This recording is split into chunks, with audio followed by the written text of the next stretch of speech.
God Level Farm Chapter 228 to Chapter 306. A genius remembers love in 1 second divided by small? We provide you with wonderful novels to read. Don't worry, we will do our best for Boss Xiao's project. Manager Li said quickly. Xiao Ruofei also laughed and said, Brother Liang, Manager Li is not bad.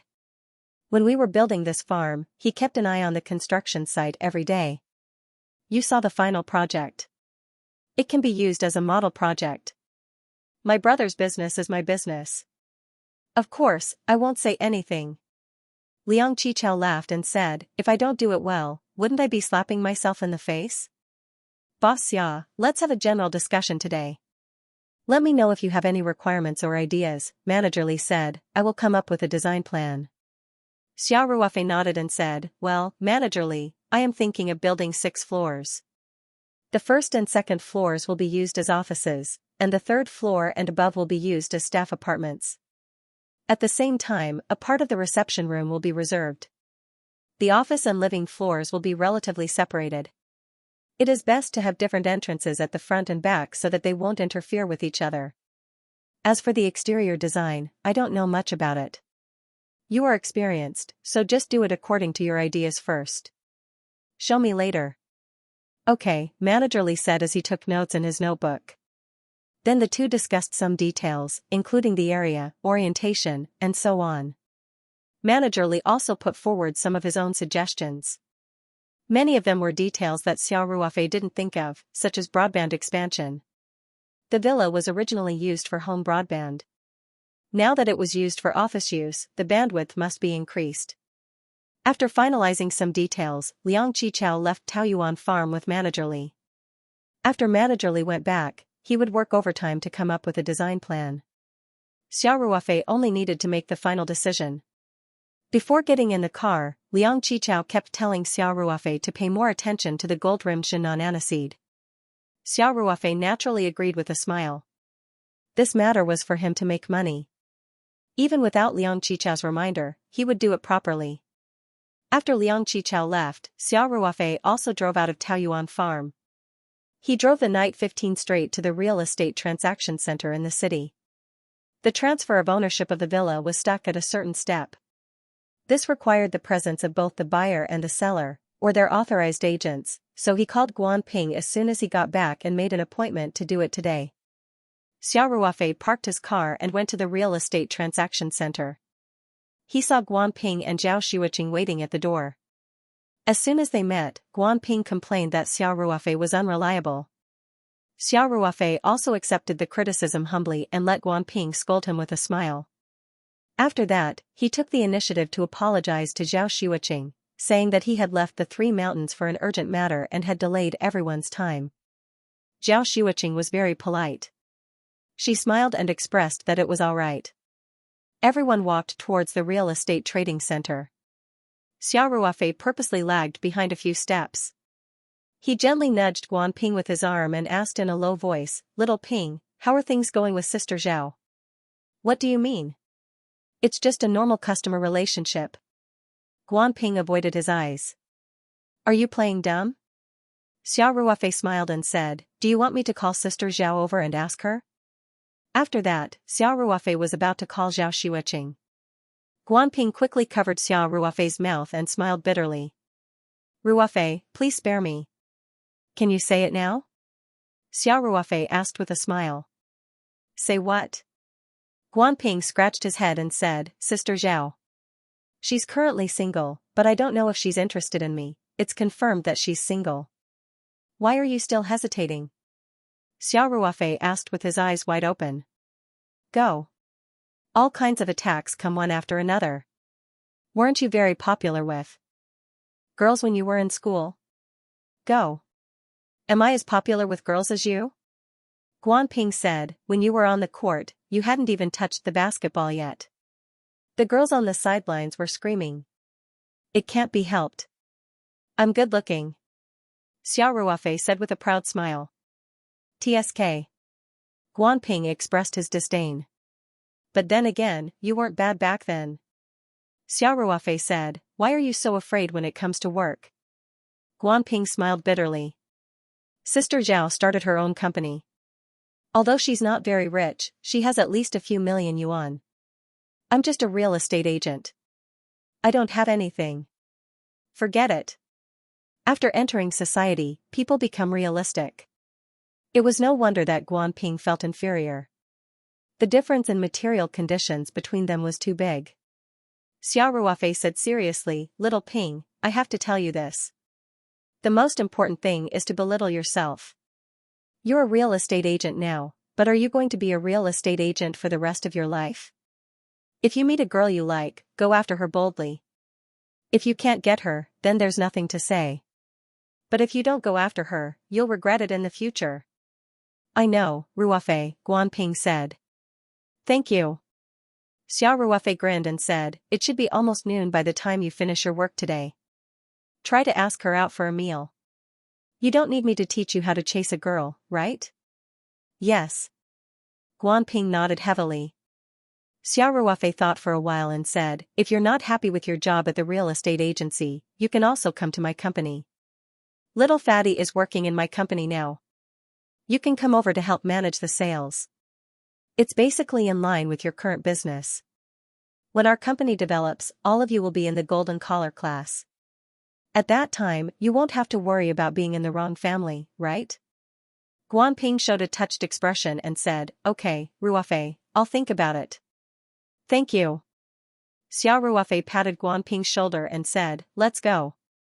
After signing a few words at the real estate center and going through the process, Xiao Ruofei left directly.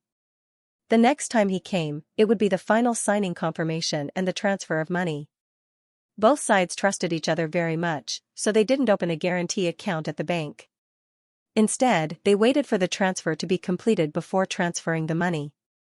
As for whether Guanping could make an appointment with Zhao Xueqing, it was his own business. Xiao Ruofei couldn't care so much. Anyway, Xiao Ruofei had said what needed to be said. In the next few days, Xiao Ruofei was also dealing with some things on the farm. For example, the succulent plants were cut again and some of the seedlings were put up for sale online. In addition, some preparatory work was done to cut down the Phoebe. There was also the arrangement of the vegetable field in the space.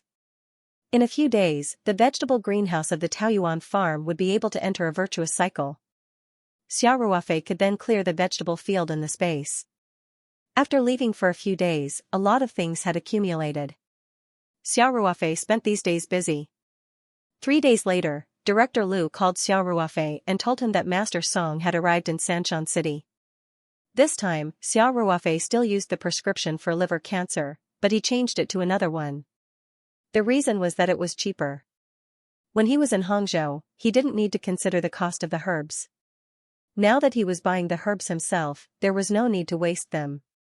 Anyway, it was the flower petals that worked. Xiao Ruofei went to the medical hall to buy a lot of herbs and stored them in the space for future use. Then, he started to brew the medicine in the Ring-2 space. He still brewed 6 doses of Chinese medicine, which was enough for Master Song to take for 2 days. This time, Xiao Ruofei added a very low concentration of the flower petal solution. It was the same as the one he used to mix 1 flower petal with a box of pool water in the space. Xiao Ruofei was prepared to extend the treatment process. Moreover, the medicine that Master Song took had already used up about 2/3 of the flower petals. There shouldn't be a need for high-purity flower petal solution in the future. After preparing the medicine, Xiao Ruofei thought about it and dug up a wild ginseng. Firstly, Master Song came to the 3 mountains to recuperate. It wasn't good to go empty-handed. Moreover, Xiao Ruofei had always respected this legendary general from the bottom of his heart. Although the wild ginseng was precious, it was nothing to Xiao Ruofei. It was just right to give one to Master Song. Secondly, Xiao Ruofei also wanted to see how much the wild ginseng had grown after this period of time. Therefore, Xiao Ruofei randomly found one and dug it out. The result didn't disappoint Xiao Ruofei. The main root of this ginseng was nearly 16 centimeters long. It was very thick and strong, as thick as 2 adult fingers. The thin roots were even more luxuriant, reaching 30 to 40 centimeters. There were many small protruding spots on the roots, like tiny pearls. Compared to the 3 roots that he dug out to sell last time, it had grown by about 1/3. This speed was really amazing. Xiao Ruofei used a small brush to carefully remove the soil around the roots of the ginseng, and then let it dry in the space. He went outside to surf the net for a while, went to the balcony to smoke a cigarette, then returned to his room and re-entered the Ring 2 space. Because of the flow of time, the herbs in the space had completely cooled down, and the wild ginseng had naturally dried up. Xiao Ruofei found a large paper box and wrapped the wild ginseng in it. Then, he put the prepared medicinal soup into a casserole and left the space with them. Xiao Ruofei found a basket and put the casserole pot in it. After closing the lid, he found some plastic foam and filled the space to prevent the herbs from spilling out on the road. After saying goodbye to Yi Linyun and Peng Hao, Xiao Ruofei drove the pickup truck and left Taoyuan Farm to visit Mr. Song. It would be too ostentatious to drive the Night 15. Xiao Ruofei felt that a pickup truck was more suitable. Master Song lived in Guling, the southern suburb of Sanshan City. Xiao Ruofei drove for more than 10 minutes on the highway around the city. He drove from the side road to the intersection of the mountain and went all the way up the steep mountain road. The slope here was relatively steep. Many bikers in Sanshan City liked to ride here. Xiao Ruofei met several groups of bikers along the way. After driving for about 5 kilometers, there was a fork in the road ahead.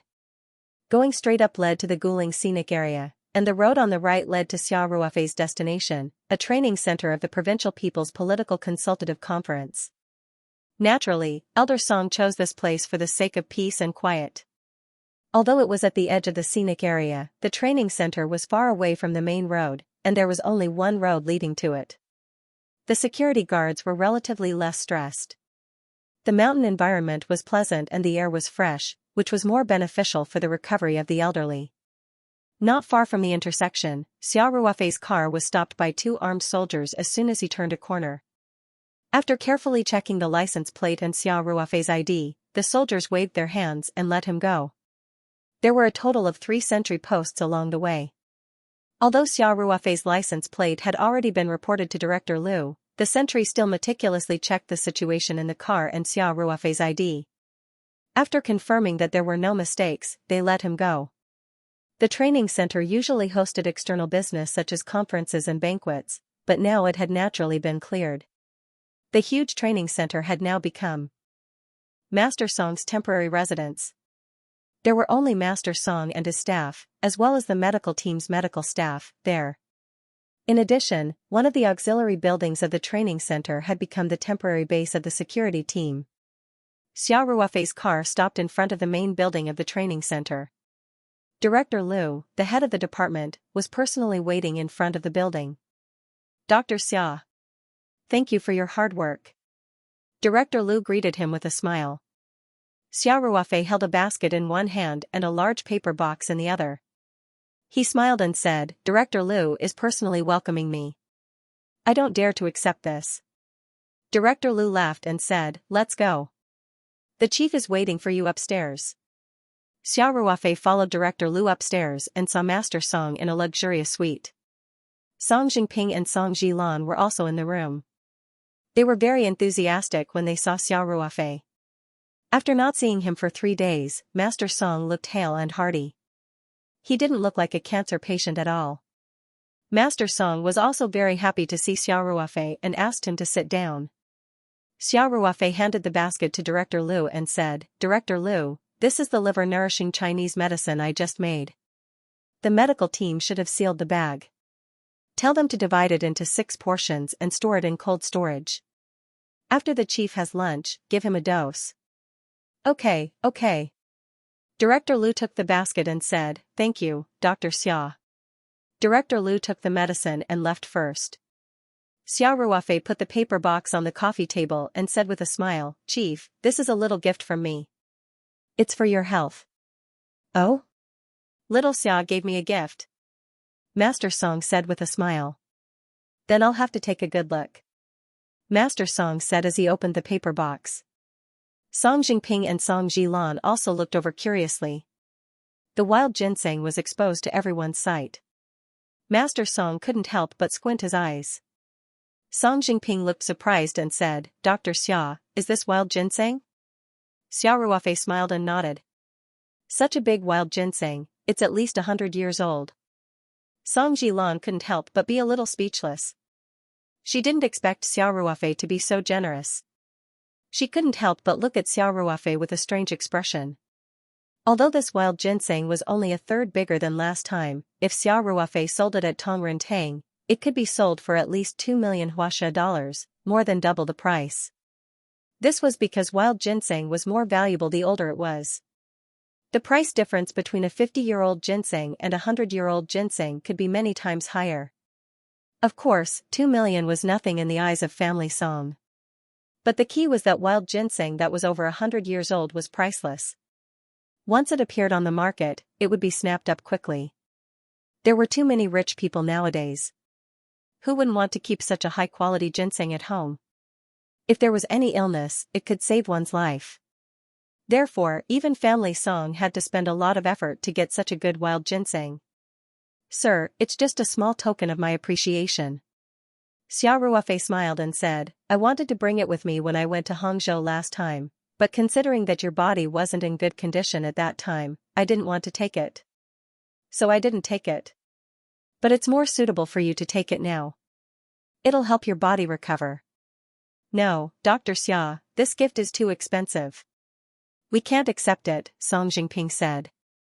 Song Jilan also quickly said, Dr. Xia, your wild ginseng is indeed good for my father's body, but it's too expensive. How about this? We'll buy it from you, okay? At this moment, Master Song's face darkened and he said, Jilan, what are you talking about? Song Jilan was stunned and said, Dad, little Xia, this is a token of his appreciation, and you're talking about money with him? Master Song frowned and said, Can money buy such wild ginseng? Song Jilan was confused. She didn't know what Master Song meant, so she could only accept it humbly. Master Song smiled at Xiao Ruofei and said, Little Xia, since it's a gift from you, I'll make an exception and accept it. Thank you. But don't do it again. You're not allowed to give such expensive gifts in the future. Sir, you're too polite, Xiao Ruofei said with a smile, I promise to follow your instructions and come empty-handed in the future. Elder Song laughed and said, It's right to come empty-handed. I don't lack anything here. Song Jingping and Song Jilan were both stunned. Their mouths were slightly agape. Master Song had been honest all his life. He had never accepted gifts from others, let alone such expensive wild ginseng. And they knew very well that Master Song wouldn't be greedy just because he saw something expensive. In fact, with Master Song's status, as long as it was necessary for him to maintain his body, even if it was a wild ginseng older than this, the family Song would still be able to get it. It would just take some effort. In terms of value, the head of family Song naturally wouldn't care about a mere few million. Accepting the wild ginseng meant that the family Song owed Xiao Ruofei another favor. From the looks of it, Master Song didn't seem to care about this. What did this mean? Obviously, Master Song viewed Xiao Ruofei in a new light. If it weren't for his good impression of Xiao Ruofei, Master Song wouldn't care even if the gift was 10 times more expensive. Elder Song looked at Song Jingping and his sister and said, What are you waiting for? Put it away. By the way, tell the kitchen to prepare a few more dishes for lunch. Xiaoxia will stay for lunch later. Oh. Okay. Song Jilan quickly said. She glanced at Xiao Ruofei again before putting away the wild ginseng and leaving Master Song's room. At noon, Master Song hosted a banquet for Xiao Ruofei. Because Xiao Ruofei had to drive and Master Song had liver cancer, neither of them could drink alcohol, so everyone drank soft drinks and plain water. However, the Song siblings, as well as Director Liu, personally toasted Xiao Ruofei with soft drinks. They were very enthusiastic about him. After lunch, Master Song took a dose of Chinese medicine and prepared to rest. Xiao Ruofei also timely said goodbye. Song Jingping personally sent Xiao Ruofei downstairs. Xiaoxia, I'll be returning to Xiaonan province in the afternoon. I'll have to trouble you to take care of my father, Song Jingping said with a pleasant expression. After Master Song accepted Xiao Ruofei's wild ginseng, Song Jingping naturally changed the way he addressed Xiao Ruofei from Dr. Xia to Xiaoxia. This small change in the way he addressed Xiao Ruofei also reflected the change in his position in the eyes of this governor. Song Jingping treated Xiao Ruofei as one of his own. Xiao Ruofei smiled and said, Governor Song, don't worry. My father's body is fine. I estimate that after 1 or 2 months of treatment, he should be able to fully recover. Song Jingping smiled and nodded. Okay. By the way, Song Ruwei will also be staying in Southeast Province for this period of time to take care of part of the family business. You two can help each other out. If you have any business difficulties, you can directly go to him. If it's something related to the system, you can go to Huilan. You two are very familiar with each other anyway. Song Jingping said that they should help each other out, but in fact, Family Song didn't need Xiao Ruofei's help.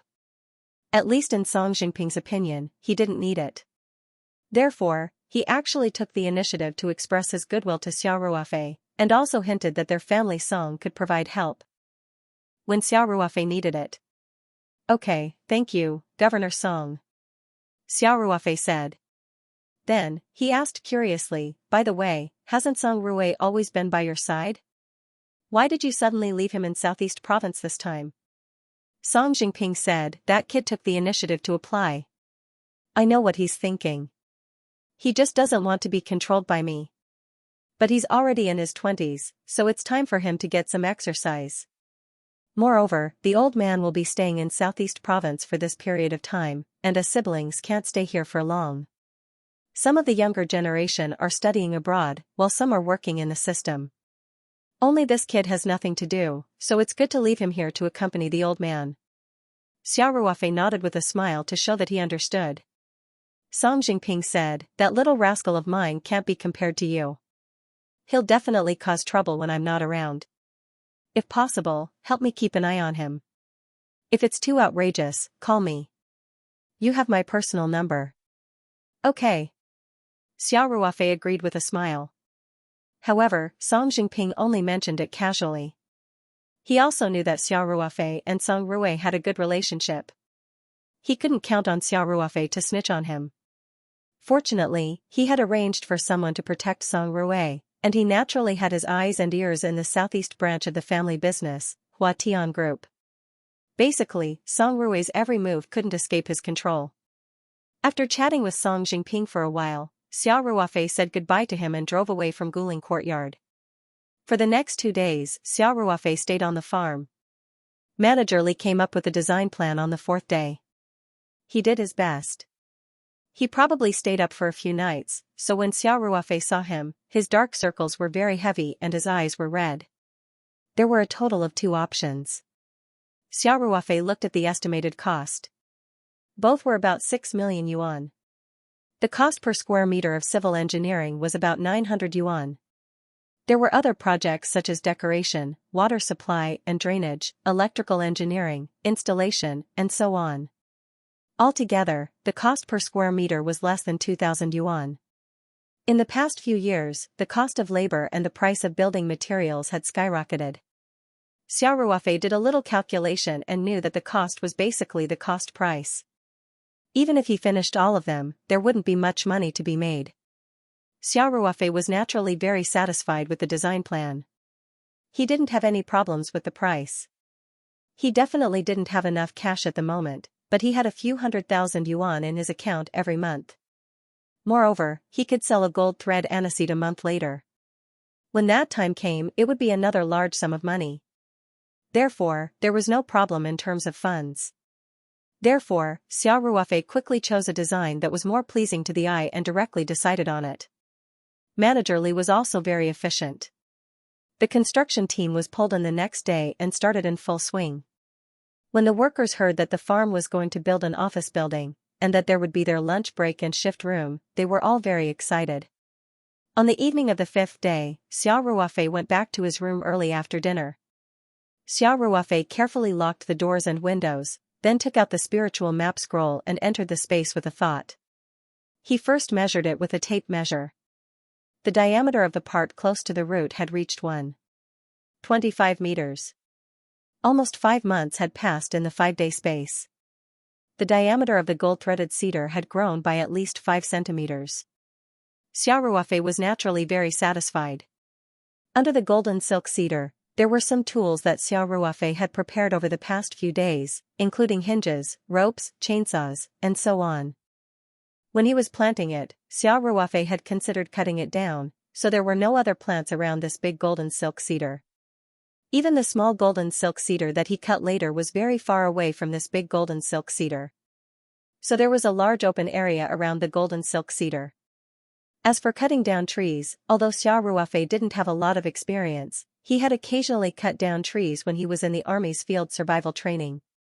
Although he couldn't precisely control the direction of the tree, he could still do it in a general area. This was enough. Moreover, Xiao Ruofei was now much more agile than ordinary people. If there were any accidents during the cutting process, he would be able to dodge in time. The most important thing was that in this Ring 2 space, Xiao Ruofei was equivalent to half a master. He could use his mind to communicate with the space and exert a certain amount of control over the golden silk cedar. Such a big tree naturally couldn't be controlled like an arm, but as long as he could control it a little, it would be enough to ensure his safety. Xiao Ruofei walked around the golden silk cedar, then carried the safety rope on his back, hung the chainsaw on his waist, and climbed up very agilely. When he came to the branch closest to the ground, Xiao Ruofei used the safety rope to secure himself to the tree. Then he grabbed the chainsaw with one hand and pulled with the other. The chainsaw immediately started to move. Xiao Ruofei's physical strength was far superior to the average person's, and he could easily grab the chainsaw with one hand. There was an ear-piercing sound of friction, and wood chips flew everywhere. The branch was quickly cut off and fell to the ground.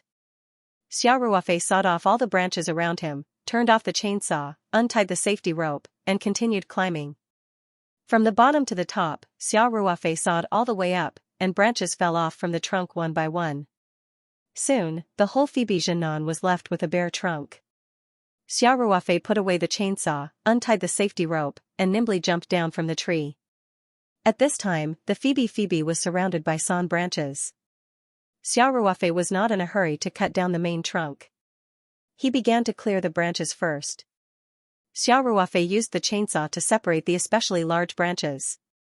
Then, he did not waste any of them.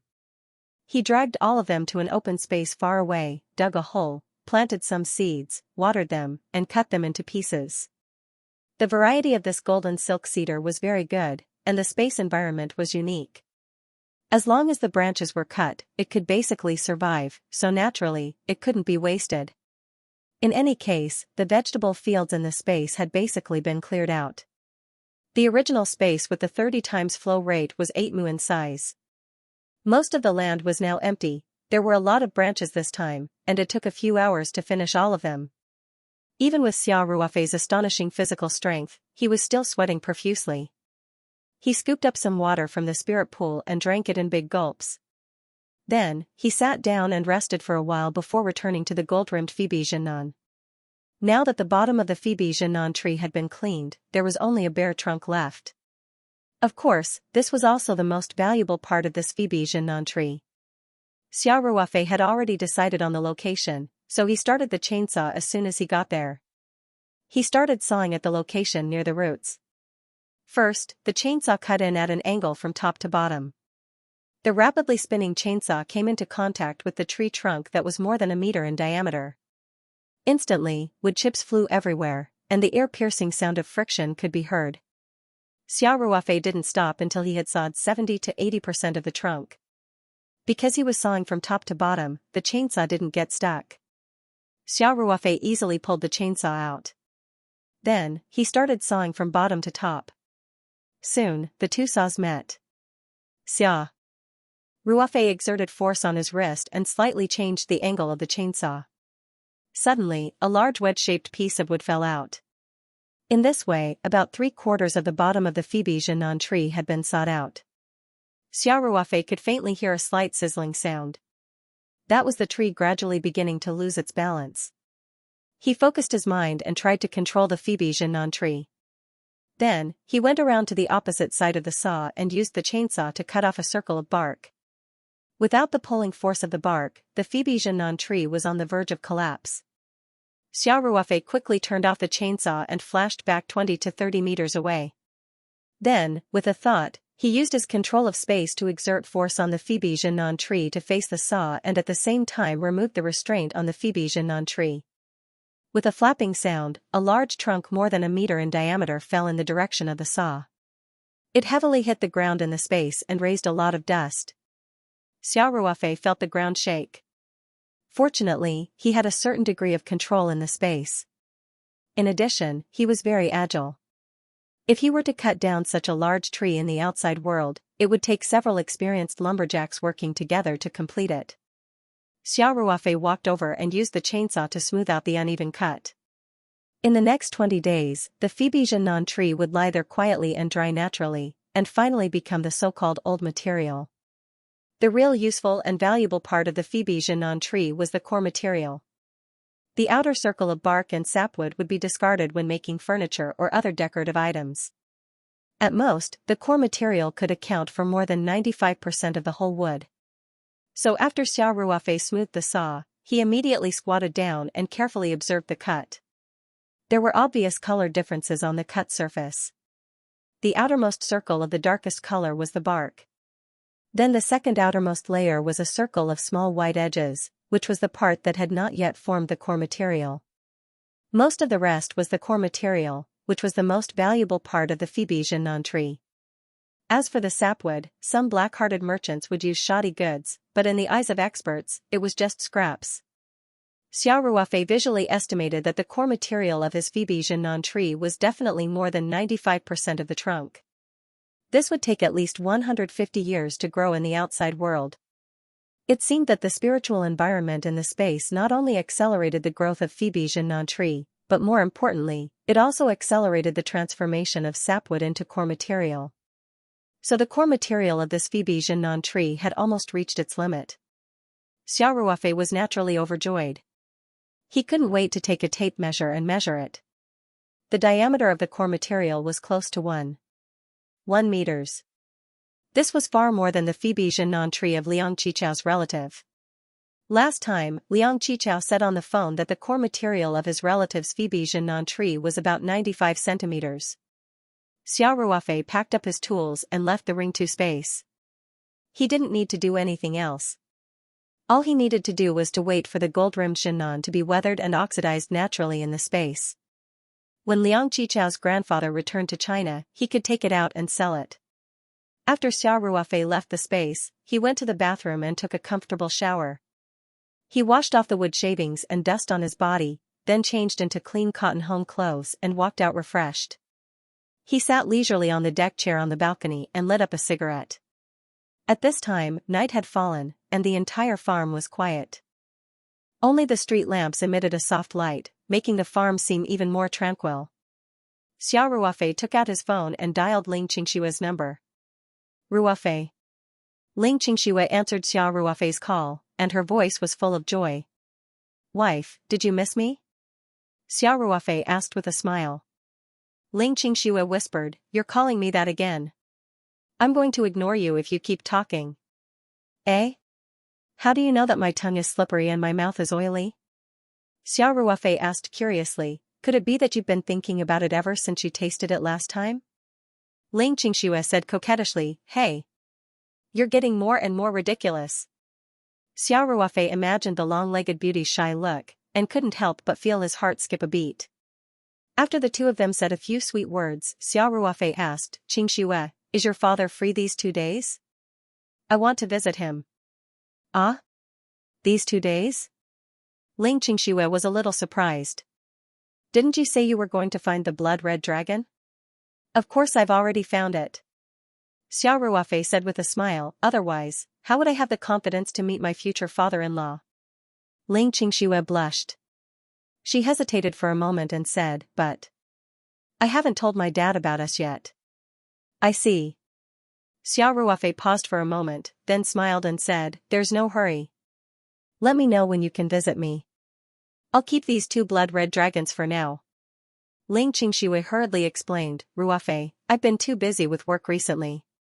My dad is always away from the company, so I'm fine. It's not urgent, Xiao Ruofei said with a smile. Qingxue, if there's nothing else, you should rest early. Ling Qingxue wanted to say something but hesitated. In the end, she said, all right, good night. Qingjiang Villa District. In a villa near the river, Ling Qingxue wore pink cotton pajamas and sat cross-legged on the soft princess bed. She frowned as she held her phone, then got off the bed. Her white feet stepped on the cold floor, but she didn't feel it at all.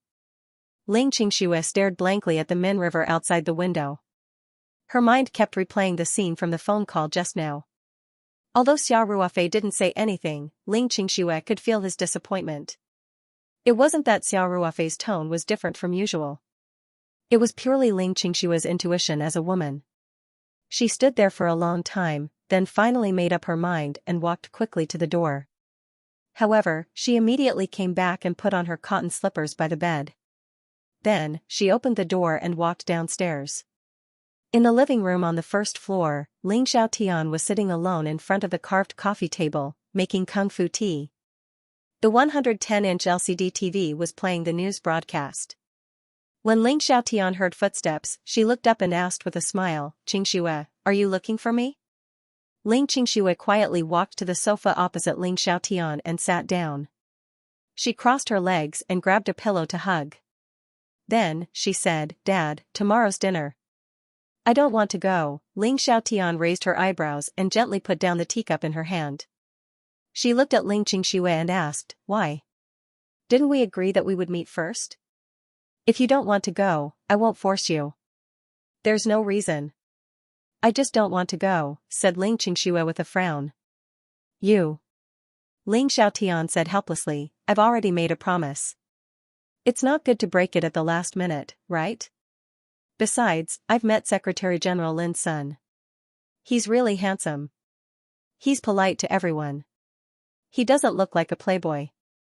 Whether you like him or not, it's fine to meet him, right? Just treat it as making a friend." "Dad, you're the one who made a promise, not me." Ling Qingxue sounded a little emotional. "Did you ask for my opinion on this matter? You told me after everything was decided. Have you ever really respected my choice?" Ling Xiaotian frowned slightly and said, "Qingxue, I'm doing this for your own good. I wouldn't hurt you, would I? Besides, I didn't force you to marry Lin Feng. You're not young anymore. You should think about your personal life, right? A girl's youth is very short. Dad, I told you that you don't need to worry about my relationship problems. I can handle it myself," said Ling Qingxue. "But you always like to arrange this and that for me. You always judge me based on your standards. You were like that with Hidong, and now it's the same with Lin Feng. When will you ever consider my feelings?" "Qingxue, I took Hidong for granted," Ling Xiaotian said awkwardly. "But Lin Feng is different. He graduated from a famous university, and his father is a leader with real power. He's a good match for our family." "I don't want to hear this," Ling Qingxue said with a frown. Then, she made up her mind and said, "Dad, I'll tell you the truth. I already have a boyfriend." Ling Xiaotian was stunned. He opened his mouth slightly and stared at Ling Qingxue. Ling Qingxue didn't avoid his gaze. The father and daughter looked at each other just like that. After a while, Ling Xiaotian asked, "When did this happen?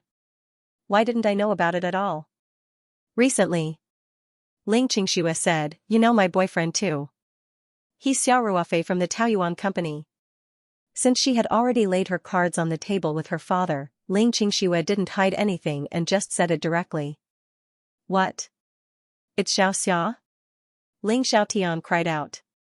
"Qingxue, how could it be him? Why can't it be him? We were classmates in middle school." Ling Qingxue said frankly. "Although we haven't seen each other for a few years, after this reunion, we both have feelings for each other, so it's natural that we got together." Then, Ling Qingxue looked at Ling Xiaotian and asked, "Dad, don't tell me you think that Ruofei isn't as rich as our family?" "That's not it," Ling Xiaotian said awkwardly. "I just feel that it's a little sudden." In fact, Ling Xiaotian was a little disappointed in her heart. Ling Xiaotian attached great importance to Xia Ruofei, because Xia Ruofei's Taoyuan vegetables were very important to Ling Ji catering at this stage. In Ling Xiaotian's heart, Xia Ruofei was a very important partner. However, Ling Xiaotian subconsciously rejected him as a prospective son-in-law. In the end, it was still the concept of a well-matched couple. Although Ling Xiaotian had seen the development of Xia Ruofei's enterprises, compared to Ling Ji Catering, Xia Ruofei's Taoyuan company was pitifully small. His assets couldn't even be a fraction of Ling Ji Catering's. Of course, Ling Xiaotian wouldn't say this in front of Ling Qingxue. Ling Qingxue said with a smile, "Dad, since you don't dislike Ruofei, does that mean you agree to our relationship? In that case, I don't have to attend the social event tomorrow, right?" Ling Qingxue widened her eyes and said, "Dad, what are you talking about? What kind of shield is this? Ruofei is my boyfriend." "Really?" "Of course, he wanted to pay you a visit." Ling Qingxue said, "Because I haven't told you about this, I asked him to wait." Originally, Ling Xiaotian was a little suspicious. After all, Ling Qingxue had always said that she didn't want to go on blind dates. Later on, she had no choice but to tell him that she had a boyfriend.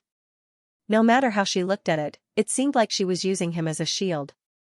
But now, Ling Xiaotian saw that his daughter was speaking so confidently, and his thoughts were a little shaken. Ling Qingxue saw that Ling Xiaotian still didn't seem to believe her, and she couldn't help but say coquettishly, "Dad, why don't you trust me? Why don't I call Ruofei and ask him to come over tomorrow morning?" Ling Xiaotian quickly said, "No, no, no, I trust you. How can I not trust my baby daughter?"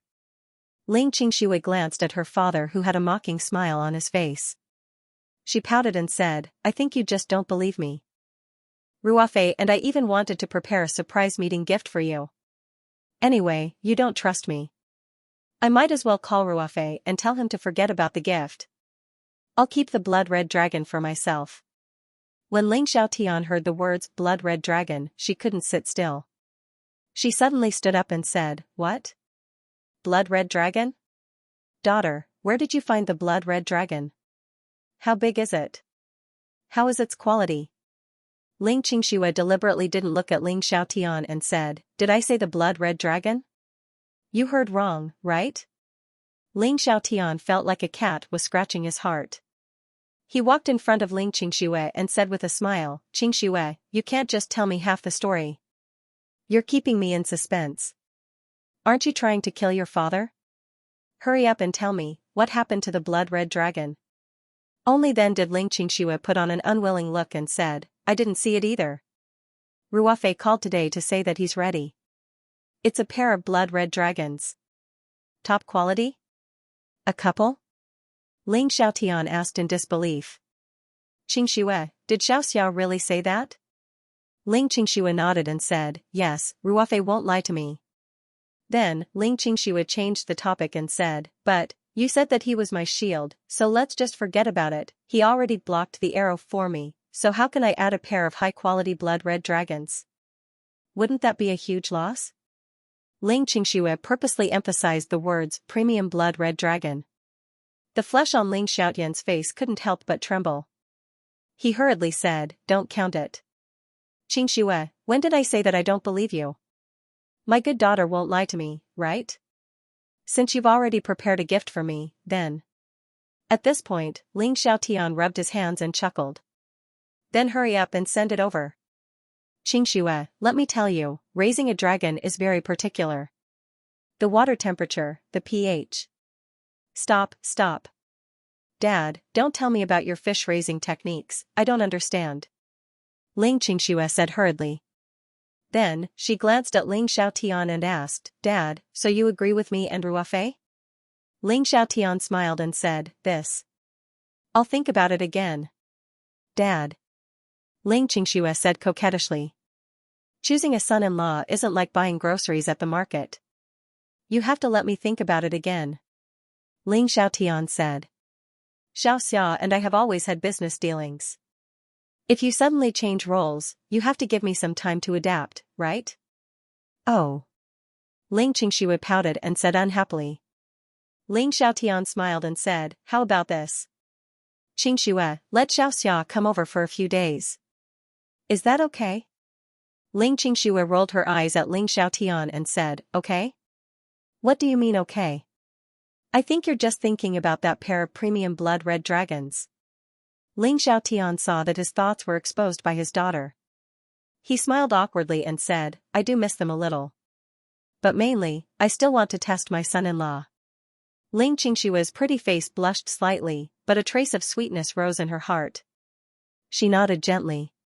Ling Xingxue finally told her father about her relationship, and it seemed that her father didn't have any strong objections.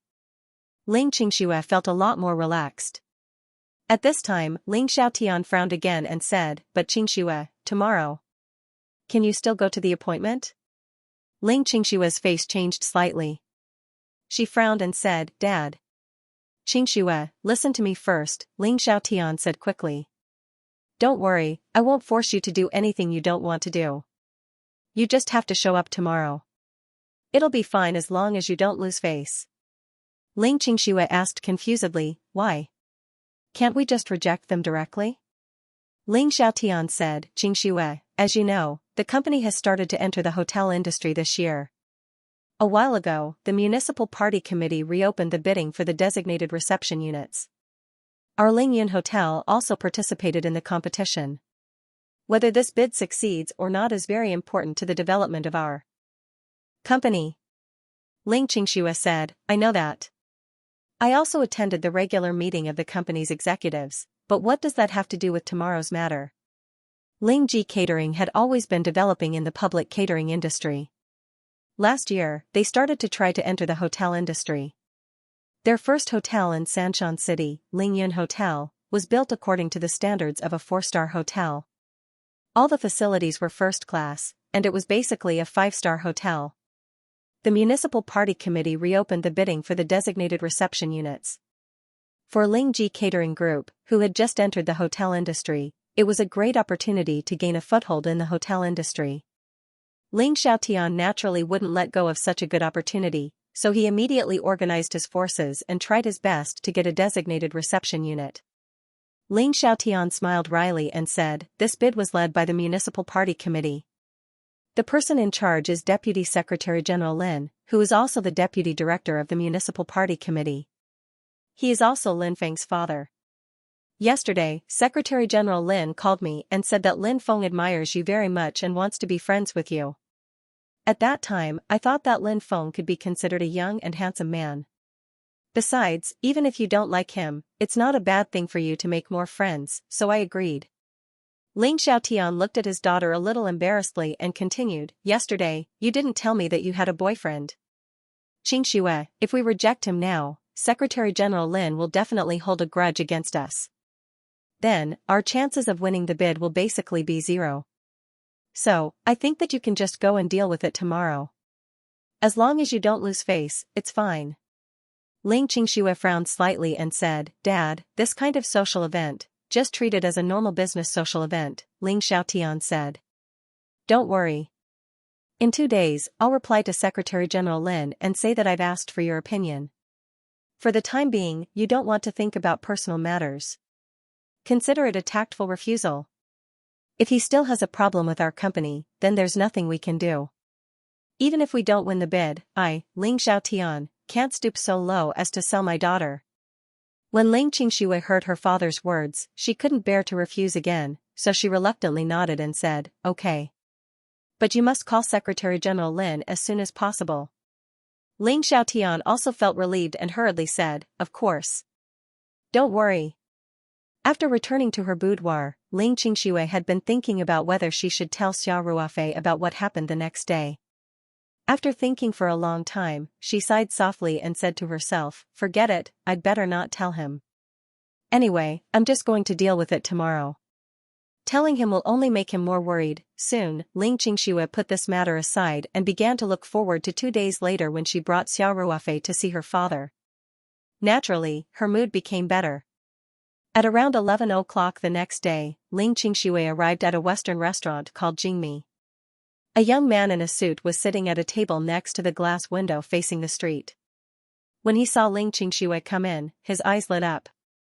The young man stood up and quickly tidied up his already neat suit. Then, he waved at Ling Xingxue.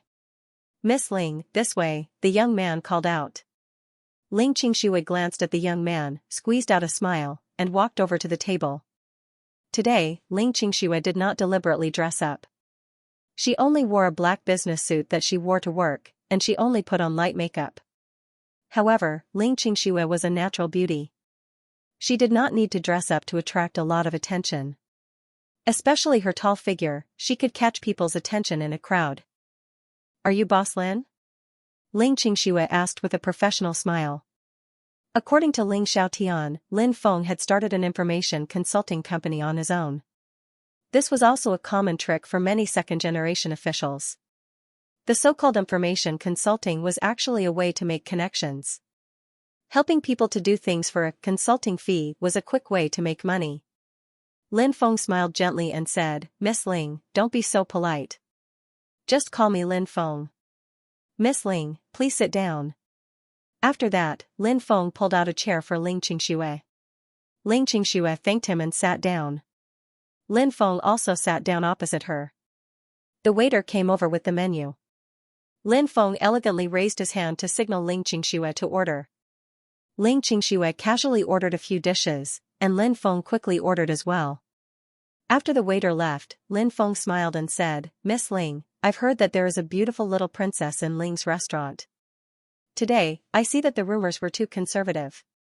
Miss Ling is really beautiful. She shames flowers and the moon." "Boss Lin, you flatter me," Ling Qingxue said calmly. From the moment they met until now, Lin Feng's behavior could be said to be refined and courteous, decent and generous, but Ling Qingxue always felt uncomfortable, especially when Lin Feng's eyes looked at her. Although he concealed it very well, Ling Qingxue could still sense a trace of lust in his eyes. "Miss Ling, I heard that the Lingyun Hotel under your company is also competing for the position of a designated reception unit of the Municipal Party Committee." Lin Feng smiled. "My father happens to be the leader of this auction. I'll talk to him later. As long as the rules allow, he'll take care of your company. It won't be a problem."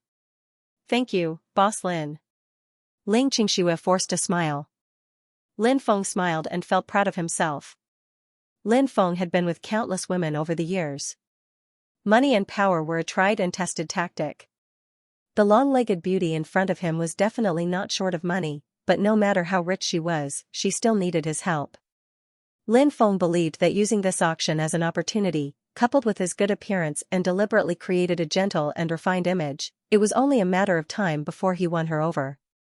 Ling Qingxue, on the other hand, was thinking about when to get up and leave. She wanted to end this nonsense dinner as soon as possible without seeming too rude. The two of them had their own thoughts. Lin Feng had been hinting at the power and influence of his family, while Ling Qingxue had been feigning civility. She was a little absent-minded. At the same time, Xiao Ruofei drove the Night 15 off-road vehicle into Sanshan City. Guanping had called him in the morning. He could complete all the procedures of the transfer today. In the end, he had to be present in person to sign the papers and then go to the bank to transfer the money. Because he had gotten the number late, they agreed to meet at the Real Estate Exchange Center at 11:30. These days, the second-hand house transactions were very popular. The parking spaces in the real estate center were always full, so Xiao Ruofei did not drive there. He remembered that there was a row of parking spaces with meters installed on the street diagonally opposite the real estate center, so he drove there directly. Most of the parking spaces were empty because many people didn't have parking cards, so Xiao Ruofei quickly found a parking space and skillfully moved the huge Night 15 into the parking space.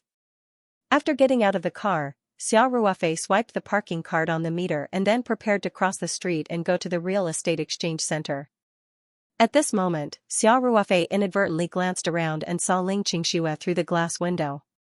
She was sitting opposite a young man dressed like a bridegroom, eating and chatting. Xiao Ruofei couldn't help but be stunned. At this moment, Xiao Ruofei's heart was filled with jealousy. This was a normal reaction of a man. However, he quickly adjusted his mentality. This was because he had absolute trust in Ling Qingxue. He believed that Ling Qingxue would never have a relationship with another man behind his back.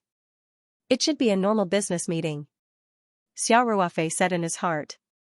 Xiao Ruofei pondered for a moment and decided not to greet them. Xiao Ruofei didn't like to be controlled by others. Therefore, even if he was together with Ling Qingxue, Xiao Ruofei didn't treat Ling Qingxue as his personal belonging. He felt that it was necessary to keep some space between them. Since Ling Qingxue didn't tell him about the lunch meeting, his sudden appearance would inevitably make Ling Qingxue feel a little awkward. After making up his mind, Xiao Ruofei glanced at Ling Qingxue in the Western restaurant and then walked across the street. At that moment, Ling Qingxue, who was bored to death, turned her head and looked outside the glass display window while dealing with Lin Feng's attentions. The majestic body of the Knight 15 came into view. Ling Qingxue's expression couldn't help but change slightly. This car was a limited edition, and there were only a few of them in the country. Xiao Ruofei was the only one in Sanshan City who owned it, and no one else owned it. Did Ruofei just come here? Ling Qingxue had this thought in her mind. Then, she hurriedly looked around and quickly found Xiao Ruofei's back as she was crossing the road. For some reason, Ling Qingxue felt that Xiao Ruofei's tall back seemed a little lonely. Her heart couldn't help but tremble. Ruofei must have seen me. Ling Qingxue thought to herself. Miss Ling, Miss Ling. Lin Feng couldn't help but call out when he saw Ling Qingxue staring blankly out the window. Ling Qingxue came back to her senses. She looked at Lin Feng again, then suddenly stood up and said, I'm sorry, Boss Lin. I suddenly remembered that I have something urgent to do. Excuse me. After saying that, Ling Qingxue grabbed her phone and handbag and quickly walked out of the restaurant. Lin Feng was stunned. He quickly said, Miss Ling, you can leave after you finish eating. Ling. Before Lin Feng could finish speaking, Ling Qingxue had already rushed out of the restaurant. Lin Feng's face darkened. He called the waiter over to pay the bill, then quickly left the restaurant and chased after Ling Qingxue. After Ling Qingxue left Jingmi Western Restaurant, she saw that Xiao Ruofei had already walked across the street. She couldn't help but shout, Ruofei. Ruofei. Wait for me. After saying that, Ling Qingxue directly rushed towards Xiao Ruofei. There were many cars on the road. When Ling Qingxue suddenly rushed out, many drivers broke out in a cold sweat. Several cars hurriedly braked. Some bad-tempered drivers even stuck their heads out and cursed. Ling Qingxue didn't care at all. She only had eyes for Xiao Ruofei across the road. When Ling Qingxue shouted the first time, Xiao Ruofei, who had excellent hearing, had already heard it. However, he was still stunned for a moment. When he turned his head back, he saw Ling Qingxue rushing over from the opposite side of the road. Xiao Ruofei's heart suddenly jumped. He quickly turned around to greet her. Xiao Ruofei gently hugged Ling Qingxue's delicate body and said with a smile, Silly girl, why would I leave you? Didn't we agree that we would always be together? Ling Qingxue looked up at Xiao Ruofei with tears in her eyes and said, When you saw me just now, why did you turn around and leave? Xiao Ruofei didn't know whether to laugh or cry. I didn't, you must have seen me. Ling Qingxue interrupted Xiao Ruofei with red eyes and said, I could feel it. Xiao Ruofei shrugged and said, Okay. Actually, I just didn't want to disturb you when you were talking about business. Aren't you jealous? Ling Qingxue stared into Xiao Ruofei's eyes and asked. It's just a business dinner. What's there to be jealous about? Xiao Ruofei said with a smile, You are the future leader of Ling's restaurant and also a senior executive of the company. Isn't it normal for you to come out and have a meal with a client? Then Xiao Ruofei scratched Ling Qingxue's cute nose and asked, Am I such a stingy person in your mind? Ling Qingxue chuckled and then asked faintly, Ruofei, what if I tell you that this isn't a business dinner? I'm here for a blind date. After that, Ling Qingxue stared at Xiao Ruofei without blinking. Xiao Ruofei was obviously stunned for a moment and then said, Blind date? Did your father arrange it? This President Ling is a little unkind. I'm thinking about whether to reduce the vegetable portion of Ling's restaurant. Don't you dare. Ling Qingxue said as she gently pinched Xiao Ruofei. Xiao Ruofei couldn't help but laugh. Ling Qingxue then asked, Ruofei, are you really not angry? Xiao Ruofei hugged Ling Qingxue a little tighter and then asked softly, Qingxue, what do you think is the most important thing when two people are together? Love. Ling Qingxue said without hesitation. That's right. Xiao Ruofei smiled and said, but in addition to love, I think trust is also very important. He gently stroked Ling Qingxue's soft hair and continued said, If there is no trust and mutual suspicion, then what's the point of being together? Take today's matter. You don't have to be angry over such a small thing. It's enough for me to know that we love each other. Why should I be angry over such a small thing? You're not my exclusive item. You should have your own space and freedom. Am I right? After hearing this, Xianxia was touched. She nodded heavily and then buried her face in Xia Ruofei's broad chest, her heart full of happiness. Ruofei, thank you for trusting me. Xianxia murmured, I'm here today to deal with this situation, so I didn't tell you. But don't blame my dad, he has his reasons. Xia Ruofei smiled and nodded, saying, I know, don't worry. He's my future father-in-law, I can't wait to curry favor with him. How could I blame him? Xianxia couldn't help but laugh. There were still tears in her eyes, but her smile was so sweet. Xia Ruofei then asked, well, now that you've explained it clearly, do you still want to go back to the restaurant? Xianxia rolled her eyes at Xia Ruofei coquettishly and said, we've already run out, what's the point of going back? Xia Ruofei laughed and said, that's good, let's go. Come with me to do something, okay? By the way, what are you doing here? Xianxia asked. Real estate transfer. Xia Ruofei said with a smile, I bought the villa on the farm. After the transfer is done today, the house will belong to me. Really? Then we should celebrate. Xianxia said happily, I didn't eat much at noon. After we're done, you can make me delicious food when we go back to the farm. No problem. Let's go and do something first. Xia Ruofei said. Then, Xia Ruofei put his arm around Xianxia's slender waist and the two of them walked to the real estate trading center not far away. On the opposite side of the street, a pair of gloomy eyes were staring at the two of them as they walked away. It was Lin Feng. His face was as dark as the bottom of a pot, and his eyes were about to spit fire. However, Lin Feng was not in a hurry to rush out. He always believed that as the son of an official with aspirations, he should be good at using the resources in his hands to achieve what he wanted to do. Rushing out at this time would not help at all. Therefore, Lin Feng just quietly watched Xia Ruofei and Xianxia disappear from his sight. However, his teeth were clenched and his fists were clenched, revealing his mood at this time. When they could no longer be seen, Lin Feng took out his phone and made a few calls in a row. By the time he put away his phone, his expression had returned to normal. He was back to being that gentle and refined gentleman. However, in his heart, he was gnashing his teeth and saying, Xianxia. Just wait and see. The show is about to start. I don't believe that you won't come back and beg me. When the time comes, I'll teach you a lesson in bed. Xia Ruofei and Xianxia naturally did not know about the series of arrangements that Lin Feng made after they left. Xia Ruofei walked to the real estate market with his arm around Xianxia's slender waist. Guan Ping saw the two of them from afar, but until the two of them walked up to him, he had a blank expression on his face. Xianxia was a little shy as she broke free from Xia Ruofei's embrace. Guan Ping came back to his senses. He pointed at Xia Ruofei and said, Good job, Xia Ruofei. He managed to woo our Erzhong school belle without making a sound. Last time, you stubbornly refused to admit it. This time, I caught you red-handed. Xia Ruofei smiled indifferently and said, Nonsense. Xianxia and I weren't together last time. Admit my ass. Xianxia also blushed and said hello to Guan Ping. Xia Ruofei openly displayed their relationship in front of their old classmates. Xianxia's heart was as sweet as honey. Zhao Xueqing also came forward and said with a smile, Mr. Xia, your girlfriend is so beautiful.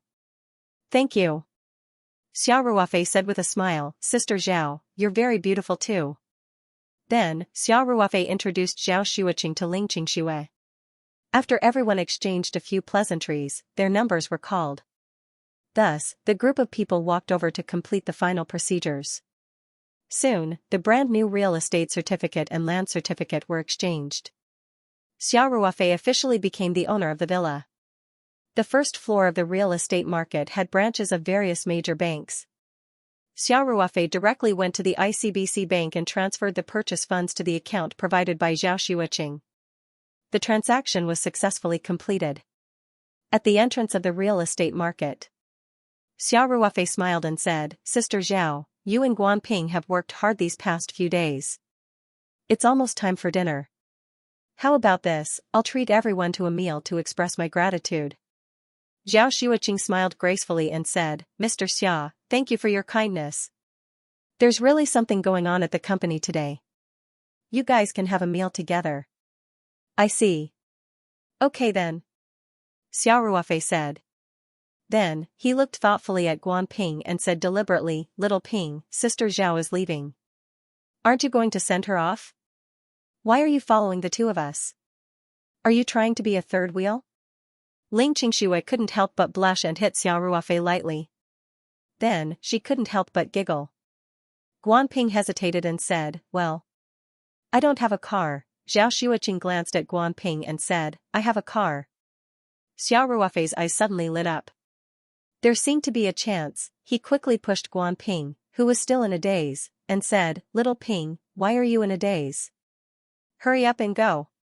After that, Xiao Ruofei winked at Guan Ping. Oh. Guan Ping came back to his senses and quickly walked towards Zhao Xueqing. Xiao Ruofei and Ling Qingxue went back to Jingmi Western Restaurant and got into the car. They drove straight back to Taoyuan Farm. Beautiful music floated in the car. Xiao Ruofei had one hand on the steering wheel and the other hand holding Ling Qingxue's small white hand. Ling Qingxue blushed slightly as she sat on the passenger's side. Her heart was filled with happiness. Ruofei, I see that Guan Ping is interested in Sister Zhao, right? Ling Qingxue asked with a smile. My wife's eyes are quite sharp. Xiao Ruofei said with a smile. You even saw through that, TSK. Guan Ping is so infatuated. Even a fool can see it. Ling Qingxue said. Sister Zhao can definitely feel it. Then, she still asked Little Ping to drive her. It seems like there really is a chance. Xiao Ruofei said with a smile. I can see that Sister Zhao has a good impression of Guan Ping. Ling Qingxue nodded and said. As the two chatted, the car quickly left the city and drove on the highway around the city. After leaving the traffic jam, the car began to speed up. At that moment, Ling Qingxue's phone in her bag rang. When Xiao Ruofei saw that Ling Qingxue was about to answer the phone, he immediately paused the music. Dad. Qingxue, have you finished eating? Ling Xiaoyan's voice was a little low. Ling Qingxue said, Yes, I have. What's up, Dad? Where are you right now? Ling Qingxue glanced at Xiao Ruofei, who was driving. She blushed and said, I'm with Ruofei. We're on the way to Taoyuan Farm. Dad, I met Ruofei after lunch. Oh, I see. Ling Xiaotian pondered for a moment and said, Have fun. You don't have to go back to the company in the afternoon. Got it, Ling Qingxue said obediently. Then she asked, Dad, are you looking for me for something? Ling Qingxue felt that her father's mood was a little low, so she couldn't help but ask again. Nothing, I'm just asking. Ling Xiaotian smiled and said, I have a meeting soon. I have to hang up. Oh, bye, Dad. Ling Qingxue said. Xiao Ruofei saw that Ling Qingxue had put away her phone, so he asked with a smile, Was that from my father-in-law? Ling Qingxue rolled her eyes at Xiao Ruofei and said, You're glib-tongued again. Xiao Ruofei immediately said, I haven't had lunch yet. It's not greasy. Do you want to check it yourself? As he spoke, he held the steering wheel with one hand and leaned over, as if he was going to put his mouth on her. Ling Qingxue quickly dodged and said with a smile, Don't mess around. You're still driving. Xiao Ruofei said seriously, Then wait until I'm not driving. Ling Qingxue was so angry that she clenched her fists and hit Xiao Ruofei. After the two laughed for a while, Xiao Ruofei asked, By the way, Qingxue, why did your dad call you? I don't know why, but he didn't say anything. Ling Qingxue frowned and said, But I feel that something is up. Then you can call him back and ask. Xiao Ruofei said as he drove. Forget it, I know my dad. Ling Qingxue said, If he wants to tell me, he will tell me. If he doesn't want to, it's useless to ask him. All right. Xiao Ruofei shrugged. As for Ling Qingxue's family matters, Xiao Ruofei naturally would not interfere. It was almost 1 o'clock in the afternoon when the two returned to the farm. Yi Linyun had already made lunch for herself. Seeing that Xiao Ruofei had brought Ling Qingxue back, Yi Linyun immediately took the initiative to drive Xiao Ruofei's Knight 15 to the farm to wash the car. Obviously, she wanted to make room for the two of them. Xiao Ruofei was already hungry. As soon as he got home, he went straight to the kitchen to prepare food. Ling Qingxue sat on the sofa in the living room and watched TV. It wasn't that she didn't want to cook. She had been spoiled since she was a child and had never been in the kitchen. She didn't know how to cook at all. Moreover, she enjoyed the feeling of being taken care of by Xiao Ruofei. Listening to the sizzling sound of cooking in the kitchen, Ling Qingshue's heart was filled with happiness. She sat and watched TV for a while. The more she thought about it, the more she felt that Ling Xiaotian was hiding something from her. In the end, Ling Qingxue stood up and took out her phone from her handbag. She found a number and dialed it.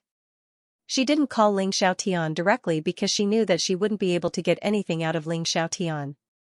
Ling Qingxue called Manager Su of the Food and Beverage Purchasing Department.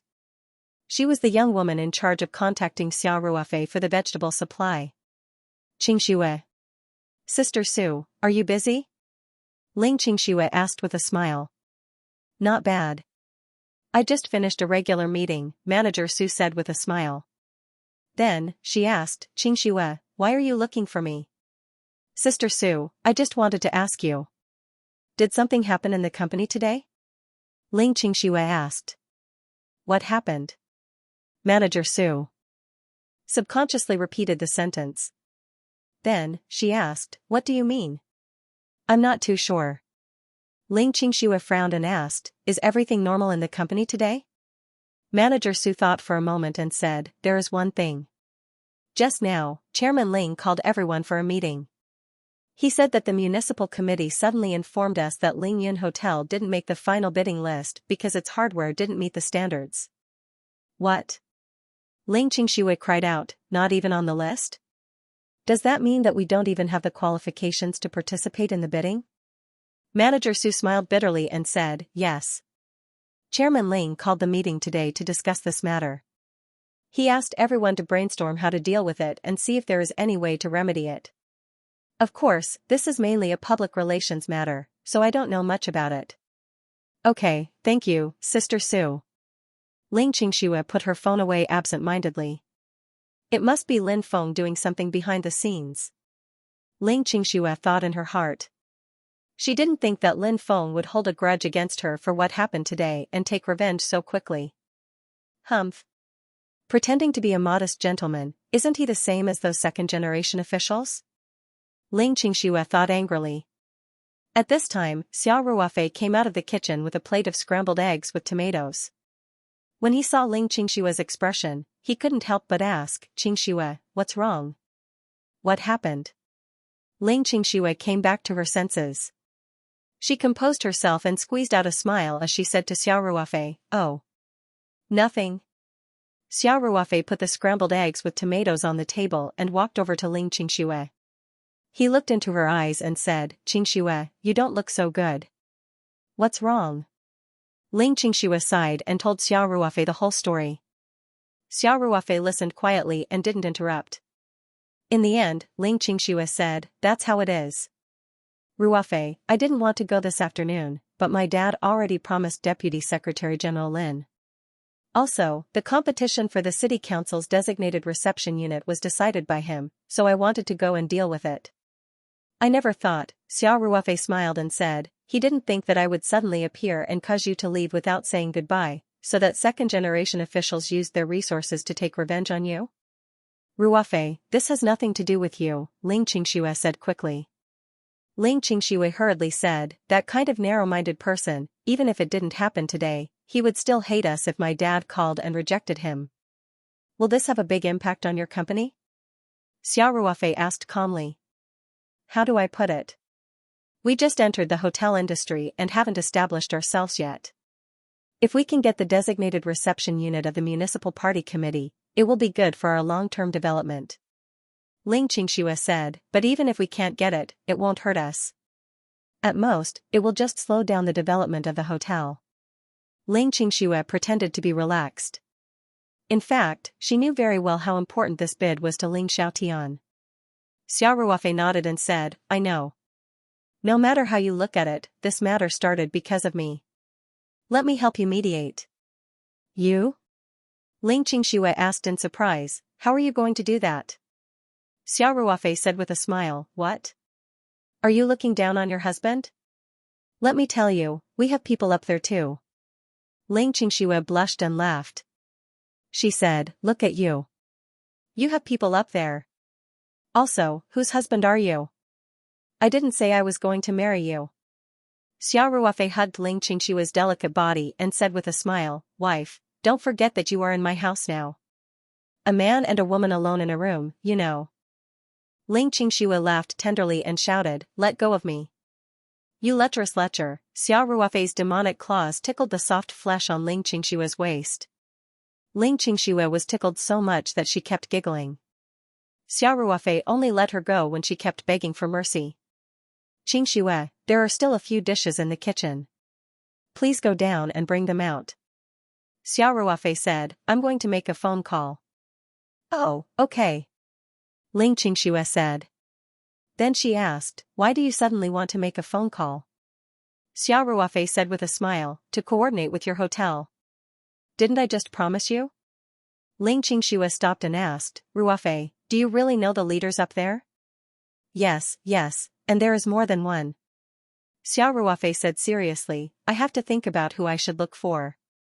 If the leaders at the national or ministerial level come out, they will be scared out of their wits. That's not good. The more you say, the more ridiculous it is. Ling Qingxue couldn't help but laugh again. She rolled her eyes at Xiao Ruofei and went into the kitchen to bring out the dishes. Ling Qingxue naturally thought that Xiao Ruofei was joking. She didn't know that Xiao Ruofei was actually telling the truth. Now Xiao Ruofei was thinking about who to find to coordinate this matter. Whether it was Master Song or Tian Huilan, their ranks were frightening. Deputy Secretary General Lin was just a divisional cadre. Asking them to come out was like using a cannon to kill a mosquito. After thinking about it, Xiao Ruofei really thought of a suitable person. He immediately found the number in his phone's address book and dialed it. The person Xiao Ruofei thought of was Tian Huilan's secretary, Xiao Mei. After Wu Liqian was transferred to Chongping County, Xiao Mei, who used to work in the first secretary department of the Sanchon City Committee, took over Wu Liqian's position and became Tian Huilan's full-time secretary. After Xiao Mei took over, Tian Huilan asked Xiao Mei to give Xiao Ruofei her contact information so that Xiao Ruofei could find her at any time if he needed help. The phone rang twice before Xiao Mei picked it up. She said, hello, Mr. Xia. Compared to Wu Liqian's casual interaction with Xiao Ruofei, Xiao Mei's attitude was more respectful. She even used honorifics like, hello, Mr. Xia. Xiao Mei knew that not only was Xiao Ruofei highly regarded by Tian Huilan, but he also had a close relationship with the former corps leader, Master Song. Xiao Mei had accompanied Tian Huilan to Hangzhou last time, and she had witnessed Xiao Ruofei's miraculous performance with her own eyes. Therefore, although Xiao Ruofei was very young, Xiao Mei didn't dare to neglect him. Hello, Director Xiao. Xiao Ruofei said with a smile. I have something to trouble you with today. After Xiao Mei became Tian Huilan's secretary, she was also appointed as the deputy director of the first secretary department. Of course, the Sanchon City Committee's general office was a deputy director, so Xiao Mei's deputy director was only a section chief. Mr. Xia, please go ahead, Xiao Mei said quickly. Here's the thing. Isn't the general office of the municipal party committee rebidding for the designated reception units? My friend's hotel is also in the competition. Xiao Ruofei went straight to the point. Her hotel was built in the second half of last year. It's almost a 5-star standard, and its hardware is definitely qualified. However, it was eliminated in the first round and didn't make the final bidding list. Therefore, I want to ask Director Xiao to help me understand the situation. Is there any misunderstanding? Xiao Mei immediately said, that's not a problem. I'll ask right away. Mr. Xia, what's the name of your friend's hotel? Lingyun Hotel is a subsidiary brand of Lingji Restaurant Group, Xiao Ruofei said. Xiao Mei quickly wrote down the name of the hotel Xiao Ruofei mentioned on a piece of paper and said, okay, Mr. Xia, I'll make a call now and report to you later. I dare not report. Xiao Ruofei said with a smile. Then I'll have to trouble you. Director Xiao. You're too polite, Xiao Mei said. After hanging up the phone, Xiao Ruofei saw Ling Xianxia bringing the dishes over, so he walked over and said with a smile, let's eat. Ling Xianxia glanced at Xiao Ruofei and teased, are you done? Did you find someone at the national or ministerial level? You don't have to worry about that. Xiao Ruofei said with a smile. Anyway, I'll definitely help you with this. Oh. You're quite confident. Ling Xianxia said with a smile. Don't blow your cover. Just wait and see. Xiao Ruofei said confidently. The two sat down and began to eat.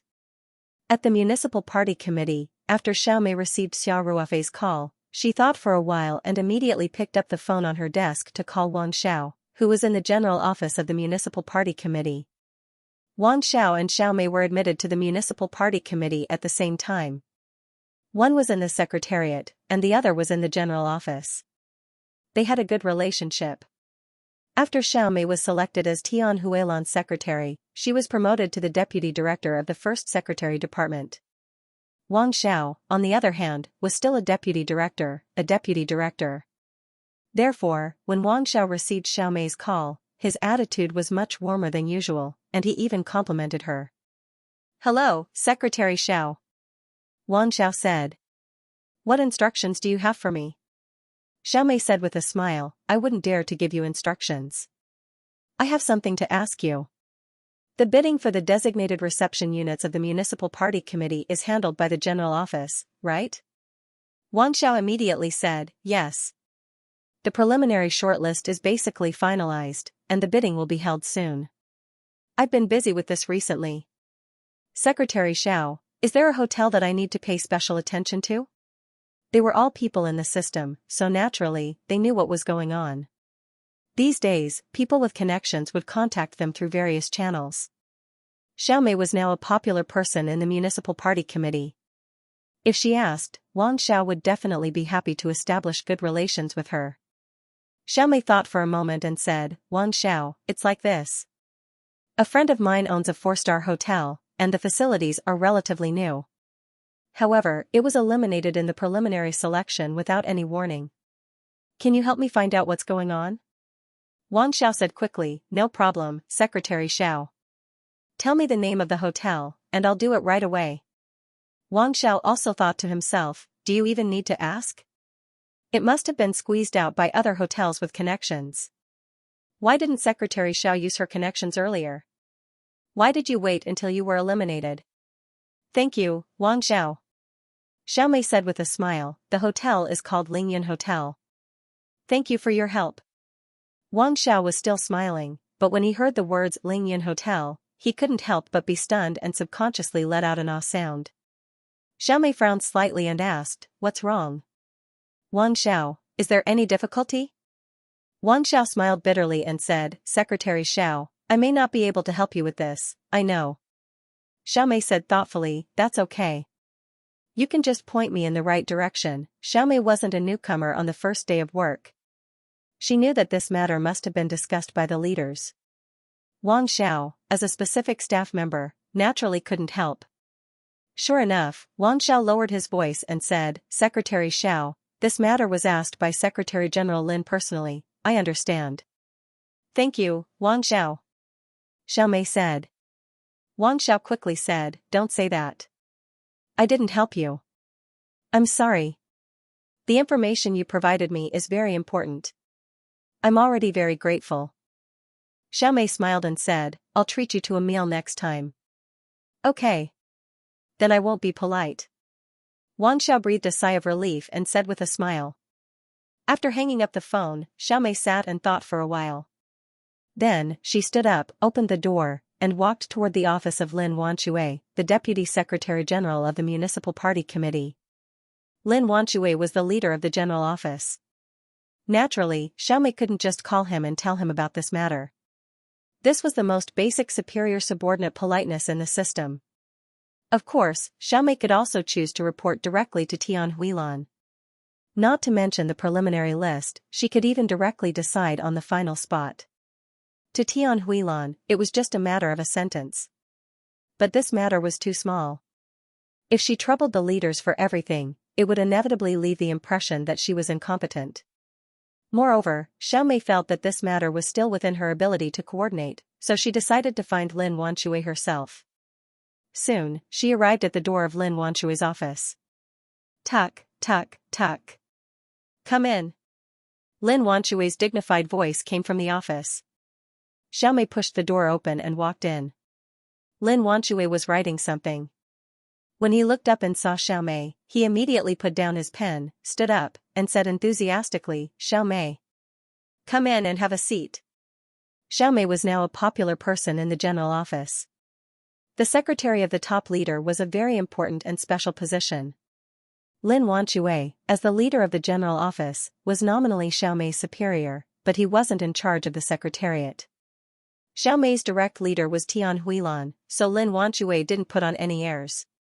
The deputy secretary general, who was usually known for being strict, immediately became an approachable and generous elder in front of Xiaomei. Xiaomei hadn't been Tian Huilan's secretary for long, so she didn't have the aura of Wu Liqian, so she was a little reserved. She said, "Thank you, Secretary General." Lin Wanshui personally poured a glass of water for Xiaomei. Xiaomei quickly got up and took it with both hands, thanking him again. Lin Wanshui sat down on the sofa next to Xiaomei, then asked kindly, "Xiaomei, what can I do for you? Do you have any new instructions from Secretary Tian?" No.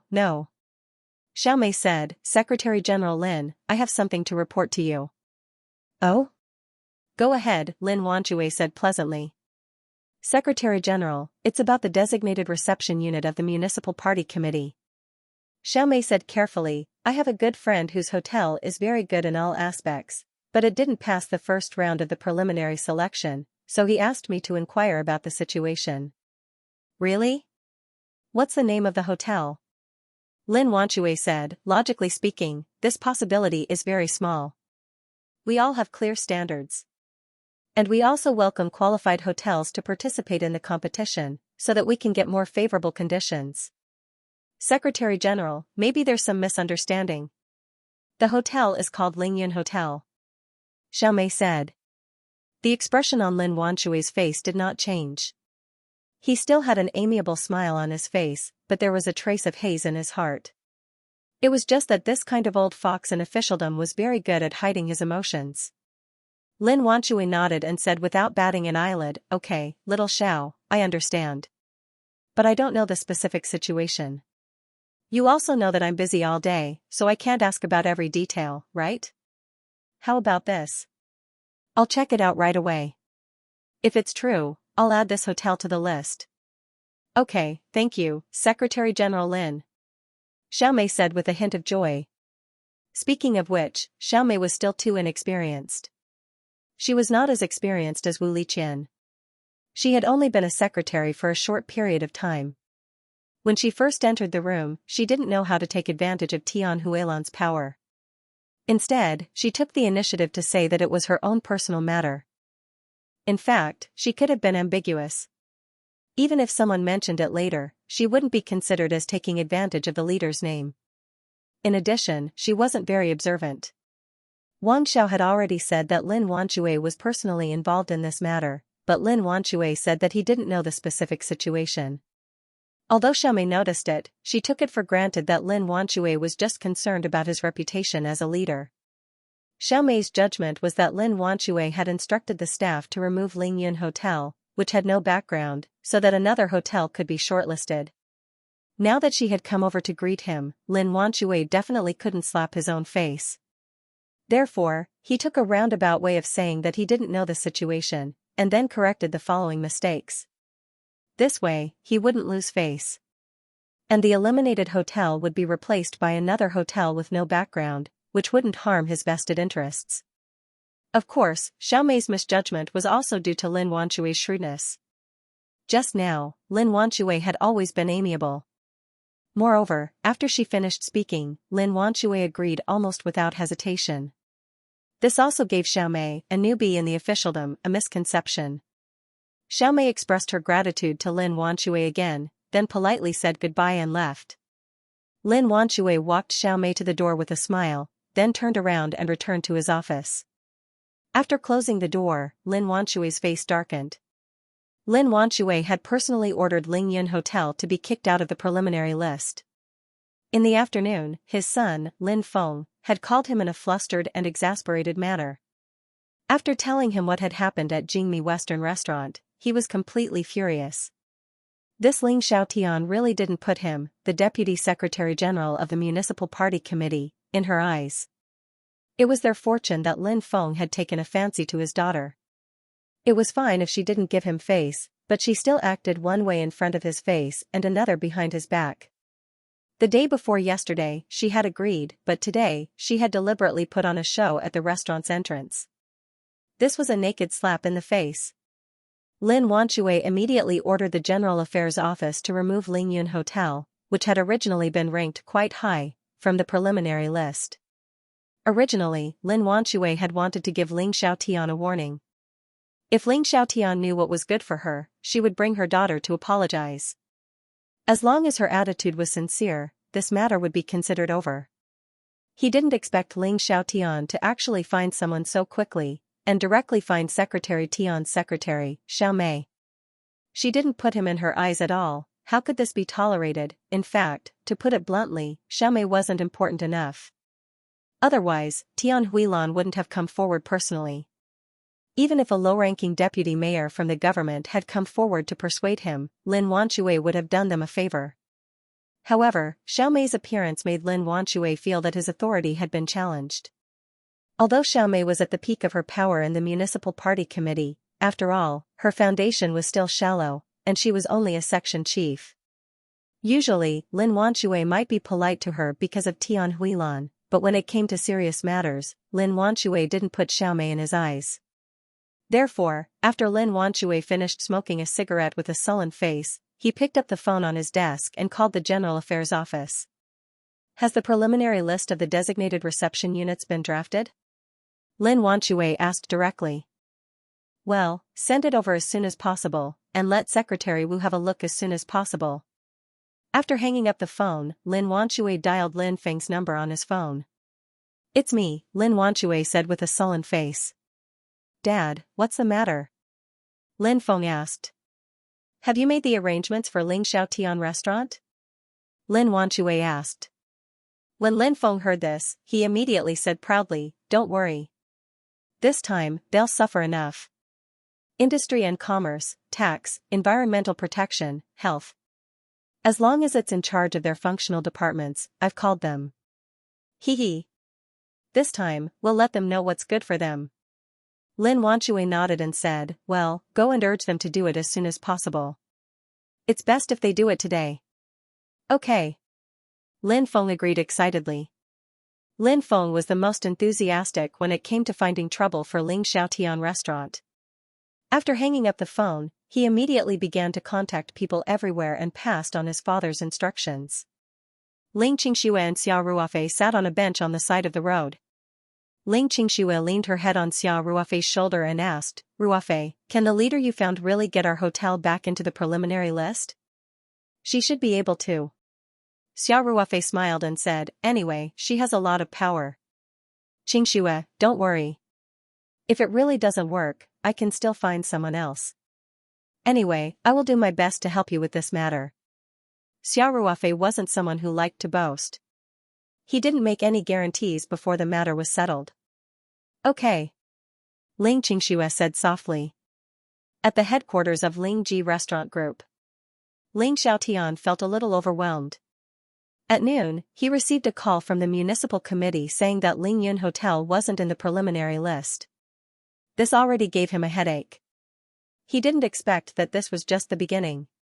In the afternoon, the restaurants of Ling Ji Restaurant in Sanshan City were raided one after another. There was more than one raid like this. Right after the Health Bureau left, the Environmental Protection Bureau came, followed by the Industry and Commerce Bureau. The inspection team came like a merry-go-round.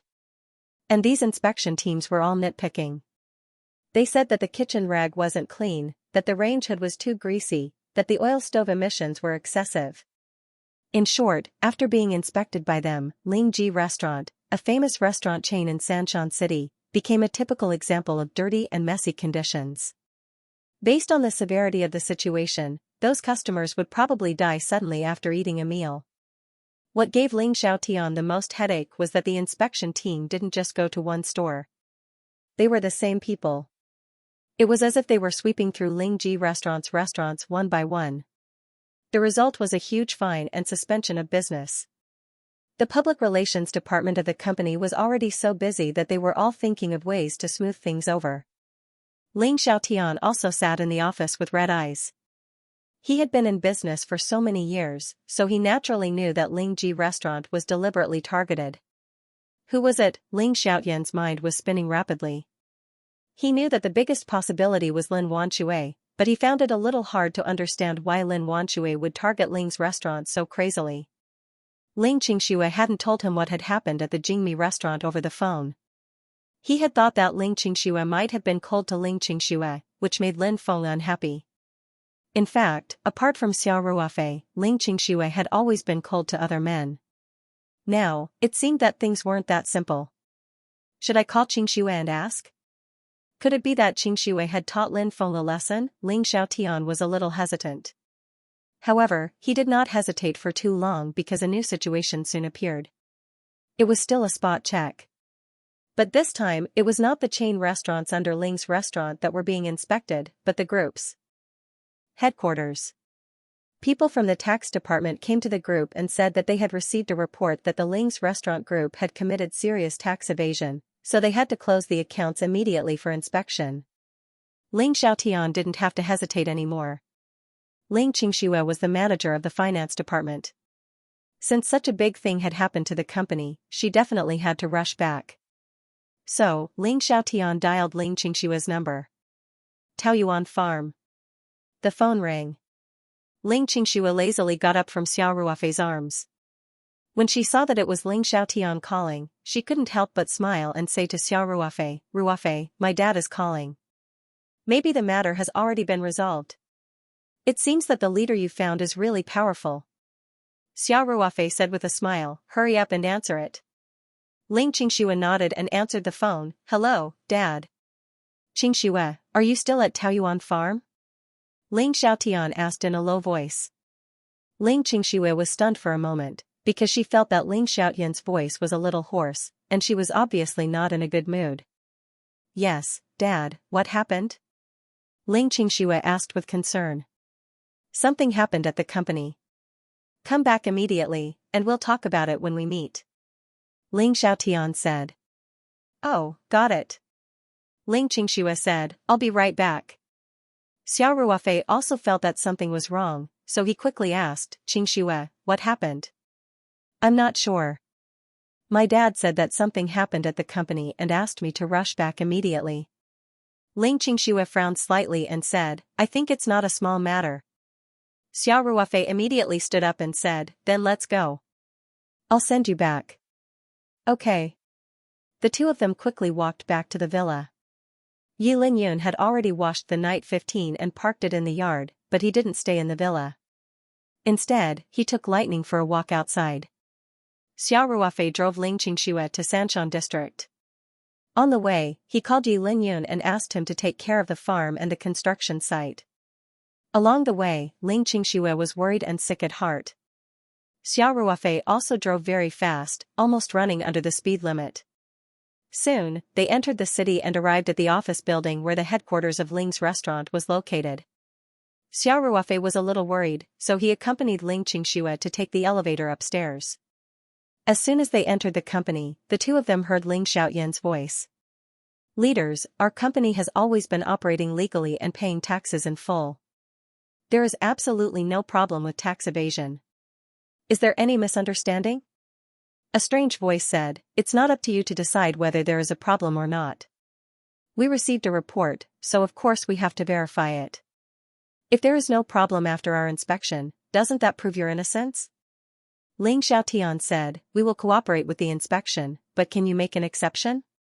The accounts and finance computers have been sealed, and we can't carry on with our daily operations. That's none of our business. We are inspecting your company according to the law and issued a written notice." The sealing of the accounts and computers is also carried out according to the relevant regulations. Ling Xiaotian asked helplessly, then. How long will it take? We'll see. If we're fast, we should be able to finish the inspection in 10 days or half a month. The man said casually. Ling Qingxue heard this and couldn't help but quicken her pace. She almost ran to the finance office, and Xiao Ruofei quickly followed. Ling Qingxue saw that the finance office was in a mess, and all the computers were sealed. She couldn't help but ask anxiously, Dad, what's going on? Qingxue is back. Ling Xiaotian said helplessly. These are comrades from the National Tax Bureau and the local tax bureau. Today, the joint inspection team came to our company to check the accounts. The faces of the tax officials instantly darkened. One of them, a young man with long hair, said loudly, Who's abusing their power? Huh? Who's abusing their power? You're the manager of the finance department. Why don't you know the rules? Then where's the evidence? Ling Qingxue was not to be outdone. You're sealing our accounts just because of a groundless report. You're too overbearing. At this moment, an older tax official cleared his throat and said, Young lady, you have to be responsible for what you say. You can't speak carelessly. Of course, we have the evidence, but it's all confidential. You're directly involved, so you should take the initiative to avoid arousing suspicion. Why are you asking us for evidence? Can we let you see it casually? You've already sealed the accounts. What else can't we see? Ling Qingxue asked back. Can we fake the accounts again? At this moment, the young man with long hair frowned and said impatiently, Old Yao, why are you talking nonsense with her? Just move it away. After that, the young man with long hair came forward to move the computers and accounts. Who dares to move? Ling Qingxue protected the computers and the stacks of accounts as she shouted. Young lady, you'd better move aside. You're obstructing the law enforcement, the older tax official said. Then, he pointed at the tax official who was holding a portable DV and said, We're filming the whole process. Your behavior will cause the punishment to increase. This group of people clearly had a clear division of labor. Some were playing the good cop, some were playing the bad cop, some were in charge of filming, and some were cheering on the side. Ling Qingxue stubbornly held on to the stack of accounts and refused to let go. She had heard everything clearly just now. She knew that these people were deliberately looking for an excuse to seal the accounts. If they couldn't operate normally for 10 days to half a month, Ling's restaurant would definitely suffer a great loss. Damn it, you're really asking for it. The young man with long hair pushed the older tax official aside and cursed. Then, the young man came forward to pull Ling Qingxue. Just as his hand was about to touch Ling Qingxue's wrist, a large hand grabbed his wrist like an iron clamp. Then, a calm voice rang out, If you want to talk, then talk properly. Don't get physical. The person who had come was Xiao Ruofei. He had been watching coldly from the sidelines. After all, this was a matter of Ling's restaurant. It was only when he saw Longhair actually attacking Ling Qingxue that Xiao Ruofei made a move. Longhair felt as if his wrist was about to crack. He couldn't help but cry out in pain. A few cadres beside him immediately shouted out loudly. Let go. How can you hit me? Manager Ling, why are your employees so unruly? Tell him to let go of Xiao Shen. Ling Xiaotian hurriedly shouted, Xiaoxia, let him go first. The long-haired Xiao Shen squealed like a pig being slaughtered. Ling Xiaotian was really afraid that Xiao Ruofei would break his wrist. Only then did Xiao Ruofei give him a gentle push and let go of his hand. Xiao Shen staggered back a few steps. His colleague supported him from behind to stabilize his body. Xiao Shen grimaced in pain as he rubbed his wrist. There was a bruise on it, and it was a ghastly sight. Damn it! How dare you hit me? Xiao Shen rushed to Xiao Ruofei with fire in his eyes. Xiao Ruofei curled the corner of his mouth and said calmly, Are you sure you can beat me? If I were you, I wouldn't come up to humiliate myself. The older cadres hurriedly grabbed Xiao Shen, then glanced at Xiao Ruofei gloomily and said, Young man, I can understand your eagerness to show off, but your behavior is very stupid. Not only will it not bring you any bonus points, but it will also cause big trouble for your boss. Xiao Ruofei didn't even lift his eyelids. Instead, he turned around and asked, Xianxia, are you okay? I'm fine. Xianxia said. Ruofei, they are purposely messing with us. If they take away the computers and accounts, we won't be able to do business. Xiao Ruofei patted Xianxia's shoulder comfortingly and said, I know. Don't worry. I won't let them have their way. The older cadres saw that his words were directly ignored by Xiao Ruofei. He couldn't help but feel a little angry. He continued, Young man, I advise you to get out of the way immediately. Interfering with our law enforcement will only cause more trouble for your company. Xiao Ruofei still acted as if he didn't hear anything. He said to Xianxia, go to Uncle Ling first. I'm here. They won't be able to take away a piece of paper. Okay. Xianxia nodded obediently. Too arrogant. They're too arrogant. The older cadres finally couldn't stand it anymore. He suddenly turned to Ling Xiaotian and asked, Manager Ling, is this the attitude of your Ling's restaurant? Is this what you call cooperation? Ling Xiaotian could only say, Section Chief Yao, Xiaoxia is young and impetuous. Please forgive him, this is not a matter of being young and impetuous. This is violent resistance. Section Chief Yao said sternly, Manager Ling, we have recorded the whole process. The nature of this matter is very bad. We will give you a solution soon. Now what you have to do is to stop before the cliff and cooperate with our work immediately. Ling Xiaotian couldn't help but feel a little embarrassed. Of course, he didn't want the company's accounts and computers to be taken away by these people. It could be imagined that after these accounts were taken away, he didn't know when they would come back. Then, would the company still be able to operate? However, he couldn't stop them. It would only make things worse. Ling Xiaotian, who had been in the business world for so many years, felt that he was in a dilemma for the first time. He subconsciously looked at Xiao Ruofei. Xiao Ruofei smiled faintly and said, It's very easy to take things away. Xianxia just said, Show us the evidence. Didn't you say that someone reported it? Where's the report letter? It's so serious that you directly sealed the accounts. There should be conclusive evidence in the report letter, right? Section Chief Yao said gloomily, I'm sorry, the report letter is confidential. In order to protect the reporter, it's impossible to show it to you. You can hide the reporter's report. A copy will do. We only want to see the content. Xiao Ruofei said faintly, otherwise, it's just that someone reported it. You can say whatever you want. That's unreasonable, right? We definitely have the evidence, but you are not qualified to see it. Not to mention you, even Manager Ling is not qualified to see it. Section Chief Yao said, If you don't agree, you can complain or report it to the complaint department. But now, you have to cooperate with our work. Otherwise, it will be violent resistance. Too arrogant. He's out of control. Everyone, let's attack him together. Does he really dare to hit us? That's right. There are 5 of us. Are we afraid of him? The tax officials all shouted angrily. On the other hand, long-haired Xiao Shen, who had been about to charge over, hesitated. Others might not know, but he had just experienced it himself. Xiao Ruofei's strength was frightening. He had no doubt that if Xiao Ruofei had used even a little bit of strength, his wrist would have definitely been broken. People like that were mostly trained. On the other hand, the 5 people on his side were either pot-bellied or had sallow complexions. They all sat in the office all year round. If a fight really broke out, they really wouldn't be enough. The oldest section chief, Old Yao, didn't act rashly.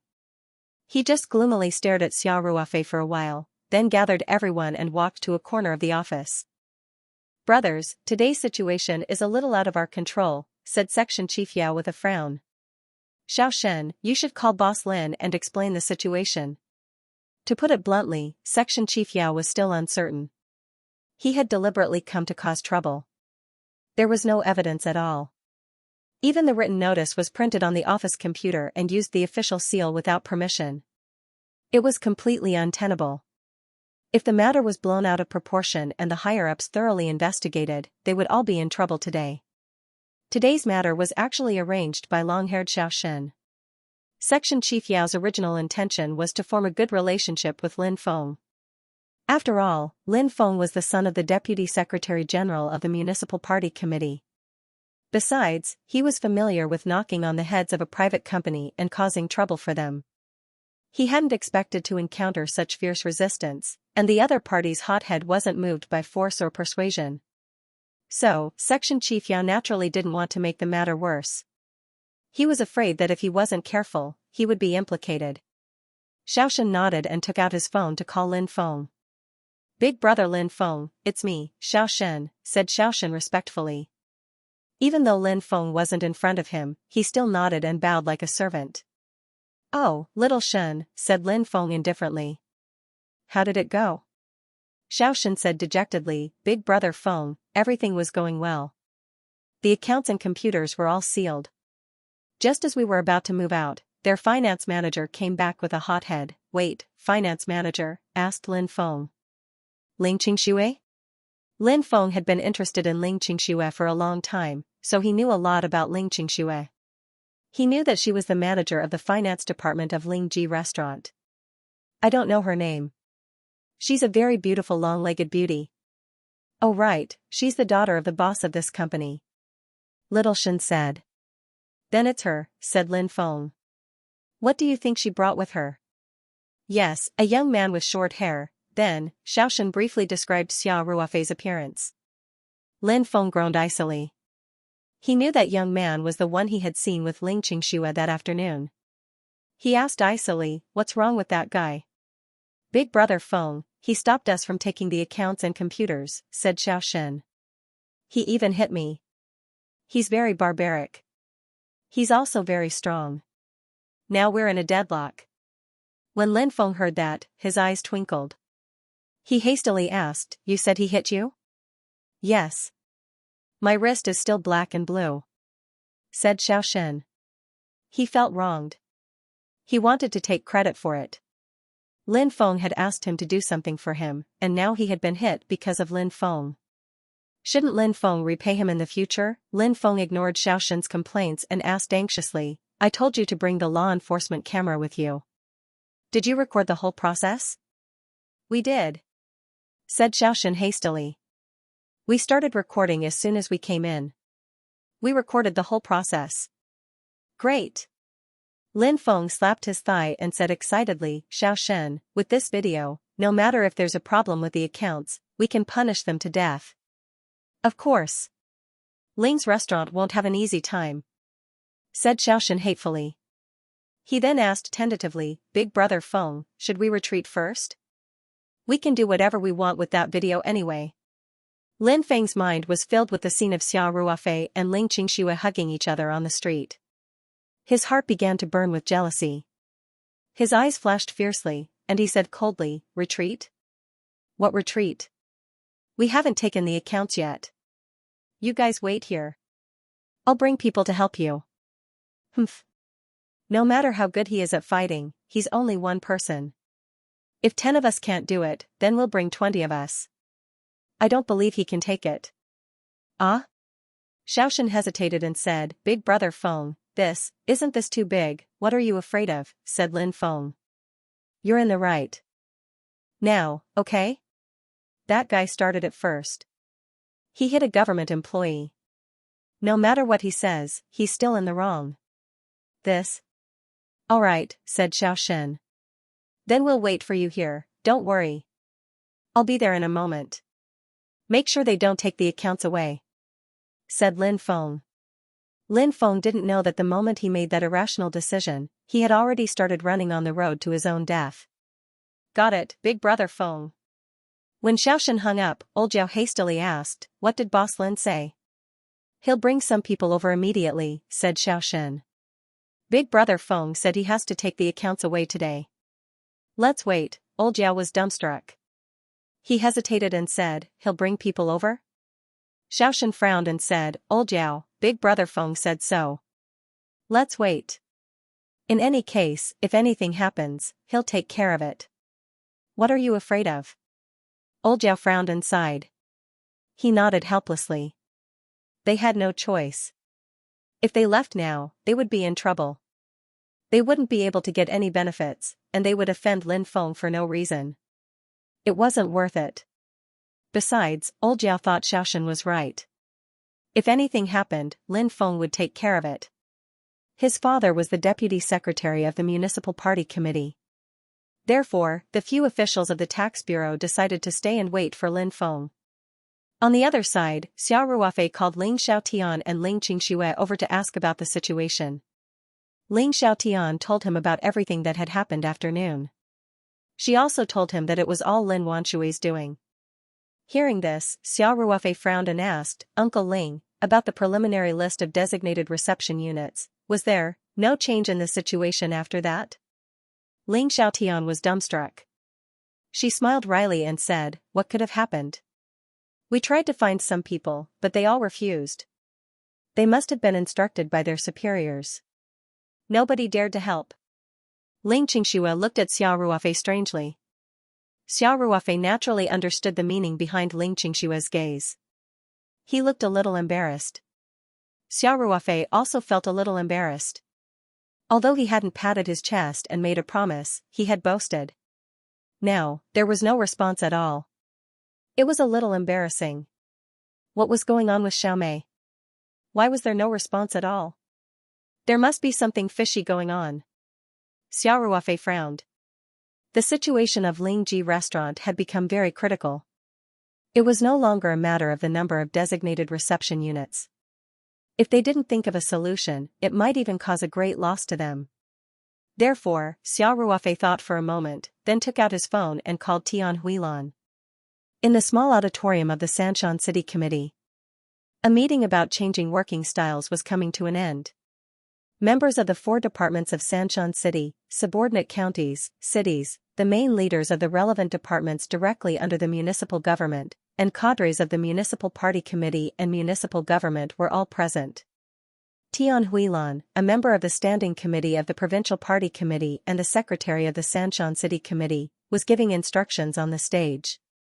Comrades, as the saying goes, one must be strong to forge iron, and one must first correct oneself. Leaders and cadres must start from themselves, take the lead in promoting good working styles, and lead the cadres to change their working styles. They must overcome the chronic problems of formalism, bureaucracy, hedonism, and extravagance, and lead the whole city to change for the better. Tian Huilan's secretary, Xiaomei, was sitting in the back row. She had personally written the draft, and Tian Huilan had revised it 3 times. Xiaomei was very familiar with every word in the draft, and she also knew that Tian Huilan had reached the last major point. Xiaomei was sorting out Tian Huilan's upcoming itinerary in her mind. Suddenly, her phone vibrated in her bag. Xiaomei frowned slightly. She opened her bag and took out her phone, but found that the screen was dark. She was stunned for a moment, but the phone was still vibrating. Xiaomei suddenly realized something. She quickly opened her bag and took out another phone. This was Tian Huilan's phone. She was used to giving her phone to her secretary before a meeting to ensure that it wouldn't affect the meeting and wouldn't miss an important call.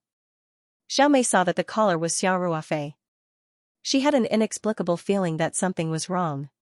She quickly stood up and gently pushed her chair away. She tiptoed out of the auditorium and quickly picked up the phone. Hello, Mr. Xia. Secretary Tian is in a meeting. Xiaomei said. Oh. It's Director Xiao. Xiao Ruofei frowned slightly and said, Director Xiao, I have something urgent to report to Secretary Tian. Xiaomei's heart suddenly quivered. She asked carefully, Mr. Xia, is it about the Lingyun Hotel? I've already communicated with Secretary General Lin this afternoon. He said that he'll understand the situation in detail. If the hardware meets the standards, this hotel will be added to the list. Xiao Ruofei said, Director Xiao, that's not the case from what I know. I'm currently at the headquarters of Lingji Restaurant. Not only has the problem with Lingyun Hotel not been resolved, but Lingji Restaurant has also encountered a series of malicious inspections. Xiao Ruofei went through the inspection, fines, and other problems that Ling's restaurant had encountered today. Xiaomei was shocked and quickly said, I'm sorry, Mr. Xia. This may be my mistake. Please wait a moment, I'll find a way to report this to Secretary Tian. Xiao Ruofei said, all right. Please hurry. The situation here is a little complicated. Xiao Ruofei was very unhappy at this moment, especially with Xiao Mei. He didn't know how Xiao Mei did it, but it was clear that not only did she fail, but it also led to more problems. So Xiao Ruofei's tone was slightly stiff. Xiao Yumei hurriedly said. Xiao Mei hurriedly hung up the phone, her mind in a mess. At this time, Xiao Mei realized that she might have made a big mistake. Lin Wanxue was probably beating around the bush with her at noon, but she actually took his false words seriously. Xiao Mei regretted it very much. But what made her more anxious was that the situation had become so serious. Thinking of Xiao Ruofei's position in the hearts of Secretary Tian and even Master Song, Xiao Mei felt a chill at the back of her head. But she didn't have time to be afraid. Now, the most important thing was to solve the problem for Xiao Ruofei. Tian Huilan was still speaking on the stage. This was a deployment meeting about the mass education activities. Xiao Mei listened carefully and estimated that it would take about 10 minutes to finish. It was definitely impossible to go up and report to Tian Huilan directly, but if she waited until he finished speaking, she didn't know what would happen to Xiao Ruofei. Xiao Mei was suddenly caught in a dilemma. She quickly weighed the various situations in her mind, and finally gritted her teeth and made a decision. She quickly tore a page from her notebook, then picked up a pen and started to write, describing what had happened today in the shortest possible words. Then, Xiao Mei came to the side of the venue, found the meeting service staff, whispered a few words, and handed the folded paper to the staff. Many leaders brought their own teacups for meetings, so they would arrange for staff to fill the teacups during the meeting. Xiao Mei found a staff member to fill the teacups for the leaders. After the staff member got the note, she immediately took the kettle and went to the stage. She first came to Tian Huilan's side and filled her teacup with water. At the same time, she quietly pushed the note to Tian Huilan's table, and then went to fill the other leaders' teacups. Tian Huilan, who was holding a script and speaking, was slightly stunned. She knew that there must be something very urgent to hand over a note at this time. So, she cleared her throat, reached for the teacup, and drank unhurriedly. Her eyes quickly swept over the note. After reading it, Tian Huilan's expression changed slightly, and then quickly returned to normal. She adjusted the microphone and continued to speak. However, Xiao Mei was keenly aware that Tian Huilan didn't completely follow the script. Basically, she just mentioned the main points of the script, and Xiao Mei was slightly relieved. Tian Huilan finished the script, which originally took about 10 minutes to speak, in 2 minutes, and there was a burst of warm applause in the venue. Just as everyone was waiting for the host to announce the end of the meeting, Tian Huilan leaned closer to the microphone and said, "In today's meeting, I mainly talked about the problem of changing working styles. Next, I will temporarily arrange for an on-site office session.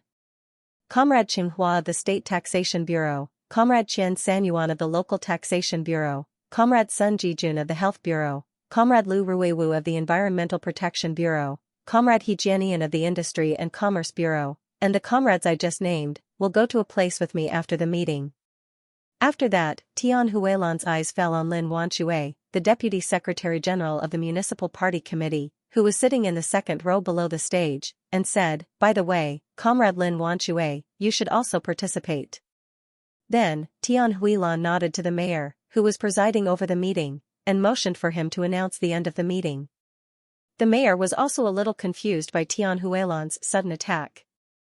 Tian Huilan had never communicated with him about this on-site office. However, the mayor quickly came back to his senses and quickly announced the end of the meeting. Tian Huilan immediately stood up and walked off the stage. Xiao Mei quickly packed up Tian Huilan's documents and glasses, and then quickly followed him. Considering that Tian Huilan might go to the on-site office, Xiao Mei quickly transferred Tian Huilan's car after passing him the note. Although Xiao Mei's political experience was still very inexperienced, overall, as a secretary, Xiao Mei's work as a secretary was very meticulous. The several directors who were named by Tian Huilan were a little uneasy. They didn't know what the situation would be like. Lin Wanxue was even more frightened.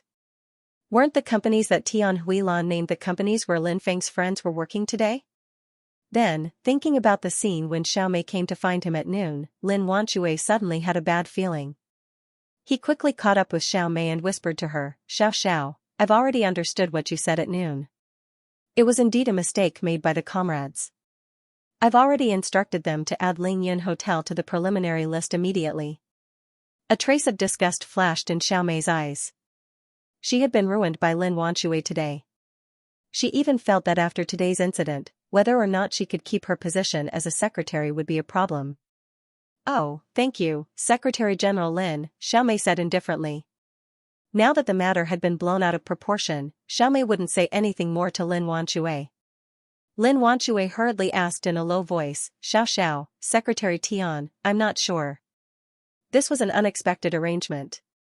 "I didn't know the situation in advance," Xiaomei said. "Secretary General Lin, I'm sorry. Secretary Tian's car is here. I'll leave first." After saying that, Xiaomei left Lin Wanshui and quickly caught up with Tian Huilan and opened the car door. Tian Huilan was just about to bend down and get into the car, but halfway through, he straightened his body and turned to look at Lin Wanshui. He said indifferently, "Comrade Lin Wanshui, you can take my car. Don't call another car." If it were any other time, Lin Wanshui would probably laugh in his dreams if he could ride in the same car with Secretary Tian of the Municipal Party Committee. This meant that the leader thought highly of him, but today was the exact opposite. His heart thumped, and beads of sweat appeared on his forehead. He didn't even have the chance to understand the situation and report it. Lin Wanshui felt that the situation was even worse. However, after Tian Huilan finished speaking, he didn't get into the car. He just stood there and looked at Lin Wanshui. Therefore, Lin Wanshui didn't dare to hesitate and quickly said, "Thank you, Secretary Tian." Then, he trotted over and opened the door on the other side. After Tian Huilan got into the car, he hurriedly got in and sat next to Tian Huilan. After Tian Huilan got into the car, he said indifferently, Xiao, let's go." Xiaomei replied. She didn't need Tian Huilan's instructions. She naturally knew where they were going. After Tian Huilan finished speaking, he leaned against the back of the chair and closed his eyes to rest. He didn't say a word to Lin Wanshui at all. Lin Wanshui felt like he was sitting on pins and needles. He kept wiping his sweat and was extremely terrified. Xiaomei saw that the several directors that Tian Huilan had called out also got into their cars in a hurry, so she signaled the driver to set off. 6 or 7 cars drove out of the Municipal Party Committee compound in single file and headed in the direction of the Ling's Restaurant Group headquarters. To be continued. At the headquarters of Ling Ji Catering, Xiao Ruofei was still confronting 5 cadres of the tax bureau alone. Ling Xiaotian and Ling Qingxue were standing beside Xiao Ruofei. Ling Xiaotian looked worried. Ling Qingxue was relatively calm. She knew Xiao Ruofei very well and knew that Xiao Ruofei was not the kind of person who acted blindly and impulsively. Time ticked by. The atmosphere in the finance office was very solemn, and the ordinary employees did not even dare to breathe loudly. Suddenly, noisy footsteps came from the direction of the elevator.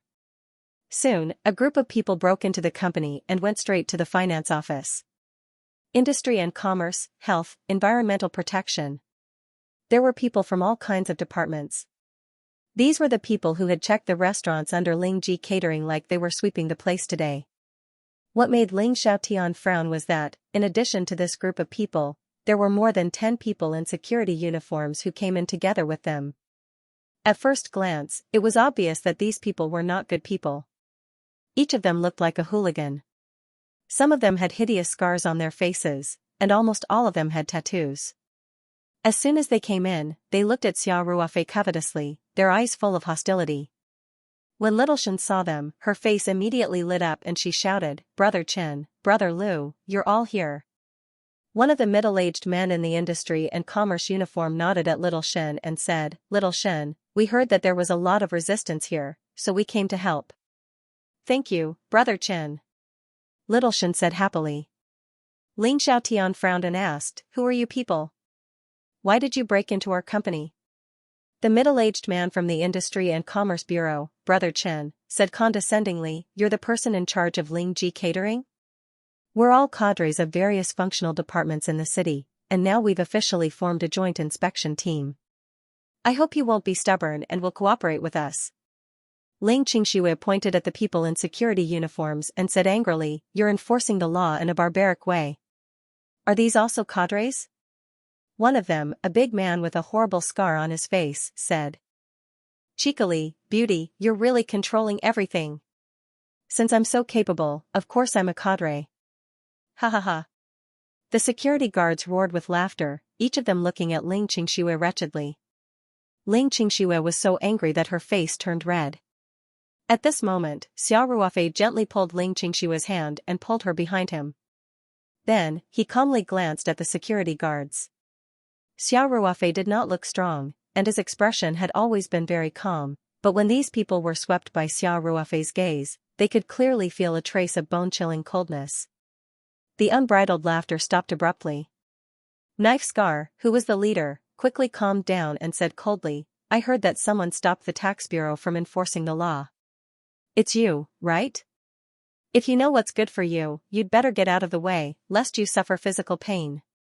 Brother Chen, who was from the Industry and Commerce Bureau, also said, these comrades are all employees of a regular security company. Because of your company's violent resistance, we invited them to protect you. Another cadre from the Health Bureau, whose surname was Liu, also said with a fake smile, by the way, you'll pay for the security guards later. If it weren't for your unwillingness to cooperate, we wouldn't have needed to hire security guards at the last minute. You'll have to pay for this, right? When the employees of Ling Ji Restaurant Group heard this person's words, they all revealed angry expressions. They were really going too far. They hired a bunch of thugs to the company, and in the end, they still wanted the company to pay for the so-called expenses. A trace of anger flashed in Ling Xiaoyan's eyes. These people were too arrogant. The finance office fell into silence, but the anger slowly brewed and fermented in this silence. Suddenly, a sneer broke the silence. Xiao Ruofei had a playful smile on his face as he looked at the strange combination of junior leaders, ordinary cadre, and hooligans in front of him. He opened his mouth and said, you still want us to pay for these hooligans? I have to say, your idea is really creative, and your bottom line is really lower than I thought. I admire you. I finally see what it means to be shameless and invincible. The cadre from the Health Bureau, whose surname was Liu, looked at Xiao Ruofei and said, if you have time to be sarcastic, why don't you think about yourself first? Then he said to Shen, when you go back, give a copy of today's video to the police. This kind of barbaric resistance to law enforcement can't be tolerated. Okay. Shen said with a grin. At first, there were only 5 of them here, so Shen was a little scared. But now, there were more than 20 people here, and there were more than 10 hooligans brought by Knife Scar. Shen suddenly felt confident. Knife Scar said casually, Old Liu, why are you talking nonsense with this grandson? After that, he pointed to the ledger on the table and the pile of sealed computer mainframes and asked, these are the things we need to move, right? Xiaoshen nodded. Knife Scar waved his hand and said, brothers, go. Move the things. Ling Qingxue's face suddenly changed, and she shouted angrily, who dares to come up? Knife Scar said with a smile, Beauty, we all dare to come up. Who doesn't want to come up with a beauty? Brothers, don't you think so? Those hooligans were already drooling over Ling Qingxue's beauty. Hearing this, they all laughed and looked at Ling Qingxue with lustful eyes. Ling Qingxue was so angry that her towering chest rose and fell slightly, and her beautiful face was flushed. At this moment, a figure flashed and rushed toward Knife Scar and the others. Knife Scar only saw a blur, and Xiao Ruofei, who was a few meters in front of him, had disappeared. Then, he felt a strong force coming toward him, and then there was the sound of slapping, and there was a burning pain on his face. From the point of view of Shen and the others, it was even more shocking. Xiao Ruofei rushed into the encirclement formed by Knife Scar and the others as fast as lightning, like a tiger entering a flock of sheep. Xiao Ruofei's movements were so fast that they felt like they were watching a fast-forwarded video, but the movements of Knife Scar and the others were extremely slow. In comparison, it was like slow motion on TV. When everyone came to their senses, Xiao Ruofei had already returned to his original position as if nothing had happened. Knife Scar and the others were all lying on the ground, screaming. And their cheeks were swollen. In such a short time, each of them had been slapped by Xiao Ruofei at least 7 or 8 times when they were knocked down. Knife Scar was especially miserable. Xiao Ruofei didn't hold back at all when he slapped him, and his back molars were directly broken. Xiao Ruofei curled his lips and said, "Your mouths are too smelly. I'll help you remember. Also, how dare you be a thug with such a look? Go back and drink milk for a few years." Shen and the others were all dumbfounded. They were completely shocked. Was he still King Human? Knife Scar and the others were said to be from a security company, but in fact, they were a group of brave and ruthless gangsters. Fighting was a common occurrence for them. This group of ruthless people were all weak chickens in front of Xiao Ruofei. Old Lu and the others swaggered over to support because Knife Scar was their biggest reliance. Now, they were all defeated in one move. What were they going to do now? Ling Qingshua's eyes were shining as she looked at Xiao Ruofei's back. Her eyes were full of admiration. Since ancient times, beautiful women loved heroes. Xiao Ruofei showed such a brave side, which made Ling Qingshua's love for him grow even stronger. Xiao Ruofei looked around. Shen and the others couldn't help but avoid Xiao Ruofei's gaze. Who else wants to move things? Xiao Ruofei asked lightly. Other than the wailing of Knife Scar and the others, no one made a sound. Shen and the others didn't even dare to breathe loudly. Everybody looked in the direction of the voice and saw Lin Feng appear at the door of the office. Ling Qingxue gritted her teeth as an expression of extreme disgust appeared in her eyes. Lin Feng looked as gentle and refined as before. He had an indifferent smile on his face. He didn't even look at Dao Ba and the others who were groaning on the ground. He walked towards Xiao Ruofei and the two others. When Lin Feng glanced at Ling Qingxue, a fire flashed in his eyes. Then he looked past Ling Qingxue and at Ling Xiaotian. "Hello, Uncle Ling," Lin Feng said, bowing slightly. Ling Xiaotian said with a complicated expression, "So it's young Master Lin. What can I do for you?" Lin Feng smiled and said, "I was on the second floor of your company. I heard a lot of noise here, so I came in to have a look." "Uncle Ling, what's going on?"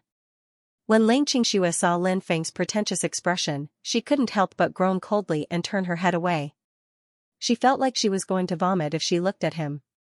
Ling Xiaotian stared at Lin Feng and said, "Young Master Lin, you should know what's going on, right?" Lin Feng laughed and said, "I just came in. How could I know?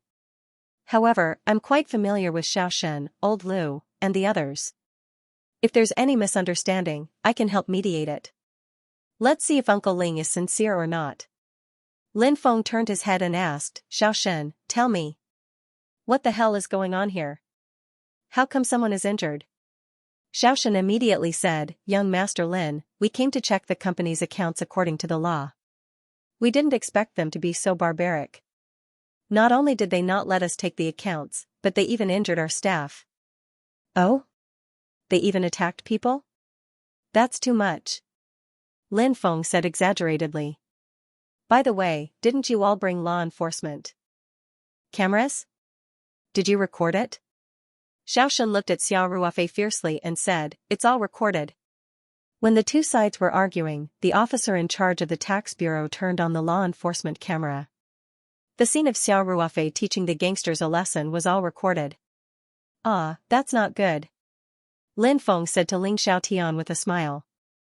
"Uncle Ling, this is already a crime. If Xiao Shen and the others give these videos to the police, I'm afraid the person next to you will have to bear the consequences." Lin Feng's original intention was to use Scar and the others to teach Xiao Ruofei's and let him suffer. But he didn't expect Scar and the others. Fortunately, all of this had been recorded. If Xiao Ruofei had tried to stop Xiao Shen before, it could be considered extreme behavior. What had just happened was definitely a crime of assault. With those videos, Lin Feng thought he already had Xiao Ruofei's Achilles heel. He could do whatever he wanted with him. Ling Xiaotian said with a sullen face, "Young Master Lin, what do you want? Let's not beat around the bush." Lin Feng smiled proudly and said, "Uncle Ling, the situation is very bad for you now. If Xiao Shen and the others are serious, the boy next to you will at least be in prison for a few years. Your company will also receive a large number of fines. You may even be forced to close down. That will be a great loss." Ling Xiaotian looked at Lin Feng calmly. She waited for him to continue. Lin Feng looked at Ling Qingxue passionately and said, "Uncle Ling, you know that I admired Qingxue for a long time. If Xianxia can be friends with me, then we'll be family. I think Xiao Shen and the others will give me face. Then what happened today won't be a problem. Is that right, Xiao Shen? Yes, yes, yes. Miss Lin's friend's company. We definitely have to take care of it, Xiao Shen said hastily, nodding and bowing. Lin Feng was very satisfied and nodded. Xiao Shen was not bad. He was smart, and he was also very smart. Lin Feng could train him later. Ling Qingshua's expression changed. She said icily, "You're dreaming. I will never fall in love with a despicable person like you in my life." Lin Feng's eyes flashed fiercely, but he quickly covered it up. He smiled gently and said, "Qingxue, it seems like you have some misunderstandings about me. I think you'll understand me when we get to know each other more." Ling Qingxue groaned icily. She didn't hide her disgust for Lin Feng. Ling Xiaotian said in a deep voice, "Young Master Lin, Qingxue has to make her own decisions when it comes to love. Even if I were her father, I couldn't make that decision for her." Lin Feng looked at him coldly and asked, "So Uncle Ling refused?" Ling Xiaotian looked at Lin Feng calmly. She didn't say anything, but her meaning was obvious. Ling Xiaotian's heart was also filled with anger. I used to think that Lin Feng was a modest gentleman. I didn't think he was any different from those good-for-nothings. He's just better at pretending. Ling Xiaotian thought angrily. Lin Feng smiled icily and said indifferently, "Xiao Shen, call the police." "Okay." Xiao Shen replied excitedly. She took out her phone and called the police. "Young Master Lin, Xiaoxia may have been a little too harsh, but it was also these people who spoke rudely in the first place." Lin Xiaotian said with difficulty.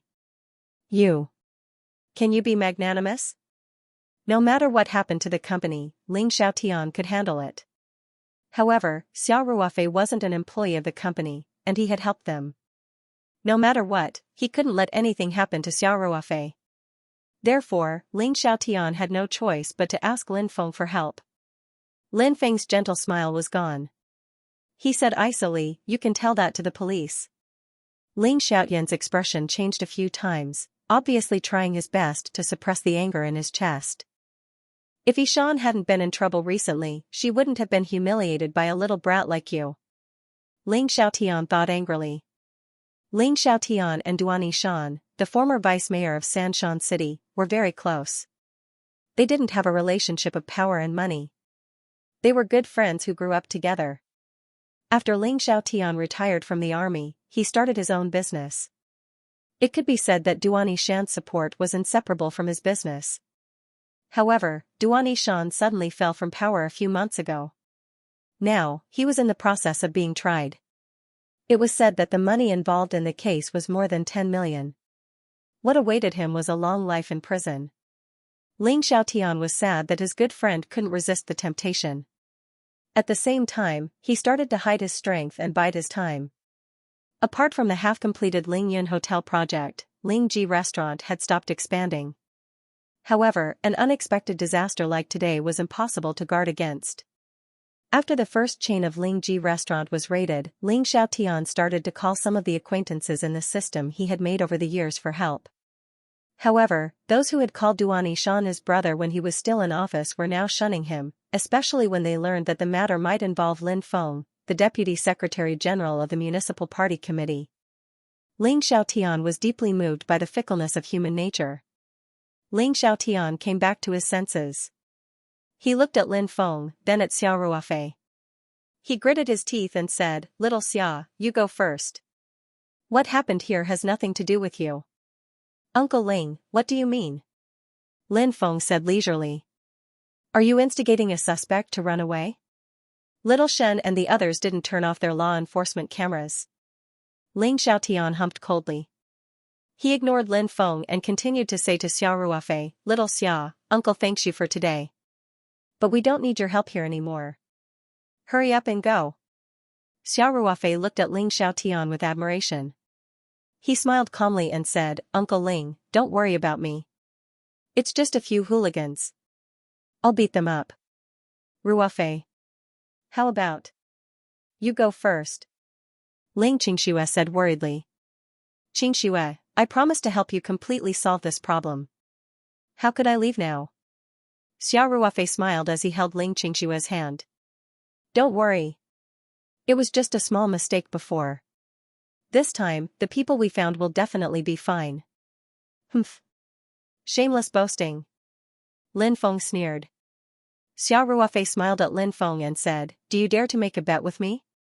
Bet on what? Lin Feng asked coldly. Bet that when I count to 3, you'll be in big trouble. Humph, you don't know what you're talking about. Xiao Ruofei ignored Lin Feng and started counting. He had already heard a series of footsteps, and he was familiar with 1 or 2 of them. 1, 2, 3. What are you doing here? A stern voice came from the door. Tian Huilan strode into the office with a gloomy expression. Behind her was a group of bureau chiefs who were completely unaware of the situation. Of course, the Deputy Secretary General of the Municipal Party Committee, Lin Wanxue, was even more terrified. In fact, when Xiaomei instructed the driver to drive to the office building where Ling Ji Catering's headquarters was located, Lin Wanxue couldn't help but break out in a cold sweat. Tian Huilan didn't say a word to him the entire time. After getting out of the car, she still didn't say a word. She took the elevator directly to the floor where Ling Ji Catering's headquarters was located. The bureau chiefs in the elevator didn't even dare to breathe loudly. After arriving at Ling Ji Catering's headquarters, Tian Huilan cheerfully asked the staff about the location of the finance office outside. Then, she took the lead and walked directly into the office. It wasn't until Tian Huilan scolded him that Lin Wanxue squeezed into the office, sweating profusely. When he saw that his son, Lin Feng, was also there, and there were more than a dozen hooligans lying around in the office, wailing in pain, Lin Wanxue was even more disheartened. When Lin Feng saw Tian Huilan, he couldn't help but be stunned. Then, he saw Lin Wanxue and subconsciously called out, Dad. Why are you here? At this moment, Lin Wanxue really wanted to shove Lin Feng back into his mother's belly. At this moment, he had never wished that he'd never had a son like Lin Feng.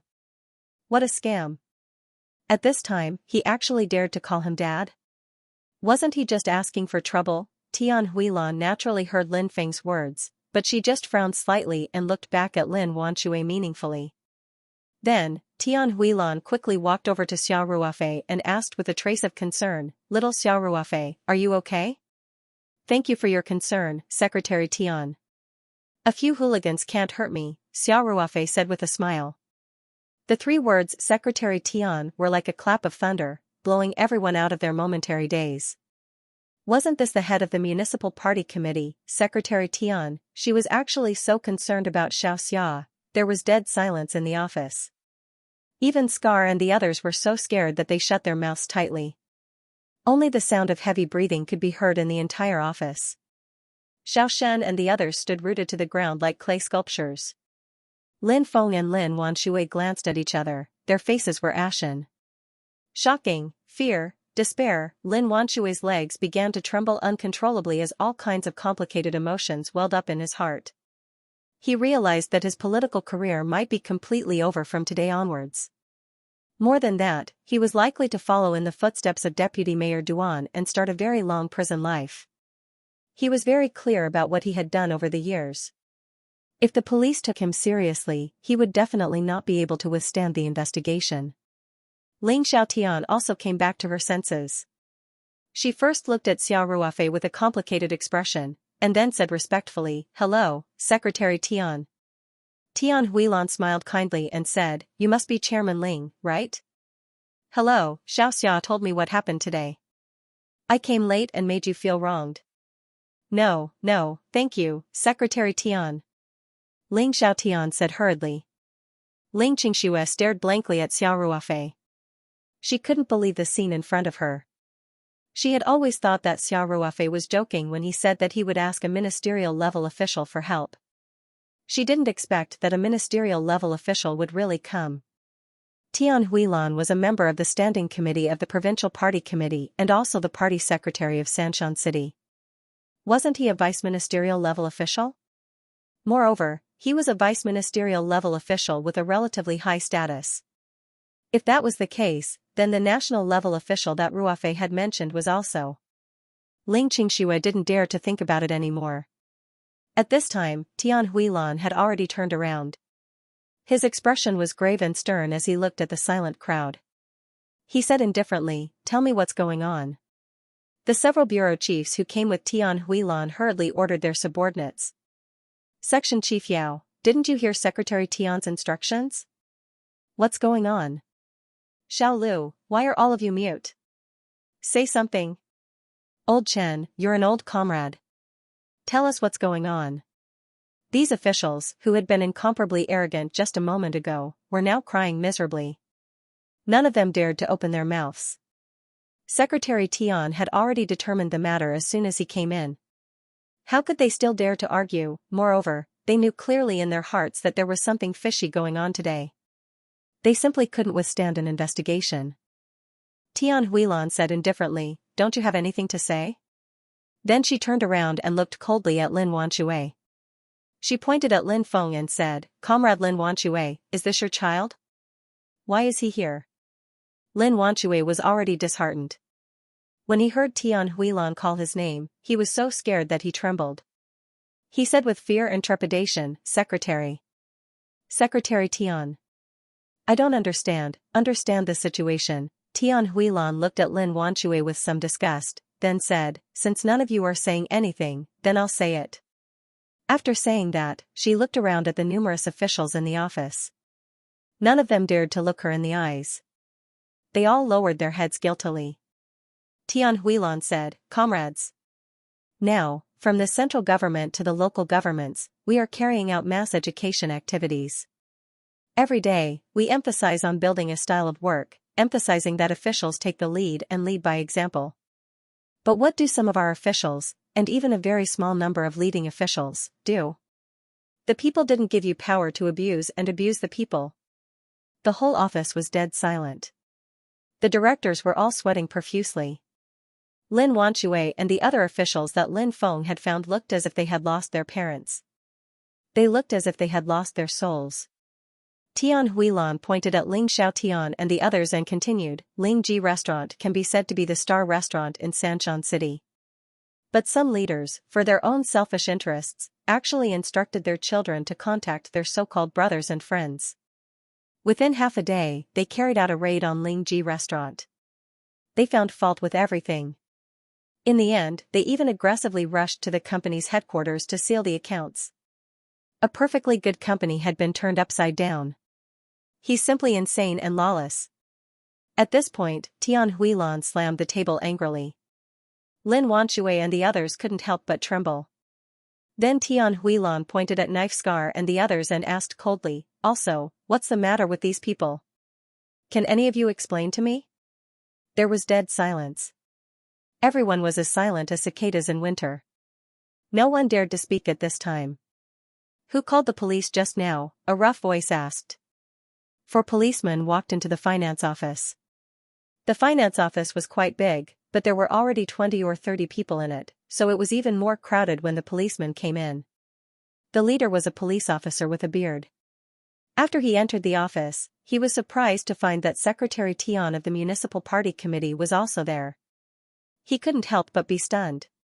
Some of the young policemen accompanying him didn't know Tian Huilan.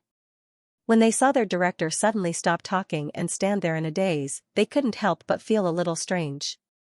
They gently touched the bearded police officer's arm. The bearded police officer came back to his senses and hurriedly strode over to Tian Huilan. He saluted him and said loudly, "Secretary Tian, the deputy director of Jinrong Police Station, Song Tianhao, is on the way. Please give us your instructions." Tian Huilan nodded slightly and asked, "Who called the police just now?" No one said anything. Lin Feng and Xiao Shen, who had called the police, lowered their heads guiltily.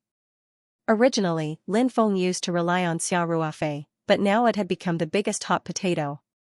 Song Tianhao, the deputy director, couldn't help but feel strange when no one said anything.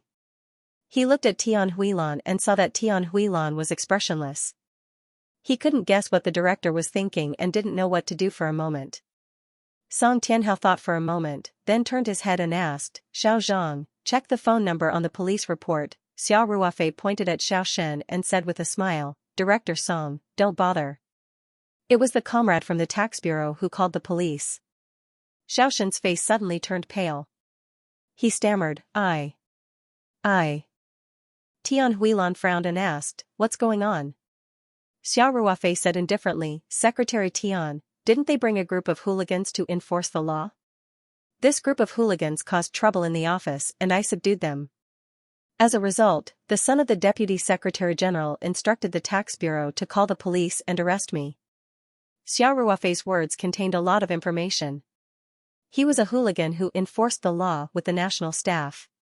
He was the son of the Deputy Secretary General, and he did not hold any position, but he was able to give orders to the cadres of the Tax Bureau. Almost every word he said was heart-wrenching. The faces of the several directors brought by Tian Huilan became a little embarrassed, and Lin Wanshui's face was even paler. He always thought that it was the worst time, but he didn't expect that the situation would always be worse than he imagined. Lin Feng's expression changed and he said, I didn't. It was you who beat up the security company's people first, that's why Xiaoshen called the police. By the way, they are not some hooligans. They are employees of a formal security company. If it were not for your violent resistance, Little Shen and the others would not have spent money to hire a security company for help. Shut up. Lin Wanshui was flustered and exasperated. He slapped Lin Feng twice and then roared, you little bastard, you still dare to quibble now. How many shameful things have you done behind my back? Two clear palm prints suddenly appeared on Lin Feng's fair face. He looked at his father in horror, and he had lost his usual elegance. Lin Wanshui immediately put on a distressed expression and said to Tian Huilan, Secretary Tian, it's all my fault for neglecting to discipline this unfilial son. I didn't know that he had done so many lawless things in my name outside.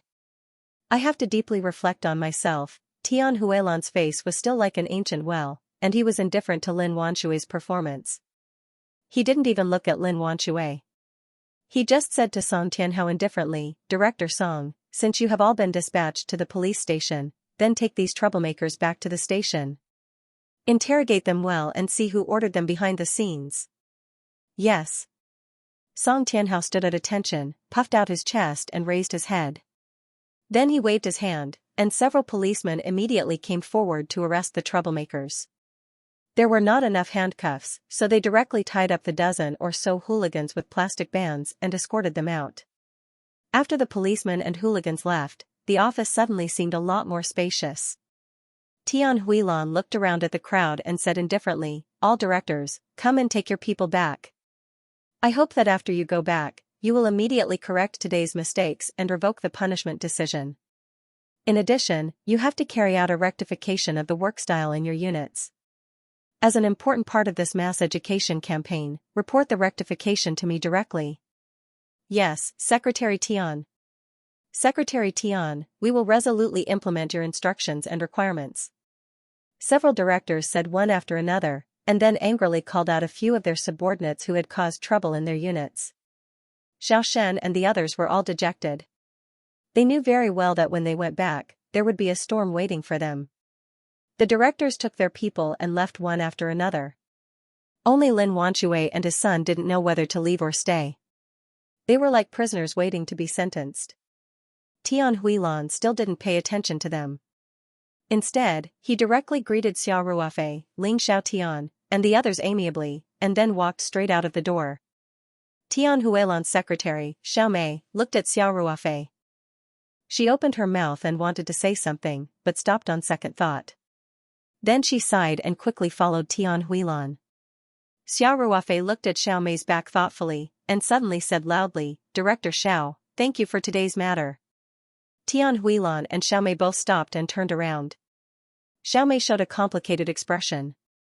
Xiao Ruofei smiled and continued, Director Xiao, if you hadn't reported to Secretary Tian in time, this matter might not have been solved so smoothly. Thank you. Xiao Mei suddenly understood. A trace of gratitude flashed in her eyes. She quickly said, Mr. Xia, you're welcome. I didn't do my job well. Please forgive me. Xiao Ruofei laughed and said, it's all over. Don't mention it. Tian Huilan looked at Xiao Ruofei thoughtfully, and then looked at Xiao Mei. Then he nodded to Xiao Ruofei with a smile and turned to leave the office. Tian Huilan walked and said to Xiaomei lightly, Xiaomei, you can ask Xiaowu for more advice when you have time. She has a lot of experience in secretarial work. Xiaomei was slightly stunned, and then she showed a trace of joy and said, okay, thank you, Secretary Tian. Tian Huilan asked her to ask Wu Liqian for more advice, which meant that the work mistake was covered up, and she was not kicked out of the door. In the office, Lin Wanxue and his son stood there in a daze. Lin Wanxue thought for a while, and then he came to Ling Tianyi and said, Manager Ling, this is a mistake, get out. Xiao Ruofei spat out a word coldly. You. Lin Feng shouted angrily. Lin Wanxue hurriedly pulled Lin Feng away and said to Xiao Ruofei with a sad face, Mr. Xia, please forgive us and let us go this time. Please help us in front of Secretary Tian. At noon, Lin Wanxue was still the deputy secretary of the municipal party committee, and he talked with Xiaomei in a formal tone. Now he had become a complete failure in politics, and he could be imprisoned at any time. Xiao Ruofei didn't even have the interest to look at them. He said directly, come here and drive these two guys out. Mr. Xia, Mr. Xia. Lin Wanxue shouted anxiously. Several male employees drove Lin Wanxue and his son out without hesitation. They had witnessed the arrogant and despotic behavior of Xiaoshen's group. Now they knew that these two people were the initiators, and they had been suppressing their anger for a long time. After Lin Wanxue and his son were driven away, everyone in the office turned their attention to Xiao Ruofei. In their eyes, this young man was really something. Even Secretary Tian had personally come to uphold justice for him. Moreover, a deputy secretary general of a division had become a worthless chicken and pottery dog in front of him. Some attentive female employees also noticed that during the conflict, Xiao Ruofei had held Ling Qingshua's hand tightly, so many people looked at Ling Qingxua with a bit more ambiguous eyes. Ling Qingshua's pretty face was slightly red. She quickly looked at Xiao Ruofei and said, what are you looking at? Hurry up and clean up the office. What kind of mess is this? Ling Xiaotian's office. Xiao Ruofei and Ling Qingxua sat on the sofa in the reception room, while Ling Xiaotian personally brewed kung fu tea for Xiao Ruofei. The steaming hot water was poured into the teapot, and the aroma of tea immediately filled the room. Ling Xiaotian skillfully washed the tea and brewed it. Then, she used a small clip to pass the small purple teacup in front of Xiao Ruofei. She smiled and said, Little Xia, try this tea guanyin. This is a good tea that a friend gave me. Usually, I can't bear to drink it myself. Thank you, Uncle Ling. Xiao Ruofei said with a slight bow. Xiao Ruofei used 2 fingers to gently pick up the teacup and brought it to his mouth. Suddenly, a fragrant aroma assailed his nostrils. The biggest characteristic of tea guanyin was that the aroma of the tea was very attractive. Xiao Ruofei took a small sip and felt that it was very clear and smooth, and the aftertaste was very obvious. Ling Xiaotian had been watching Xiao Ruofei until Xiao Ruofei finished the cup of tea. Then, she asked, how do you feel? Xiao Ruofei smiled and said, Uncle Ling, I don't know much about tea, but your tea guanyin is indeed much better than the ones I've drunk before. Ling Xiaotian laughed and said, my tea is a rare treasure. My friend bought a tea mountain in Anqi, but only the tea leaves on one tree are particularly good. Every year, the tea leaves on that tree are picked and fried separately. Once it's done, it's basically divided among my friends. Uncle Ling, if this tea is sold in the market, it should be very expensive, right? Xiao Ruofei asked with a smile. This kind of tea is at least a few thousand yuan per caddy. Ling Xiaotian said, tea guanyin's price is still acceptable, but if it's a top-notch Dahong Pao, the price will be even more frightening, and there's no market for it. Ling Xiaotian took a sip of the tea and continued, the quality of Dahong Pao tea sold on the market varies from 100 yuan to 5,000 yuan. However, these tea leaves can't be from the mother tree. The most authentic Dahong Pao grew on the high cliffs of Mount Wui's Nine Dragons' Nest, where the sunlight was short and there was a lot of reflection. The temperature difference between day and night was great, and the top of the cliffs was soaked and dripping with water all year round. This unique natural environment had created the unique qualities of the Great Crimson Robe. There are a total of 6 Dahong Pao mother trees, and the annual yield is only about 500 grams. In 2005, 20 grams of Dahong Pao was sold at a sky-high price of 208,000 renminbi, which is equivalent to over 10 million renminbi per kilogram. Xiao Ruofei couldn't help but be speechless. Although he was from Southeast Province, he didn't know much about tea. He knew that good tea leaves were very expensive, but he never thought that there would be tea leaves with such a sky-high price. Isn't that a little too exaggerated? Xiao Ruofei said with a smile. Ling Xiaotian laughed and said, "That's nothing. The problem is that you can't buy it even if you have the money." Since 2006, the country has banned the harvesting of tea leaves from the mother trees, because the 6 mother trees have been protected as intangible cultural heritage. Now, some of the sky-high prices of Dahong Pao tea on the market are produced by second-generation trees, while some are produced by cutting from the mother trees. However, due to the different growing environments, the quality of the tea leaves is also much worse. Ling Xianxia smiled and said, "Dad, since you can't buy it, what's the point of talking about it?" "Xianxia, it's okay. I'm very interested in what Uncle Ling said," Xiao Ruofei said with a smile. He wasn't being polite. In fact, when the topic of tea leaves was brought up, Xiao Ruofei had an idea. He wanted to plant tea trees in his space. As long as the trees were good, the space's unique environment would definitely produce the best tea leaves. Therefore, Xiao Ruofei asked, "Uncle Ling, since the Dahong Pao mother trees in Mount Wui are so precious, shouldn't they be carefully protected? If they were stolen or destroyed, the loss would be great." Ling Xiaotian laughed and said, "Of course, the Mount Wui government bought 100 million Huaxia dollars as insurance for these mother trees. There are also special troops stationed there to protect these mother trees. They are already national treasures, so the possibility of them being stolen is very low." Xiao Ruofei nodded. He originally wanted to find a way to get the branches of these 6 mother trees and then cut them in the space, but now it seemed that the possibility was very low. However, it wasn't necessarily impossible. With Xiao Ruofei's current skills, it was very possible to sneak into the tea house and get a few branches without anyone noticing. Of course, Xiao Ruofei didn't have such an idea for the time being. After all, planting tea wasn't an urgent matter.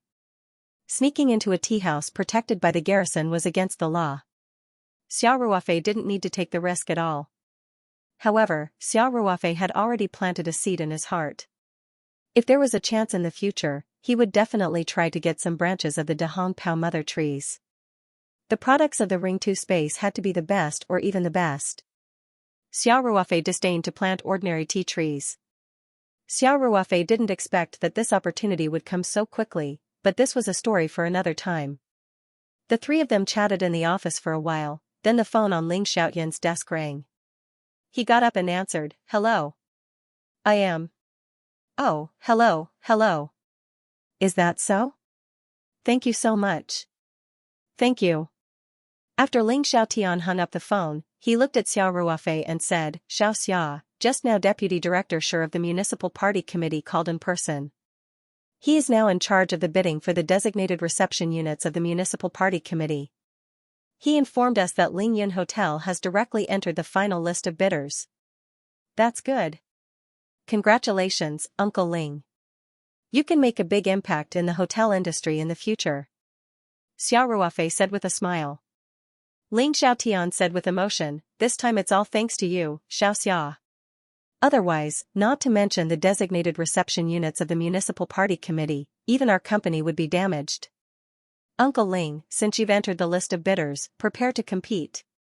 Xiao Ruofei said with a smile, "As long as Ling Yun Hotel's hardware meets the standards, and the preferential terms are better than the other hotels, there won't be any other factors that will affect the winning bid." Today's incident must have spread throughout the Municipal Party Committee. As long as the people in charge weren't idiots, they wouldn't dare to do anything shady in this bidding. We will prepare well," Ling Xiaotian said. "As long as it's an open and fair competition, our Ling Yun Hotel has a great chance of winning." "Xiaoxia, thank you so much this time." "Uncle Ling, you're welcome. We're all on the same side," Xiao Ruofei said with a smile.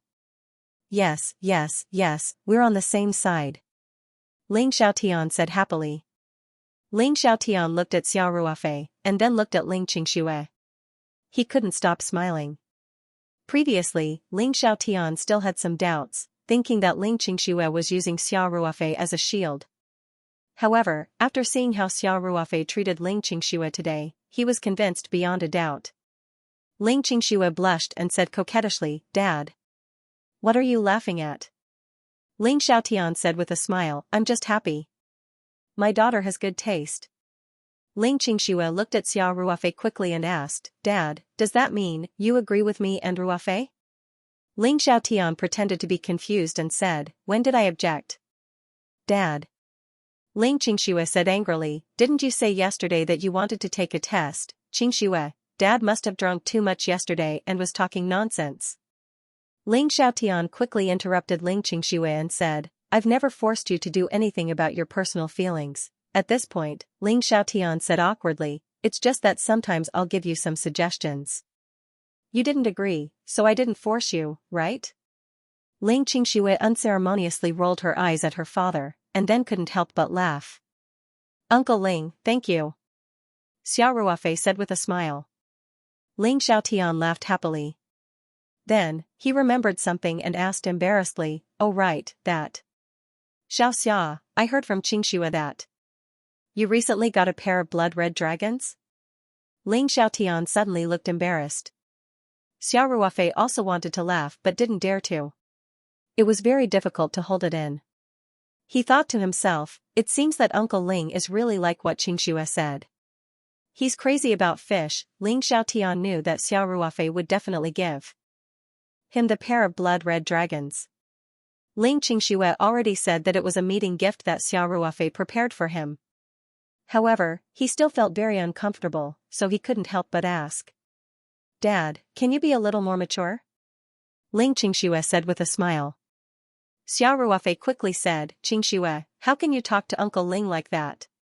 Then he said to Ling Xiaotian, "Uncle Ling, that pair of blood-red dragons is a meeting gift that Qingxue and I prepared for you. They're now at my friend's place. How about this, I'll go get them today and send them to your house tomorrow morning." Ling Xiaotian waved his hand and said, "Hey, Xiaoxia, I'm just asking. There's no rush. You can bring them over when you're free." Xiao Ruofei was slightly stunned. Wasn't he eager just now?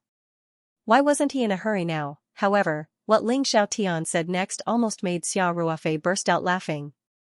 Ling Xiaotian quickly asked, "Ruofei, how long are your blood-red dragons? I have to prepare the fish tank first." "Oh right, Qingxue, remember to remind me to buy some small fish and shrimp tomorrow morning. Blood-red dragons are very picky. I have to choose them myself." Ling Qingxue immediately chuckled and nodded. Xiao Ruofei also came back to his senses. His future father-in-law was just being polite. He was already preparing to receive the blood-red dragons tomorrow morning. Xiao Ruofei didn't know whether to laugh or cry. Considering that Ling Xiaotian still had a lot of things to do, including the reopening of the closed stores and the sorting out of the accounts, Xiao Ruofei got up and left after chatting for a while. The finance department that Ling Qingxue was in charge of was the most seriously affected department today, so she naturally had to stay in the company. However, Ling Qingxue still walked Xiao Ruofei out personally. Now that their relationship had been made public, and Ling Xiaotian had agreed, Ling Qingxue had nothing to worry about. She openly held Xiao Ruofei's arm and walked out with him. Naturally, they attracted a lot of attention along the way. Ling Qingxue blushed slightly, but she still held on to Xiao Ruofei tightly. Xiao Ruofei smiled and said, "Qingxue, I think I can hear the heartbreak of your male employees." Ling Qingxue said coquettishly, "Nonsense." Xiao Ruofei said exaggeratedly, "Why would I talk nonsense?" "Oh. Are there female employees? I can't believe that my wife's beauty has reached the point where both men and women are attracted to her. That's too crazy. You bad guy." Ling Qingxue bit her red lips and said, "Do you believe that I won't strangle you?" Xiao Ruofei couldn't help but laugh, which attracted a lot of envious gazes from the company's employees. Ling Qingxue walked Xiao Ruofei all the way downstairs. "Qingxue, you should go back. There are a lot of things waiting for you to deal with in the company," Xiao Ruofei said. "Okay." Ling Qingxue said softly, "Drive slowly." Xiao Ruofei grinned and said, "I know. Thank you for your concern, my wife." Ling Qingxue rolled her eyes at Xiao Ruofei, but she didn't correct Xiao Ruofei's words. Instead, she came forward and hugged Xiao Ruofei gently. She looked into Xiao Ruofei's eyes and said, "Ruofei, thank you. My wife, do you want to show your gratitude?" Xiao Ruofei said with a smile, then pointed to his cheek and said with a smile, "You know." Ling Xianxia blushed. She looked left and right, then quickly tiptoed and kissed Xiao Ruofei lightly on the lips. Then, she ran away with a red face. Xiao Ruofei laughed.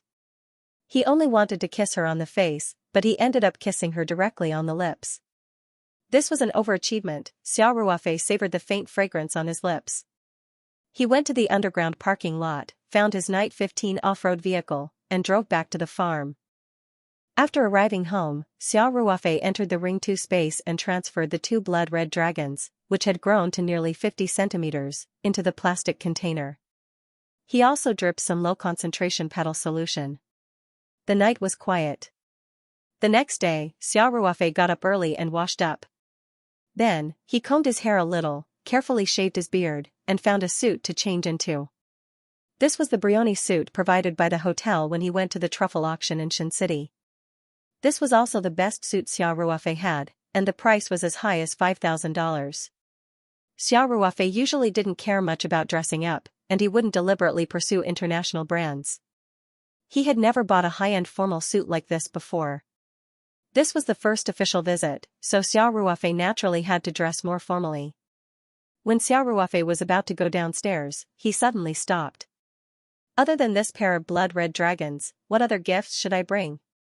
Should he bring some cigarettes, wine, tea, and fruits for the first visit to his future father-in-law? When he thought of wine, Xiao Ruofei suddenly had an idea. Last time, he bought 25 large jars of Zui Ba Xian liquor, a total of 5,000 pounds. It had been in the space for a few months now. He wondered how it tasted now. After this thought, Xiao Ruofei wasn't in a hurry to go out. After relocking the door and windows, he summoned the spirit map scroll from his palm. With a thought, his body flashed into the space. He went straight to the place where the jars were placed, casually opened the seal of a large jar, and opened the lid. Suddenly, the smell of wine assailed his nostrils. Xiao Ruofei clearly felt that the smell was much stronger than when he first bought it. He took the wine ladle and scooped some wine from the jar. He brought it to his mouth and took a small sip. Immediately, the rich wine smell filled his mouth. What was rare was that the Zui Ba Xian liquor was originally a bit choking, but now the smoke and fire smell had disappeared without a trace. The mellow and soft taste was even better than the $1,000 or $2,000 high-grade wine on the market. Xiao Ruofei couldn't help but smack his lips. He resisted the urge to drink a few more mouthfuls and poured the remaining wine back.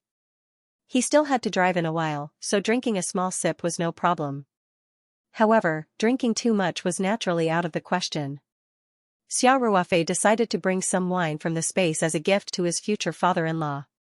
He had ordered a lot of small porcelain bottles.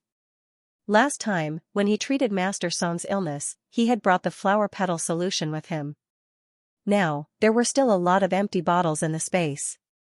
Xiao Ruofei immediately went to fetch 3 bottles. However, he didn't take the wine from the open jar. Instead, he went to the jar that he had marked, opened the seal, and opened the lid. This jar of wine had been blended with an entire flower petal. Since he was going to give it to his future father-in-law, he naturally had to give it to the best. Besides, this jar of wine weighed 200 pounds. Xiao Ruofei didn't feel any heartache at all if he took out 2 or 3 pounds. He took the ladle and funnel and filled 3 bottles of exquisite space wine. Then, he restored the jar to its original state. He found some soil and water from the space to reseal it. Only then did he leave the Ring 2 space. When Xiao Ruofei went downstairs, Yi Linyun had already prepared breakfast. Qingjiang Villa District. In front of a Linjiang villa in an excellent location, Ling Xiaotian was standing in the courtyard and looking forward. Ling Qingxue walked out of the villa and saw her father's expression. She said, "Dad. You've been waiting outside since 6 in the morning.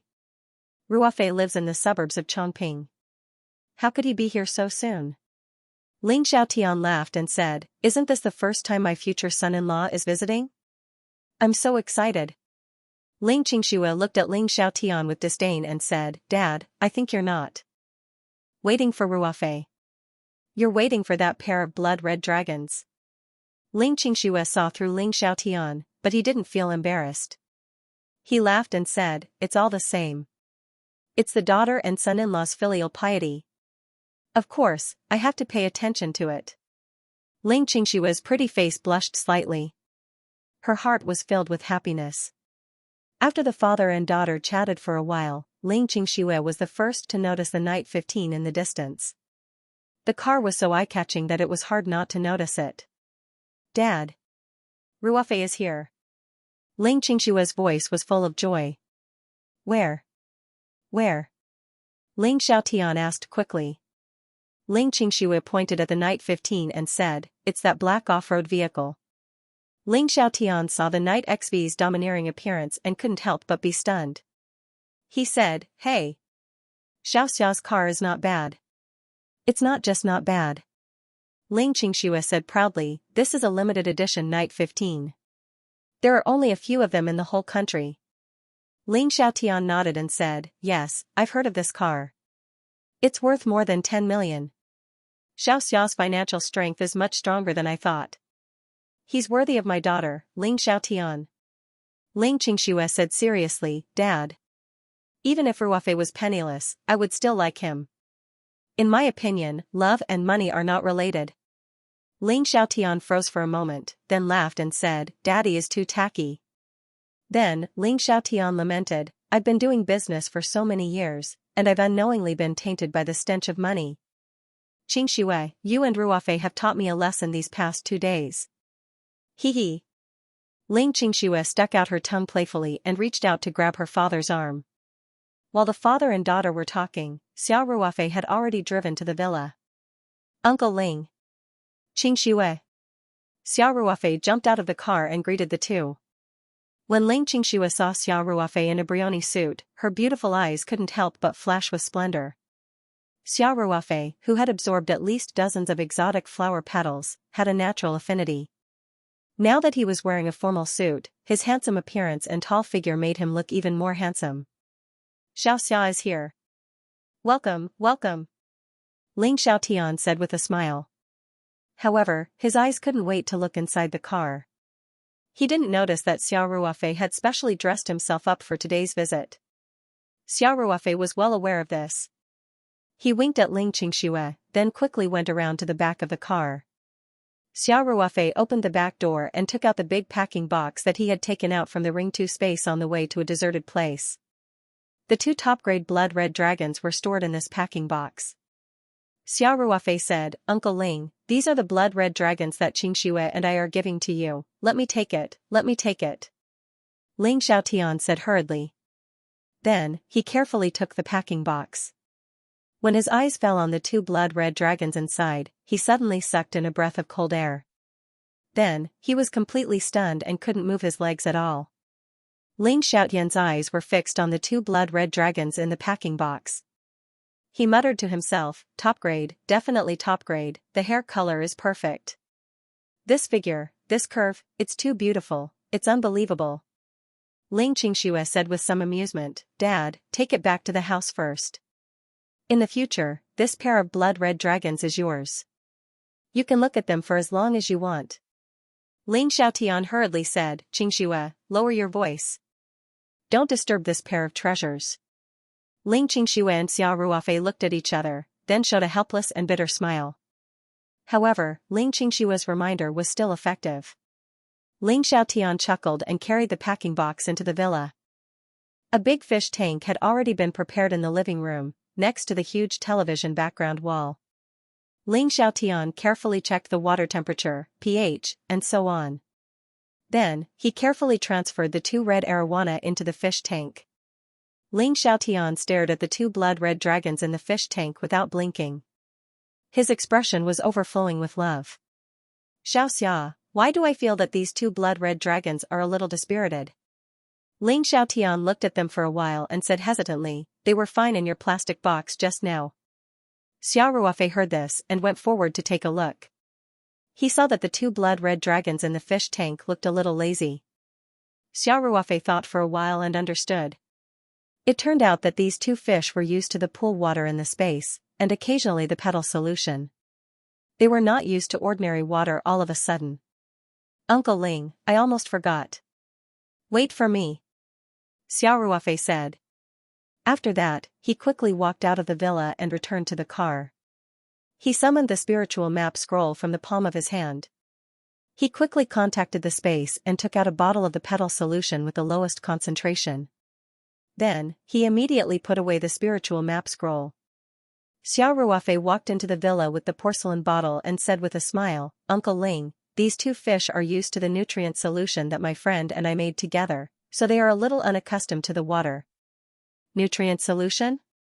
Ling Xiaotian was puzzled. Do we need to use nutrient solution to raise red arowana? You'll know when you see it. Xiao Ruofei smiled. After that, Xiao Ruofei opened the bottle stopper and dripped a few drops of the petal solution into the fish tank. The two red arowana suddenly became energetic, and then swam in the fish tank with their tails wagging. Ling Xiaotian saw the immediate effect and couldn't help but open her eyes wide. Xiao Ruofei wanted to laugh. In fact, the reason was very simple. The two blood-red dragons were swimming in the fish tank to absorb the components of the strange flower petals scattered in the water. The effect is too obvious. Ling Xiaotian took a breath and said, Xiaoxia, what kind of nutrient solution is this? Don't tell me it contains stimulants? This is very precious to the blood-red dragons. You can't feed them to those messy things. Xiao Ruofei smiled and said, Uncle Ling, don't worry. It's absolutely natural and pollution-free. After that, he handed the porcelain bottle to Ling Xiaotian and said, keep this. Just drip a few drops every 2 days. This bottle can be used for a long time. Ling Xiaotian hurriedly put it away as if she had received a treasure. Xiao Ruofei thought for a moment and said, Uncle Ling, you can ask me for more when you've finished using it. However, this nutrient solution is quite difficult to make, so you must keep it safe. Also, it's best to use it sparingly. Xiao Ruofei was a little embarrassed at the end. However, although the petal solution had the lowest purity, it was still very precious. If he didn't remind Ling Xiaotian, it would be a waste of God's gift. The two blood-red dragons regained their vitality, and Ling Xiaotian's attention was completely focused on the fish tank. So beautiful, this hair color, it's completely red. It's definitely the Emperor gene. It actually has such a perfect body, unbelievable. Hearing Ling Xiaotian's constant muttering, Xiao Ruofei and Ling Qingxue looked at each other and smiled bitterly. It seemed that they had underestimated the attraction of the best blood-red dragons to Ling Xiaotian, who was obsessed with fish. Xiao Ruofei took out the 3 bottles of wine he had prepared and said, Uncle Ling, I also brought some wine for you. Oh, thank you, Xiaoxia, Ling Xiaotian said without turning his head, give it to Qingxue. Just ask her to put it away for me. Seeing this, Ling Qingxue could not help but stomp her feet and say coquettishly, Dad. How can you treat a guest like this? This is Ruofei's first time here. Only then did Ling Xiaotian reluctantly withdraw his gaze and said with a smile, Good daughter, you also know that your father only has this hobby. Besides, Xiaoxia is one of us, so he won't mind these empty formalities, right? Xiao Ruofei was also a little embarrassed. He handed the wine over and said, I don't mind. Uncle Ling, the main thing is that this wine and the nutrient solution are in the same bottle, so I wanted to remind you not to make a mistake. When Ling Xiaotian heard this, he quickly said, Yes. Xiaoxia, you're right to remind me. I'll go make a mark now. What a joke. What if he accidentally poured the wine into the fish tank as the nutrient solution and caused the 2 precious blood-red dragons to die from intoxication? He might not be able to find a more perfect blood-red dragon in his life. Therefore, Ling Xiaotian put down the 3 bottles of wine that Xiao Ruofei gave him, then picked up the nutrient solution bottle, took out a roll of transparent tape from the drawer under the TV cabinet, and wrapped it around the porcelain bottle. Then he smiled and said, Now there won't be any confusion.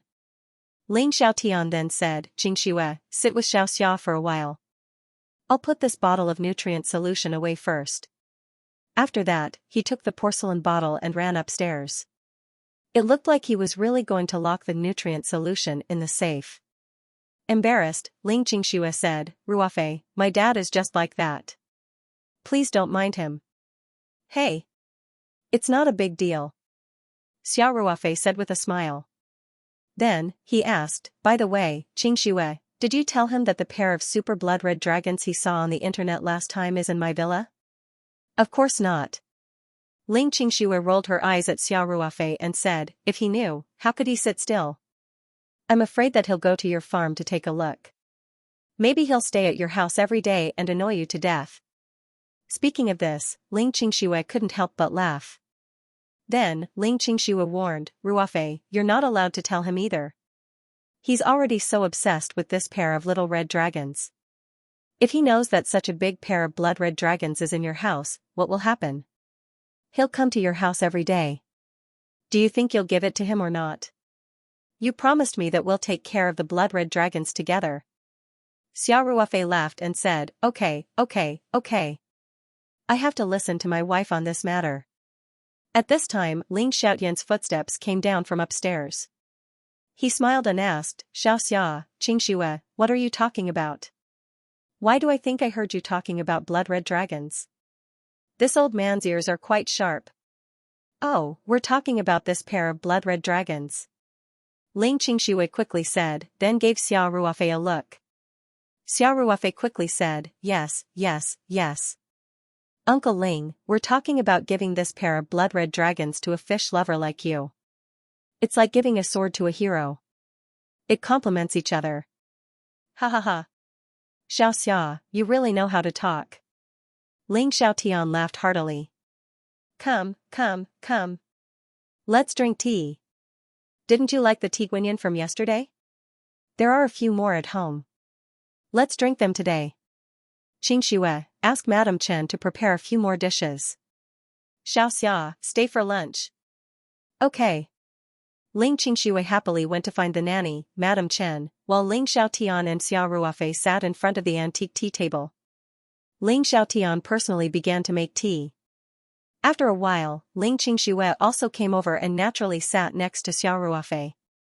The three of them chatted and the atmosphere was harmonious. Ling Xiaotian had also declined some social engagements, including company matters, for Xiao Ruofei's visit today. This showed how much he valued Xiao Ruofei. It was inevitable that he was affected by yesterday's incident. After all, Xiao Ruofei had such a strong social network that even Tian Huilan personally stood up for him. However, it was more because of Ling Xiaotian's love for Ling Qingxue. As the saying goes, love a house, love its crow. Since he recognized Xiao Ruofei as his future son-in-law, the more he looked at him, the more he liked him. Ling Xiaotian and Xiao Ruofei both had military experience. Now that the two companies were in close cooperation, they naturally had a lot of common topics to talk about.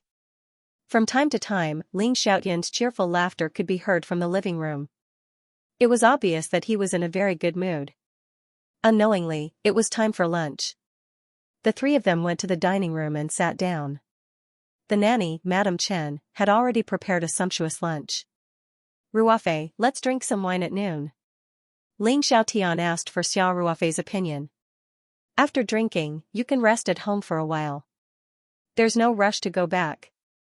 After chatting for the whole morning, Ling Xiaotian's address for Xiao Ruofei changed from Xiaoxia to the more intimate Ruofei.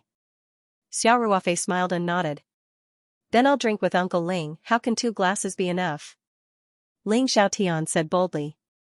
We soldiers don't drink so gently. Okay. Then I'll risk my life to accompany you today. Xiao Ruofei said with a smile. That's more like it. Ling Xiaotian nodded with satisfaction. Qingxue, go to my wine cabinet and get that bottle. Oh right. Ruofei seems to have brought wine today too. Why don't we try the wine Ruofei brought today? Okay. I'll go get it. Ling Qingxue said immediately. Soon, Ling Qingxue came back with the 3 bottles of wine. Ling Xiaotian held one of the bottles in her hand and looked at it for a long time. Ruofei, how come I've never seen this wine before? This bottle doesn't look like it's used to store wine. Could it be that you brewed this wine yourself? Xiao Ruofei smiled and said, Uncle Ling, try it first. Ling Xiaotian laughed and said, Ruofei, you're still keeping me in suspense. But I'm considered an expert when it comes to alcohol testing. I'll know the origin of this wine once I taste it. Dad, be careful not to blow your cover. Ling Qingxue chuckled. Ling Xiaotian sighed and said, Sigh. Girls are really siding with outsiders. You're already teaming up with Ruofei to go against your dad. I'm not. Ling Qingxue said coquettishly with a red face. Ling Xiaotian laughed and said, Let me try the good wine Ruofei brought. After that, Ling Xiaotian opened the cork of the bottle. Suddenly, a strong wine aroma filled the dining room. Ling Xiaotian couldn't help but sniff. Even Ling Qingxue, who didn't drink much, couldn't help but ask in surprise, Ruofei, what kind of wine is this? Why is it so fragrant? Ling Xiaotian took a deep breath and said, This wine's fragrance is very special. It's not as thick as Mao Tai, nor as long-lasting as Xianxia, but it's unique. It gives people a feeling of relaxation and relaxation. As he spoke, he poured a glass of wine, then picked up the glass with his thumb and middle finger, brought it to his mouth steadily, and drank it all in one gulp. Ling Xiaotian closed his eyes slightly, and there was an expression of reminiscence on his face. After a long time, he opened his eyes, took a long breath, and praised, Good wine. Ling Qingxue asked with a smile, Dad. Can you tell what kind of wine it is? Ling Xiaotian thought for a moment, and said with uncertainty, It's a bit like the Zui Baxian, but it doesn't have the smoke and fire of the Zui Baxian. The taste is mellow and smooth, and it doesn't burn the throat at all. It also has a fragrance that makes people have a long aftertaste. This kind of wine shouldn't be sold on the market. At least, I haven't tasted it before. Xiao Ruofei couldn't help but secretly admire his future father-in-law after hearing this. No wonder he was a wine master. He could actually say 80% or 90% of the time after drinking a glass. Ling Qingxue also looked at Xiao Ruofei. Xiao Ruofei smiled and said, Uncle Ling, if you can taste the Zui Baxian, it means that you are indeed a master. Oh? So, this wine is really the Zui Baxian? Ling Xiaotian said in surprise. Impossible. I've drunk the Zui Baxian for more than 20 years. I've even drunk it in bulk. It doesn't taste as good as this. Ling Xiaotian, like many other natives of the Three Mountains, loved the Zui Baxian more than he loved high-end wines like Xianxia and Mao Tai. In Ling Xiaotian's words, this drink was filled with feelings, memories, and the taste of youth. Therefore, he was very clear about the smell of Zui Baxian. When Xiao Ruofei said that it was Zui Baxian, he was shocked. Uncle Ling, this wine was improved by me based on the foundation of drunken 8 immortals, Xiao Ruofei said with a smile. Ling Xiaotian said in surprise, Did you add medicinal herbs? More or less. However, it won't have the pungent smell of medicinal wine, Xiao Ruofei said. Ling Xiaotian saw that Xiao Ruofei didn't elaborate, so she didn't ask further. Instead, she smiled and said, Ruofei, I didn't expect you to be so capable. After drunken 8 immortals was improved, it was as if he had been reborn. Those high-end wines that cost a few thousand yuan a bottle can't even compare to your wine. Uncle Ling, you flatter me. Xiao Ruofei said with a smile. Ling Xiaotian thought for a moment and asked, Ruofei, is it difficult to mass-produce this wine? If it can be mass-produced, the market prospects should be very good. Xiao Ruofei thought for a moment and said, The wine I brought today is a hardcover version. It will be difficult to mass-produce it. However, we have another type. The taste may be slightly worse than this, but compared to the original drunken 8 immortals, it is still much better. This type of wine is relatively easy to mass-produce. Xiao Ruofei gave Ling Xiaotian the wine that had been infused with the petals of a rare flower. Moreover, 200 caddies of wine used one of his rare flower petals. Naturally, he couldn't use such precious petals to make wine. No matter how much profit there was, the loss would outweigh the gain. As for the other type of wine that Xiao Ruofei mentioned, it was completely free of cost. As long as it was placed in the space for a period of time, mass-producing it wouldn't be difficult at all. Ling Xiaotian's eyes lit up when he heard this. He pondered for a moment and said, Ruofei, why don't the two of us work together to set up a winery? The Dingfeng winery that produces drunken 8 immortals has been having a difficult time in recent years. Recently, I heard that the boss is planning to sell the winery. Ling Xiaotian was in the food industry, so he was naturally well informed in this regard. When he first heard the news, he felt that it was a pity. After all, Drunken Eight Immortals was a wine that he liked very much when he was young. Even now, he still liked it very much. It was hard to say whether or not the Drunken Eight Immortals brand could be preserved after being sold for decades. Now, Ling Xiaotian saw a new business opportunity. If Xiao Ruofei had a way to make Drunken Eight Immortals reborn, then they could work together to buy the winery. This old brand would definitely be revived. Moreover, the profit margin would be very large. Ling Xiaotian continued, Ruofei, as long as you agree, I will pay for the acquisition and you will invest in the technology. How about we each own half of the shares? Xiao Ruofei didn't expect that drinking wine would lead to a cooperation project. He thought for a moment and asked, Uncle Ling, buying the winery won't be cheap, right? Ling Xiaotian didn't care and said, the scale of the Dingfeng winery isn't big, and a lot of the equipment is relatively old.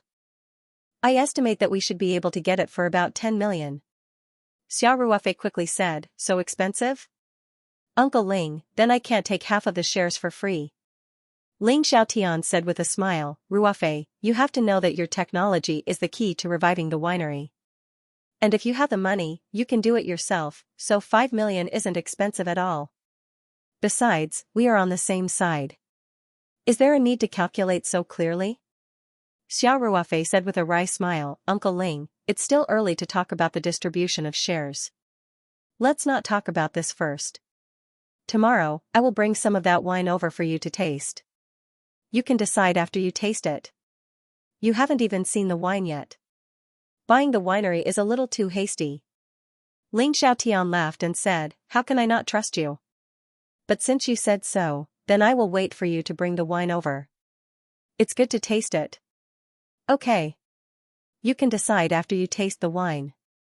Xiao Ruofei said with a smile. I have confidence in you. You are a young man who is good at creating miracles. Ling Xiaotian said with a smile, Ruofei, remember this. Bring the wine over as soon as possible. Once you decide to buy the winery, there will be a lot of work to do. Don't let others beat you to it. Okay. Xiao Ruofei replied. At this time, Ling Xianxia said coquettishly, Dad. Why are we talking about business again? Don't you think it's boring to talk about work while having a meal at home? Ling Xiaotian was stunned for a moment, then laughed and said, it's an occupational disease. Ha ha ha. Come, let's not talk about work. Let's drink. After that, Ling Xiaotian personally poured wine for Xiao Ruofei, then poured a glass for himself. Xianxia, how about you try it too? Ling Xiaotian said with a smile. Okay. Ling Xianxia said coquettishly, I'll drink too. Let's see if it is as magical as you say. After Ling Xianxia poured the wine, Ling Xiaotian raised his glass and said, come. Let's drink together. Ruofei, from now on, I'm handing my daughter over to you. You have to treat Xianxia well. Don't bully her. Do you understand? Uncle Ling, I'll remember. Xiao Ruofei said seriously. Ling Xianxia glanced at Xiao Ruofei affectionately, then the three of them clinked glasses and drank together. Xiao Ruofei and Ling Xiaotian both drank in one gulp, while Ling Xianxia took a small sip. Great. Good wine. It's really good wine. Ling Xiaotian smacked his lips and said with an expression of reminiscence. Ling Xianxia was also surprised and said, this wine tastes really good. It's not choking at all, and it even has a refreshing fragrance.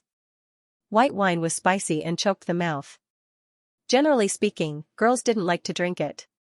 Even when Ling Xianxia was socializing, she would at most drink some red wine. However, after drinking the wine from Xiao Ruofei's space today, she actually liked the taste of it very much. Even my baby daughter is full of praise. This wine is really good. Ling Xiaotian said with a laugh. The three of them chatted as they ate, and the atmosphere was very harmonious. Xiao Ruofei and Ling Xiaotian also clinked glasses frequently. The two former soldiers were very refreshed when it came to drinking, and they emptied their glasses when the wine came. Ling Xianxia also drank 2 small glasses, and a faint blush appeared on her pretty cheeks. Her fair cheeks were rosy, and she looked even more beautiful and moving. After the meal, 2 out of the 3 bottles of wine were drunk. Most of the wine was drunk by Xiao Ruofei and Ling Xiaotian. Each of them drank about half a liter. Ling Xiaotian's alcohol tolerance was very good. Even after drinking so much wine, he didn't feel drunk at all. After the 3 of them finished eating, Ling Xiaotian stood up and said, Ruofei, Xianxia, I'm going back to the company. Xianxia, don't go to work in the afternoon. Stay at home and rest with Ruofei for a while. After that, Ling Xiaotian took his bag and went out. His driver had already driven to the door of the villa and was waiting for him. It seemed that Ling Xiaotian had already made arrangements. From the beginning, he was prepared to leave some space for his daughter and future son-in-law after lunch. After Ling Xiaotian left, Xiao Ruofei looked at Ling Xianxia and laughed, hee hee. Wife, father-in-law asked you to rest with me for a while. Why don't we go back to the room now? Time is precious. Ling Xianxia immediately blushed when she heard this. Originally, her face was already red after drinking 2 cups of wine. Now that she revealed a bashful expression, she appeared even more beautiful and moving. Xiao Ruofei couldn't help but be a little dazed. Ling Xianxia said coquettishly, bad guy. What are you thinking about all day? Xiao Ruofei looked innocent and said, I just want to find a place to rest. Today, I was forced to drink half a liter of white wine by your dad. Now, I'm very dizzy and want to sleep. After that, Xiao Ruofei pretended to be confused and asked, Xianxia, what do you think I'm thinking about? Ling Xianxia bit her lower lip gently and opened her eyes wide. She looked at Xiao Ruofei for a while and said, you're a bad guy. You did it on purpose. Xiao Ruofei laughed loudly. However, Ling Xianxia was very concerned about Xiao Ruofei. She quickly asked, Ruofei, are you really dizzy? Xiao Ruofei immediately groaned and said, yes. Not only am I dizzy, but it's also painful. It feels like there's something in my head, then go lie down for a while. Ling Xianxia said hurriedly, let's go. Let's go upstairs. Ling Xianxia didn't see Xiao Ruofei's sly smile. After that, she helped Xiao Ruofei upstairs. Soon, they pushed open the door of a room and walked in. As soon as they entered, Xiao Ruofei smelled a faint fragrance. He looked at the furnishings in the room. There was a light pink dressing table, a princess bed with a gauze curtain, and all kinds of cute dolls. Obviously, this was Ling Xianxia's boudoir. Xianxia, just find me a guest room. Xiao Ruofei was a little embarrassed. Ling Xianxia blushed and said, it's all the same. Lie down for a while. After that, Ling Xianxia pressed Xiao Ruofei's shoulder and made him sit on the edge of the bed. Ruofei, I'll make you some honey water. It'll help with the hangover. Ling Xianxia said. Lie down and rest for a while. With that, Ling Xianxia turned to leave. But Xiao Ruofei held her slender waist. Xiao Ruofei was sitting on the edge of the bed, while the tall and slender Ling Xianxia was standing. Therefore, when Xiao Ruofei hugged her, his face was immediately pressed against Ling Xianxia's flat stomach. Ling Xianxia suddenly felt weak all over. She couldn't help but sit on Xiao Ruofei's lap. Her pretty face was so red that it was about to bleed. Xiao Ruofei looked at the shy Ling Xianxia. Without hesitation, he lowered his head and kissed her tender red lips. Ling Xianxia moaned. Her beautiful big eyes seemed to be covered with a layer of mist. When her eyes met with Xiao Ruofei's, both of them felt the boundless tenderness.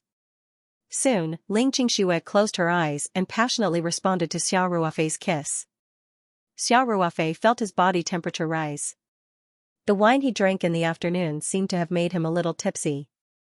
The 2 of them hugged tighter and tighter. Ling Xianxia hooked her arms around Xiao Ruofei's neck, while Xiao Ruofei hugged her slender waist. Soon, Xiao Ruofei's hands began to wander. They couldn't help but wander up and down Ling Xianxia's soft and delicate body. Ling Xianxia couldn't help but tremble. Especially when Xiao Ruofei's big hands wandered up and down her amazingly elastic long legs. Ling Xianxia's white neck was dyed with a layer of pink. Her delicate body couldn't help but tremble slightly. Xiao Ruofei's breathing became more and more rapid. Finally, he couldn't help but lean over and press Ling Xianxia under his body. Ling Qingxue moaned and struggled to say, Ruofei. Ruofei, en? Xiao Ruofei finally stopped. His eyes burned as he looked at the lovely person under him. Ling Qingxue shyly avoided Xiao Ruofei's gaze and said in a low voice, not today. I can't. The lust in Xiao Ruofei's heart suddenly receded like the tide. He was like a deflated balloon, lying on top of Ling Qingxue. Ling Qingxue said coquettishly, get off me. You're so heavy. Xiao Ruofei hugged Ling Qingxue and turned over. The two of them lay on their sides and looked at each other. Xiao Ruofei said gloomily, Qingxue, why didn't you say so earlier? How would I know that you were so bad? Ling Qingxue glared at Xiao Ruofei and said, do you think I should have told you as soon as you entered the room that my period is here and you can't touch me? At this point, Ling Qingxue couldn't help but blush and giggle. Xiao Ruofei turned over and lay on Ling Qingxue's fragrant princess bed. He looked up at the gauze canopy and said, you little troublemaker. Ling Qingxue also turned over and gently pressed her face against Xiao Ruofei's broad chest. She said softly, okay. Ruofei, in a few days, you can do whatever you want. After saying that, Ling Qingxue was so shy that her face turned red, as if blood was about to drip out. Xiao Ruofei saw Ling Qingxue's shy look and couldn't help but feel his heart skip a beat. He reached out and hugged her delicate body and said, you said it. When the time comes, you're not allowed to run away. Ling Qingxue gently bit her lower lip with her pearly white teeth and nodded slightly. Xiao Ruofei couldn't help but hold Ling Qingxue's beautiful face and kiss it again. Xiao Ruofei stayed in Ling Qingxue's boudoir for a few hours until the alcohol had completely worn off in the evening. Then, he drove away from the Ling family's villa. On the way, Xiao Ruofei kept thinking about the romantic scene in Ling Qingxue's boudoir that afternoon. Although Xiao Ruofei took advantage of her, the two of them didn't have any physical contact. Now, Xiao Ruofei could still feel the evil fire burning in his lower abdomen. What a troublemaker. Xiao Ruofei bitterly smiled and shook his head. Back at the farm villa, Xiao Ruofei and Yi Linyun had a simple dinner together, then went upstairs to their room. He took a cold shower in the bathroom for a long time before the evil fire in his heart was slowly suppressed. When he thought about how Ling Qingxue shyly said that she would let him do whatever he wanted in a few days, Xiao Ruofei couldn't help but feel his heart skip a beat. His face revealed a look of anticipation. For the next few days, Xiao Ruofei mainly stayed on the farm.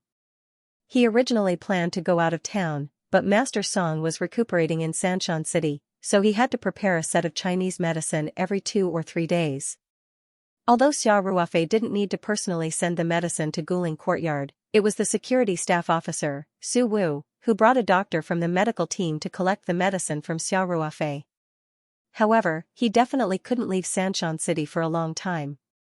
Therefore, the plan to go out was temporarily put on hold. Xiao Ruofei invited Ling Qingxue to the farm several times, but the girl probably knew what was going to happen, so she was still a little shy and didn't come over. Xiao Ruofei didn't want to be too impatient, mainly because he didn't want to put pressure on Ling Qingxue.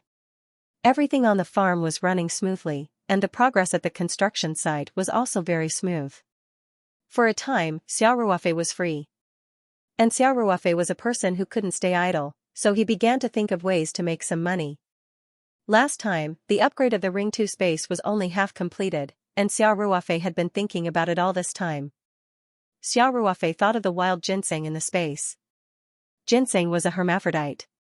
In nature, wild ginseng relied on birds and beasts to sow seeds. After the birds and beasts ate the ginseng seeds, the seeds would be excreted along with the birds and beasts' feces because the seeds had a hard shell that was not easy to digest. The birds and beasts' high body temperature would catalyze the growth of the seeds. Therefore, if the fruit fell in the right place, it would grow new teeth and finally achieve the reproduction of the ginseng. The Ring 2 space was a unique environment with rich spiritual energy supporting it. Therefore, after the ginseng seeds fell off, most of them would germinate next to the mother plant. Now, the land where the ginseng was planted was densely covered with ginseng, and the ginseng that was planted first had already grown very big. Last time, when Xiao Ruofei casually dug out a ginseng and gave it to Master Song, even the descendants of rich families like Song Jingping and Song Jilan were shocked. It could be seen how precious it was. Xiao Ruofei wanted to buy jade materials to complete the incomplete upgrade, so he had to prepare at least a few million yuan worth of jade materials. Otherwise, it was very likely that it would not be enough. After thinking about it, only the ginseng could be exchanged for so much money. Therefore, Xiao Ruofei casually picked 2 ginseng and carefully dug them out. These 2 ginseng were slightly bigger than the one he gave to Master Song a few days ago.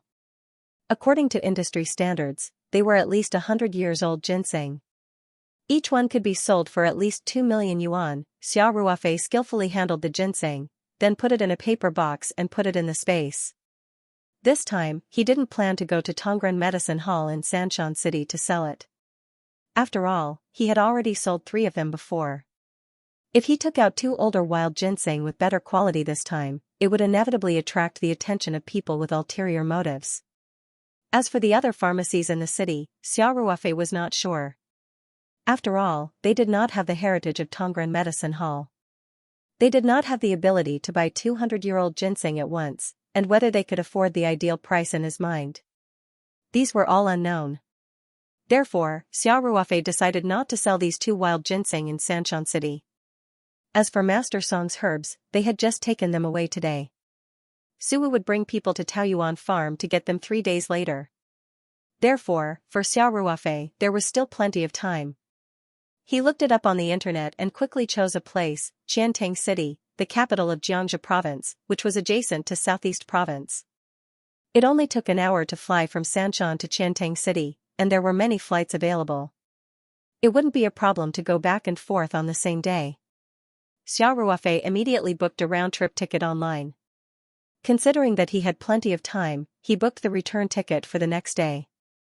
At the same time, he searched on the map and found a 5-star hotel that was relatively close to the largest Tongrentang pharmacy in Qiantang City.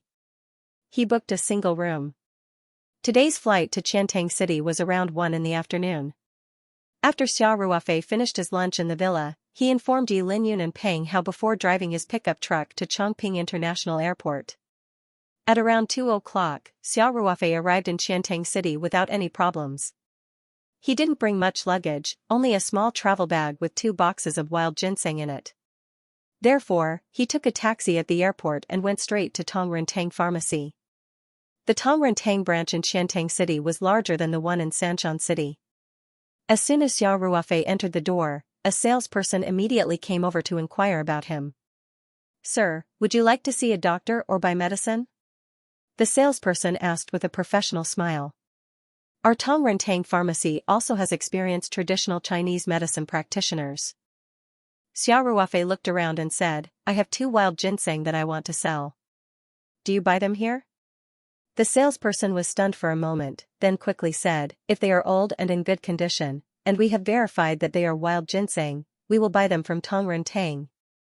There's no problem with the ginseng." Xiao Ruofei smiled confidently and said, "Find someone to verify them." The salesperson nodded and said, "Okay, sir. Please wait here for a moment." After that, the salesperson led Xiao Ruofei to a counter and quickly found an old traditional Chinese medicine practitioner in a white coat. "Dr. Huang, this is the gentleman who said that he has wild ginseng for sale," the salesperson said respectfully. The old traditional Chinese medicine practitioner was about 70 years old. His hair was all white, and he wore a pair of reading glasses. He pushed the glasses up and looked at Xiao Ruofei from head to toe. He said, "Young man, we don't accept ordinary ginseng. It must be wild ginseng that is over 20 years old." Xiao Ruofei smiled and took out a box from his travel bag and put it on the counter. Then, he gently pushed it in front of Dr. Huang and said, "Take a look first. If you don't accept it, I'll ask someone else." When Dr. Huang saw Xiao Ruofei take out such a long box, he was slightly stunned. He muttered in his heart, "Is it necessary to put wild ginseng in such a big box?" It was no wonder that Dr. Huang muttered. Generally speaking, wild ginseng was not big. Authentic wild ginseng, which was as thick as a chopstick, could be sold at a high price. Dr. Huang opened the box with a trace of confusion. When he saw the thick wild ginseng, his pupils couldn't help but shrink. He took a deep breath and couldn't help breathing a little faster. He quickly bent down to check it carefully. He carefully picked up the wild ginseng and checked it repeatedly.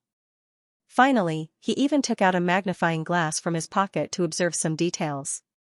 Finally, Dr. Huang gently put the wild ginseng into the box and said to himself in a trembling voice, "The 5 forms and 6 bodies are perfect.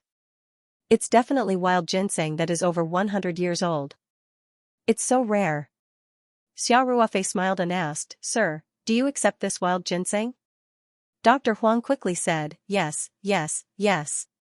If you don't accept this kind of top-grade wild ginseng, what wild ginseng is worth accepting?" Xiao Ruofei had expected Dr. Huang's reaction. He gently closed the box and asked, "Then give me a price. If the price is right, I'll sell it to you." Dr. Huang thought for a moment and said, "This wild ginseng is too precious. I have to ask the general manager." "Young man, please wait a moment." After that, Dr. Huang quickly left the counter. His steps were so vigorous that he didn't look like an old man in his 70s at all. Soon, a middle-aged man in a suit and leather shoes walked over with Dr. Huang. He reached out his hand to Xiao Ruofei from a distance and said, "Hello, sir. I'm the general manager of the Qiantang branch of Tongrentang. My surname is Lin." Xiao Ruofei shook hands with him and said, "Hello, Boss Lin." After Boss Lin finished speaking, he secretly observed Xiao Ruofei. He saw that when Xiao Ruofei heard the price of 1 million, he didn't even bat an eyelid. His expression was still very calm. This young man isn't an ordinary person either. Boss Lin thought to himself. If he was from an ordinary family and heard that his ginseng could be sold for the sky-high price of 1 million, it would be impossible for his expression to not change at all. Xiao Ruofei's reaction could only mean that he was either very rich and 1 million was nothing to him, or he already knew this price very well and had expected it. Boss Lin muttered in his heart, "Is the price too low?" To be fair, this price was relatively fair. However, this kind of rare 100-year-old ginseng couldn't be measured by conventional standards because it was priceless. The rarer something was, the more valuable it was. Boss Lin thought in his heart that he should increase the purchase price a little. After all, if he missed out on such a precious 100-year-old ginseng, he didn't know when he would encounter it again. At this moment, Xiao Ruofei smiled slightly and said, "This price is reasonable," but, at first, Boss Lin's heart was slightly relieved, but when he heard the word "but," he couldn't help but feel nervous again. Xiao Ruofei continued, "I still have a wild ginseng here. If I sell both of them together, how much can you pay?" After that, Xiao Ruofei simply took out another paper box from his bag. When Dr. Huang saw the paper box of the same size, his eyelids couldn't help but twitch. Could it be that there was a wild ginseng of the same size in here? Dr. Huang was shocked by his own thought. He said in his heart, "Impossible. Absolutely impossible. This kind of wild ginseng can only be found by chance. It's already great luck to find one. How can there be 2 at the same time?" Boss Lin gestured to Dr. Huang and asked him to appraise it. Boss Lin himself wasn't an expert in this field. Professional things should be done by professionals. Dr. Huang nodded and reached out to open the paper box. Hiss, Boss Lin and Dr. Huang both gasped at the same time. Their eyes were filled with shock. Another top-grade wild ginseng of such a large size, the situation that they didn't even dare to imagine had actually happened. Dr. Huang's breathing became much heavier. He immediately bent over and began to appraise it carefully. Boss Lin looked nervously at Dr. Huang. His palms were sweating. Xiao Ruofei smiled and said, "Boss Lin, I originally wanted to sell one at each shop. After all, if I sold 2 at the same time, you might lower the price. But I think your price is reasonable, so I might as well sell them both. Of course, the premise is that I'm satisfied with the price." Dr. Huang quickly finished appraising the ginseng. He nodded slightly at Boss Lin, indicating that there was no problem with the ginseng. Boss Lin's excited expression hadn't faded. He quickly calculated in his mind and said, "Sir, thank you for trusting us so much. We'll take both of these ginseng for a total of 35 million yuan. How about that?" After hearing Xiao Ruofei's words, Boss Lin naturally didn't dare to lower the price. He originally offered 1 million yuan for the ginseng. The 2 ginseng were almost the same size and weight. The total price should have been 4 2 million yuan, but Boss Lin directly added another 150,000 yuan. He wanted to make sure that Xiao Ruofei was satisfied with the price and that they could get these two precious 100-year-old wild ginseng. It was really difficult to find pure wild ginseng at this age. It could be said that it was almost extinct. These two ginseng were bought at the price of 4.35 million yuan. If they met a rich boss, Tong Rentang would make a lot of money. Moreover, in the eyes of an old Chinese medicine doctor like Dr. Huang, such precious wild ginseng should be kept as the treasure of the shop. It was a precious medicinal material that could save lives at a critical moment. Xiao Ruofei didn't hesitate. He nodded lightly and said, "Sure." "Great." Boss Lin said happily, "Sir, thank you." "Thank you." Soon, the pharmacy staff prepared the relevant transfer documents. After both parties signed, the pharmacy staff immediately started the transfer using the bank card provided by Xiao Ruofei. While the staff was transferring the money, Boss Lin personally chatted with Xiao Ruofei. His words were quite probing, but Xiao Ruofei calmly changed the topic. At this time, a middle-aged fat man with a big belly rushed into Tong Rentang Pharmacy. This fat man was wearing a Moncler down jacket. A thick gold chain hung around his short and thick neck. He exuded the strong aura of a nouveau riche. As soon as the fat man came in, his eyes fell on Boss Lin. He said loudly, "Old Lin, I heard that there's stock of special-grade iron maple bucket." When Boss Lin saw the fat man, he quickly apologized to Xiao Ruofei in a low voice. Then, he went up to him with a big smile on his face. Boss Lin said, "Boss Hu, a batch of goods just arrived yesterday. See, I called you early this morning to tell you." Boss Hu smiled with satisfaction and said, "Old Lin, you're very generous." "Boss Hu, you still want 1 kilogram?" Boss Lin asked tentatively. Boss Hu said casually, "Give me more this time. You're always out of stock at this time of the year. I don't feel safe buying from other places." Boss Lin laughed and said, "Okay. Then, how much do you want?"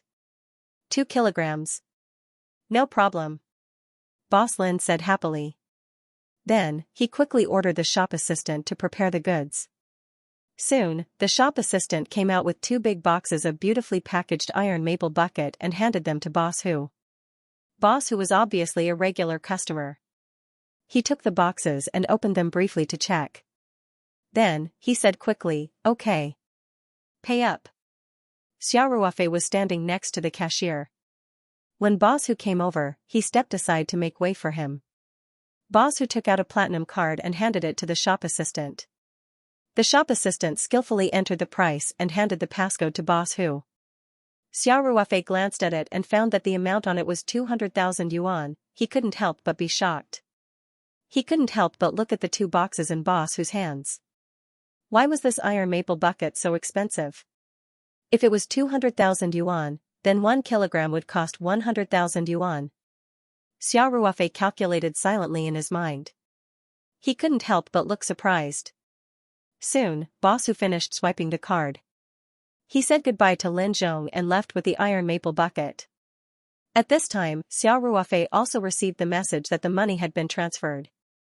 Boss Lin walked over with a smile and said, "Sir, we've transferred the money.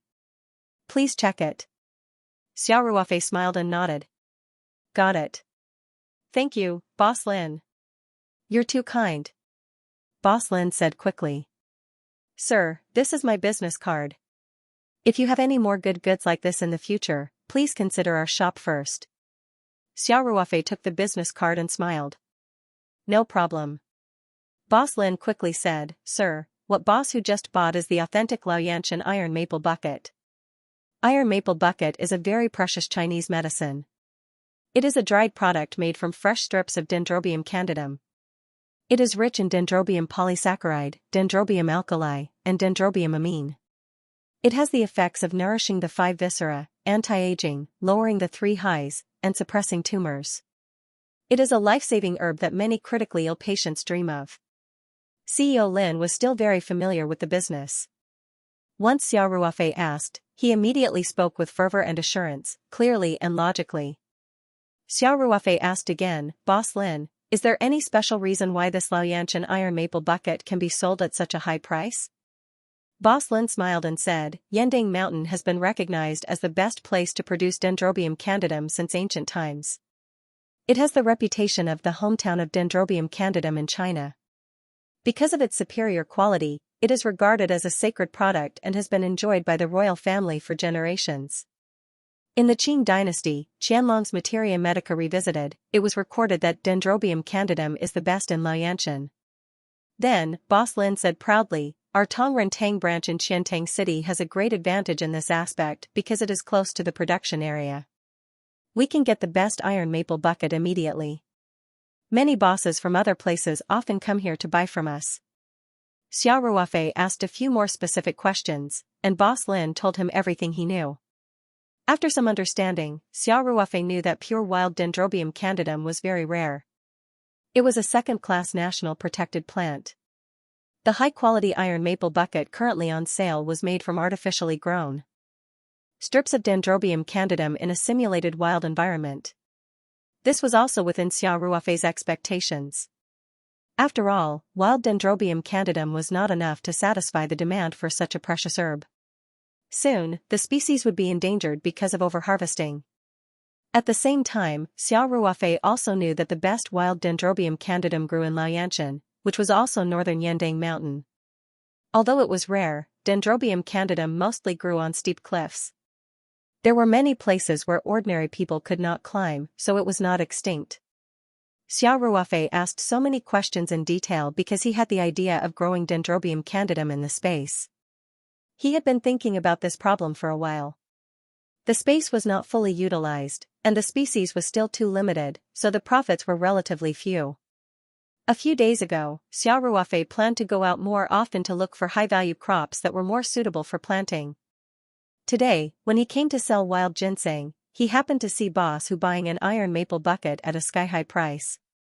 That gave Xiao Ruofei an idea. After Xiao Ruofei understood the situation in detail, he expressed his gratitude to Boss Lin and left Tongrentang Pharmacy. He did not buy some Lianshan iron maple bucket as Boss Lin had expected. Xiao Ruofei had the magical ring to space and the miraculous flower petals that could cure all diseases. Why would he need other healthcare Chinese medicine? Boss Lin was slightly disappointed, but he still walked Xiao Ruofei out enthusiastically. Xiao Ruofei took a taxi to the hotel that he had booked online in the morning. After checking in, he first checked the room carefully to make sure that there were no recording devices. As an elite member of the Lone Wolf Commandos, Xiao Ruofei was familiar with such checks. If there were pinhole cameras or the like, they would not be able to escape Xiao Ruofei's check. After making sure that it was safe, Xiao Ruofei locked the door and windows. He then summoned the spiritual map scroll from his palm. He contacted the space with his mind and took out a change of clothes, a laptop, a phone charger, and other items. Ever since he had the spiritual map scroll, Xiao Ruofei had a much easier time moving around. He did not need to bring anything with him. All his daily necessities were placed in the space. Of course, Xiao Ruofei placed them in the new space where the flow of time was 1-to-1. Otherwise, their lifespan would be reduced for no reason. A day in the outside world was a month in the space. Xiao Ruofei turned on his laptop and connected to the internet to search for relevant information.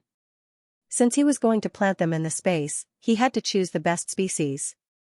Since he was in Xianxia province this time, Xiao Ruofei decided to go to Laoyan Mountain tomorrow to try his luck. It would be best if he could find a few wild Dendrobium candidum.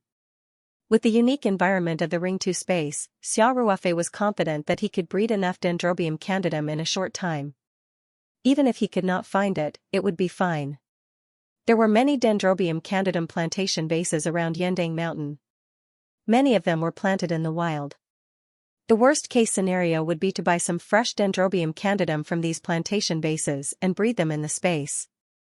Xiao Ruofei searched for the transportation information and found that it would take about 2 hours to get to Yendang Mountain from Qiantang City by high-speed rail. It was even longer than coming from Sanshan City. However, Xiao Ruofei had plenty of time, so he did not hesitate to book 2 round-trip tickets. At the same time, he changed the ticket back to Sanshan City tomorrow and postponed it by 1 day. Then, Xiao Ruofei took a shower in his room and called Ma Jiming in Hong Kong to tell him that he wanted to buy another batch of jade materials worth 4 million yuan. Ma Jiming naturally agreed. The ticket was for the next day, so Xiao Ruofei went to some famous scenic spots in Qiantang City to stroll around the West Lake and try some of the local delicacies. The next morning, Xiao Ruofei checked out of the hotel and went to the train station. 2 hours later, Xiao Ruofei appeared at Yendang Mountain Station. He was dressed casually and carried a small backpack. He looked no different from an ordinary tourist. After leaving the train station, Xiao Ruofei smoothly found the bus station to the scenic spot according to the information he found on the internet. After about 20 minutes, he arrived at the Yendang Mountain scenic spot. As soon as he got off the bus, many tour guides came to solicit customers. "Handsome, do you need tour guide service?" "Young man, we are regular tour guides of the scenic spot. I am a 3-star tour guide. Each scenic spot only costs 60 yuan. It is much better than wandering aimlessly by yourself." Xiao Ruofei smiled and refused one by one. He went straight to the ticket office. He was not there for sightseeing. How could it be convenient for him to hire a tour guide? Seeing Xiao Ruofei's firm attitude, the tour guides quickly dispersed and looked for the next target. Soon, Xiao Ruofei successfully entered the scenic spot after queuing up to buy a ticket. There was a green minibus in the scenic spot, but it would only open when there were 10 people. Xiao Ruofei did not want to wait, so he spent 100 yuan and took the minibus to the Lingyan scenic spot. After paying the fare, Xiao Ruofei walked up the mountain along the scenic road. After walking for a short distance, Xiao Ruofei observed that there were no other tourists or surveillance cameras around. Thus, he left the main road in a flash and went into the nearby bushes. To be continued. Xiao Ruofei walked through the forest like it was flat ground. He quickly left the scenic area and entered the unexplored forest. Xiao Ruofei had undergone harsh wilderness survival training in the Lone Wolf Commandos. Yendang Mountain was not like the primitive forests in the southwest border. This kind of forest was not difficult for Xiao Ruofei. He did not even need to use professional equipment to easily identify the direction. As for the snakes, insects, rats, and ants in the forest, Xiao Ruofei was not afraid of them at all. And he was already prepared. After going 1 or 2 kilometers into the forest, the environment became very quiet. Occasionally, birds and insects could be heard in the forest. He could also vaguely hear the sound of a waterfall or a stream in the distance. Xiao Ruofei's hawk-like eyes scanned the surroundings. He also pricked up his ears to listen for a while to make sure there was no one nearby. So he found a big tree to sit down and summoned the spiritual map scroll from his palm. Then, he contacted the space with his mind and took out a large mountaineering bag. This was the set of outdoor equipment that was given as a gift when he bought the all-terrain vehicle last time. It just so happened that it came in handy today. The equipment inside was very complete. Xiao Ruofei picked out the things that he could use.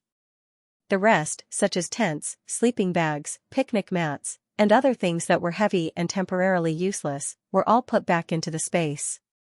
He quickly changed into his jacket, pants, and hiking shoes, and threw the clothes he changed out of into the space. Then Xiao Ruofei fiddled with the handheld GPS in the bag.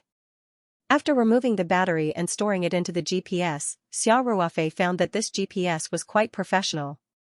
It had contour lines, terrain data, altimeters, barometers, and so on. Xiao Ruofei could not help but grin. With this GPS, it was a lot easier. He did not need to observe the terrain of the mountain or anything like that. This GPS naturally could not be compared to the military-grade Big Dipper navigation that Xiao Ruofei used before, but the operation was similar. Moreover, the functions were enough for Xiao Ruofei to use. He placed the hiking bag behind his back and leaned against it comfortably. He took out the GPS and started to fiddle with it. Needless to say, the GPS signal was quite strong. It was worthy of being an outdoor equipment. In this desolate forest, it quickly found the satellite signal. It didn't take Xiao Ruofei much effort to find her location on the map. She then compared it to the topographic map pre-installed in the GPS, and very quickly, she skillfully designed a route. This was also the route that he thought was most likely to find wild Dendrobium candidum. According to yesterday's inquiry with President Lin of Tongren Medicine Hall and the information she found after returning to the hotel, Xiao Ruofei knew that Dendrobium candidum mostly grew on wet rocks in mountainous areas up to 160 meters above sea level. Therefore, the routes he set were all tailored to the characteristics of the terrain. After setting it up, Xiao Ruofei stood up and put the hiking bag on his back. Then he held the GPS in his hand and began to go deeper. This forest had never been opened before, so naturally, there was no path. However, Xiao Ruofei did not feel any discomfort as he walked through the thistles and bushes. He took out a machete from the space in his hand and walked forward while opening a path. From time to time, he would stop to check his position on the handheld GPS. Overall, his progress was quite fast. Of course, along the way, Xiao Ruofei did not forget to observe his surroundings. Especially when the terrain was similar to what was described in the information. It was more suitable for wild Dendrobium candidum to grow. Xiao Ruofei would also stop to observe carefully. Unknowingly, he followed the route he designed for more than half an hour. However, he still did not find anything. Xiao Ruofei was not discouraged and continued to go deeper in at a steady pace. 7 years of experience in the Special Forces had allowed him to remain calm at all times. When he was training for sniping, he would often hide in a hidden spot for an entire day without moving at all. Gradually, Xiao Ruofei heard the sound of water getting louder and louder. The GPS indicated that he was approaching a waterfall. Pushing aside a bush, Xiao Ruofei felt like he was suddenly enlightened. There was a pool in front of him, and there was water flowing down from the cliff above the pool, splashing white water into the pool. Xiao Ruofei walked over and washed his face with some water. Then he began to look around. Suddenly, he felt that there were a few plants on the cliff opposite him that looked similar. He quickly took out the binoculars from his backpack and pulled them closer to observe. The cylindrical stems were like bamboo joints. The leaves were long and lanceolate, and there was a faint purple color on the edges. It was exactly the same as the pictures that Xiao Ruofei found online. Xiao Ruofei suddenly became happy. It was definitely a wild Dendrobium candidum growing in such a remote place. He held the binoculars and counted. There were a total of 6 Dendrobium candidum plants on the cliff. Xiao Ruofei put down the binoculars and began to plan how to collect them. The cliff was almost 90 degrees vertical, and because there was a waterfall next to it, the humidity was quite high. The rocks were covered in moss and could be said to be slippery. Xiao Ruofei felt that there might have been herb gatherers here before, but the steep terrain made it impossible for them to collect the Dendrobium candidum.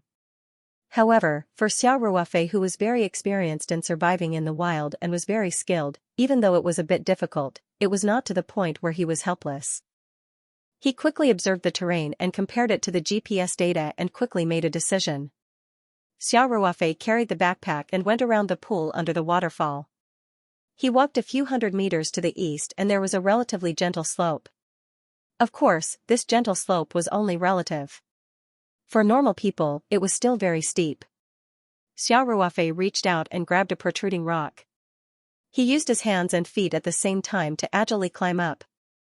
Soon, he was like an agile monkey climbing up the slope. Then he gradually returned to the west and soon arrived at the top of the cliff. Xiao Ruofei could see a stream flowing next to him. It was this stream that formed the waterfall.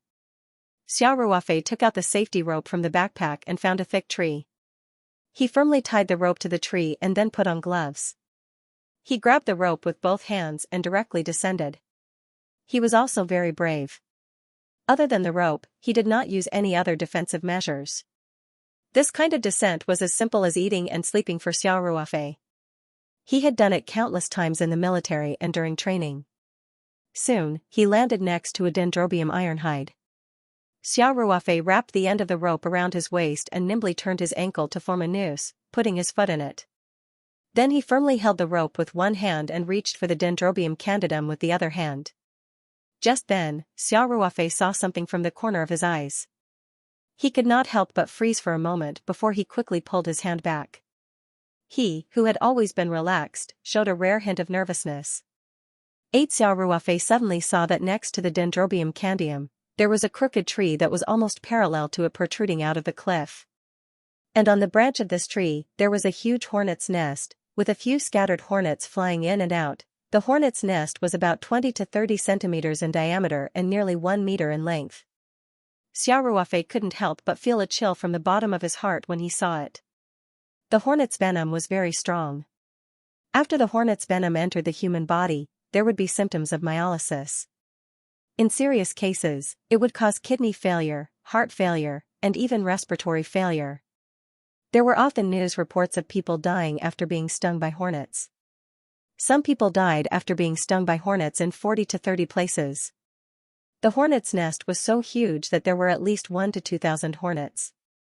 If Xiao Ruofei was careless and attracted the hornet's attention, even if he had the rare flower petals, he wouldn't be able to use them in time. It was impossible to see the situation here from the top of the cliff.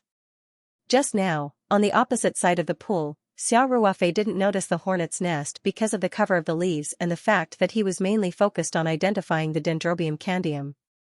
Now that the rope was lowered to this position, it was equivalent to being suspended in midair. Xiao Ruofei didn't even dare to breathe loudly, afraid that he would alert the hornets inside. He carefully observed for a while, then lightly stepped on the cliff with his foot and grabbed the rope with his other hand, preparing to quietly climb up before he was exposed.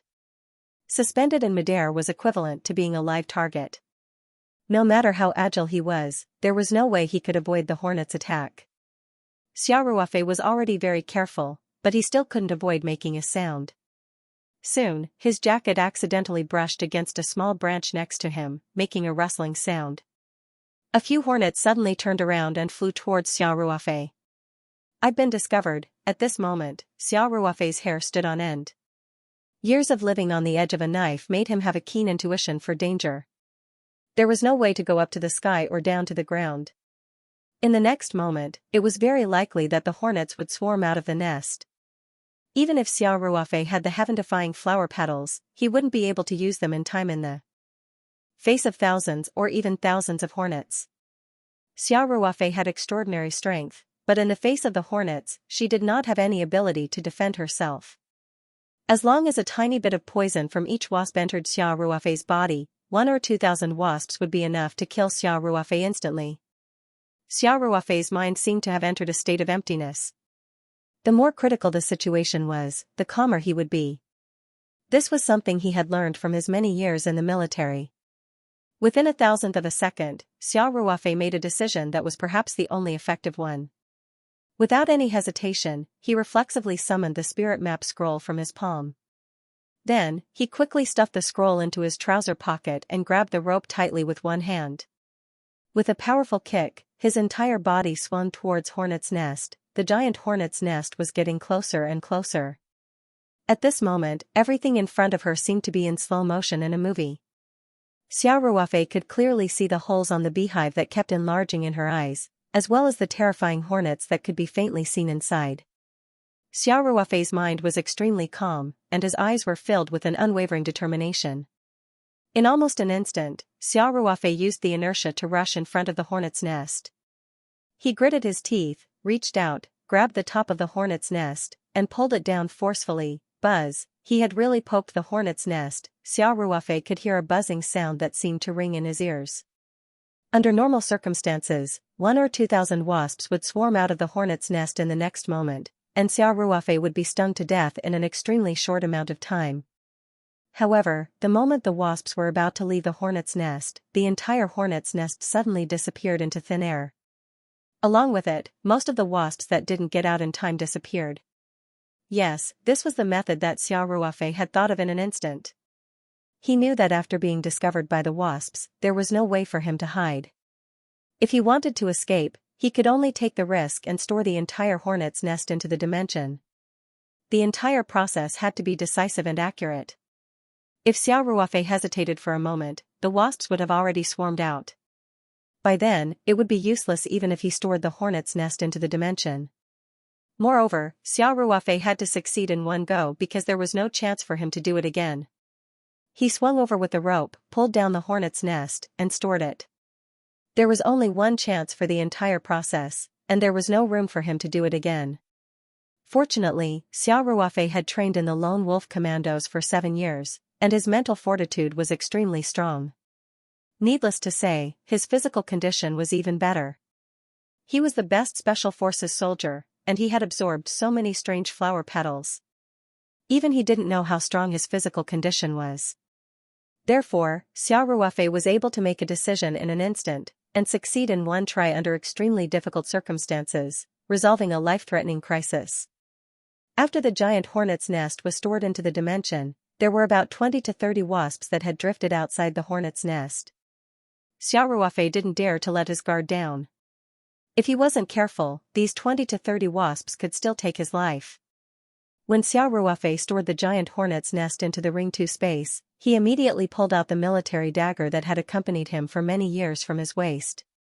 Now, Xiao Ruofei's reflexes and skills were far better than when he was serving in the Lone Wolf Commandos.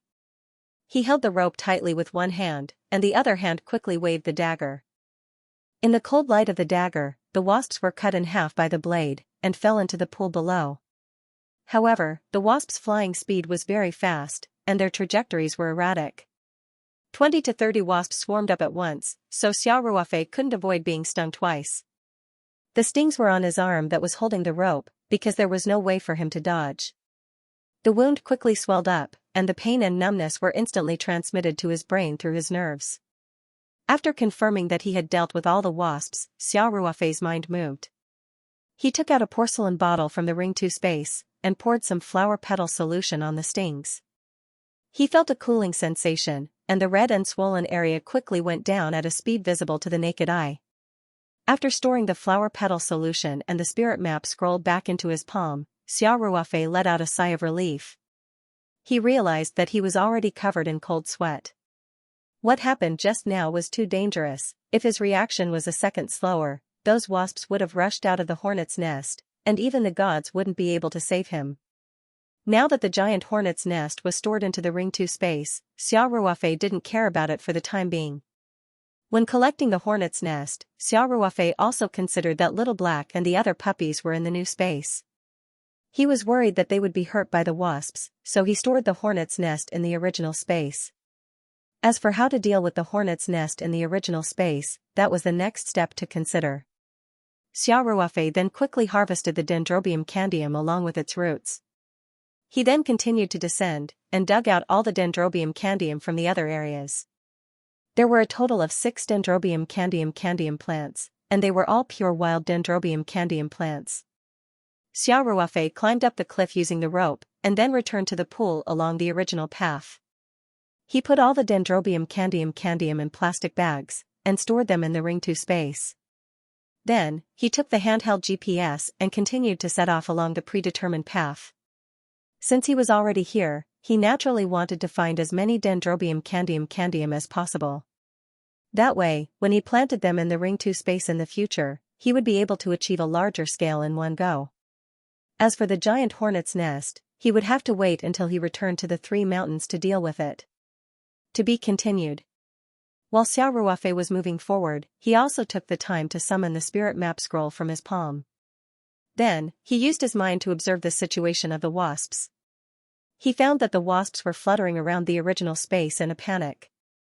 When Xiao Ruofei sensed the scene of thousands of wasps fluttering around, covering the sky, his scalp went numb and he felt a lingering fear. If he didn't react in time, he would have no hope of surviving against so many wasps.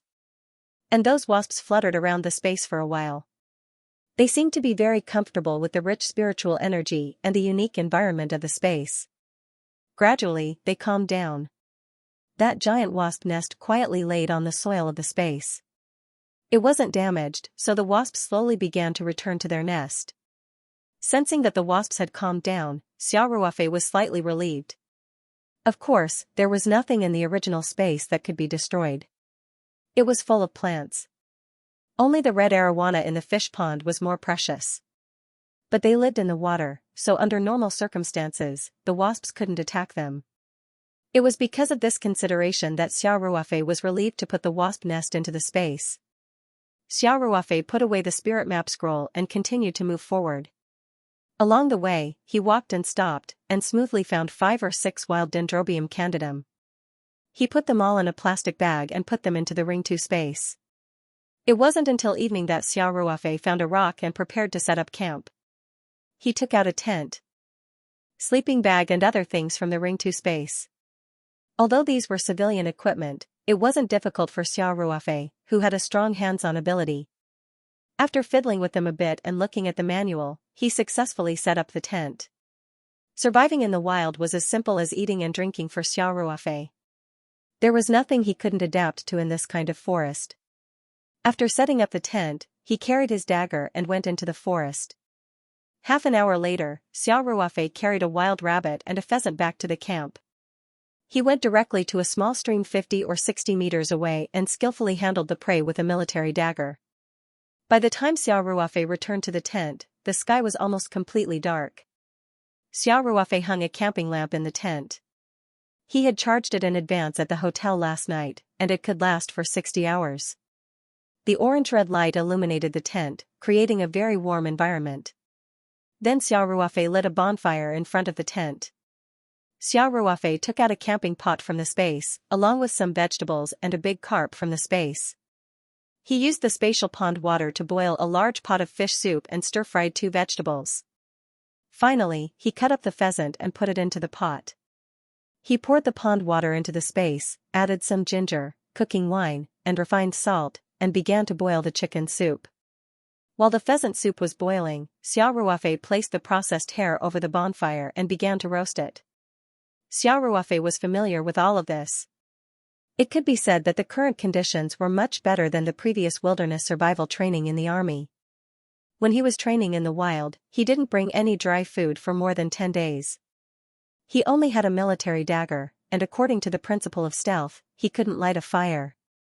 Xiao Ruofei even ate snake and rat meat raw. Now, with a comfortable tent, warm sleeping bag, and a variety of equipment to use at will, it was simply like heaven.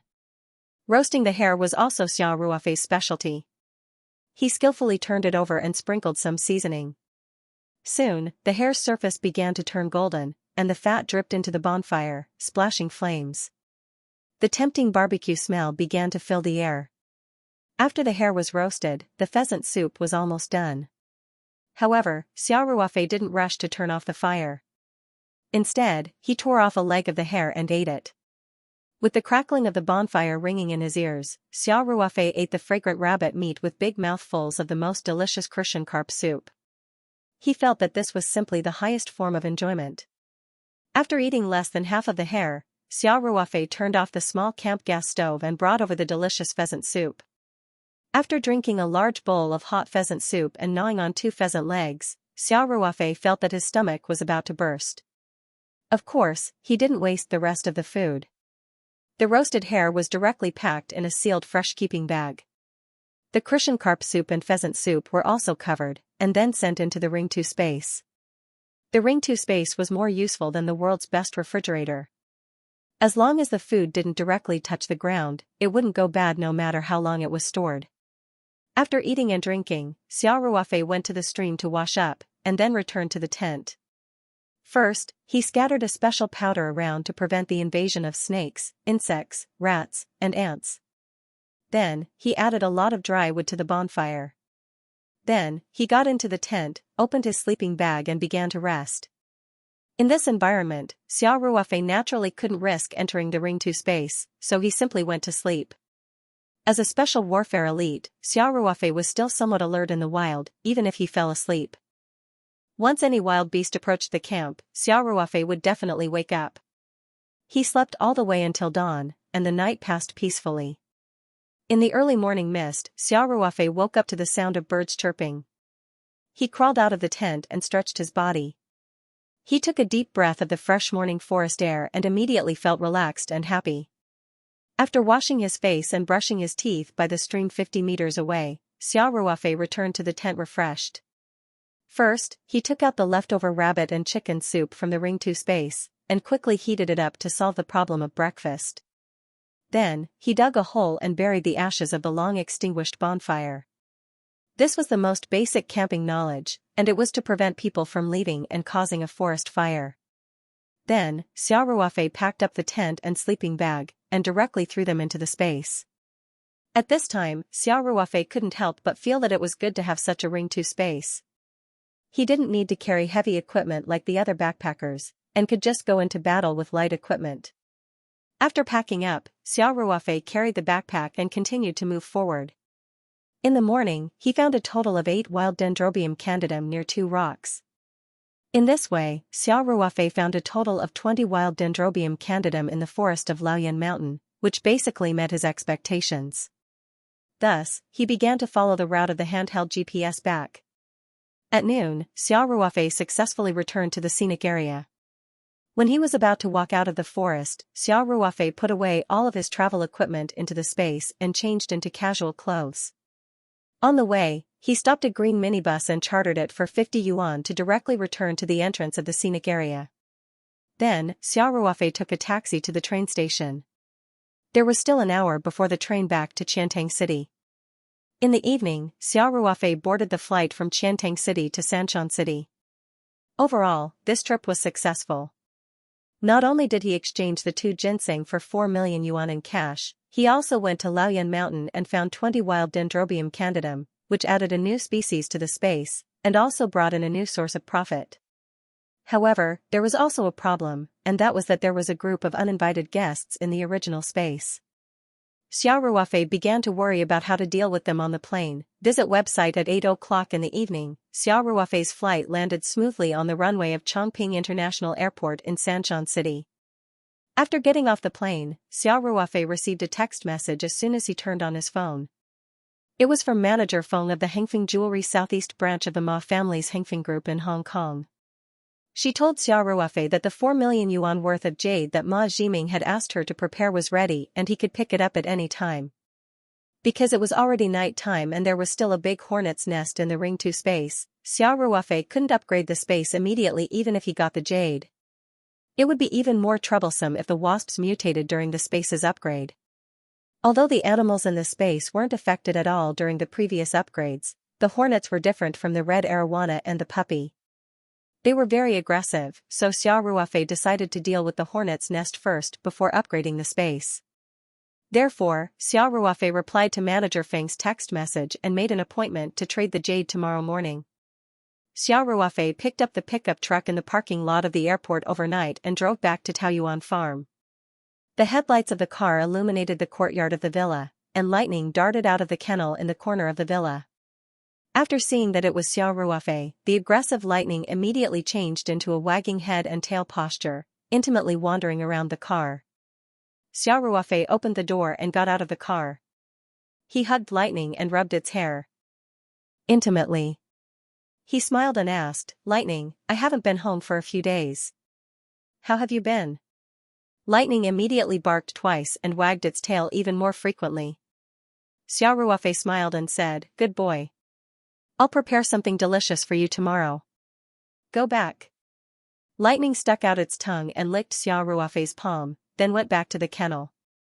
Yi Linyan had seen Xiao Ruofei's car enter the farm through the monitor in his room, so he walked to the door at this time. "Brother Xia. Ling Yun, you've worked hard these 2 days," Xiao Ruofei said with a smile. Then, he asked, "Is the farm and the construction site normal?" "Don't worry, Brother Xia. Everything is normal," Yi Linyan said. "The construction of the construction site is progressing very fast. The first layer of cement slab has already been laid.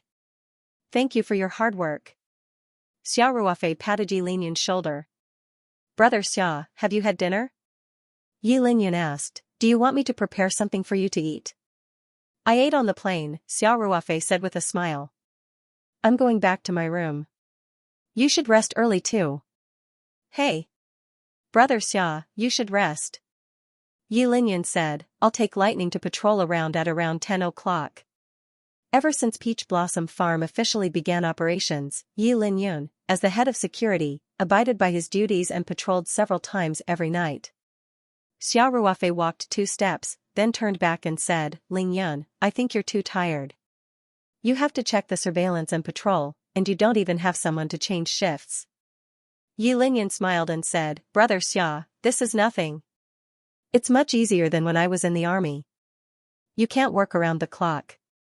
Xiao Ruofei said, "Ling Yun, let's recruit 2 more people. They'll be the first batch of employees in the security department of the Taoyuan company. Otherwise, you can't always be alone. See if there are any suitable candidates. It's best if there are retired comrades. Recommend 2 for me." Yi Linyan said, "Brother Xia, no need. I can do it alone." This is an order, Xiao Ruofei said firmly.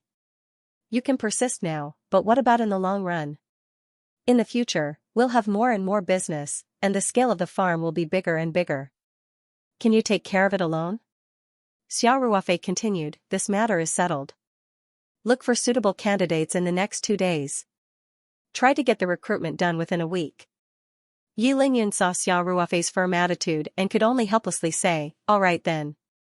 I'll contact my former comrades and ask. Xiao Ruofei nodded and continued to walk up the stairs. Brother Xia, thank you, Yi Lingyun said behind Xiao Ruofei. Xiao Ruofei waved her hand without even turning her head. She walked up the stairs in quick steps. After returning to his room, Xiao Ruofei immediately locked the door and summoned the spiritual map scroll from his palm. This time, he didn't rush into the space. Instead, he used his mind to sense the situation of the hornets in the space. When he saw that the hornet's nest was very calm, with only a few scattered hornets flying around it, he used his mind to enter the space. Under Xiao Ruofei's deliberate control, he appeared more than 30 meters away from the hornet's nest. Once he entered the space, Xiao Ruofei maintained a high level of nervousness. If there were any problems, he would immediately leave the Ring 2 space. Fortunately, everything was calm and the hornets didn't notice Xiao Ruofei's sudden appearance. In fact, they enjoyed the environment in the space. The dense spiritual energy made them forget to leave. From the time the hornet's nest was absorbed into the space until now, only a little more than a day had passed in the outside world. However, in the space, 30 to 40 days had passed. The hornets had already adapted to the environment in the space. Xiao Ruofei used his mind to communicate with the space. Soon, an invisible force enveloped the hornet's nest as if there was a transparent cover over it. Xiao Ruofei carefully approached the hornet's nest. In fact, in the space, it was quite easy for Xiao Ruofei to kill the hornets. All he had to do was use the invisible force of the space to bind the hornet's nest. Then, whether it was using a flamethrower to burn the hornet's nest to death, or simply moving the hornet's nest to the bottom of the fish pond, he could kill them all. However, when Xiao Ruofei thought about the terrifying lethality of more than 2,000 hornets, he suddenly felt reluctant to kill them so easily. If these wasps could be used by me, then it would be equivalent to having an army of extremely lethal wasps out of thin air, Xiao Ruofei said in his mind. Thinking of this, Xiao Ruofei began to use his mind to control the hornet's nest. After many attempts, the 4 or 5 hornets that were drifting outside could be controlled. However, Xiao Ruofei used the power of the space to control them. To put it bluntly, the hornet's passive control was completed under the influence of the space's power. Xiao Ruofei had no way to give the hornets orders with his mind and have them follow his orders to the letter. Forget it, I'll leave them for now. I'll take a look at them after the space finishes upgrading, Xiao Ruofei said in his mind, but before that, I have to think of a way to ensure that these hornets don't pose a new threat.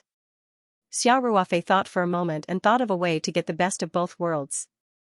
After making his decision, Xiao Ruofei didn't stay in the space for long.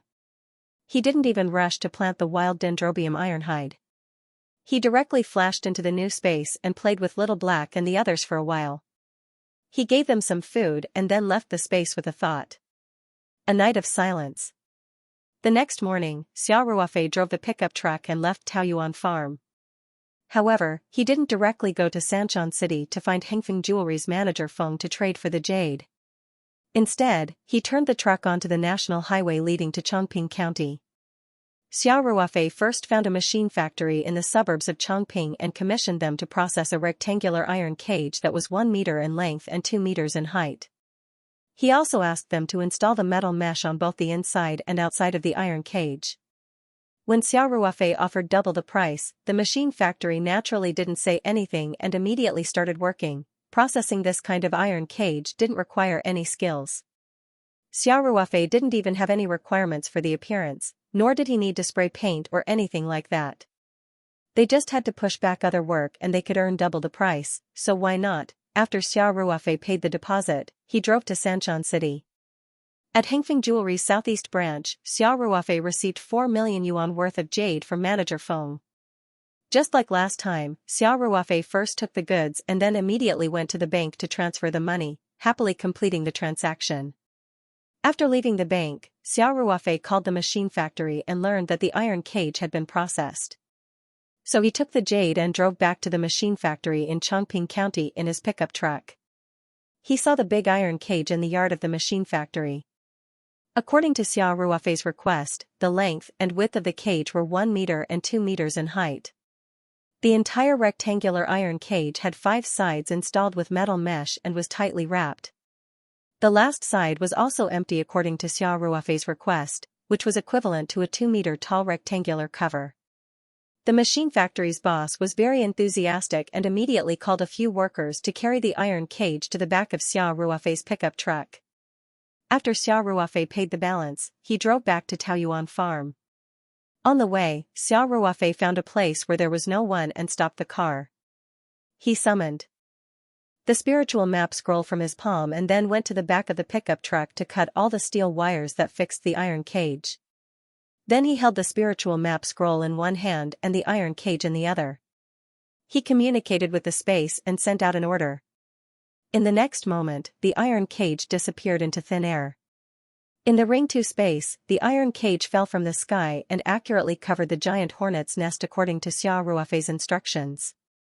Xiao Ruofei had spent a lot of effort to custom make an iron cage because he wanted to add a protective cover to the outside of hornet's nest. That way, if anything happened, it would be within his control. After all, there were too many wasps.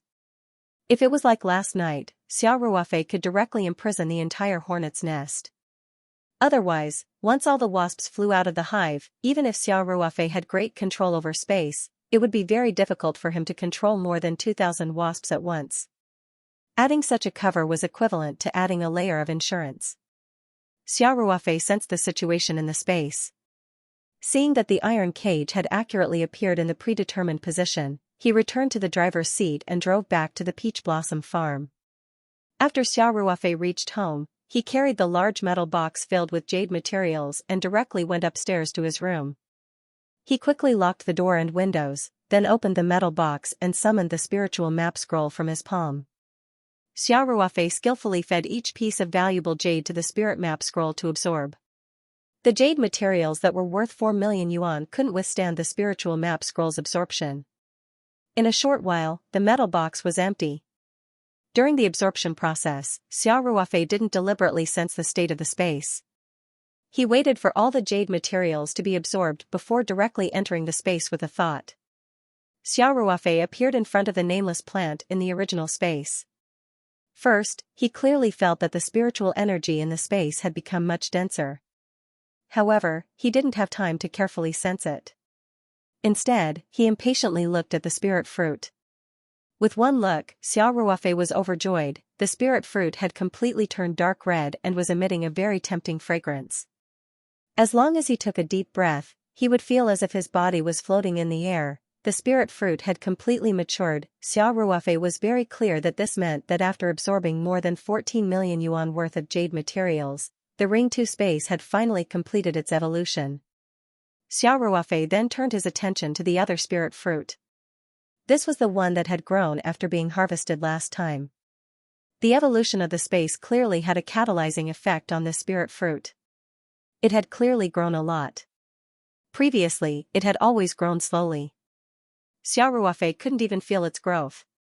However, this time it had grown to the same size as the mature spirit fruit.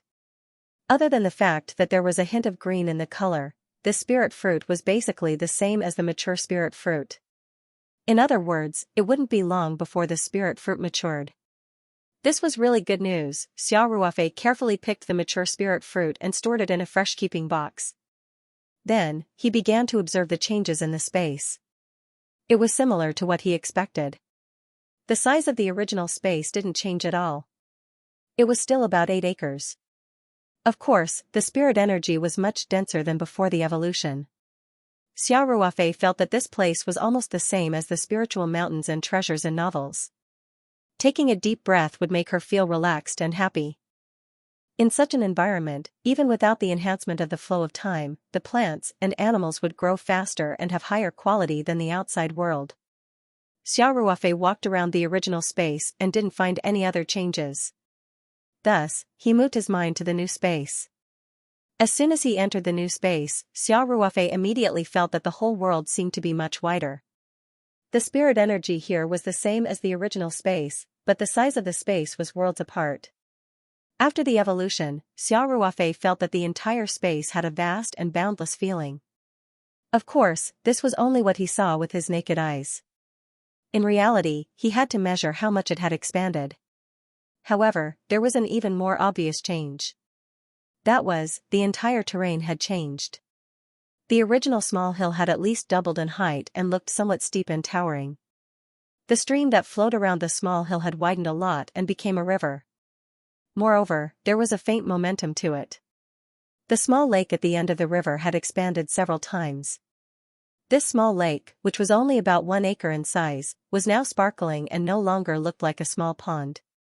Xiao Ruofei was somewhat mentally prepared. He knew that after the evolution, the new space would definitely expand and change to a certain extent. However, he didn't expect the changes to be so big. In the past, the original space would expand about twice in size every time it was upgraded. However, the new space was obviously larger.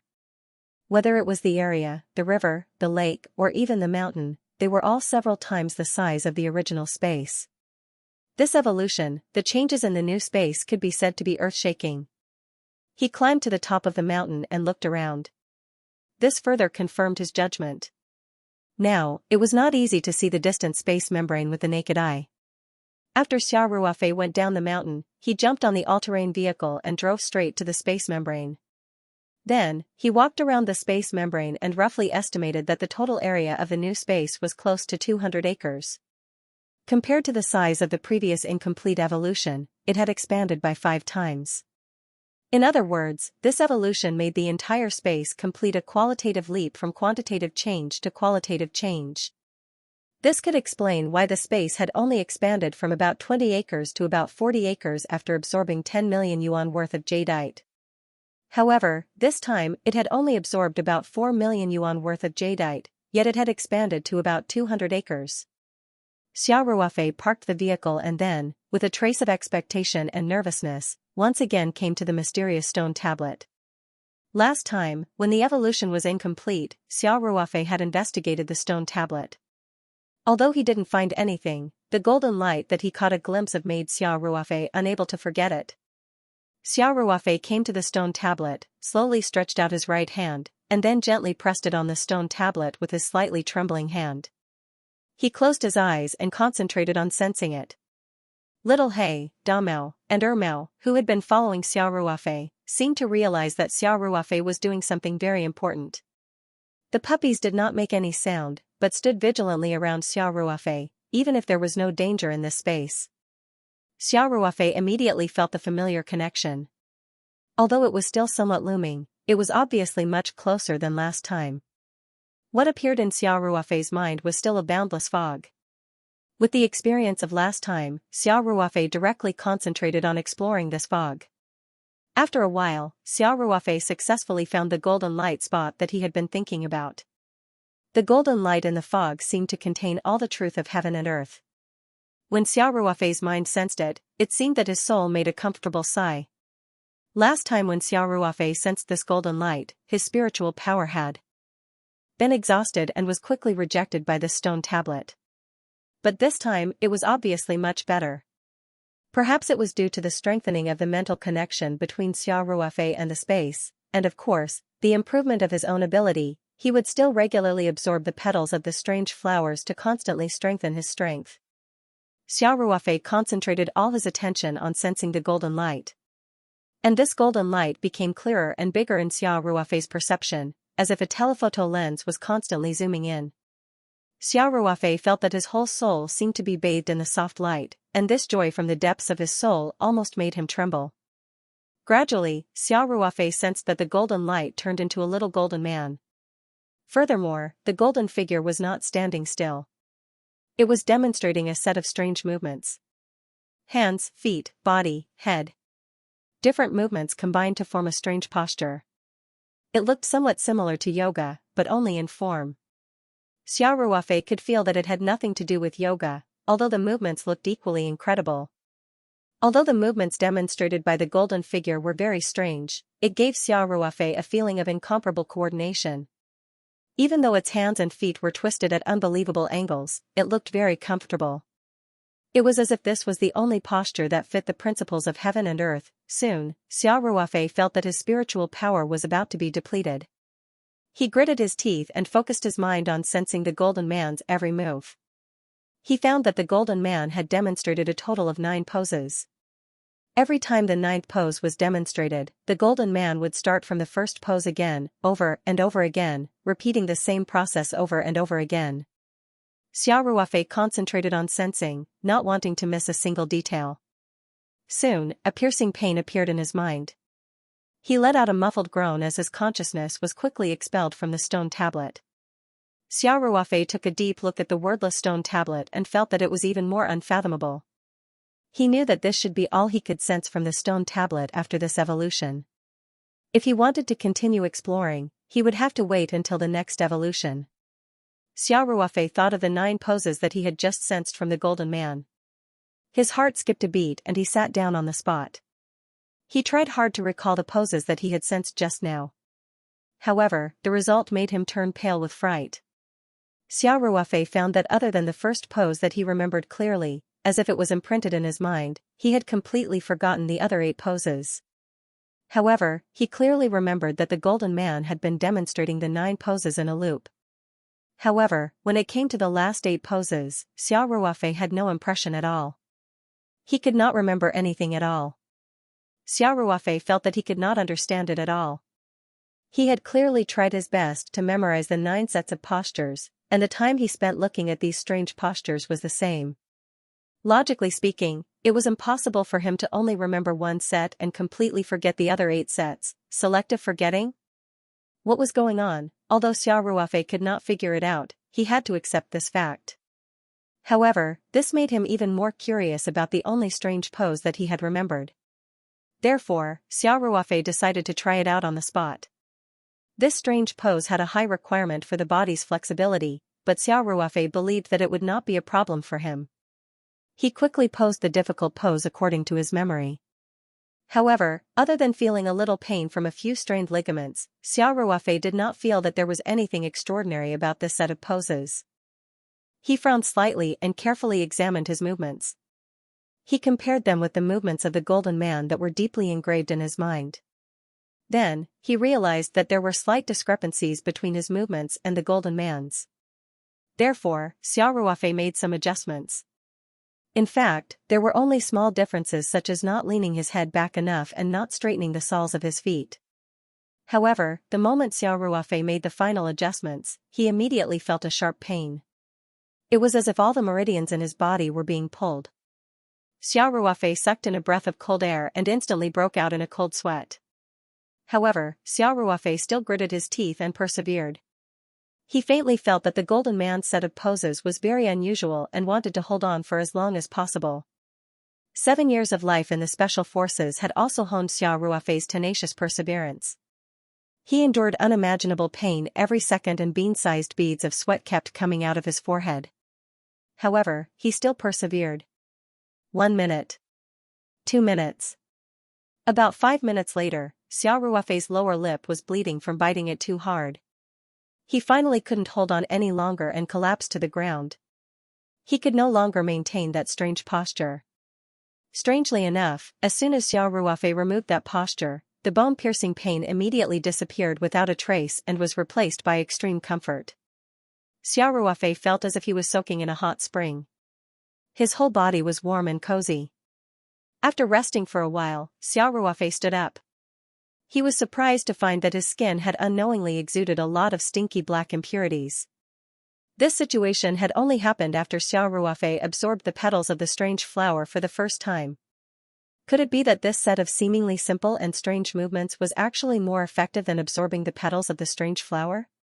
Such a thought popped up in Xiao Ruofei's mind. He stepped down the mountain. As soon as he took his first step, he immediately felt that his body seemed to have become much lighter. He quickly walked to the flat ground at the foot of the mountain and tried to do a standing long jump. Without using all his strength, Xiao Ruofei easily jumped more than 3 meters, which was already a result of a high-level athlete. He had actually become as light as a swallow. Xiao Ruofei was also a little dumbfounded. Xiao Ruofei also became more aware of the preciousness of this set of seemingly simple and strange movements. Without having time to check if there were any other changes, Xiao Ruofei directly thought of something and left the ring to space first. Because his whole body was sticky and smelly, Xiao Ruofei couldn't stand it anymore. He couldn't wait to take a shower first. P.S. Second update. I can only update twice today. I owe you one more chapter. The kid's fever hadn't subsided, and his body temperature was even higher at night. After taking anti-inflammatory drugs and physical cooling, his body temperature was over 38.5 degrees at 11 o'clock. He also took antipyretics, so he couldn't calm down to write.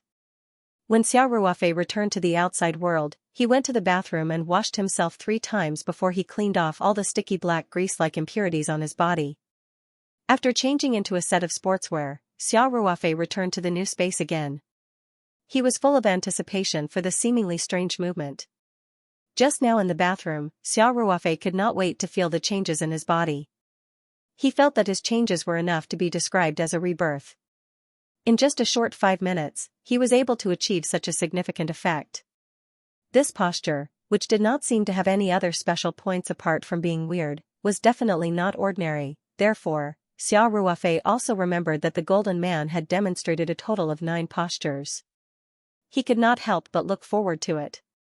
What kind of changes would the remaining postures bring to his body? However, no matter how hard Xiao Ruofei racked his brains to recall, he still could not remember anything.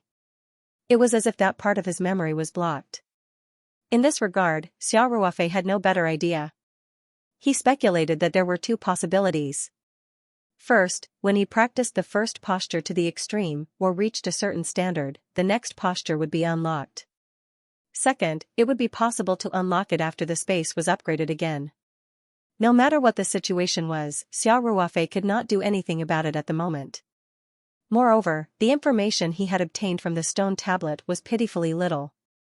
Everything was just his own speculation. After Xiao Ruofei entered the new space, he could not help but try to assume the strange posture again. However, he found that no matter how hard he tried, there was no way he could successfully perform the posture. Every time he was about to complete the posture, the tearing force from the meridians all over his body would immediately become extremely huge. All the meridians would feel like they were being pricked by needles. There was no way he could maintain the posture for even a second.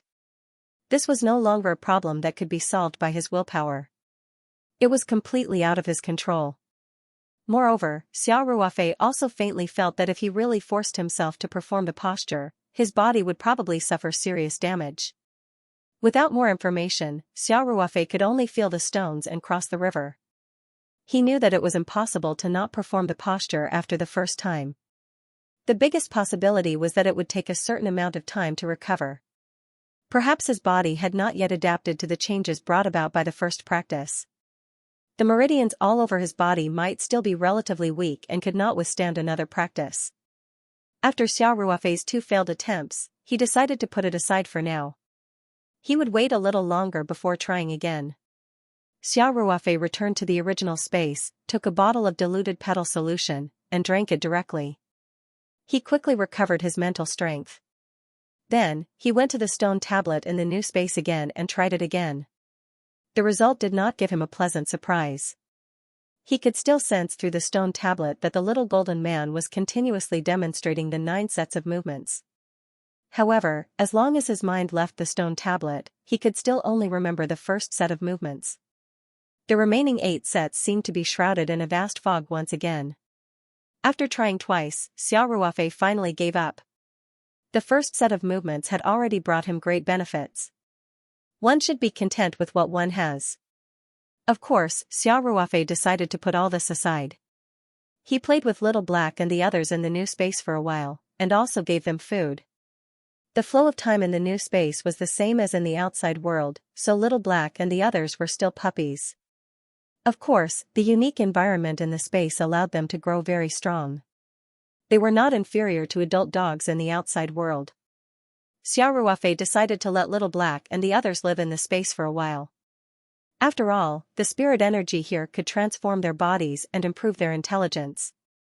When they grew up, Xiaoruofei would take them to the outside world. Xiaoruofei returned to the original space. After feeling the changes in the space after the upgrade, his attention returned to the giant hornet's nest. Xiaoruofei walked to the hornet's nest surrounded by the iron cage. He saw the huge hornet's nest standing quietly in the cage, and occasionally a few hornets would fly in and out. It seemed that the hornets didn't feel uncomfortable with the restriction of their range of movement. Perhaps it was because the spirit energy in the space was very rich, but the hornets didn't fly around wildly just because they were surrounded by the iron cage.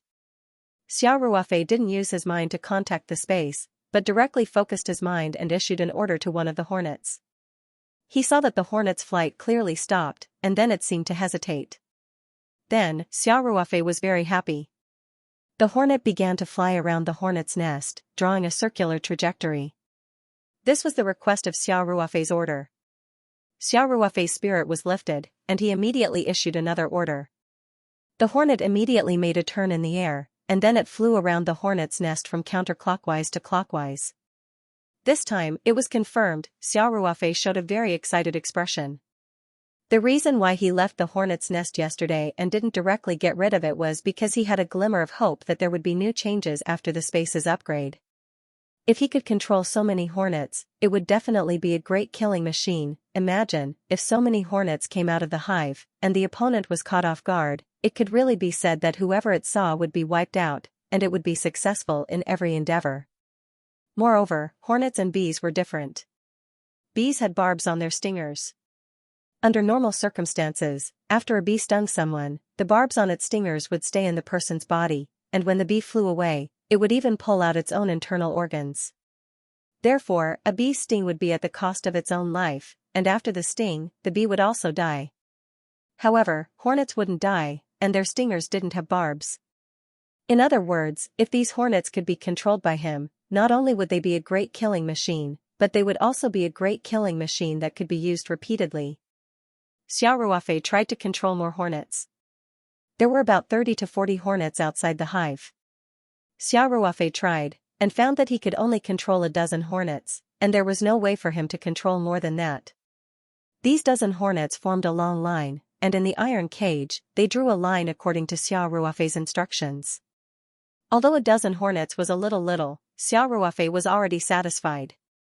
This was because he knew that the longer these hornets stayed in the space, the deeper his control over them would be. In time, he would be able to control thousands of hornets with just a thought, and it would be as easy as moving an arm. Just thinking about it made him feel good. In order to confirm his thoughts, Xiaoruofei also ran to the side of the fish pond, and gave orders to the grass carps and crucian carps in the fish pond. He didn't use the invisible power of the space to bind them, but directly gave orders to the fish. Sure enough, these fish that were far larger than hornets obediently followed Xiaoruofei's orders, and lined up neatly in the fish pond, just like soldiers who were being inspected. Xiaoruofei tried it, and found that he could control at least 50 to 60 fish at the same time. He was completely relieved. These fish had been in the space for a long time, so he could control more of them. As long as he had enough time, it wouldn't be a dream for him to control an army of hornets. Xiaoruofei began to plan the next step of his plan. The hornets' nests definitely couldn't stay in the original space. The flow of time here was too fast, and the hornets' lifespans were too short, so they had to be moved to the new space. This was the most urgent matter. Xiaoruofei then used his mind, and the invisible power of the space wrapped around the iron cage and the hornets' nests in the iron cage, and moved them to the new space in an instant. Xiaoruofei also flashed into the new space, and ordered Little Black and the rest not to get close to the iron cage. In addition, he planned to draw out an area in the new space, and encircle it as a special area for the hornets to live in. The land in the new space was very wide, and it wouldn't be a problem to draw out 1 or 2 mu of land. The next step was to plant the wild Dendrobium candium that he had painstakingly collected. Xiaoruofei suddenly felt that he was much busier. To be continued. After Xiaoruofei left the space, he went to inspect the farm. In the greenhouse, Chao Taishu and the workers were carefully taking care of the growing vegetables. When he saw Xiao Ruofei, Chow Taishu excitedly reported the situation of the greenhouse. After the seeds were soaked and sprouted by Xiao Ruofei, even in the outside world, they grew much faster than the same kind of vegetables. Moreover, each one of them was growing very well. Xiao Ruofei also specifically told them to adhere to green planting and absolutely not use fertilizers and pesticides. But even so, these vegetables didn't have any wormholes. In other words, after soaking and watering the vegetables with a very small amount of strange flower petals, there was no need to worry about the pest control of these vegetables. Looking at the intoxicating green vegetables neatly arranged in the greenhouse, like soldiers being inspected, Xiao Ruofei's heart involuntarily felt a sense of accomplishment. Admittedly, the profit from planting vegetables was very insignificant for Xiao Ruofei, but his goal was to establish a high-end brand. And a high-end food brand must have a rich range, whether it was ordinary vegetables, fruits, truffles, or other high-end food ingredients that may appear in the future, they were all necessary. Only by covering daily ingredients and high-end products could the brand's reputation continue to expand. And it was precisely these daily ingredients that could expand the brand's reputation and influence. It wouldn't work to be popular, it had to be comprehensive. This was also the line of thought that Xiao Ruofei had always insisted on. Xiao Ruofei expressed his affirmation of Chow Taishu and the other workers' work. After encouraging them with a few words, he turned to the construction site. As usual, Manager Li personally guarded the construction site. The whole construction site was also in full swing. The workers were all performing their duties, each of them nimble and skillful. At first glance, one could tell that they were an experienced construction team. Liang Qichao was still very concerned about Xiao Ruofei's matters, so Manager Li naturally spared no effort in his work. In many aspects, he put himself in the farm's shoes and considered as much as possible to reduce costs under the premise of maintaining quality and quantity. In addition, in order not to interfere with the farm work and damage the road environment of the factory, Manager Li specially asked the construction team to open a temporary side door here. All the trucks and drags could enter and leave through the side door. The cement slabs on the first floor had been laid. Some workers were watering and maintaining the cement slabs, while other workers were setting up scaffolding, cleaning the site, loading and unloading building materials, etc. In short, there was not much work to be done in the main building for the time being, but the workers were not idle. The method of scientific planning was used to the extreme. Xiao Ruofei was very satisfied. He told Peng how to order some food and wine from the county in the afternoon, and to reward everyone after work in the evening. After walking around, Xiao Ruofei returned to the villa. Now, only Xiao Ruofei and Yi Linyun lived in the villa. After Huzi's mother returned to the city, Yi Linyun also worked part-time as a chef. He took care of all the meals. Xiao Ruofei and Yi Linyun had lunch together. Without taking a break, they left Taoyuan farm in a pickup truck. He found a factory that specialized in making barbed wire fences and custom-made fences that could be put together. Xiao Ruofei planned to mark out an area of about 1.5 acres in the new space and seal it with barbed wire fences, specifically for the breeding of the wasps. Therefore, the barbed wire fences he custom-made had metal screens on both the inside and the outside. Xiao Ruofei planned to enclose an area of about 30 meters by 30 meters, about 10 meters in height, with some steel bars as the framework, and then cover it with barbed wire fences of the same specifications. Xiao Ruofei custom-made fences of medium quality. Together with the steel bars and other materials at the top, the total cost was about 20,000 yuan. Xiao Ruofei paid the deposit and left the address of the warehouse he rented with the factory. He told them to call him when they were done and send it directly to the warehouse. After ordering the fences, Xiao Ruofei prepared to return to the farm villa. He wanted to take some time to plant the wild Dendrobium candium that he found in Laoyan Mountain 2 days ago in the space. Just as Xiao Ruofei was driving back, his phone rang. Xiao Ruofei slowed down and looked at his phone.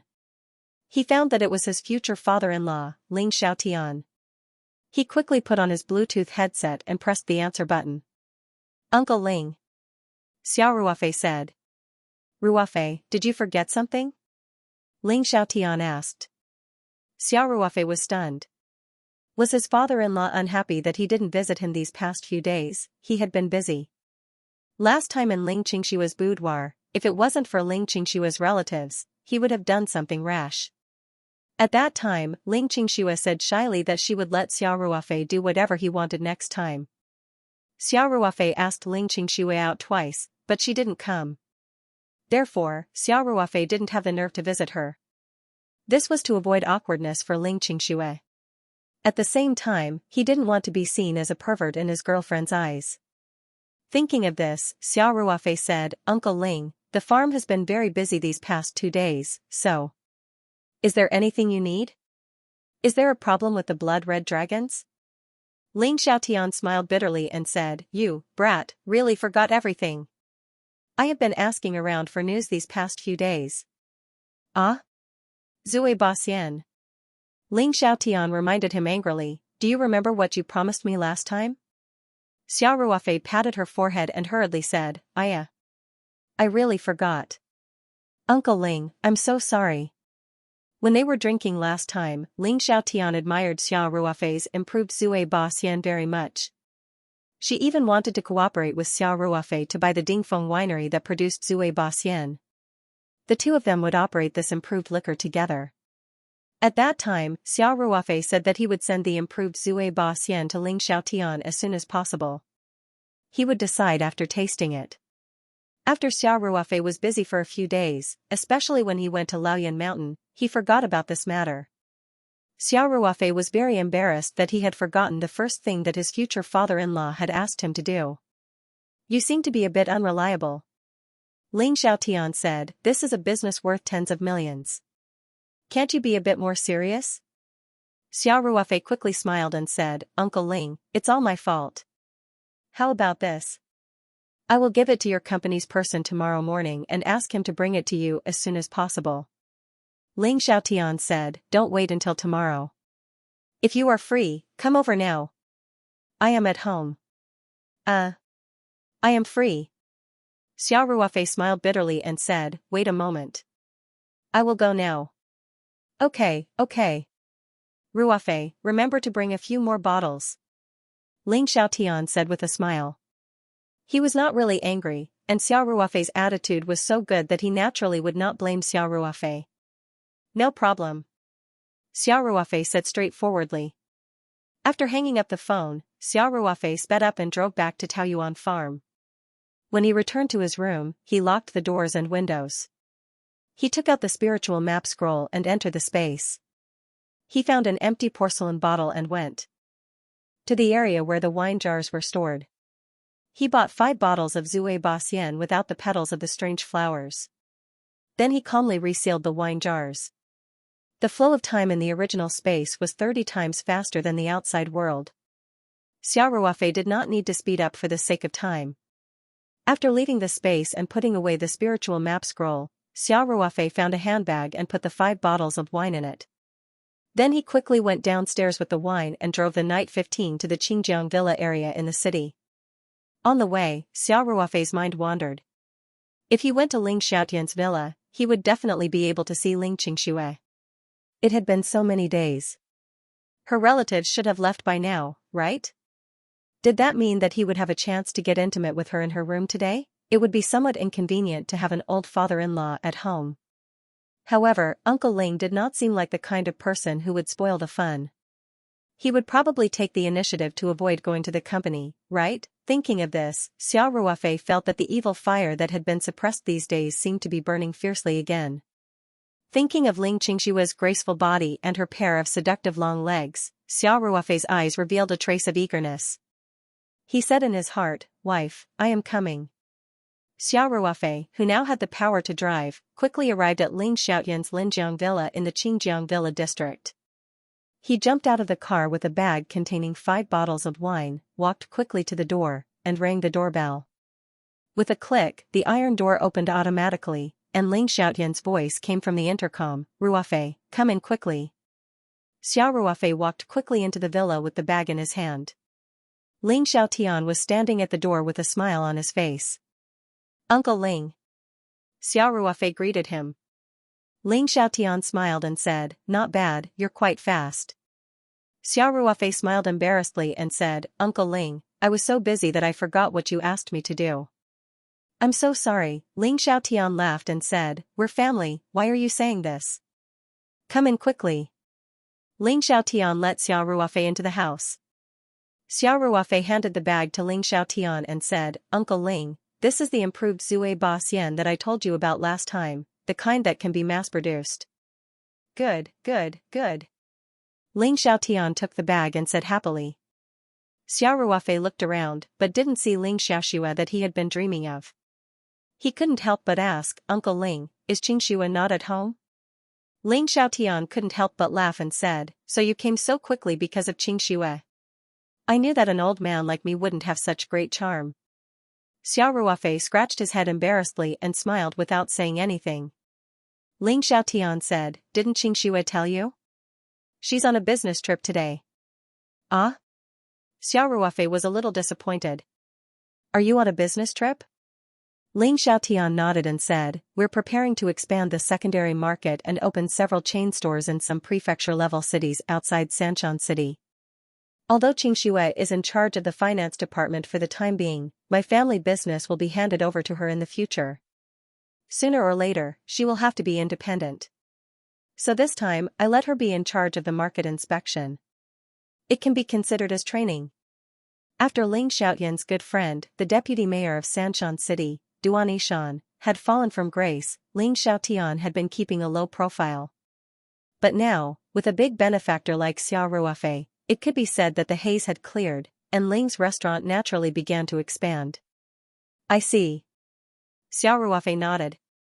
He was naturally very disappointed, especially since it seemed that he would have to continue suppressing that evil fire for a while. However, Xiao Ruofei couldn't show it on his face. He could only smile bitterly and shake his head. Ling Xiaotian laughed and said, Ruofei, you can't blame Uncle Ling for sending Xianxia, right? No, no, of course not, Xiao Ruofei said quickly. Okay, let's not talk about Xianxia. Ling Xiaotian said, let me try the wine you brought. After that, Ling Xiaotian opened the bag, took out a bottle of wine, and opened it. A strong aroma of wine suddenly filled the living room of the villa. Ling Xiaotian leaned close to the mouth of the bottle and took a deep breath. Then, he said with a happy face, not bad, not bad. Just the aroma of this wine is much richer than the original drunken eight immortals. After that, he found a white wine glass under the coffee table and filled it to the brim.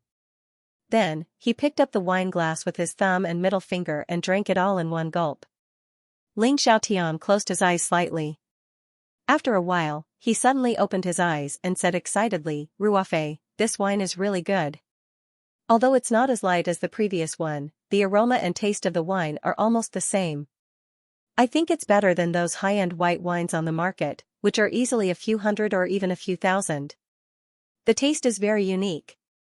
Xiao Ruofei smiled and asked, Uncle Ling, so there's a reason to buy the winery? Of course. Ling Xiaotian said without hesitation. Ruofei, I won't hide it from you. On the day you came last time, I already ordered my subordinates to start the acquisition plan. After tasting your wine today, I'm even more convinced that the decision I made that day was absolutely correct. Okay. Since Uncle Ling is so confident, let's work together. Xiao Ruofei also said straightforwardly. Then, he said, but about the shares, I think I should invest some money, or you can take more shares. I don't need to spend a single cent to take half of the shares. That's not very appropriate. Ling Xiaotian said, Ruofei, the technology you have is the key to the development of the winery. There's no problem with taking half of the shares, because without your technology, this acquisition plan can't be discussed at all. This, Ruofei, don't be modest about this. Ling Xiaotian said. Are you not going to listen to me? Ling Xiaotian was implying that he was his future father-in-law. His daughter hadn't even married him yet, and his son-in-law was already disobeying him. Xiao Ruofei quickly said, No, no. Uncle Ling, I just think that I'm taking too much advantage of you. Of course, if it were another partner, Xiao Ruofei would definitely feel that it was natural for him to take 50% of the shares, but Ling Xiaotian was different. After all, he was Ling Qingshua's father. Ling Xiaotian said with a smile, Ruofei, my intuition after doing business for so many years tells me that even if I only take 50% of the shares, I'll still make a lot of money from this cooperation. Okay, let's not argue anymore. We'll do as I say about the shares. Xiao Ruofei could only say helplessly, okay then. But Uncle Ling, if the winery needs more investment in the future, we'll invest according to the shares. We can't always let you pay for it alone. Okay. Ling Xiaotian said very quickly. I'll get someone to draft the contract later. When you have time, come to my company to sign it. Okay. Xiao Ruofei said. By the way, Ruofei, after the winery is acquired, how are you going to produce the improved version of Zui Ba Xian? Ling Xiaotian asked. Do you need to add any equipment or purchase any medicinal materials? I'll have to include these in the budget first. Xiao Ruofei said with a smile, that's not necessary. After the winery is acquired, we can still produce it according to the previous process. Then Xiao Ruofei said, but this is the technology that my friend and I have mastered together, so the production may be a little more troublesome. I'll rent a warehouse in the suburbs. The winery only needs to send the produced liquor to the warehouse regularly, and the rest will be left to us. When we're done improving it, we'll inform the winery to take the liquor back to bottle it. After listening to Xiao Ruofei's process, Ling Xiaotian didn't feel that there was anything wrong with it. After all, this was a core technology. Xiao Ruofei was right to be cautious, so Ling Xiaotian agreed without hesitation. As for the acquisition of the winery in the early stage, the design of the new packaging after production, and the advertising, I won't care about it. You're more experienced, so you can make the decision. Xiao Ruofei said with a smile. No problem, you just need to be responsible for the technical matters. Ling Xiaotian said. The father and son talked about some details, and before they knew it, 1 or 2 hours had passed. Ling Xiaotian warmly invited Xiao Ruofei to have dinner in the villa. Xiao Ruofei naturally couldn't refuse his future father-in-law's request. It was almost dinner time, so the two of them went to the table to eat. At this time, Xiao Ruofei knew why Ling Xiaotian asked him to bring a few more bottles of wine over the phone. It turned out that Ling Xiaotian had already prepared to drink the wine that he brought for dinner. 5 bottles of wine. The father and son drank one on one, and they finished 3 bottles. Xiao Ruofei drank 6 or 7 liters. Even though his alcohol tolerance was amazing, he couldn't help but feel a little dizzy. Drinking like this, naturally, he couldn't drive tonight, so Ling Xiaotian asked Xiao Ruofei to stay for the night. Xiao Ruofei called Ji Linyun to inform her, and then he followed Ling Xiaotian upstairs. The room that Ling Xiaotian arranged for Xiao Ruofei was Ling Qingshua's boudoir. Xiao Ruofei was a little embarrassed and declined a few words. Ling Xiaotian laughed and said, "What's the matter? Qingxue isn't at home." At this time, the nanny, Madame Chen, has already gone back. "Who will prepare the guest room for you?" "We're family." It's okay, it's okay." Ling Xiaotian was a little drunk. Xiao Ruofei saw that he said so he could only accept this arrangement. "Okay. Thank you, Uncle Ling." Xiao Ruofei smiled bitterly. "Ruofei, then, you should rest early." Ling Xiaotian's footsteps were a little weak, and his body swayed as he said, I'm going back to my room too." "Good night, Uncle Ling." Xiao Ruofei said politely. After closing the door, Xiao Ruofei walked a little weakly to the bedside, and his whole body lay on the bed. A faint fragrance wafted into his nose. This was Ling Qingshua's bed. The quilt, sheets, and everything else were the ones that Ling Qingxue used yesterday. Xiao Ruofei imagined the scene of Ling Qingxue lying on this bed, and the evil fire in his heart burned even more fiercely. Xiao Ruofei couldn't help but smile bitterly. Future father-in-law's arrangement was really. Xiao Ruofei skillfully assumed the pose. When the familiar tingling sensation appeared again, Xiao Ruofei was stunned. "I can do this pose again?" Xiao Ruofei was overjoyed. He even forgot about the intense pain of his meridians being torn apart. "It seems that I can try again after a certain amount of time," Xiao Ruofei thought to himself. It had been almost half a day since he tried to make this strange posture.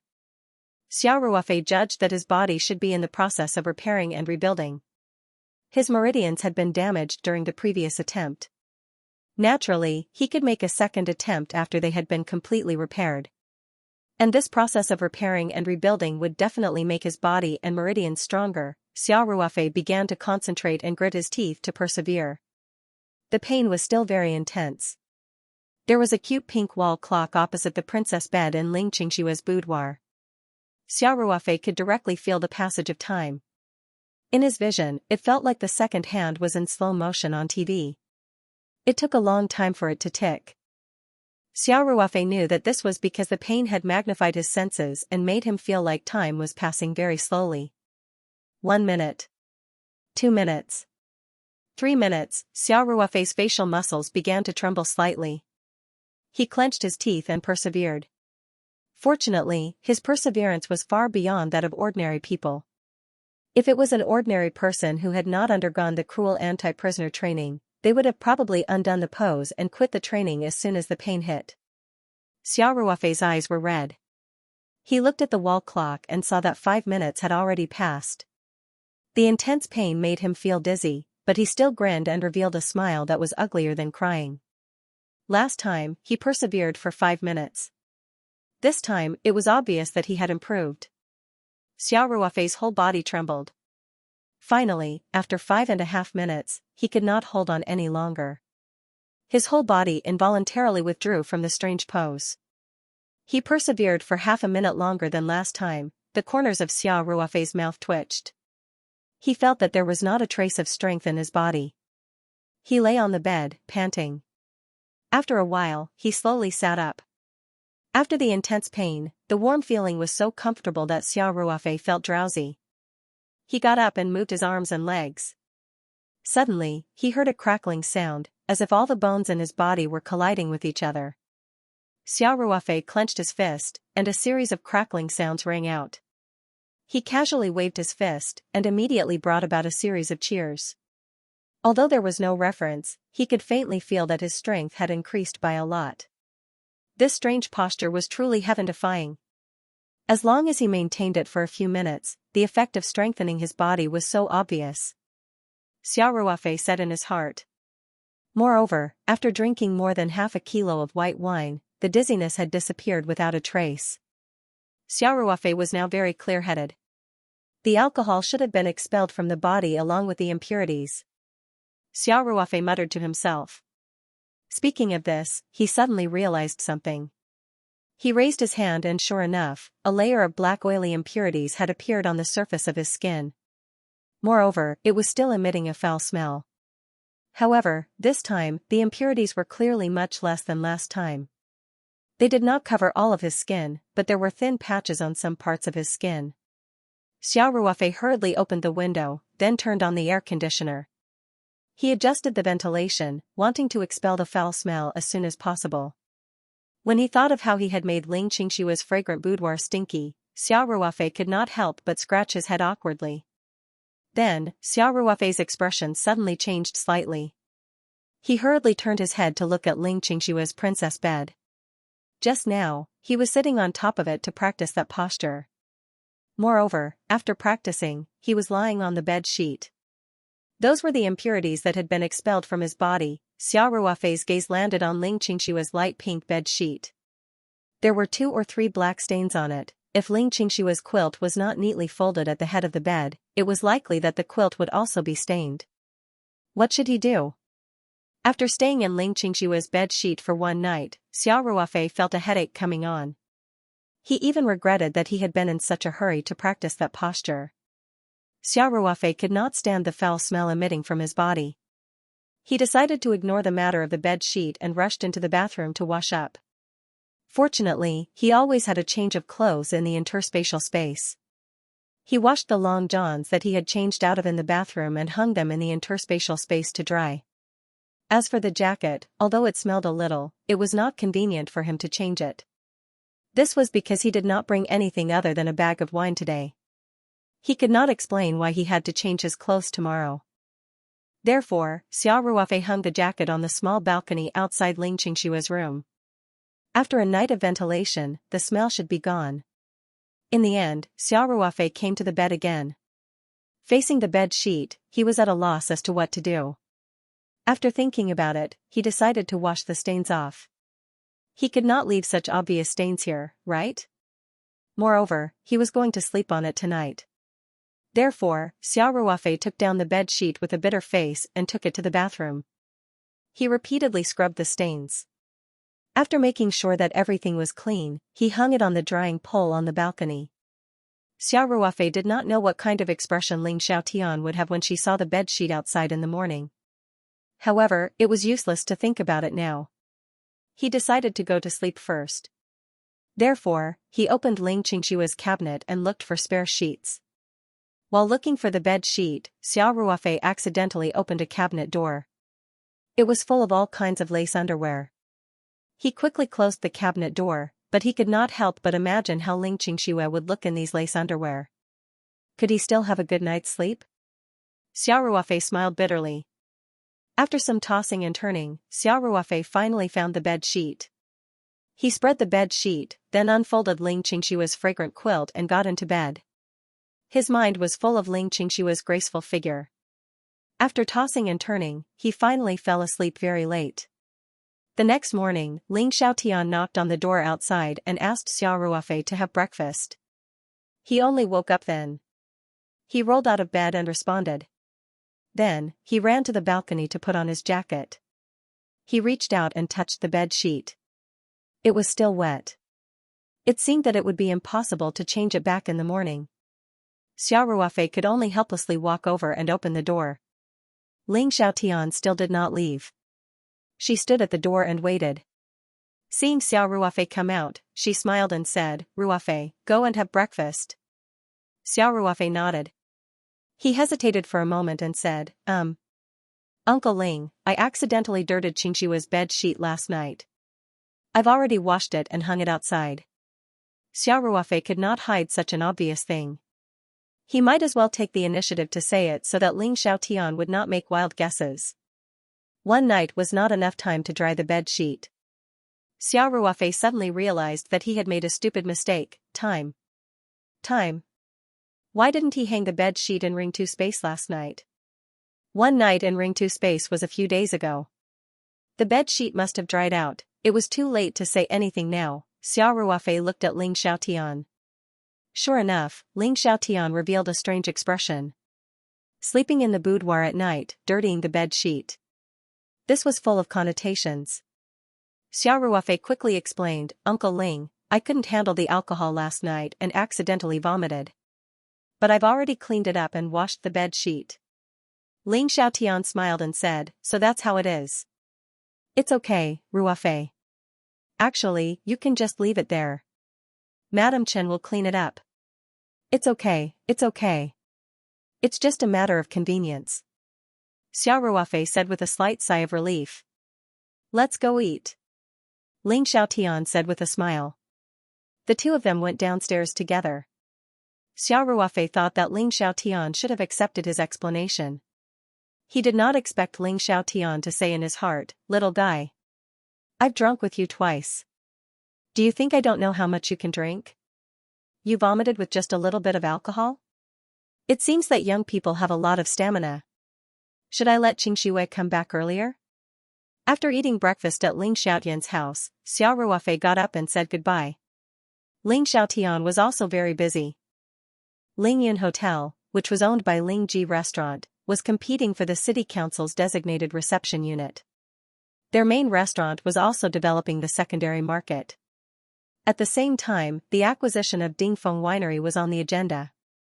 He was also in a hurry to go to the company to deal with complicated matters, so he didn't ask Xiao Ruofei to stay. Xiao Ruofei drove back to Taoyuan Farm. After walking around the greenhouse and the construction site as usual, Xiao Ruofei went into his room. After locking the doors and windows and drawing the curtains, Xiao Ruofei took out the spiritual map scroll and entered the space with a thought. He first checked the status of the wasps in the new space. At the same time, he tried again and found that he could now control about 20 wasps. Although it was only a small improvement, Xiao Ruofei was still very happy. Xiao Ruofei played with Little Black and the others for a while, checked their food supplies, and then went to the original space with a thought. The 20 Dendrobium candidum that he found in Laoyan Mountain a few days ago were all packed in plastic bags. Xia Ruofei was going to plant them today. Before this, Xia Ruofei specially went online to search for relevant information. The cutting and planting technique of Dendrobium candidum wasn't complicated. He just had to cut the old stems into sections every 2 or 3 buds and then cut them. In the outside world, he might need to do some disinfection of the incisions and some other things to take note of. However, in an environment like the Ring 2 space, Xia Ruofei basically didn't need to think so much. He took out a military dagger and cut the Dendrobium candidum he collected into small sections. Each Dendrobium candidum had 6 or 7 long stems, and each stem could be cut into 7 or 8 sections. Therefore, after processing all 20 Dendrobium candidum, Xia Ruofei had nearly 1,000 cuttings.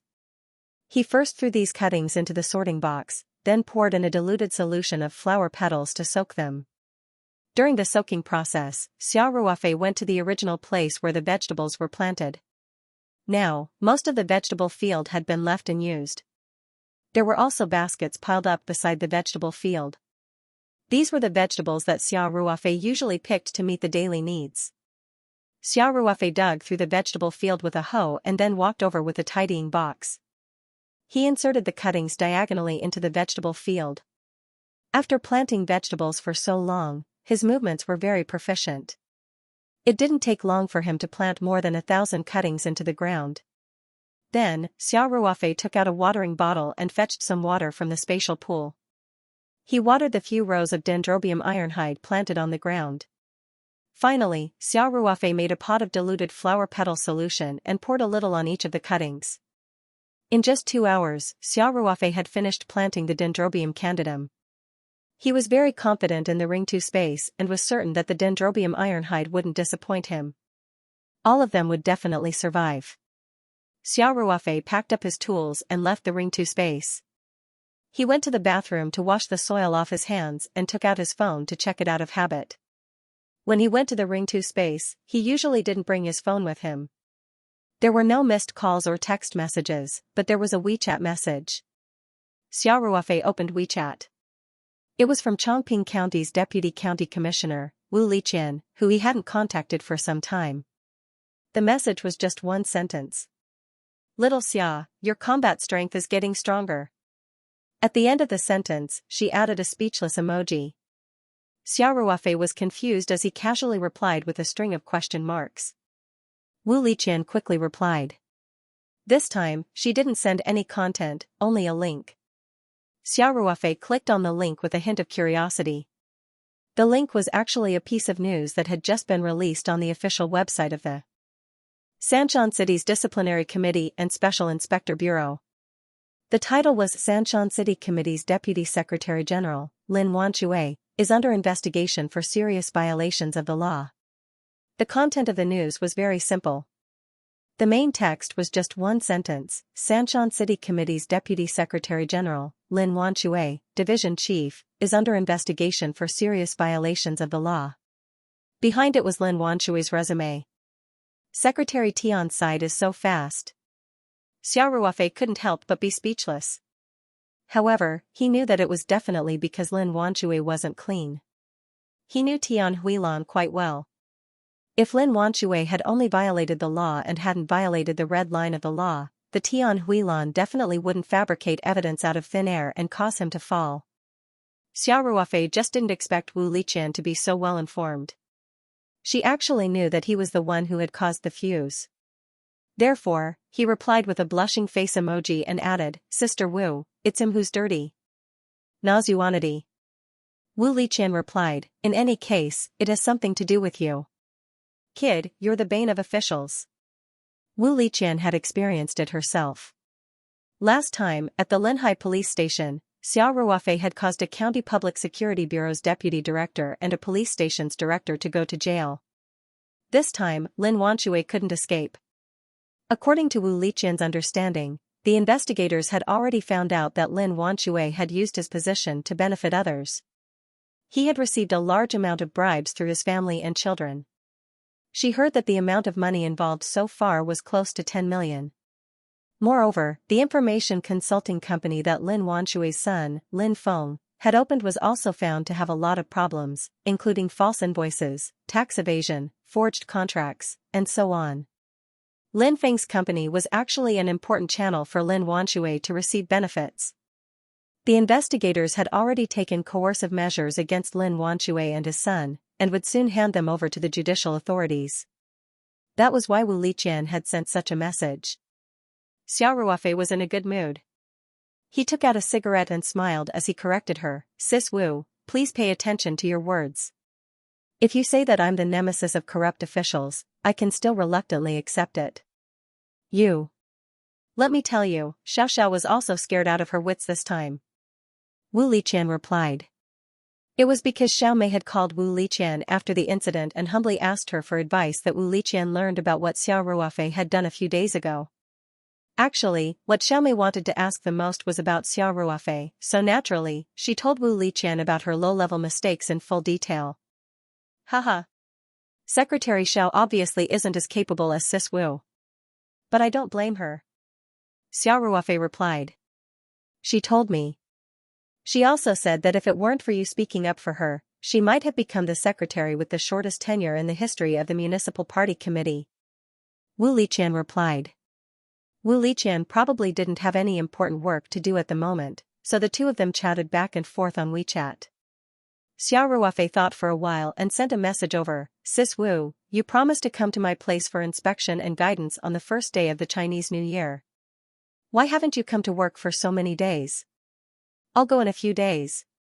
But if I'm not inspecting and guiding as a deputy county head, I'll just visit as a friend. Wu Liqian replied. Xiao Ruofei smiled and typed on his mobile phone, sure. You can bring brother-in-law too. I'll treat you to authentic farmhouse cuisine. Then you'll have to wait for a few years. How? Xiao Ruofei was stunned when he saw the message. He really didn't know that Wu Liqian wasn't married. He noticed that Wu Liqian had used the word unmarried instead of no husband. Being unmarried meant that she was not married, and no husband meant that she had a history of marriage, divorce, or widowhood, and so on. Wu Liqian should be at least 30 years old, and she was a leader with real power. It was rare for female cadres to be unmarried at this age, because it was very likely that they would be seen as an anomaly, and it might even affect their growth and progress in their career. Wu Liqian was definitely considered a beauty, and she was very good in all aspects, so Xiao Ruofei always thought that Wu Liqian already had a family and even a child. He sent a series of fainted emojis. Then he directly sent a voice message. Sister Wu, are you kidding me? Are you really not married? Xiao Ruofei let go and sent the voice message. It's true. Wu Liqian replied with 3 words. Xiao Ruofei quickly typed on his phone, no way? Why? Because you're too busy with work to find one? You haven't met the right one. Xiaoxia, I'm about to have a meeting, let's talk when we have time.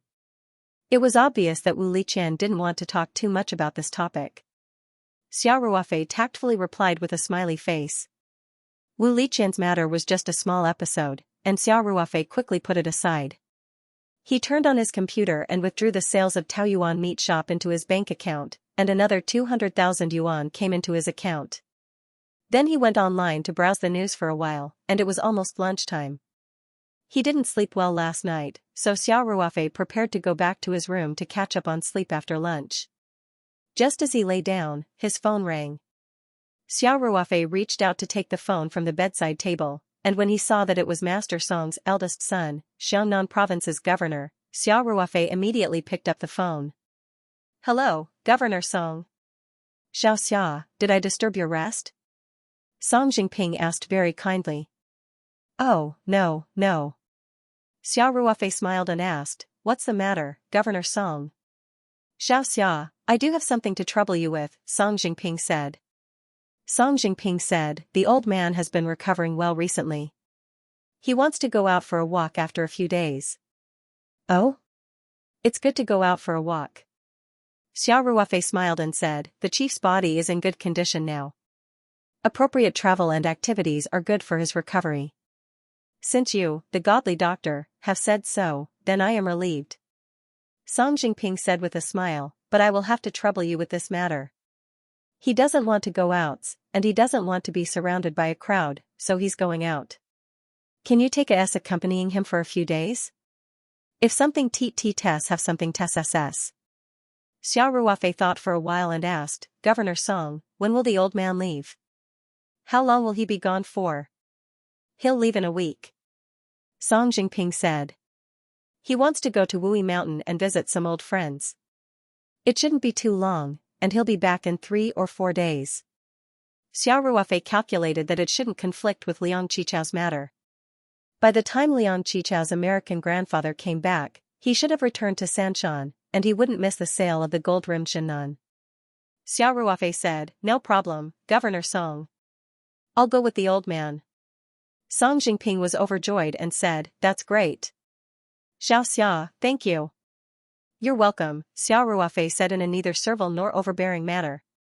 He didn't have the intention of relying on the Song family for his own benefit. Therefore, when he interacted with Song Jingping and Elder Song, his attitude was always very calm and peaceful. He didn't have the kind of reverence that most people had towards the Song family. Song Jingping then said, Oh right, Xiaoxia, the old man won't be bringing many people with him, so in addition to medical care, I'd like to ask you to help with some security matters. When Xiao Ruofei fought a group of scouts alone, Song Jingping also lived in a small courtyard in the mountains. In Hangzhou, so he had a deep impression of Xiao Ruofei's superb skills. Song Jingping later learned about Xiao Ruofei's service in the army, so he asked Xiao Ruofei to help with the security work. Xiao Ruofei was very familiar with the work of protecting the old man, so he didn't hesitate and said with a smile, Okay. Since you trust me so much, I'll help you. Thank you. Song Jingping said happily, Old Lu will contact you for the details, but for security matters, you can directly contact Staff Officer Su. No problem. A week passed in the blink of an eye, and Xiao Ruofei took care of some things in advance, including the supply of vegetables and some of the daily affairs of the company. He explained everything clearly to Yi Linyun and Peng Hao.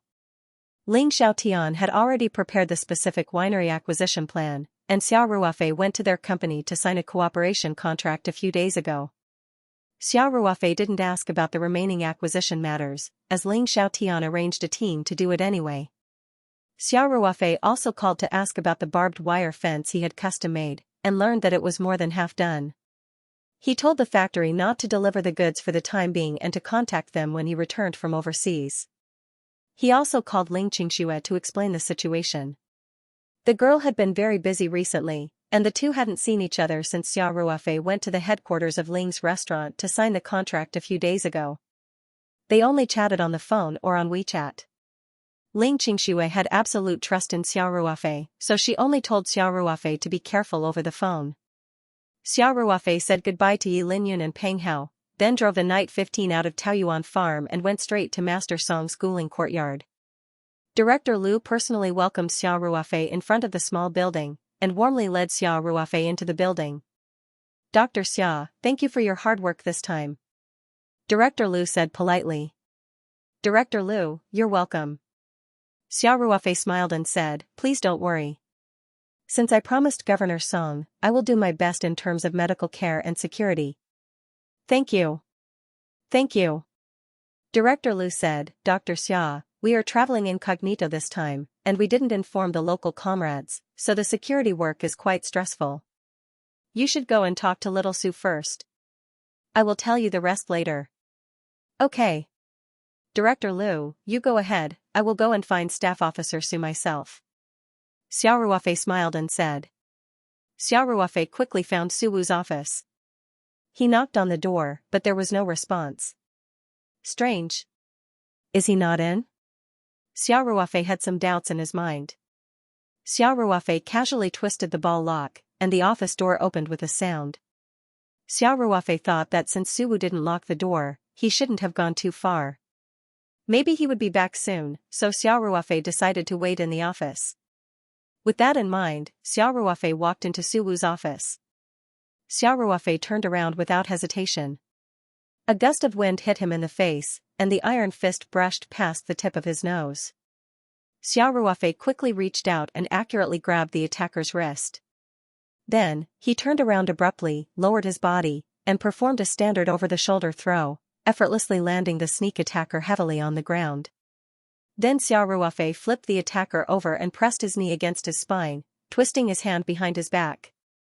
The whole process only took 1 or 2 seconds.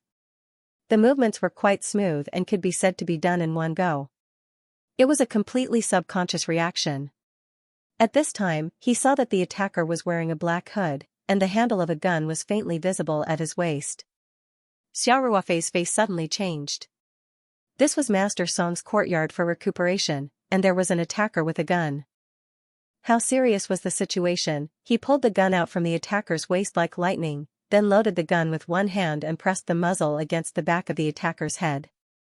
From the moment the attacker made a move to the moment he was subdued by Xiao Ruofei, he didn't have any ability to resist. Even when he reacted, the cold muzzle of a gun was pressed against the back of his head. He was so scared that he hurriedly shouted, "Ruofei, Ruofei, don't shoot. It's me." Hearing this voice, Xiao Ruofei frowned slightly. The hand holding the gun moved and pulled off the man's hood. "Staff Officer Su?" Xiao Ruofei saw this and let go of his hand. He frowned and asked faintly, "What are you doing?" Suwu grimaced in pain as he stood up, rubbing his wrist as he smiled bitterly. "Ruofei, you seem to have improved your strength again. Even though I was unprepared, I didn't have the slightest room to resist you. Last time in Hangzhou, I was able to exchange a few moves with you." In fact, Suwu didn't know that this was because he didn't have any killing intent towards Xiao Ruofei. Otherwise, with Xiao Ruofei's keen perception, he wouldn't have needed to wait for Suwu to make a move. He would have sensed the danger and decisively taken action. Xiao Ruofei's expression was calm as he said, "You haven't answered my question." Suwu's expression was a bit awkward as he said, "Ruofei, I'm afraid that after leaving the army for so long, your vigilance, so you used this method to test me?" Xiao Ruofei said with a slight frown. "I'm sorry," Suwu said carefully. Xiao Ruofei said faintly, "Staff Officer Su, I hope this is the first and the last time. Otherwise, don't blame me for not caring about our brotherhood." In fact, during those days in Hangzhou, Xiao Ruofei got along very well with Suwu. The two of them also called each other brothers. After all, the similar military experience made the two of them have a natural sense of closeness in that kind of closed environment. But today, Suwu's method of testing him made him very unhappy. This showed that Suwu didn't trust his ability, and it was also very impolite. Suwu smiled awkwardly and said, "I know. Ruofei, I hope you won't lower yourself to my level. This is my own decision. Even Director Lu doesn't know about it." Then Suwu explained, "The main thing is that this security mission is very important. I personally feel a lot of pressure, and I don't know what I'm doing." Seeing that Suwu's attitude was more sincere, Xiao Ruofei's expression eased. He nodded and said, "Forget it. Let's not talk about this anymore. Let's move on." Suwu smiled and nodded. Okay. They were all men in the army, and neither of them were narrow-minded people. After Suwu's apology, Xiao Ruofei's unhappiness naturally disappeared. He wouldn't take such a small matter to heart. Xiao Ruofei asked, "Staff Officer Su, Director Lu asked me to come to you as soon as I arrived. You just said that there is a lot of security pressure. Tell me, what's the situation?" Suwu smiled bitterly and said, "The chief went out this time completely incognito. Strictly speaking, the personal security force is only the two of us. After arriving at Wui Mountain, because the local government wasn't notified, some of the peripheral security was arranged by the family Song. It's definitely not professional enough, so it's mainly the two of us." Xiao Ruofei nodded slightly and said, "Understood." Suwu continued, "Also, the chief insisted on taking the bullet train." Xiao Ruofei was stunned for a moment and said, "Bullet train?" Master Song's identity was very special. Such an important person usually traveled in a special plane. If it was a short distance, it would definitely be in a bulletproof car. Even if he took public transportation, in fact, the carriages were empty. Those who looked no different from ordinary passengers were actually professional security personnel. Master Song would definitely not take the bullet train. He didn't want to cause a big fuss, so he chose to travel incognito. If he chose the bullet train, he would definitely be with ordinary passengers. It was absolutely impossible for him to be in a special train. Otherwise, wouldn't it be even more troublesome? In this way, the security pressure would be much greater. Suwu smiled bitterly and said, yes. The situation at the station will be complicated, and there may be unknown dangers on the train. These all need to be prepared. So now I'm under a lot of pressure. Xiao Ruofei still looked very relaxed and said, I know. Master Song must have chosen the bullet train because he wanted to understand the situation of the people. Suwu was stunned for a moment and asked, Ruofei, don't you feel nervous? Don't you feel a lot of pressure? I don't feel anything. Xiao Ruofei said with a smile. Anyway, security is your job. I'm just your assistant. I don't need to take responsibility for any problems. Why would I be nervous? Suwu opened his eyes wide and said with grief and indignation, you. How can you be so irresponsible? Xiao Ruofei laughed and said, how can I be irresponsible? I will do my best to fulfill the task of being your assistant. I've really met the wrong person. Suwu said with a bitter face. No, you have to help me go through the plan again. I'm worried that there will be some mistakes.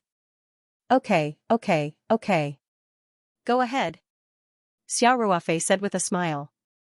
Suwu asked Xiao Ruofei to sit down, then poured him a glass of water and sat across from Xiao Ruofei.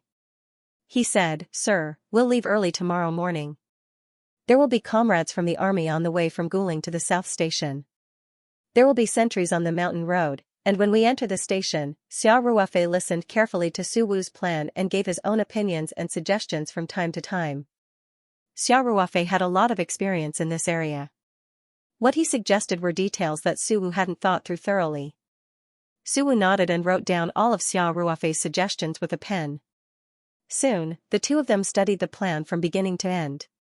Finally, Suwu said with emotion, Ruofei, it's a pity that a talent like you left the army. Why don't I look for the chief and recruit you back? Our guard bureau is lacking a versatile person like you. Xiao Ruofei quickly said, Come on. I'm living a good life now. Suwu was just saying. He knew that everyone had their own ambitions and couldn't be forced. Moreover, Xiao Ruofei had just left the army, so the possibility of him returning was almost zero.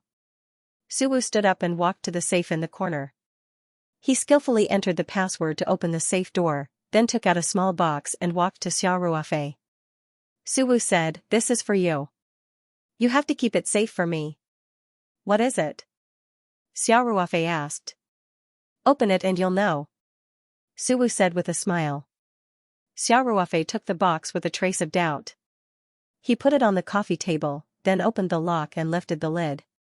The box was lined up neatly with shiny metal parts. Xiao Ruofei glanced at it and knew it was a pistol. He even instantly recognized it as a Type 92 pistol.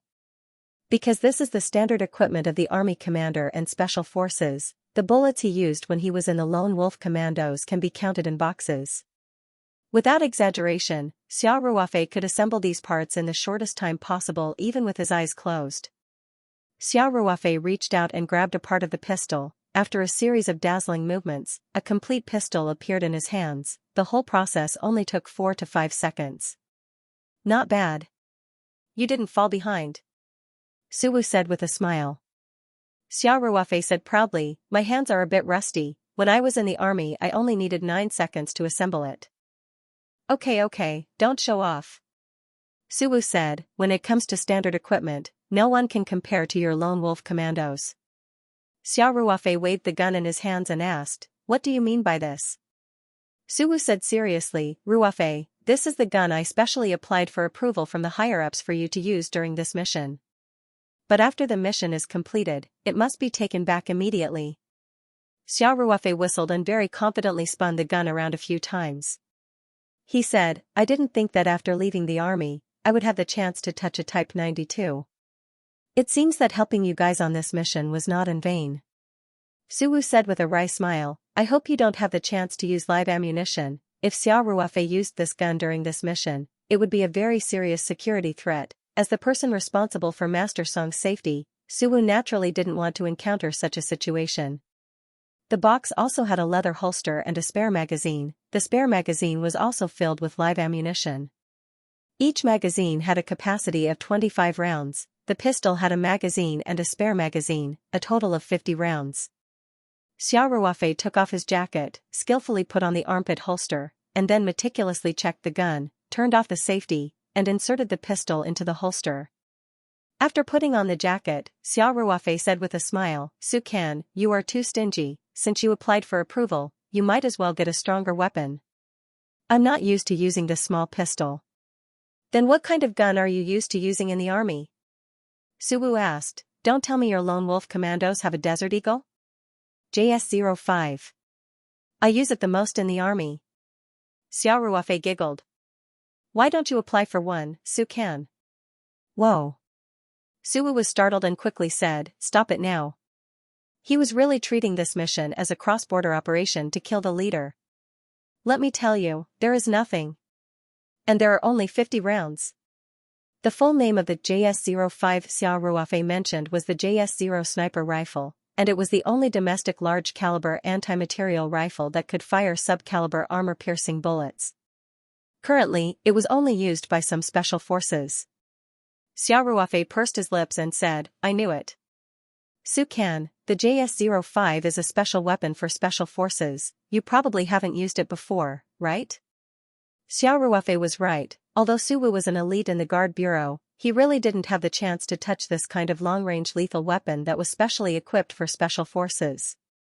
The Guard Bureau also had specialized snipers and sniper rifles, but they were all lighter models.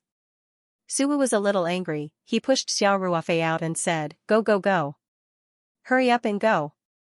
I've already given you the gun, we've already discussed the plan, don't stay here." Xiao Ruofei laughed. "Su Can, you are getting rid of me after I've outlived my usefulness." "Go away," Xiao Ruofei laughed heartily. After leaving Su Wu's office, he went straight to Director Liu. Director Liu communicated the general arrangement of the trip to Xiao Ruofei. After all, Xiao Ruofei also had to take care of the security work, so Xiao Ruofei had to know some of the itinerary. After the two of them finished communicating, Director Liu brought Xiao Ruofei to Master Song's room. This was also the largest suite in Guling Courtyard, with a bedroom, study, living room, and small dining room. After Director Liu knocked on the door, he directly brought Xiao Ruofei into Master Song's room. Master Song had specifically instructed that Xiao Ruofei didn't need to be notified when he came over. Master Song was wearing reading glasses, sitting in the study and reading the newspaper very seriously. For an old chief like Master Song, even if he had retired, he still cared about the country's affairs. Reading newspapers and documents was something he did almost every day. Moreover, retired leaders of different ranks enjoyed corresponding treatment. Master Song naturally could read high-level internal publications like the Red Star. Internal reference at will. In today's highly developed information network, only these old chiefs still maintained this traditional habit of obtaining information. There were very few young people who read newspapers, they were used to obtaining information on the internet. Director Liu and Xiao Ruofei didn't say anything to disturb Master Song, but Master Song's ears were very sharp. Even though the two of them tried to be as quiet as possible, Master Song still heard the footsteps. He raised his head and took a look, then immediately put down the newspaper in his hand, took off his reading glasses, and placed them on the desk. He personally stood up and said with a smile, "Xiaoxia, I'll have to trouble you again this time." Xiao Ruofei said in a neither servile nor overbearing manner, "It's my honor to be able to serve the chief." Then Xiao Ruofei said with a smile, "Besides, following the chief gives me the opportunity to travel for free. If others knew about this, they would be so envious of me." Master Song laughed heartily and said, "Xiaoxia, come and sit down." The two of them went to the living room outside the study and sat down. Director Liu immediately busied himself with making tea for the two of them. He had worked with Master Song for more than 10 years, so he knew Master Song's habits like the back of his hand. Thus, Director Liu had always done things like making tea himself, and never let other service staff do it. Elder Song also often said that the tea leaves brewed by Manager Liu were the best among the same tea leaves. "Chief, let me take your pulse again," Xiao Ruofei said with a smile. "Okay." Master Song laughed and stretched out his hand. "Xiao Zhou and Xiao Su's examination report says that they have basically recovered, but I'll be most at ease if you, the little miracle doctor, check on them." The Xiao Zhou and Xiao Su that Master Song was talking about were the new leader of the medical team, Zhou Jiaming, and the deputy leader, Su Xiaohong. Xiao Ruofei took Master Song's pulse and said with a smile, "Chief, the situation is very good. You can stop taking the medicine after a month of consolidation."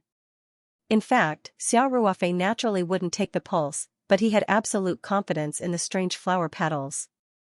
In the Chinese medicine that Master Song had taken before and after, there were nearly 2 petals of the strange flower.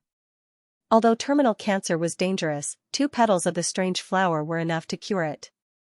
Of course, Xiao Ruofei could be so sure because of the evidence from the Western medical examination report.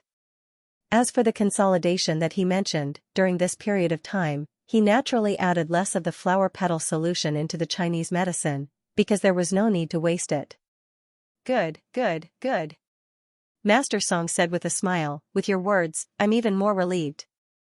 I originally thought that I would have to go down and play bridge with the old chief, but now it seems that the old chief will have to wait a little longer." "Chief, your body is so healthy, and you're still alive," Xiao Ruofei said with a smile. "Haha. It's all thanks to you, little guy," Master Song said happily. Xiao Ruofei chatted with Master Song for a while, then got up and left. Xiao Ruofei didn't want to stay for too long because he would be tired from the journey tomorrow morning, so as not to disturb Master Song's rest. Xiao Ruofei heard the voice and immediately turned around. He smiled and said, "Song Rui? You're here too."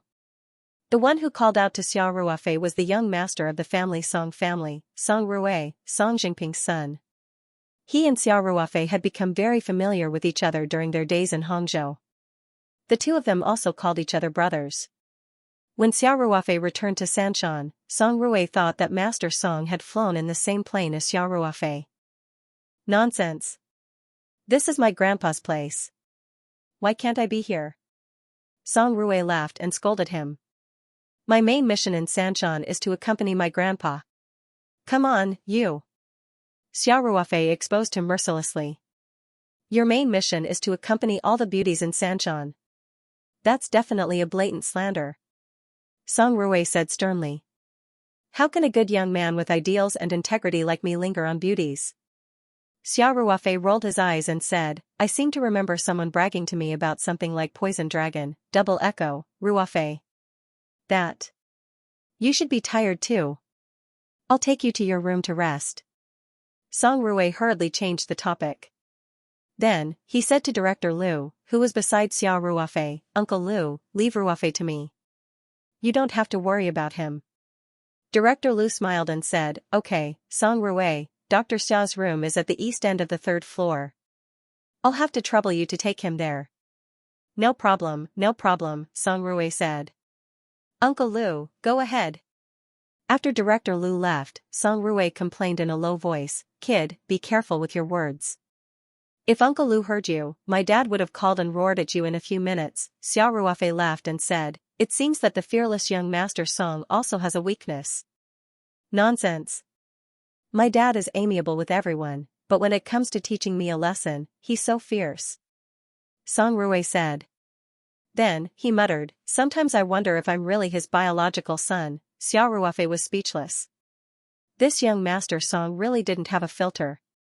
Anything came out of his mouth. The two chatted as they walked toward the room that Director Liu had arranged for Xiao Ruofei.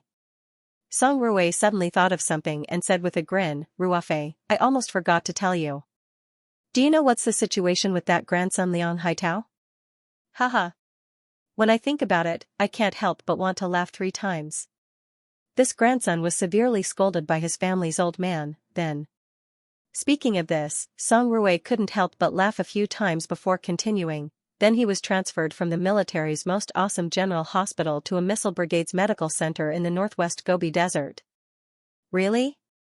That's a bit tragic," Xiao Ruofei said. Then, he revealed a smirk and said, "But why don't I sympathize with him at all?" "Ha ha ha ha."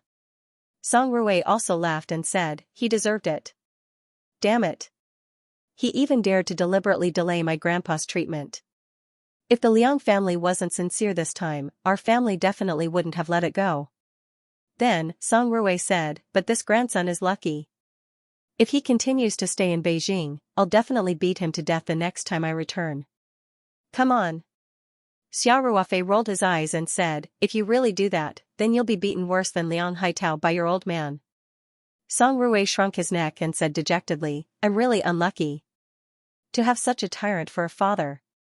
Xiao Ruofei said with a smile, kid, your reincarnation skills are good enough. You were born as the young master of one of the top red families in Huaxia.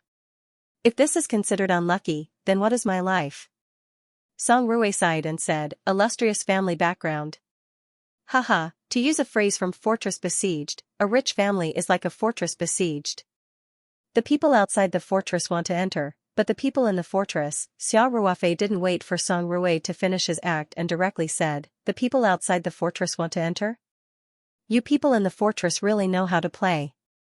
Song Ruwei was stunned for a moment, then he couldn't help but burst into laughter. After a while, he held his stomach and said, Ruofei, I think you have the potential to be a comedian. Who told you to pretend to be depressed? Xiao Ruofei rolled his eyes and said, okay, I'll go to the room on the east side of the third floor by myself. I don't need to trouble you to send me personally. Song Ruwei rolled his eyes and said, Ruofei, what time is it now? You're going back to your room to sleep already? The nightlife has just begun. Nonsense, do you think I'm like you? Xiao Ruofei said, tomorrow, I have an important mission to protect your grandfather. I have to make sure I get enough sleep tonight. Then Xiao Ruofei looked at Song Ruwei and said, besides, do you dare to go out to have fun in the middle of the night? Song Ruwei said gloomily, brother, life is hard, don't expose me. Xiao Ruofei laughed and patted Song Ruwei's shoulder, then went straight to his room. Xiao Ruofei boiled a pot of water first, then hung his coat and pistol on the coat hook. Then, he went to the bathroom to take a shower. After the shower, he changed into cotton pajamas and made a pot of tea with the boiled water. He sat on the chair and drank tea while going through the itinerary for the next day in his mind. After thinking about all the details that he needed to pay attention to, Xiao Ruofei went to the balcony to smoke a cigarette. Then, he went to bed. He wasn't just brushing Song Ruwei off. He had developed a habit over the years. Before an important mission, he must ensure that he had enough sleep. Xiao Ruofei closed his eyes and his mind sank into the space. He didn't necessarily go into the space every day, but before going to bed, he would use his mind to check it. If there was anything wrong with the animals or plants in the space, he would be able to find out immediately. Originally, it was just a routine check. Unexpectedly, Xiao Ruofei really found a small problem. When his mind swept through the new space, he found that there were actually 2 or 3 wasps flying in the space. The entire hornet's nest was covered by Xiao Ruofei's iron cage. He didn't know if the metal screen above was damaged or if the joint wasn't tight enough, but in short, 3 wasps ran out from inside. Moreover, the wasps were chasing after Little Hay and the others. Little Hay and the others must have been hurt. They couldn't do anything to the wasps flying in the sky, so they could only run away. Xiao Ruofei's face changed slightly, and he subconsciously issued an order. Under the invisible power of the space, the wasps instantly disappeared in the new space. And in the next moment, they appeared in this room. Xiao Ruofei couldn't help but stare blankly. He didn't summon the spirit map scroll from his palm. Instead, he directly contacted the space to inspect. Just now, when he ordered the wasps to move to the outside world, it was a completely subconscious reaction. He didn't consider that he hadn't summoned the spirit map scroll yet. In the past, when he wanted to take things out of the space or put things in the space, he had to summon the spirit map scroll from his palm. He tried many times, but there was no way to take things out of the space without summoning the spirit map scroll. So it was very inconvenient. When he wanted to put things in the space or take things out, he had to summon the spirit map scroll from his palm. The spirit map scroll was very big and very obvious, so he had to find a relatively hidden place. There was no way to do it without anyone noticing. Could it be that this was a change after the space leveled up, and he didn't notice it? Xiao Ruofei was pleasantly surprised. The 3 wasps weren't used to the sudden change in environment, but they quickly found their target. They flapped their wings and flew towards Xiao Ruofei. Xiao Ruofei didn't panic, and directly issued an order to the wasps. The 3 wasps immediately flew around Xiao Ruofei like obedient babies, and didn't attack him at all. After a week, Xiao Ruofei was now able to control nearly 50 wasps. Naturally, 3 wasps were not a problem for her. Xiao Ruofei was still thinking about what just happened, so with a thought, the 3 wasps disappeared in the next moment. This time, Xiao Ruofei had been using his mind to observe the situation in the new space.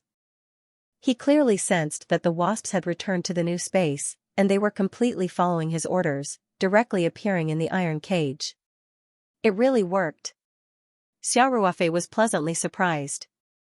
Xiao Ruofei recalled that when he sent the 3 hornets into the Ring 2 space, not only did he not summon the spiritual map scroll, but his body also did not come into contact with the hornets. In the past, when Xiao Ruofei wanted to send something into the space, his body had to come into contact with the object. Just now, Xiao Ruofei had reacted subconsciously.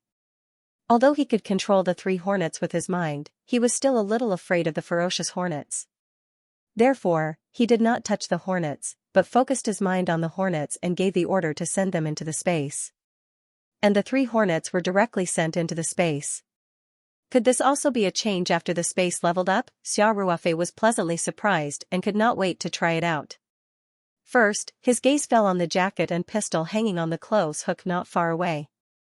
Xiao Ruofei focused his mind, and with a thought, the jacket and the pistol in the holster disappeared into thin air at the same time. And his mind immediately sensed that they had appeared in the all-terrain vehicle in the new space. This was also completely according to Xiao Ruofei's order, landing on the co-pilot seat of the all-terrain vehicle. Xiao Ruofei did not feel sleepy at this moment and kept trying. In the end, he finally confirmed this change that he did not notice after the space leveled up. Now, Xiao Ruofei could directly retrieve items from the Ring 2 space without summoning the spiritual map scroll. Moreover, he did not need to come into contact with the object and could directly put it into the space with a thought.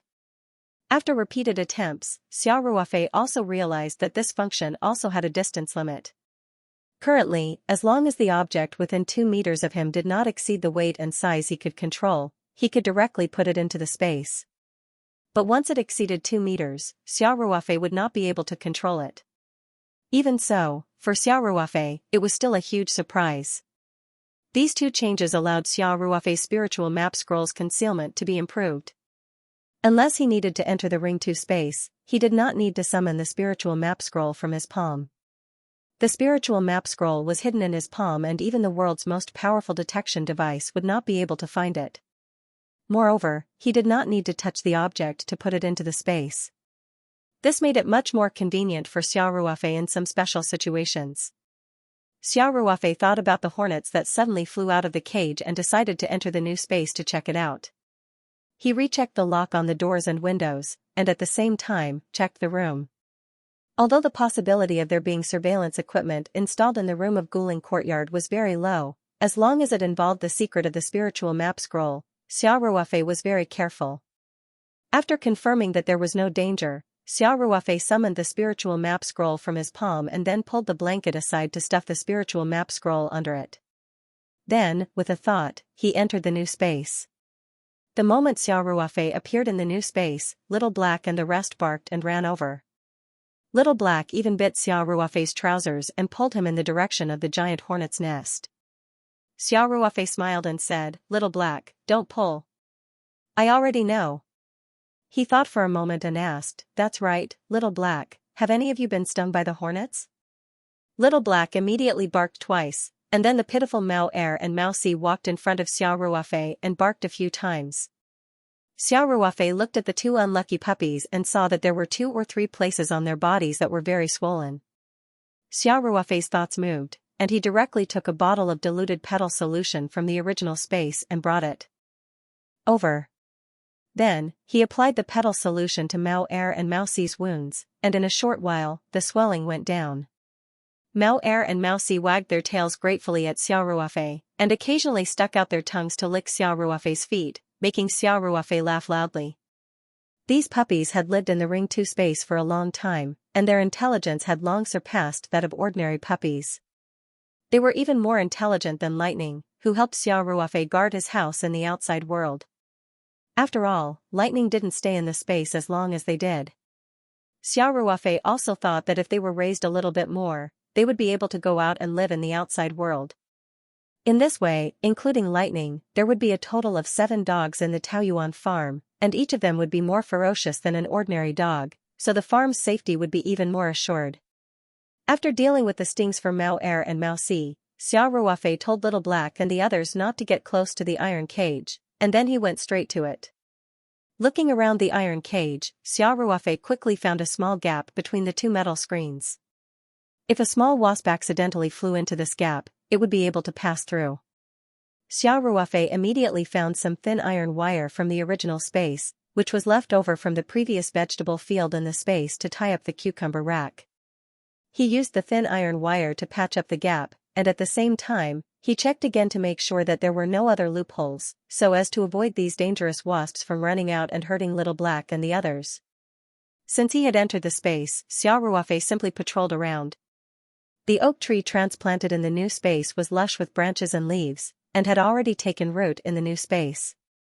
In addition to the oak tree, there were only Little Black, the other dogs, and the nest of wasps in the new space. Xiao Ruofei quickly looked around. He went back to the stone tablet and tried again, but the result was the same as the previous few times.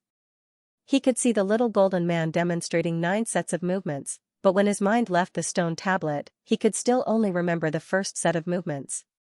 Xiao Ruofei sighed, knowing that it would be useless to try again. Unlocking the second set of movements might require him to practice the first set to a certain extent, or he might simply need to upgrade the space again. Xiao Ruofei went back to the original space. The baby red dragon fish had grown to more than 30 centimeters, and it was estimated that it would be able to be sold directly after a period of time.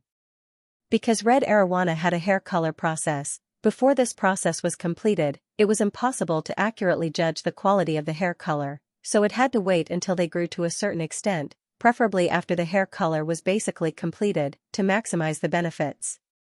The ginseng and the gold-rimmed phoebe trees were growing well as usual, so Xiao Ruofei didn't need to worry about them. Xiao Ruofei didn't waste the branches left by cutting down the giant phoebe. She put them all in the soil of the space. Now, they were all alive and grew new branches and leaves. The gold-rimmed phoebe tree was also lying quietly on the soil of the space, completing the process of weathering and drying. Finally, Xiao Ruofei came to the place where the dendrobium ironhide was planted.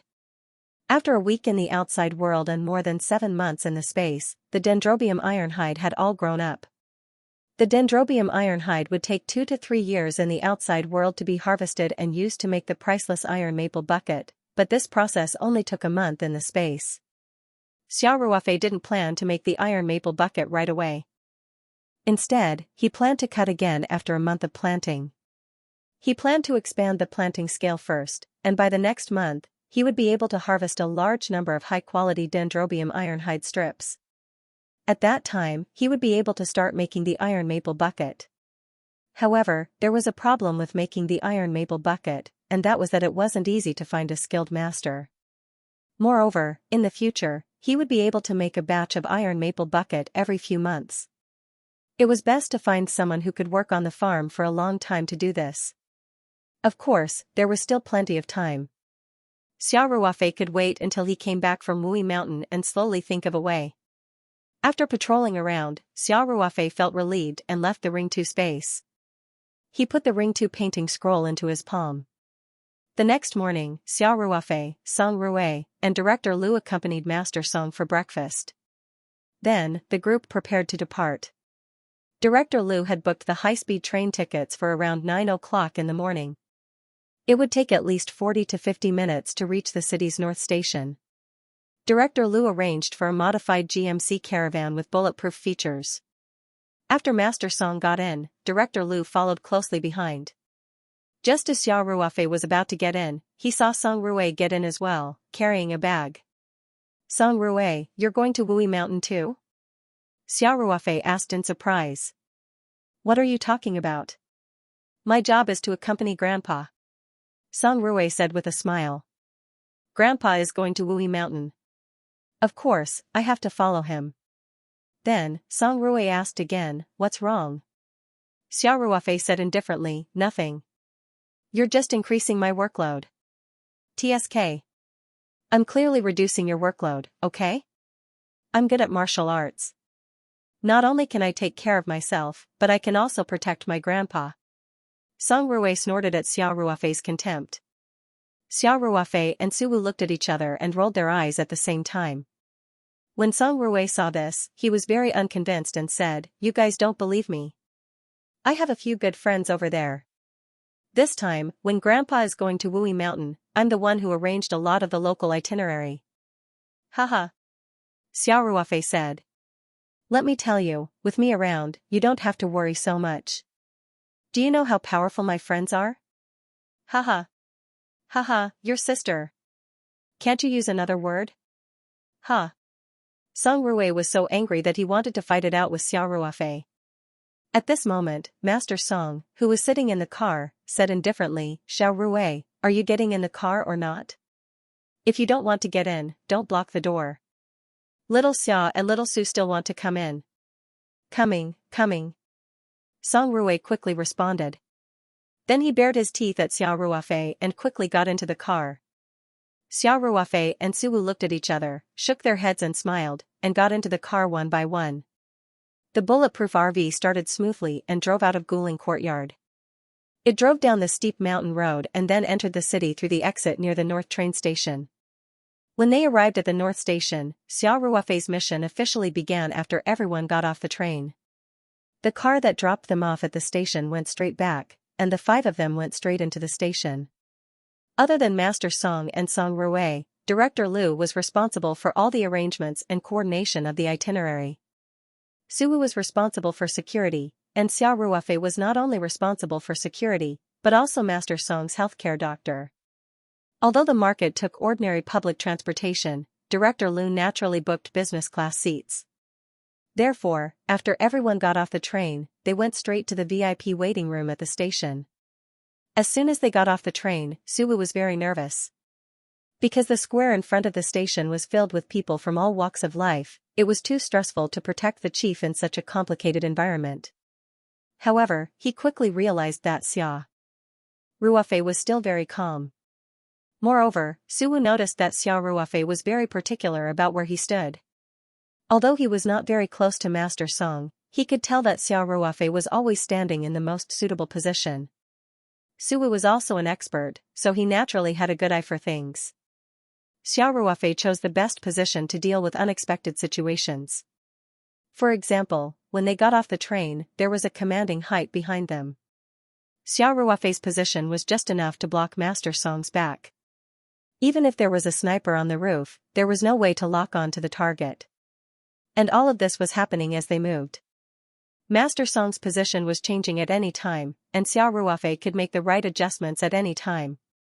When the group of people walked up the steps in front of the station, a naughty child rushed from the side and almost bumped into Master Song. Xiao Ruofei immediately stepped forward and grabbed the child. Xiao Ruofei smiled and reminded the child to be careful, and handed him over to his parents. Even during this process, Xiao Ruofei still maintained a very good position. If there were other situations, he could still handle them with ease. Suwu, who had been silently observing, couldn't help but admire him.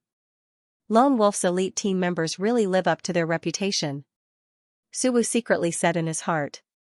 Seeing Xiao Ruofei's calm and easy performance, Suwu's slightly nervous mood quickly eased.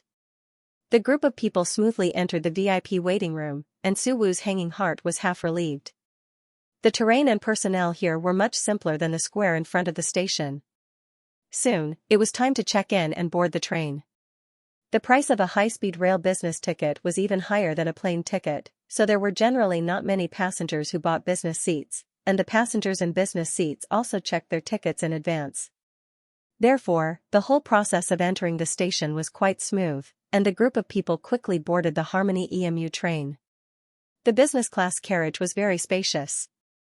There were a total of 8 rows, and each row only had 3 seats. Each seat was sofa type and was very soft. The seats could be rotated, and there were specific buttons on the seats that could adjust the tilt of the seat and stretch it into a couch. Director Liu had reserved seats in the first and second rows. In front of the first row was a glass partition, which would become transparent after electricity was turned on, and the situation in the front of the cockpit could be clearly seen.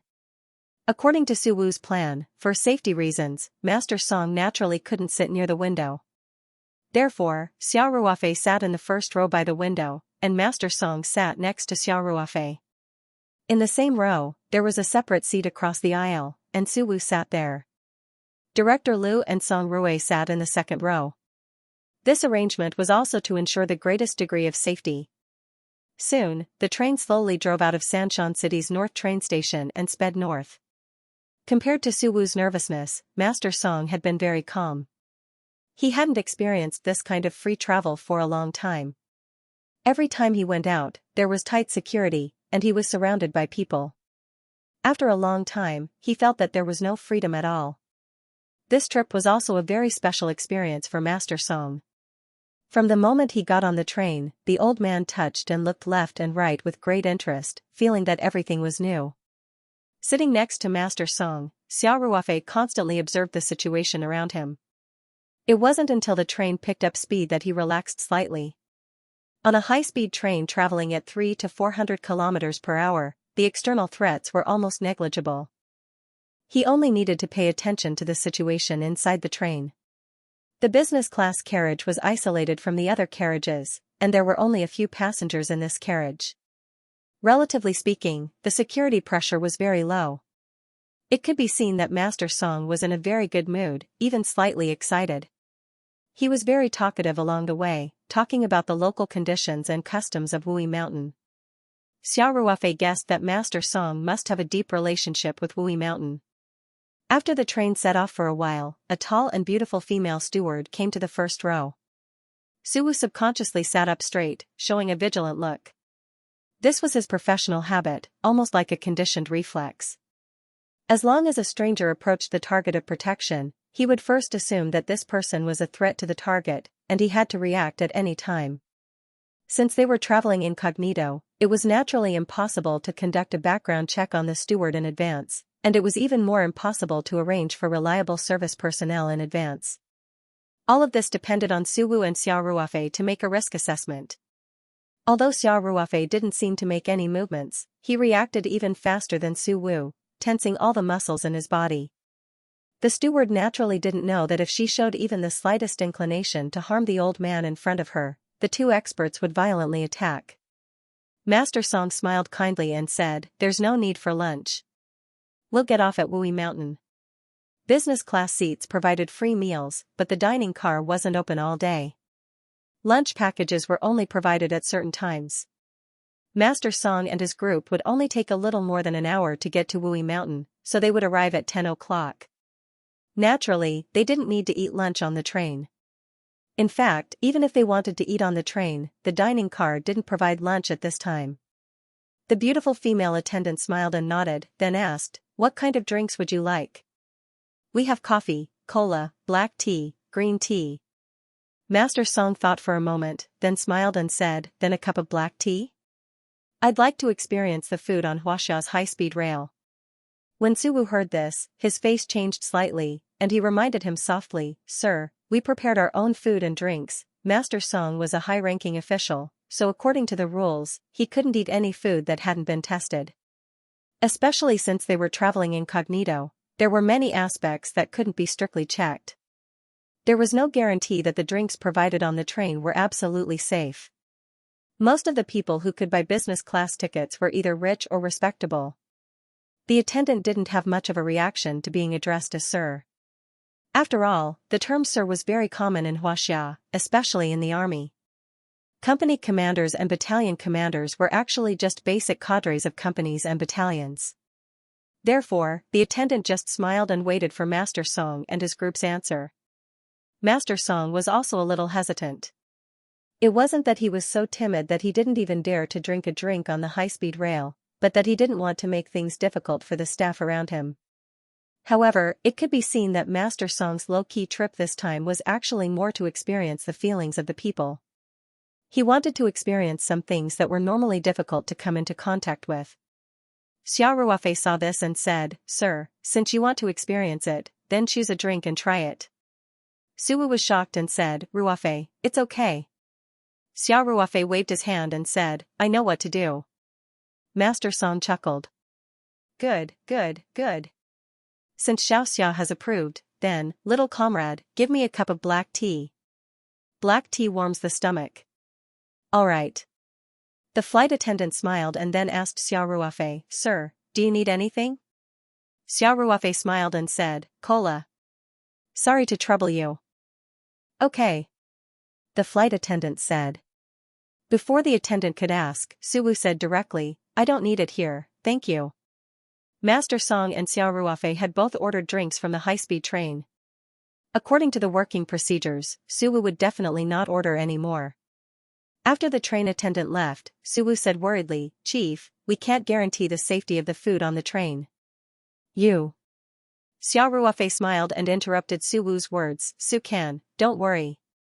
With me around, even if there's something wrong with the drink, nothing will happen. Master Song chuckled and said, Xiao Su, have you forgotten what Xiaoxia does for a living? With him, the little miracle doctor, you don't need to worry. But. Suwu said, we don't need to take this risk, Xiao Ruofei said confidently, Su can, I know what you're worried about. In fact, the possibility of this flight attendant being problematic is very low. First of all, the chief's trip is strictly confidential, and the scope of knowledge is very small. The possibility of the enemy setting up a trap in advance is not high. Second, since we got on the train, this flight attendant has been in contact with 8 train and station staff, including the conductor, the train police, the station dispatcher, and the other train attendants. Also, I have observed her working status, and I didn't see any flaws. In other words, the possibility of this flight attendant being temporarily planted by the enemy is very low. Then, the risk of the food being poisoned is almost negligible. Suwu couldn't help but be dumbfounded. After he got on the train, he had been focused on the safety issue. He didn't expect Xiao Ruofei to be so meticulous in his observation and analyze all the possibilities. Master Song laughed and said, Xiaoxia, it seems that after you left the army, you didn't fall behind at all. Professional habits can't be changed in such a short time, Xiao Ruofei said with a smile.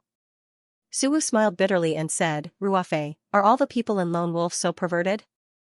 Fortunately, you left the army, otherwise, I'm really worried that you would steal my job. Master Song couldn't help but laugh. Xiao Ruofei said modestly, actually, all the analysis and judgments can't be 100% accurate. The reason why I have the confidence to let the chief come in contact with this unknown source of food is that I'm sure that even if there's a problem with the food, I can guarantee the safety of the chief's life and health through Chinese medicine. Suwu touched his forehead and said helplessly, that's crazy enough, okay? I really don't know who's the professional guard between the two of us. Master Song laughed and teased, Xiao Su, you see the difference. Then take this opportunity to learn more from Xiaoxia. Anyway, he won't be able to use his skills in the future. Give him some benefits and let him teach you all he knows. Yes. I'll definitely follow the chief's instructions. Suwu immediately said half-jokingly, Ruofei, the chief has already given the order. You can't hide it. The chief also said that you have to give me benefits. Xiao Ruofei rolled his eyes and said, then I'll see how sincere you are. Ha ha ha. Master Song laughed heartily. In fact, Suwu was like most of the chief's personal guards. He was usually a man of few words. However, he and Xiao Ruofei hit it off very well. Plus, he had worked beside Master Song for a few years. This time, it was an incognito mission. So, it was rare for him to joke around. While the three of them were chatting, the train attendant brought the drinks that Master Song and Xiao Ruofei had ordered. Thank you. Master Song said kindly to the train attendant. Then, he looked at the steaming hot black tea and said with a smile, then I'll have a good taste of the drinks on the Huaxia high-speed train. After that, Master Song picked up the insulated cup holder, took a sip, and said, very good. The taste is very good. In fact, what kind of tea had Master Song not drunk before? What kind of expensive tea could there be on the high-speed train? But the old man was experiencing this kind of novelty. After listening to Xiao Ruofei's analysis, Suwu was not as nervous as before. However, he still stared at Master Song. He was still a little worried that there was something wrong with the black tea. It turned out that he was overthinking. Master Song chatted leisurely as he drank the entire cup of black tea. he did not feel any discomfort. Master Song looked at the fields and rivers that flashed by outside the car window. He said with emotion, "Our country's development is really changing with each passing day. Now, we have world-class high-speed railways and high-speed trains. In the past, it would take a day to go from the Three Mountains to Wui Mountain by car. Now, we can get there in just over an hour with high-speed trains." "That's right." Xiaoruofei nodded in agreement. Huaxia's high-speed train technology was indeed world-class. Now, they were building high-speed railways and selling high-speed trains for many third-world countries. As a citizen of Huaxia, he was full of pride. Master Song continued, "Back then, when our army went south, we didn't even have enough trucks, let alone high-speed trains. Most of the soldiers had to walk down. Back then, when our army entered Min, the first county that was liberated was Wui Mountain. At that time, it was still called Chong'an County." As Master Song spoke, his eyes revealed a look of nostalgia. Xiaoruofei was even more certain that Master Song had a deep relationship with Wui Mountain. This time, after he left Guling Courtyard, he had a faint feeling that he could not wait. Xiaoruofei and Suwu tactfully kept silent at this time. They did not disturb the old man. The train went all the way north. From an administrative point of view, Wui Mountain East Station was not located within the jurisdiction of Wui Mountain. There was still a distance of 50 to 60 kilometers between Wui Mountain East Station and the scenic area of Wui Mountain. However, due to the popularity of Wui Mountain, it was named after Huaxia. In fact, there was another station, Wui Mountain North Station, which was only 3 kilometers away from the scenic area. However, Wui Mountain East Station was the largest high-speed rail hub in the northern Min area, so there were many options. That was why Director Lu chose this station when he booked the tickets. The group left the station without a hitch. Because Master Song had specifically instructed them not to alert the local government, no one knew that a former core leader of Huaxia had come to this small county-level city. Master Song's group of 5, along with the ordinary passengers, left the station through the exit gate. The whole process of leaving the station was naturally the most stressful part of the security team. However, Suwu was no longer as nervous as he was when he first arrived at Sanshan City's North Station. Working with Xiaoruofei, he felt a lot more confident. The two of them cooperated very well when they left the station. Although the 5 of them walked out in the crowd, they were able to protect Master Song very well.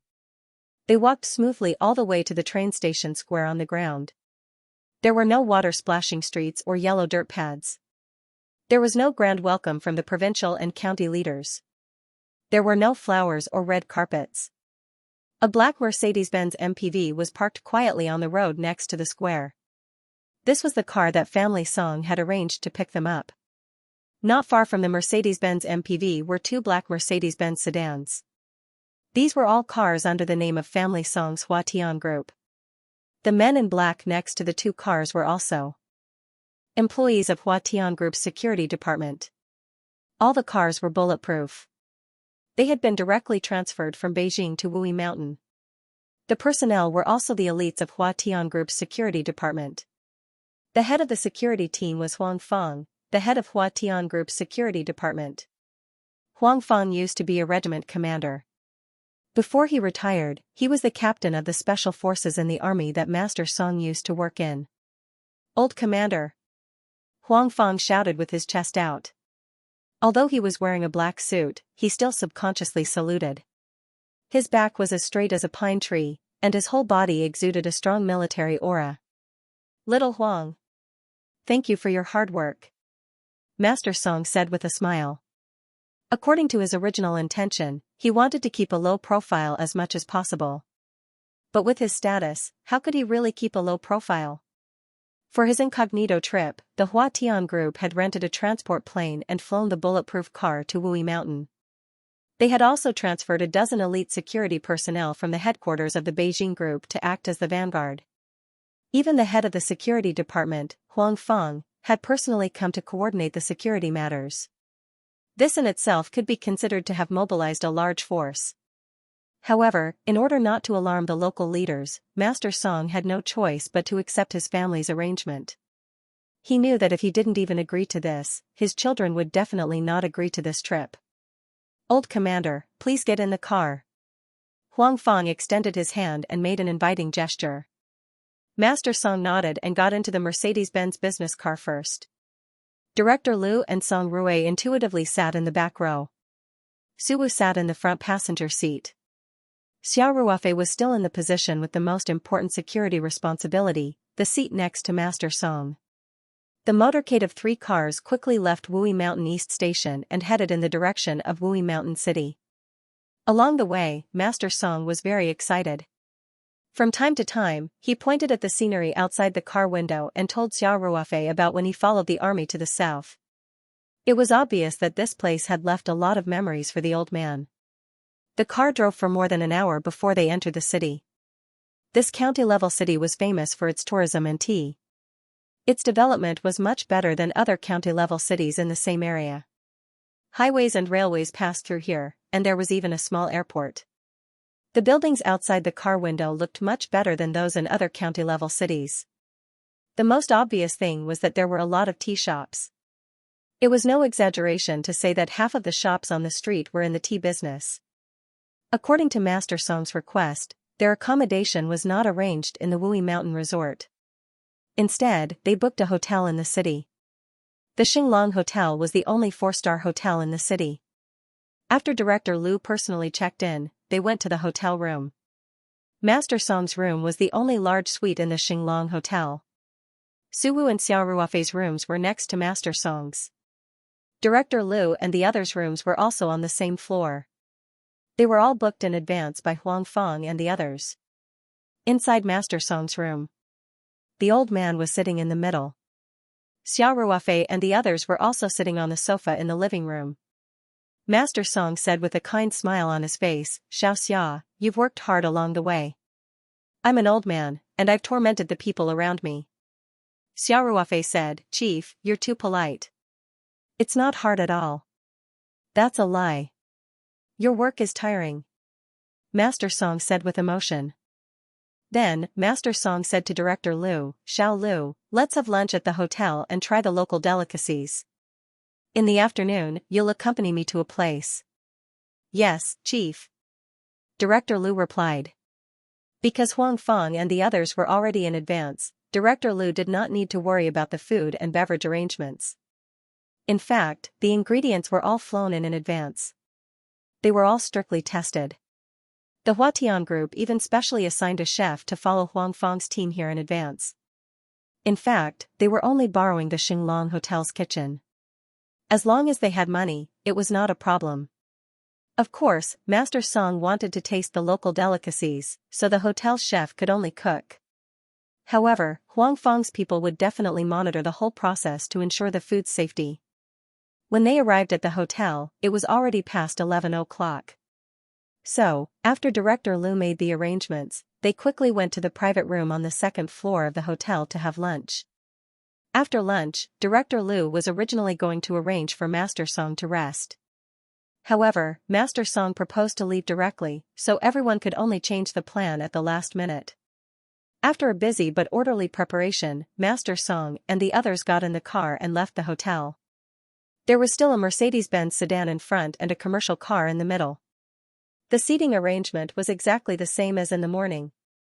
The motorcade quickly drove out of the city and headed in the direction of the scenic area. However, their destination was not the world-famous Wui Mountain scenic area. Master Song only gave the driver a place name, Shocking Village. Along the way, Xiao Ruofei was also very curious. Master Song even cancelled his usual lunch break and went straight to this place after lunch.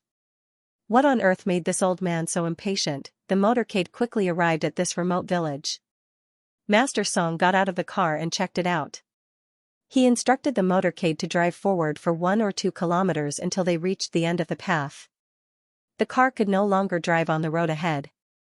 Master Song got out of the car and looked at the nearby terrain. A trace of excitement appeared on his face. He greeted everyone and stepped forward. The mountain road was not easy to walk on. Song Rui quickly stepped forward to support his grandfather. After walking along the path for a while, Master Song stopped and looked around for a long time. The place he was looking for hadn't been here for many years. Time had passed, and people had developed it. The terrain near the village had also changed, so he needed to search carefully. Master Song walked forward a little with uncertainty. When he saw a big pine tree between two mountain ridges, he finally showed a hint of joy. He said to himself, "Looks like I didn't find the wrong place." After saying that, Master Song walked a little faster. Soon, the group of people walked along the path for about a mile into the mountain.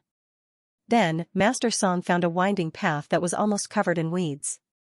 Huang Feng saw that Master Song seemed to want to walk into the path, so he quickly signaled for his two subordinates to lead the way. This path could only allow two people to walk side by side at most, and it was overgrown with weeds. If there was a snake or something hiding inside, it would be troublesome. Song Rui carefully supported Master Song and asked, "Grandpa, why did you bring us to this barren mountain?"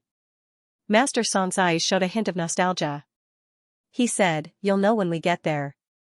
This winding path wasn't easy to walk on, so everyone's speed was much slower. After walking for about 10 minutes, Master Song also showed a hint of fatigue. Xiao Ruofei quickly said, "Chief, sit down and rest for a while." "It's okay, I can do it," Master Song said as he waved his hand, slightly out of breath.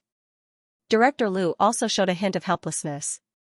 Along the way, not to mention Master Song, even he, who was a little older, felt that he couldn't take it.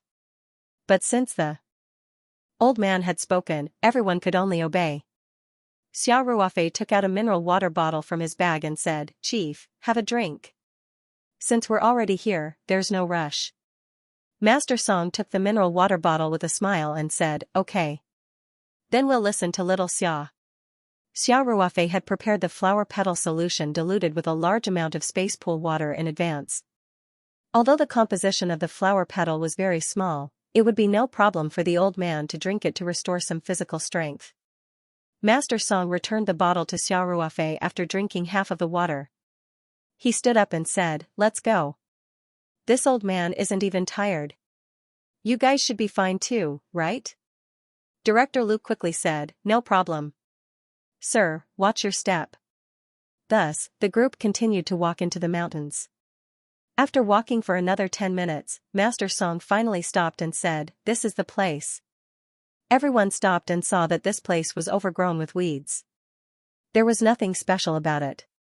However, Master Song had already taken the lead and walked into the bushes at the side.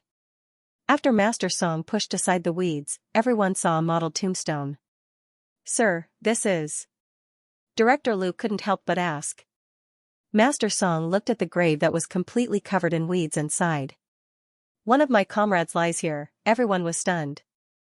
This lonely little grave hidden in the weeds was actually the tomb of a martyr. Xiao Ruofei was the first to react. He quickly walked forward and said, "Everyone, come and help." Director Lu and the others also quickly came forward to help clean up. There was strength in numbers. Soon, the weeds around the grave were cleared, and a clean space was cleared in front of the grave. A weather-beaten mottled tombstone, and behind it was a small grave. If Master Song hadn't said it, no one would have thought that a martyr was buried here. The handwriting on the tombstone was still vaguely discernible. The words "Martyr Yan Xiaodong's tomb" were written in large letters, and there was a line of small letters next to it.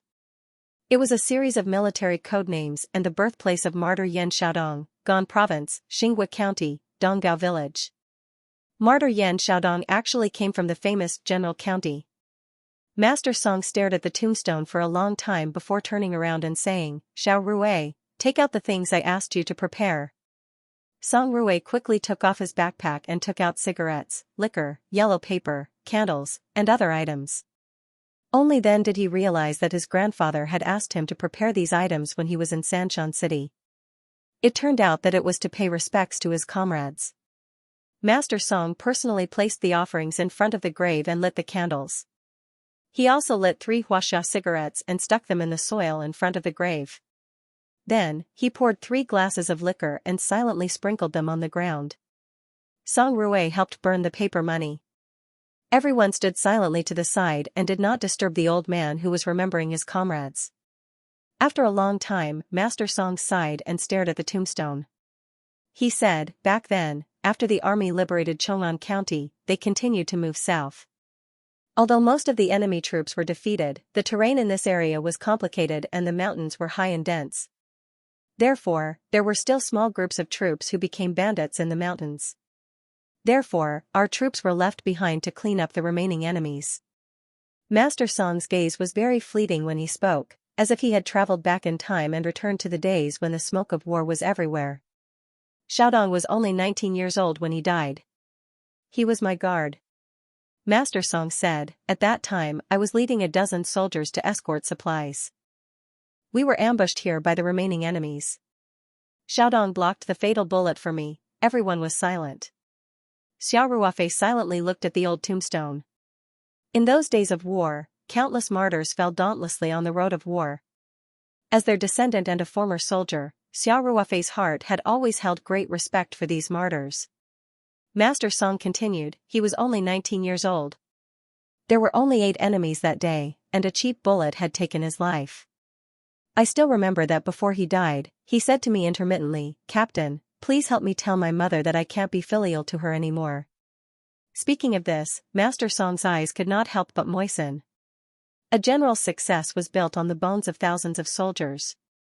Master Song's life in the military was certainly not a small number of comrades who had been separated by life and death. However, this experience had become a mark that could not be erased for the rest of his life. Director Liu could not help but say, Sir, how could there be no one taking care of the resting place of martyr Yan Xiaodong? This?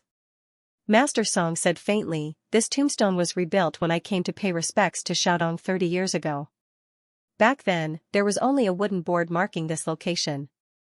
There used to be a garrison nearby, and every year, people would come to clean the grave. Later on, the troops might have been transferred away due to a defense adjustment. It looks like Xiaodong's grave has been abandoned for many years. What is the local government doing? Director Liu said somewhat angrily. Sir, I'll call the comrades in the southeast province right away. This is too outrageous. Master Song waved his hand and said, Xiao Lu, there's no need for that. Once you show up, things will change. When the time comes, a large group of people will tremble in fear and tread on thin ice. One by one, they will come to reflect on their mistakes. Who knows, in order to curry favor with me, they might even build a new grave or erect a statue or something. This would go against my original intention. I don't think Xiaodong would want that either. But Director Liu found it difficult to understand. Master Song said faintly, I believe that Xiaodong would prefer to silently watch over the green mountains and clear waters that he once fought for. Then Master Song said, speaking of which, I'm also responsible. Back then, I didn't want things to change, so I didn't personally come to greet him. All these years, I've wanted to come and take a look, but due to various matters, I couldn't get away. That's why my brother's grave has been abandoned like this. Xiao Ruofei also felt rather emotional. Master Song was an old chief of his generation, and it could be said that he did not have any selfish thoughts at all. If it were a small number of officials now, this was simply unimaginable. Geniuses remember love in 1 second go/little? Shuanet provides you with wonderful novels to read. Master Song nodded slightly and said, that's exactly what I was thinking. Grandpa, leave it to me. Song Rui immediately said, I have a few buddies here. Master Song said lightly, is there a difference between you and me? In a few days, everyone will know about our family song. Song Rui smiled awkwardly. Xiao Ruofei smiled and said, Chief, let me do it. Also, every year around the Qingming festival, as long as there's nothing particularly important, I can come over and burn some paper money for the martyrs on your behalf. Master Song nodded happily and said, okay, then I'll have to trouble you, Xiaoxia. Xiao Ruofei said, Chief, you're too polite. It's my honor to be able to do something for the martyrs. Besides, it's not a big deal. Xiao Ruofei continued, then it's settled. Chief, after this trip, I'll find time to make a special trip to Wui Mountain again. Don't worry, I'll definitely take care of this matter properly. Okay. Thank you, Xiaoxia. Master Song said kindly. The group of people waited for the candles to be lit, then began to pack up and prepare to return. Chief, are we going back to the hotel directly, or do you have any other arrangements? Director Liu asked. Master Song said, I still want to see someone, but I haven't contacted him for 30 years.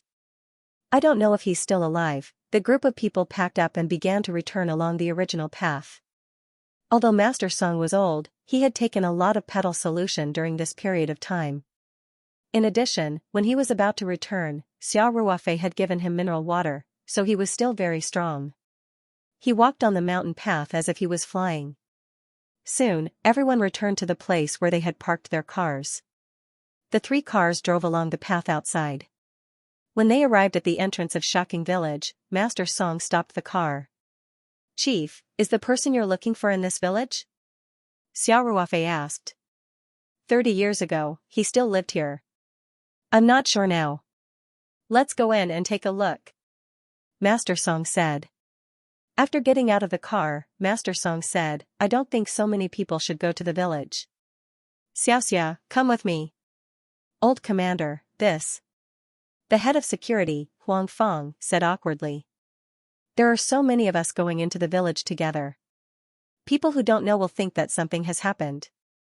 Master Song said, Xiaoxia can accompany me alone. Supervisor Huang, since the chief has spoken, let's carry it out. Xiao Ruofei said. Don't worry. I will guarantee your safety. Huang Feng naturally didn't trust Xiao Ruofei. He couldn't help but look at Suwu for help. Unexpectedly, Suwu only thought for a moment and said, Okay, Chief, then we will wait for you here. Huang Feng was shocked. Staff Officer Su, Supervisor Huang, with Ruofei around, there will be no problem. Suwu said with a smile. Then it's settled. Master Song said with a smile. Xiaoxia, let's go. Okay. Xiao Ruofei accompanied Master Song as they walked into the village. Su Wu, Huang Feng, and the rest stayed where they were and waited. Looking at Master Song and Xiao Ruofei's silhouettes, Huang Feng said worriedly, Staff Officer Su, your decision is too hasty. Old Commander will only bring one follower. If something unexpected happens, the responsibility will be huge. Suwu said casually, Supervisor Huang, don't worry. Ruofei's business ability is much stronger than mine. Moreover, his skills are even more abnormal. Even when I unintentionally ambushed him, I was still knocked down by him in a face-to-face encounter. Hiss, Huang Feng clearly sucked in a breath of cold air. He looked at Xiao Ruofei's back in astonishment and asked, Staff Officer Su, could it be that this little brother is from some special unit dedicated to protecting the old commander? Suwu said with a smile, he used to be an outstanding special warfare elite, but he has already retired. This time, it's completely a friendly support. Huang Feng was even more incredulous when he heard this. He repeatedly explained that he had misjudged. From the first time they met at the station, he had always thought that Xiao Ruofei was just an ordinary security guard, maybe a soldier like Su Wu. Xiao Ruofei's resume was highly confidential, so Su Wu naturally wouldn't talk much about it. He quickly changed the topic. Master Song and Xiao Ruofei also walked into the village. This small mountain village was located in a remote location, and there were low and shabby houses in sight. It was poles apart from the outside, where there were many tall buildings and heavy traffic. It was as if time had stopped here. However, when Master Song saw the scene in front of him, it quickly overlapped with the appearance of the village in his memory. In fact, many of the old houses were still there today. There were very few people in the village. Some old people were sitting on stone benches at the entrance of the village, basking in the sun, and a few children were playing under the trees at the entrance of the village. This was also the general situation in Huaxia's rural areas. The whole of Huaxia's rural areas were withering. Lower King Village was no exception. Most of the young adults in the village went out to work, leaving only the old people and children in the village. Of course, many of the villagers in Lower King Village didn't go out. Many of them worked in the city's tea plantations, tea shops, and scenic spots. In such a gloomy village, it was naturally rare for strangers to see. Therefore, when Xiao Ruofei and Master Song walked into the village, many curious eyes immediately looked at them. A few children even timidly came over to look at them. Master Song had a kind smile on his face and nodded at the children. However, the two of them didn't stop and walked straight into the village. The layout of the entire village shouldn't have changed for decades. Master Song quickly found a dilapidated house based on his memory. When he saw the old house, Master Song's face darkened slightly. This house looked like it had been in disrepair for a long time. No one had lived in it for a long time.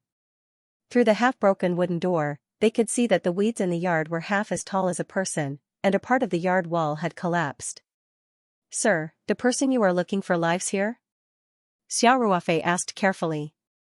Master Song frowned slightly and said, "He lived here 30 years ago. It seems that he has moved away, or, he is no longer alive. Let's ask around first." Xiao Ruofei said. "Okay." Master Song nodded. The two of them walked back the way they came and happened to see a villager carrying a hoe. Xiao Ruofei asked, "Sir, what is the name of the person you are looking for?" "His name is Li Jifu." Master Song said. "Okay." Xiao Ruofei nodded and walked to the villager and asked, "Uncle, I want to ask you something. Do you know where Li Jifu from your village is now?" "Li Jifu?" The villager's eyes showed a trace of confusion. Xiao Ruofei pointed at the dilapidated house not far away and said, "He should have lived in that house before." Genius 1 second. Remember love divided by go divided by little? We provide you with wonderful novels to read. Fubo? Xiao Ruofei was also a little surprised. The villager in front of him looked to be at least 60 years old. If Li Jifu was the Fubo he was talking about, how old would he be? At this time, Master Song also came forward and said, "My fellow townsmen, if the Fubo you mentioned used to live in that house, he should be the person we are looking for. Do you know his current situation?" The villager said, "Fubo moved away 8 years ago. I heard that he was old, so his daughter took him away to live in retirement." Master Song showed a hint of joy and said, "So, Fubo should still be alive?" Xiao Ruofei looked surprised again. It seemed that Li Jifu was indeed not young. Even Master Song called him Fubo, even though Master Song was already over 80 years old. "I'm not too sure," the villager said. But before he moved away, he was quite healthy. He could even go up the mountain to pick tea. Master Song looked a little excited and asked, "My fellow townsmen, do you know where Fubo's daughter lives?" The villager scratched his head and said, "I'm not too sure about that. I remember that a few years ago, before Fubo moved away, his daughter often came to see him. I don't think she married someone else, but I really don't know where she lives." "Oh. Then do you know if Fubo has any relatives in the village?" Master Song asked. "Love go little say ko, I don't think so," the villager said with some uncertainty. "I haven't heard of Fubo having any relatives in the village." "I see." Master Song said with some disappointment. "Thank you, my fellow townsmen." "You're welcome," the villager said. "By the way, are you also here to find Fubo to make tea?" Some time ago, a group of people from the city came to the village to find him. "Make tea?" Master Song was stunned for a moment, then said to himself, Fubo's tea-making skills were really good. Was he that famous now? Even people from outside have come to look for him. The villager said, "Fubo's tea-making skills are well known in the surrounding villages, especially in the control of the roasting fire. It can be said that no one in the entire Wui Mountain is better than him. The value of the tea that he personally roasted would at least double. However, Uncle Fu hasn't made tea for many years. If you're here to look for Uncle Fu to make tea, you'd better go back. Even if we find him, he won't do anything." Master Song asked curiously, "Why?" "I'm not sure about that. About 10 years ago, Uncle Fu stopped making tea for people. At first, many bosses came to ask him to make tea, but he wasn't willing no matter how much money they offered him. Gradually, no one came," the villager said. "Oh. I got it. Thank you, fellow countrymen," Master Song said. The villager carried the hoe and left. Master Song frowned slightly, thinking about something. Xiao Ruofei said, "Chief, why don't we ask around in the village? Maybe someone knows where Mr. Li Jifu's daughter lives." "That's the only way," Master Song said with a sigh. Xiao Ruofei remembered that there were many people sitting and chatting at the entrance of the village. Most of them were old people, so he walked directly to the entrance of the village with Master Song. After asking, there was an old lady in her 60s who knew the general situation. It turned out that when the old lady had just married and moved to Shocking Village, Li Jifu's daughter hadn't married yet. The two of them were good friends. According to the old lady, Li Jifu's daughter was called Li Guizhi. She had married in Yongdun town, which was 30 kilometers away. She didn't know the specific address, but when Li Guizhi went back to her mother's house, she said that her family had opened an electrical repair shop in town. However, this was information from 8 years ago. After Li Jifu moved to his daughter's house, they lost contact. Even though this information was still very vague, it was very useful to Master Song. He kindly expressed his gratitude to the old lady. Although these villagers didn't know Master Song's identity, everyone could feel Master Song's superior aura, so the old lady was also very polite. Master Song smiled and nodded to the villagers. Then, he left Shocking Village with Xiao Ruofei. The villagers were still talking about the two extraordinary strangers. Never in their wildest dreams would they have thought that the silver-haired old man was actually one of the famous legendary generals of the Huaxia Kingdom and was once one of the core members of the leadership. Little Xia, you must be very curious why I know an old man in this remote mountain village, right? Master Song said with a smile. I'm a little curious. Xiao Ruofei said, but I guess it has something to do with the troops you brought back to suppress the bandits. Master Song nodded and said, back then, we were stationed in Shocking Village, and I stayed at Fu's house. After Xiaodong's sacrifice, I was very depressed. In addition, the mountain was very humid, so I had a high fever in 2 days. The fever didn't go down for 2 days. Xiao Ruofei raised his eyebrows slightly. He knew very well how dangerous it was to have a high fever in such a remote mountain village in that era. Master Song continued, it was Fu who risked being attacked by the bandits to go into the mountain to pick herbs. In order to avoid the bandits, he almost fell off a cliff. It was very dangerous. If he hadn't been caught by a crooked tree, he would have died. Even so, he still broke an arm. Master Song looked nostalgic as he walked. He said, it was the herbs that Fu brought back that saved my life. After 2 days, my fever went down. Chief, you didn't contact him after that? Xiao Ruofei couldn't help but ask. Master Song used to be in a high position in the core leadership. Even in such a remote mountain village, Master Song could be seen on TV. Didn't Li Jifu contact Master Song again? Master Song said, I came back 30 years ago to erect a monument for Xiaodong. I also saw Fu. At that time, communication wasn't as convenient as it is now. I wrote to Fu several times, but I didn't receive a reply. Later, we gradually lost contact. Xiaodong used to live with me in Brother Fu's house, and Xiaodong was very diligent. He often helped Brother Fu chop firewood and carry water, so after he died, Brother Fu took care of his grave until it was handed over to the local garrison. Speaking of this, Master Song paused and continued, I think after the garrison withdrew, Fu would definitely continue to take care of Xiaodong's grave. So when I saw that Xiaodong's grave was covered with weeds today, I was mentally prepared. Maybe Fu had already passed away, or he was too old to do it. Xiao Ruofei nodded and said, Chief, since we have a clue, let's go directly to Yongdun town. It's only been 8 years since they moved away. This old Mr. Li Jifu might still be alive. Genius 1 second. Remember love divided by go divided by little?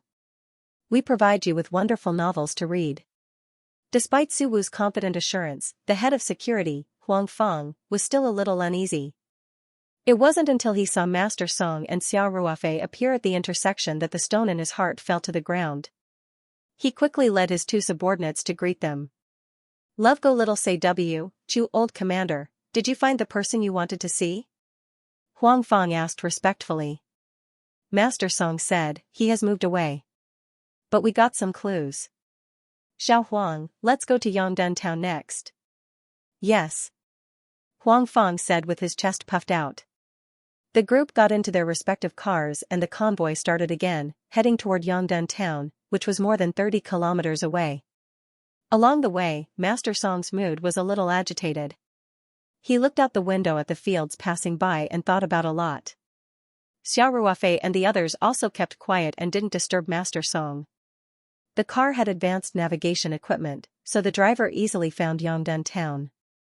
It was a very ordinary town, similar to the thousands of small towns in Huaxia. There was only one main street in the whole town, and the houses on both sides were at most 3 or 4 stories high. There were some snack bars, hardware stores, small supermarkets, and tea shops everywhere in Mui Mountain. Xiao Ruofei thought for a moment and said to Master Song, "Chief, I'll get out of the car in a while to inquire about the situation. How about you rest in the car?" Xiao Ruofei's main concern was that the town was not a remote mountain village like the pit. If Master Song also appeared in public to inquire about the situation, it was inevitable that he would be recognized. Then, it would go against the old man's original intention of traveling incognito. Master Song obviously also considered this point. He thought for a moment and nodded. "Okay, Xiao Rui will go with you." "Okay," Song Rui said happily. He had been sitting in the car for a long time and felt uncomfortable. He also wanted to go out and get some fresh air. Therefore, the car stopped by the roadside. Xiao Ruofei and Song Rui got out of the car. Huang Feng, who was in the black Mercedes-Benz in front, also got out of the car. After asking Xiao Ruofei, he arranged for 2 men to accompany Xiao Ruofei and Song Rui. The town wasn't big, and it had a name and a surname. The information was very clear. They also knew that Li Guizhi's husband opened an electrical repair shop on the street of the town. Unless the shop had closed in recent years, it was very easy to find out. As it turned out, Xiao Ruofei's luck was not bad. After asking 2 people, he had already found out the exact location of Li Guizhi's shop. The electrical repair shop was not far away. Therefore, Xiao Ruofei didn't return to the car. Instead, he gestured to Huang Feng to follow them. Then, Xiao Ruofei and Song Rui walked forward with the 2 men in black. After walking for about 30 to 40 meters, Xiao Ruofei saw the electrical repair shop that the passerby just told him about. An old signboard with the words Yusheng Electrical Repair Shop was written on it. The paint on the signboard had peeled off, and the handwriting was only vaguely legible. The shop was very small. There was a small counter at the outermost area. Some small electrical appliances were sold inside. Next to the counter, there was a machine for making keys. It should be a derivative business of this repair shop. Further inside, there was a row of shelves, on which were some disassembled old electrical appliances. Next to the shelves was a workbench with some electronic components scattered around. An old man in his 60s was soldering an electronic board under the table lamp with an electric soldering iron. "Excuse me. Is this a shop opened by Li Guizhi's family?" Xiao Ruofei asked aloud. The old man in blue overalls heard the voice and put the electric soldering iron back on the shelf. Then, he took off his reading glasses and turned to look. When the old man saw Xiao Ruofei, Song Rui, and the 2 black-shirted men, his face suddenly changed slightly. His eyes flickered as he said, "I don't know Li Guizhi." "You're in the wrong place." Song Rui immediately said, "How is it possible?" "We just asked the people in town. They all said that this Yusheng electrical repair shop was opened by Li Guizhi's lover." The old man frowned and said, I don't know. You guys go." Xiao Ruofei looked at the old man thoughtfully and said with a smile, "You should be Li Guizhi's lover, Mr. Niu Yusheng, right? Is there any misunderstanding here? We're not bad people. This time, we're here because an old friend of Mr. Li Jifu asked us to visit Mr. Li." When the old man heard Li Jifu's name, his face changed and said, "Why are you so strange?" "I said I don't know Li Guizhi or Li Jifu. You guys go. Don't disturb my business." At this time, the innermost door of the shop was pushed open. An old woman in her 60s came out and asked, "Yusheng, what happened? I can hear your loud voice from the 2nd floor. Dad just slept for a while and was almost woken up by you." The old man frowned and said, "It's none of your business here. Go back." At this time, the old woman also saw Xiao Ruofei and the others. When she saw the 2 black-shirted men behind Xiao Ruofei, her face couldn't help but change. She said loudly, "What are you doing here again? My dad was scared by you. You still don't want to give up?" "Auntie, when did we scare your dad?" Song Rui was confused and asked, "Are you mistaken?" Xiao Ruofei smiled and said, "This must be Ms. Li Guizhi, right? I think you may have misunderstood. We're not bad people. This time, we're looking for Mr. Li Jifu. I know you're looking for my dad. Li Guizhi said angrily, aren't you guys annoying? My dad said he won't come out of the mountain. Why are you still shamelessly coming here again and again? You misunderstood. We're not here to ask Mr. Li to come out of the mountain. Xiao Ruofei said patiently, we were asked by an old friend of Mr. Li to come here to visit him. You're using a new trick again? Li Guizhi glanced at Xiao Ruofei and said, young man, I think you're a talented person. Why don't you take the right path? If you want to make tea, just do it. Why do you have to involve my dad? Xiao Ruofei saw that Li Guizhi seemed to think that they were bad people. He couldn't help but reveal a wry smile. He thought for a moment and said, it seems that you have a deep misunderstanding. How about this, you go and tell Mr. Li Jifu that Mr. Master Song from Beijing is here to visit him. He should know. What Mr. Master Song from Beijing? Li Guizhi obviously didn't believe him. My dad has never been out of the southeast province in his life. How could he know someone from Beijing? Young man, can't you make up a better lie? Auntie, how can you not distinguish between good and bad? Song Rui couldn't help but frown and say, we already said that it's Mr. Li's old friend. Why don't you go and ask him? My dad was frightened the day before yesterday. He's already sick. Li Guizhi coldly said, he just fell asleep. Do you want me to wake him up for you? At this moment, the door at the back of the shop was opened again. A white-haired old man walked out with a cane. Li Guizhi's face slightly changed. She quickly went to support him and said, Dad, didn't I tell you to rest upstairs? Why did you come down by yourself? What if you fall again? Dad, don't believe their nonsense.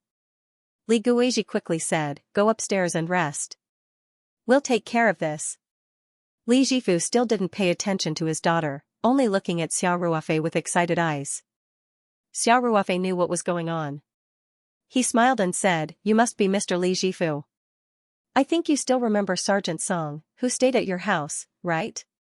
Sure enough, after Li Jifu heard Xiao Ruofei's words, he couldn't help but tremble. His turbid eyes let out a strange light. Xiao Song? Li Jifu's lips trembled. Dad. Do you really know Mr. Master Song from Beijing? Li Guizhi asked in disbelief. In her impression, her father was an old farmer who lived his whole life. Other than his ancestral tea-making skills, there was nothing special about him. Furthermore, Li Jifu had never left the southeast province in his entire life. How could he know anyone from the capital? Li Jifu had a daughter at an old age. When the army was stationed in Shocking Village, Li Guizhi wasn't even born yet.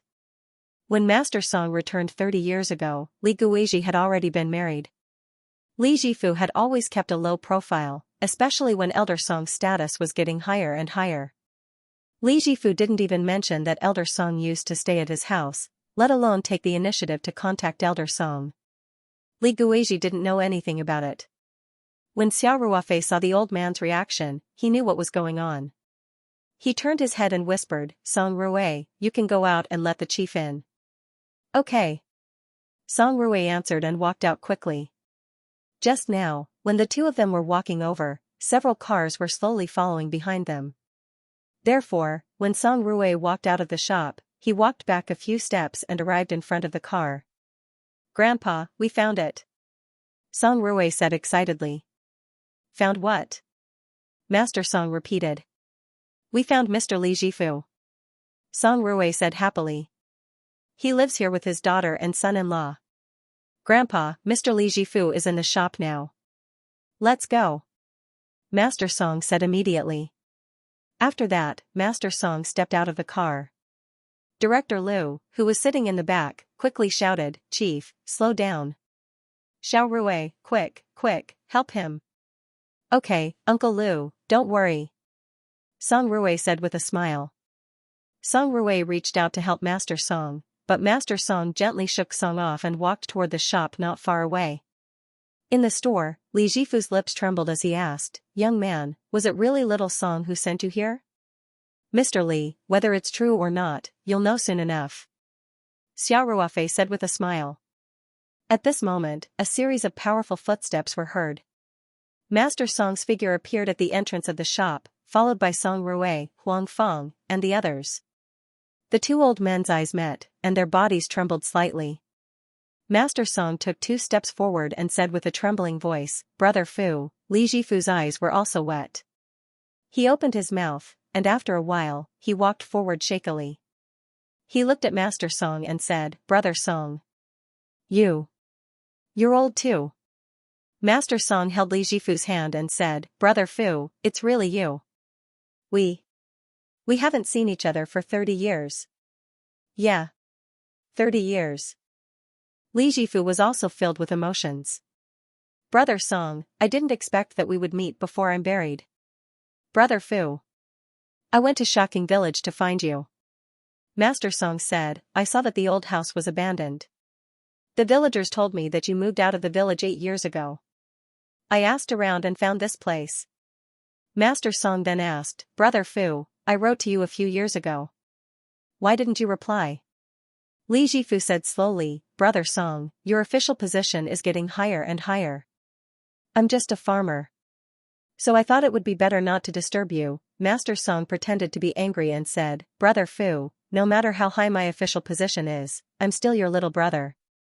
Back then, if it weren't for you and my fellow villagers, I might not even be alive right now." Li Jifu smiled honestly and didn't say anything. When the two old men were talking, their wrinkled hands were tightly clasped together. It was obvious that they were very excited. Li Guizhi, who had been looking at Master Song, opened her mouth slightly and cried out, You are Song." Song, obviously, Li Guizhi had recognized Master Song. A few years ago, before Master Song had retired, he appeared on the news every day. There were very few people in Xianxia who didn't know him. However, in recent years, Master Song had left his leadership position. After he was no longer in power, he didn't have to worry too much about the country's image. So, he looked much older than before. Li Guizhi didn't react for a while, but she soon recognized him. She was shocked. She didn't expect that her honest farmer father would know such an important leader in Xianxia. Moreover, her old father called this leader Brother Song, and Master Song called himself Little Brother. This was beyond her expectations. Li Jifu looked at his daughter and said, "This is your Uncle Song." Li Guizhi, who was already in her 60s, said cautiously, "Hello, Uncle Song." Master Song smiled kindly and said, "Brother Fu, this is your daughter, Guizhi, right? When I came back 30 years ago, you told me that you had a daughter who was already married. At that time I was busy with work, so I didn't have time to meet her." Li Jifu nodded and said, "Yes, now I live with my daughter and son-in-law." Master Song nodded. He pondered for a moment, then turned to Huang Feng and the others and said, "Xiao Huang, I want to stay and catch up with Brother Fu. You guys go back to the hotel first. Xiaoxia, Xiao Lu, and Xiao Rui, stay here. You guys can leave the car here." "Old Commander, this..." Huang Feng revealed an awkward expression. He was mainly concerned about safety. Master Song said without hesitation, "Carry out the order." "Why are there so many people here? With Xiaoxia around, it would be enough. You guys go back." Xiao Ruofei gave Suwu a look. Suwu immediately understood and pulled Xiao Ruofei's sleeve. He said in a low voice, "Supervisor Huang, listen to the chief. With Ruofei here, there won't be a problem." Huang Feng had already seen Master Song and Suwu's blind faith in Xiao Ruofei. When he saw Master Song's firm attitude, he could only nod helplessly and said, "Yes. Sir, we'll go back first." Master Song waved his hand and said, "Go, go." Huang Feng led his subordinates and drove away with Suwu. They left the Mercedes-Benz and handed the car keys to Xiao Ruofei. After Huang Feng and the others left, the shop became much quieter. However, Huang Feng and a large group of people gathered at the entrance of the shop. This was also the main street of the town, so it had attracted some people to watch. Li Jifu said to his son-in-law, Yuxing, "Close the door. We're not doing business today." "Okay, Dad." Niu Yuxing quickly responded and pulled down the shutter door. "Xiao Song, let's go upstairs and sit." Li Jifu said, "I'll make you some tea." "Okay." Master Song said with a smile, "I haven't drunk Fu's tea in 30 years. Then, Master Song said to Xiao Ruofei and the others, "Xiaoxia, you guys are in for a treat today. Fu's tea-making skills are superb. The tea in his house can't be bought outside even if you have the money. It's all thanks to the chief. Then we'll have to try it. Xiaoruofei said with a smile. Everyone, let's go upstairs and sit. Li Guizhi said enthusiastically. Okay, let's go. Master Song saw that there was a piece of white gauze on the back of Li Jifu's head, and there were some traces of blood. That was why his face changed. From the moment Master Song entered the shop, the two of them had been standing face to face, and the lights in the shop weren't very bright. The only source of light was the old lamp on Niu Yuxing's workbench, so Master Song didn't notice it at first. Li Jifu turned around and walked a few steps. There was a street lamp above the door that led to the stairs at the back of the shop, and Master Song saw it clearly all of a sudden. In addition to this piece of white gauze, Master Song also found that Li Jifu's side face and arm had some small abrasions. He frowned slightly and asked anxiously, Brother Fu, what happened to you? Why are you injured? Li Guizhi's eyes reddened when she heard that, and she couldn't help but say, Uncle Song, my dad, little Song, I accidentally fell down yesterday. Li Jifu directly interrupted Li Guizhi and said, it's nothing serious, it's all external injuries. After that, he looked at Li Guizhi with a stern look. Li Guizhi bit her lower lip and didn't say anything in the end. Master Song had been in the system all his life, and he had reached the top position of a civil servant. How could his observation skills be bad? He could tell that Li Jifu was hiding something at a glance. However, Master Song didn't point it out. He just looked at Li Jifu and Li Guizhi thoughtfully, then said, Brother Fu, you have to be careful. You're over 90 this year, right? I'm 93 in nominal age. Li Jifu said with a smile. Yeah. You're over 90 years old, your body can't compare to a young person's. What if you fall and injure yourself? Master Song said. Li Jifu laughed and said, I know, little Song, I'll be careful in the future. Let's go upstairs and sit. The group of people went upstairs together. This shop belonged to Niu Yuxing's family, and it was a 3-story building. The first floor was used as the shop, and the second and third floors were for living. There was a small living room and a bedroom on the second floor. Niu Yuxing and Li Guizhi let Li Jifu stay in the master bedroom on the second floor for the convenience of the elderly, and they stayed on the third floor. Li Jifu happily asked everyone to sit down, and then opened the box himself.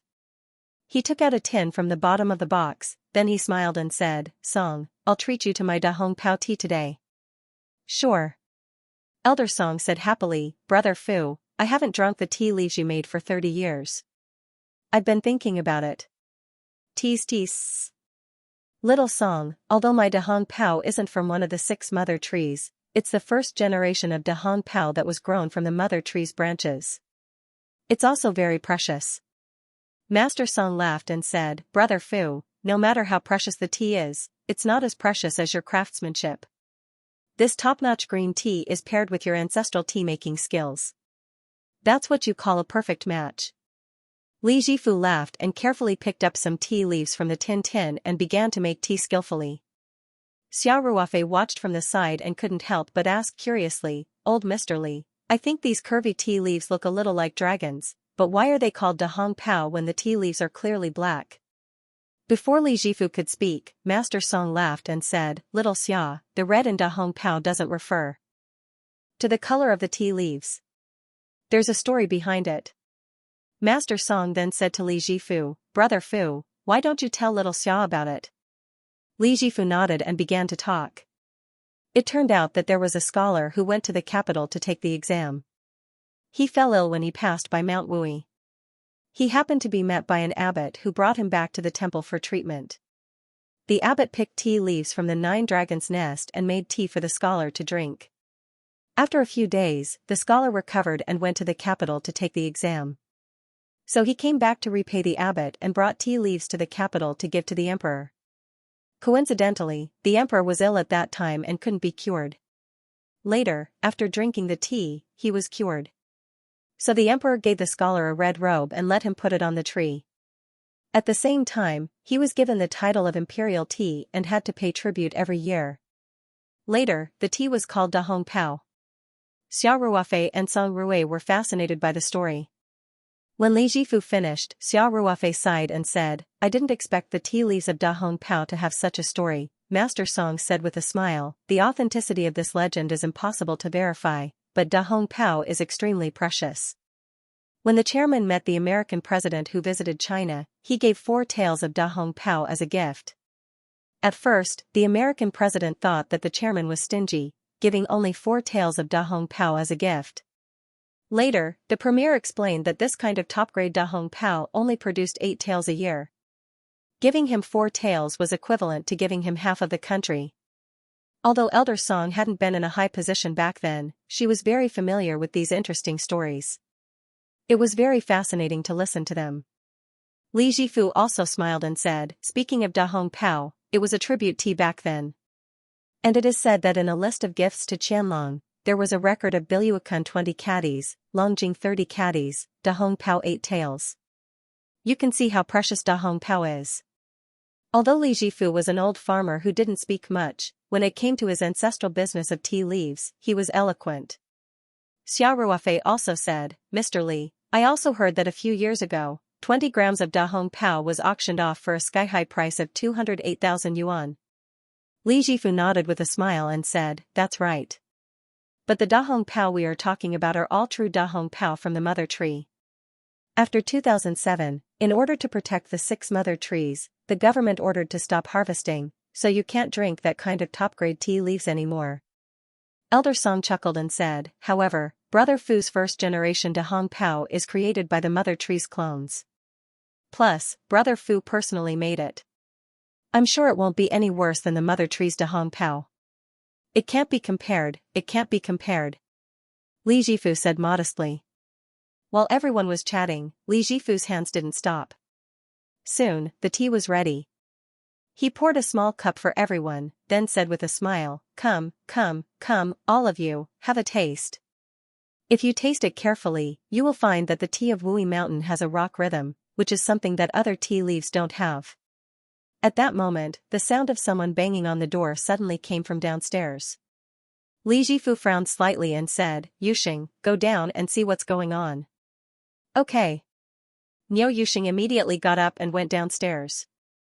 Come, come, come, let's drink some tea. Li Jifu continued to greet them. Xiao Ruofei and the others picked up their teacups and took a sip. Even though he didn't know much about tea, he could still feel the extraordinariness of Da Hong Pao. It was slightly bitter in the mouth, but it was very sweet and mellow. Master Song couldn't help but frown when he heard the noise downstairs. Xiao Ruofei stood up and said, Leader, I'll go down and take a look. Okay. Master Song nodded. Song Rui quickly said, I'll go too. This kid was a person who wanted to see the world in chaos. He would never miss an opportunity to join in the fun. Xiao Ruofei and Song Rui went downstairs and saw a fierce man in a black suit and sunglasses strangling Niu Yuxing's neck. He said fiercely, Old man. You'd better call Li Jifu out immediately and make him cooperate with us obediently. Otherwise. Hehe, the day before yesterday was just an appetizer. We won't be so polite in the future. Xiao Ruofei's expression turned cold and he shouted, Stop. Let him go. After saying that, Xiao Ruofei rushed forward and grabbed the black-clothed man's wrist. He just shook it slightly and the black-clothed man immediately felt his entire arm go numb. He involuntarily let go of his hand. Xiao Ruofei snorted and swung his hand. The man in black immediately stepped back a few steps. His arm hung down softly and there was a piercing pain in his joints. The man in black's expression changed and he cried out in pain. He asked, You. What did you do to me? Xiao Ruofei didn't look at the man in black at all. Instead, he turned to Niu Yuxing and asked with concern, Uncle Niu, are you okay? Niu Yuxing rubbed his neck and said, I'm fine. Xiao Ruofei frowned and asked, Who are these people? Why are they making trouble in your shop? Niu Yuxing's eyes showed anger and said, They are a group of hooligans and villains. They are here for my father-in-law. When the black-clothed man saw that he was ignored by Xiao Ruofei, he was already fuming with anger. In addition, Niu Yuxing called them hooligans and scoundrels, so he couldn't help but glare and fiercely shout, Old man, be careful with your words. Do you believe that I won't bring my men and smash your little shop tomorrow? This black-clothed man was aggressive, but one of his arms hung limply by his side, making him look less imposing. Instead, he looked a little comical. When Song Rui saw this, he picked his nose and said, "How dare you be so fierce when your hand is dislocated? You're really brave." Xiao Ruofei coldly glanced at the black-clothed man and his lackeys, took 2 steps forward, and said indifferently, "If you don't want your other hand to be crippled, get out of here right now." The black-cloaked man coldly snorted and said, "Brat, I see that you look very unfamiliar. You must be a foreigner. It's best not to meddle in other people's business. Otherwise, you might get into trouble." Xiao Ruofei's face showed a hint of a playful smile. He calmly crossed his arms in front of his chest and asked, "Oh? Then teach me, what should I do?" Song Rui also stood beside Xiao Ruofei with a smile, looking like he was watching a show. Although this brat's combat power was trash, he didn't feel nervous at all. He had personally seen Xiao Ruofei challenge 10 scouts alone and win easily, so he was very clear that these 3 to 5 hooligans in front of him were nothing in front of Xiao Ruofei. The black-clothed man proudly said, "Brat, listen carefully. We are brotherhood's men. If you don't want your corpse to be exposed in the wilderness tomorrow, it's best that you kneel down and apologize to me now. Then, pay me 50,000 yuan for my medical expenses, and this matter will be over. Otherwise..." Humph. Xiao Ruofei and Song Rui looked at each other and couldn't help but laugh. Then, Xiao Ruofei deliberately showed a very surprised expression and said, "So, you are brotherhood's men. Humph. Are you scared now?" The black-cloaked man said, "If you are scared, then kneel down. Pay me my medical expenses obediently." After that, the black-clothed man proudly said to the underlings next to him, "See. As long as you mention brotherhood's name, no one is not afraid." The 3 or 4 underlings also nodded repeatedly. They held their heads high and puffed out their chests as if they were proud because of brother De. Xiao Ruofei and Song Rui finally couldn't help but laugh. The black-cloaked man's face sank and asked, "What are you laughing at? After talking for so long, who exactly is brother De?" Xiao Ruofei laughed as he said, "I don't even know if he looks like a pig or a monkey. Why should I be afraid of him? Should I kneel down and apologize to you and pay you 50,000 yuan? I think your brain was either kicked by a donkey or clamped by a door." "It was probably clamped by a door." Song Rui echoed and laughed, "Where did the donkey come from in the south?" "Makes sense." The black-clothed man's face became extremely ugly. He gritted his teeth and said, "Kid, are you messing with me?" "Yeah. I am messing with you." Xiao Ruofei looked at the black-clothed man with a sincere face and said, "Damn it." The black-clothed man was furious. He waved his undislocated hand and shouted, "Brothers, beat him to death. If anything happens, Brother De will cover for him."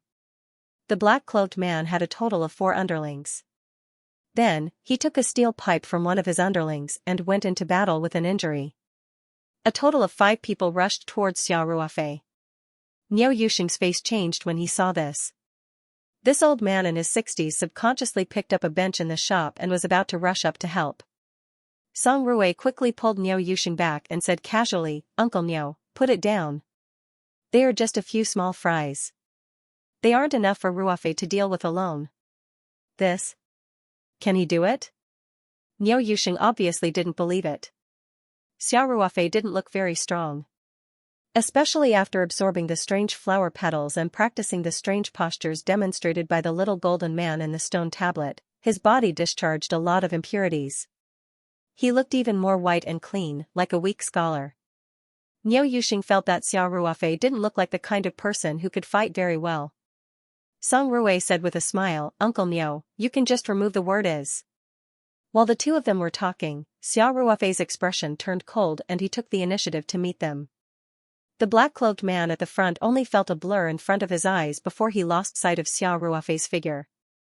Immediately after, he heard a kacha sound and felt a sharp pain in his intact left arm. With a clang, the steel pipe fell to the ground. Then, he realized that his left arm had also lost feeling.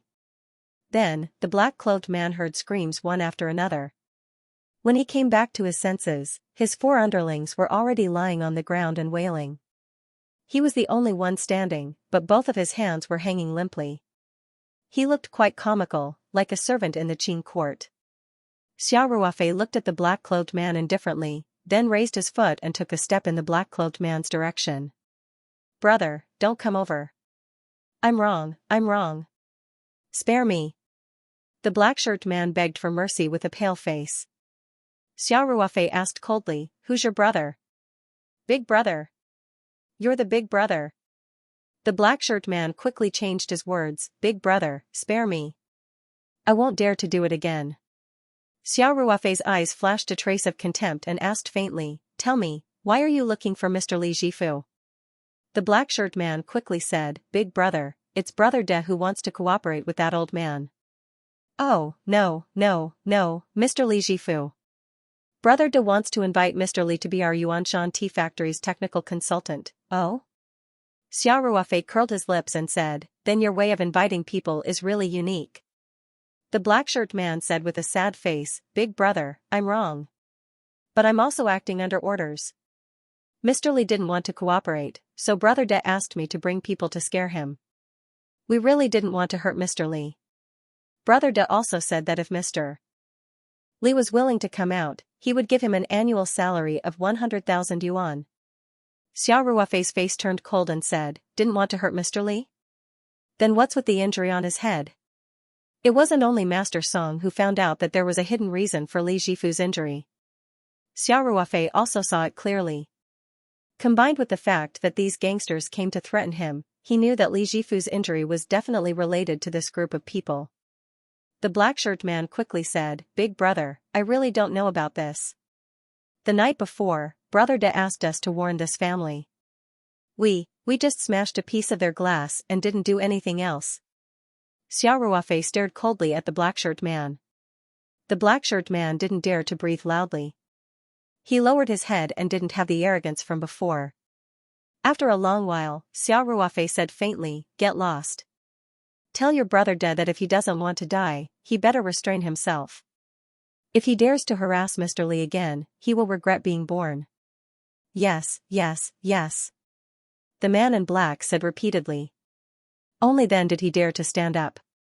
However, because both of his arms were dislocated, it was difficult to maintain his balance, so his whole body was swaying.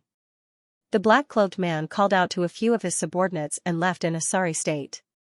As Xiao Ruofei walked back, he asked, "Uncle Niu, have these people been harassing Mr. Li for a long time?" Niu Yuxing smiled bitterly. "It's been a while. At first, they didn't know that Grandpa was living here and even went to the village to ask around. Later, they found out and came here almost every day. In the beginning, Brother De was quite polite, but my old man refused to let go, so he began to call some hooligans to threaten us. The day before yesterday, our window was smashed. Old Master happened to be next to the window. He was a little frightened and even fell." Song Rui asked curiously, "Then why didn't he say anything when my grandfather asked him about his injury?" Niu Yuxing said, "The old man is afraid of troubling Song. Chief Song. He had always been like this. If there was anything, he would rather shoulder it himself. He was afraid that he would cause trouble for others. Yesterday, he said that he wanted to move out. He said that I can't do business here if those people cause trouble. You said that he is over 90 years old, and he only has one child, Guizhi. How can we let him move out? This old man. He really has quite a character."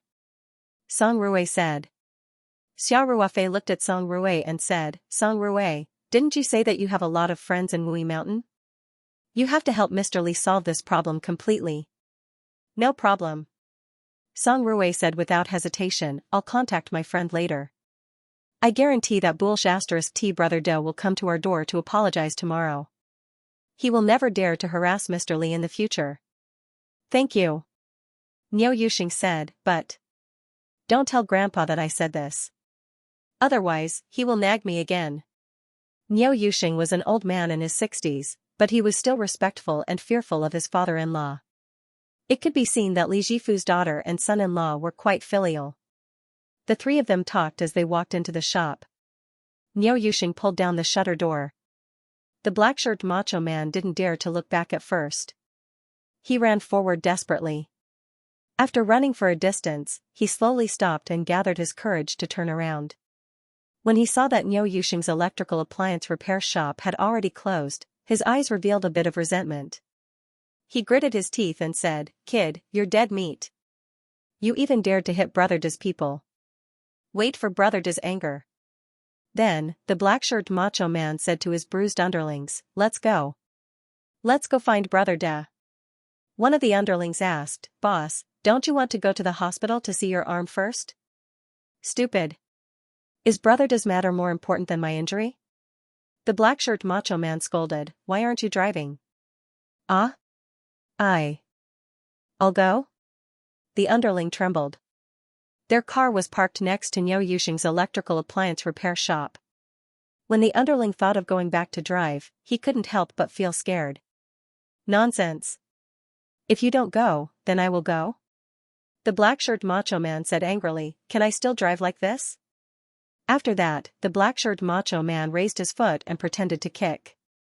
The underling quickly shouted, "Boss, I'll drive. I'll drive." Then, he carefully walked back and quickly drove the car over. Several underlings helped the black-shirted macho man into the car. Then, the car quickly left Yongdun town. On the upper floor of the electrical appliance repair shop, when Xiao Ruofei and the others went upstairs, Master Song and Li Jifu were chatting and drinking tea. The two of them laughed from time to time. It was obvious that they were having a good conversation. When he saw Xiao Ruofei, Master Song asked faintly, "Little Xia, is it done?" "Chief, it was just a few delinquents causing trouble. I chased them away," Xiao Ruofei said with a smile. Master Song nodded and said with a smile, "Let's sit down and drink tea together. Ah Fuji's tea is really good. It's better than those special tea leaves. Little Song, if you like it, bring some back later," Li Jifu said with a smile. "Okay. Ah Fuji, then I won't be polite with you," Master Song said happily. "Hi. What's there to be polite about making your own tea?" Li Jifu said. Xiao Ruofei and Song Rui also sat down and drank tea together. It had to be said that Li Jifu's tea-making skills were really good. Even Xiao Ruofei, who didn't know much about tea, could clearly feel that it was different from the tea he drank before. Maybe he couldn't understand the rock rhyme that Li Jifu spoke of, but he could taste a trace of the unique flavor of this De Hong Pao. Everyone drank tea and chatted. Soon, the sky gradually darkened. Li Jifu called Li Guizhi to prepare dinner and then said with a smile, "Little Song, we haven't seen each other in so many years. Stay and have a meal together." Master Song didn't refuse politely and said with a smile, "Okay." Then, he directly asked Director Liu to call Su Wu and Huang Feng and tell them that he wouldn't be returning to the hotel for dinner.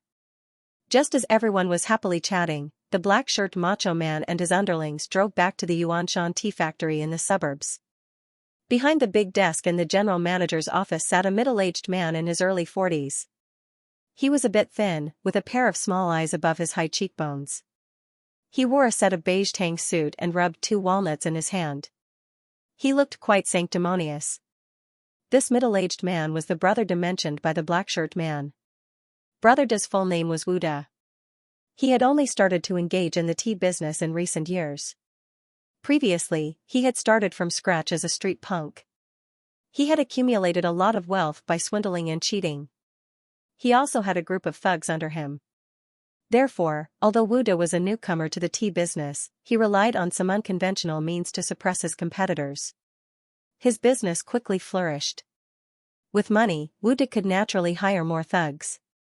Gradually, his reputation in the suburbs and several towns that produced tea became more and more famous. Many people couldn't help but feel fear when they mentioned Brother De. Some people's children were even disobedient. They would scare them by saying, "If you don't behave, Brother De will take you away." Wu De became more and more arrogant because of this. This year, Wu De heard of Li Jifu's reputation in the tea business. He had the idea of inviting Li Jifu to their tea factory to instruct them in tea making. Of course, Wu De's intention was to use Li Jifu's skills and reputation to occupy a place in the high-end tea market. He thought that Li Jifu would definitely not refuse his high salary of 100,000 yuan, coupled with his famous Brother De name.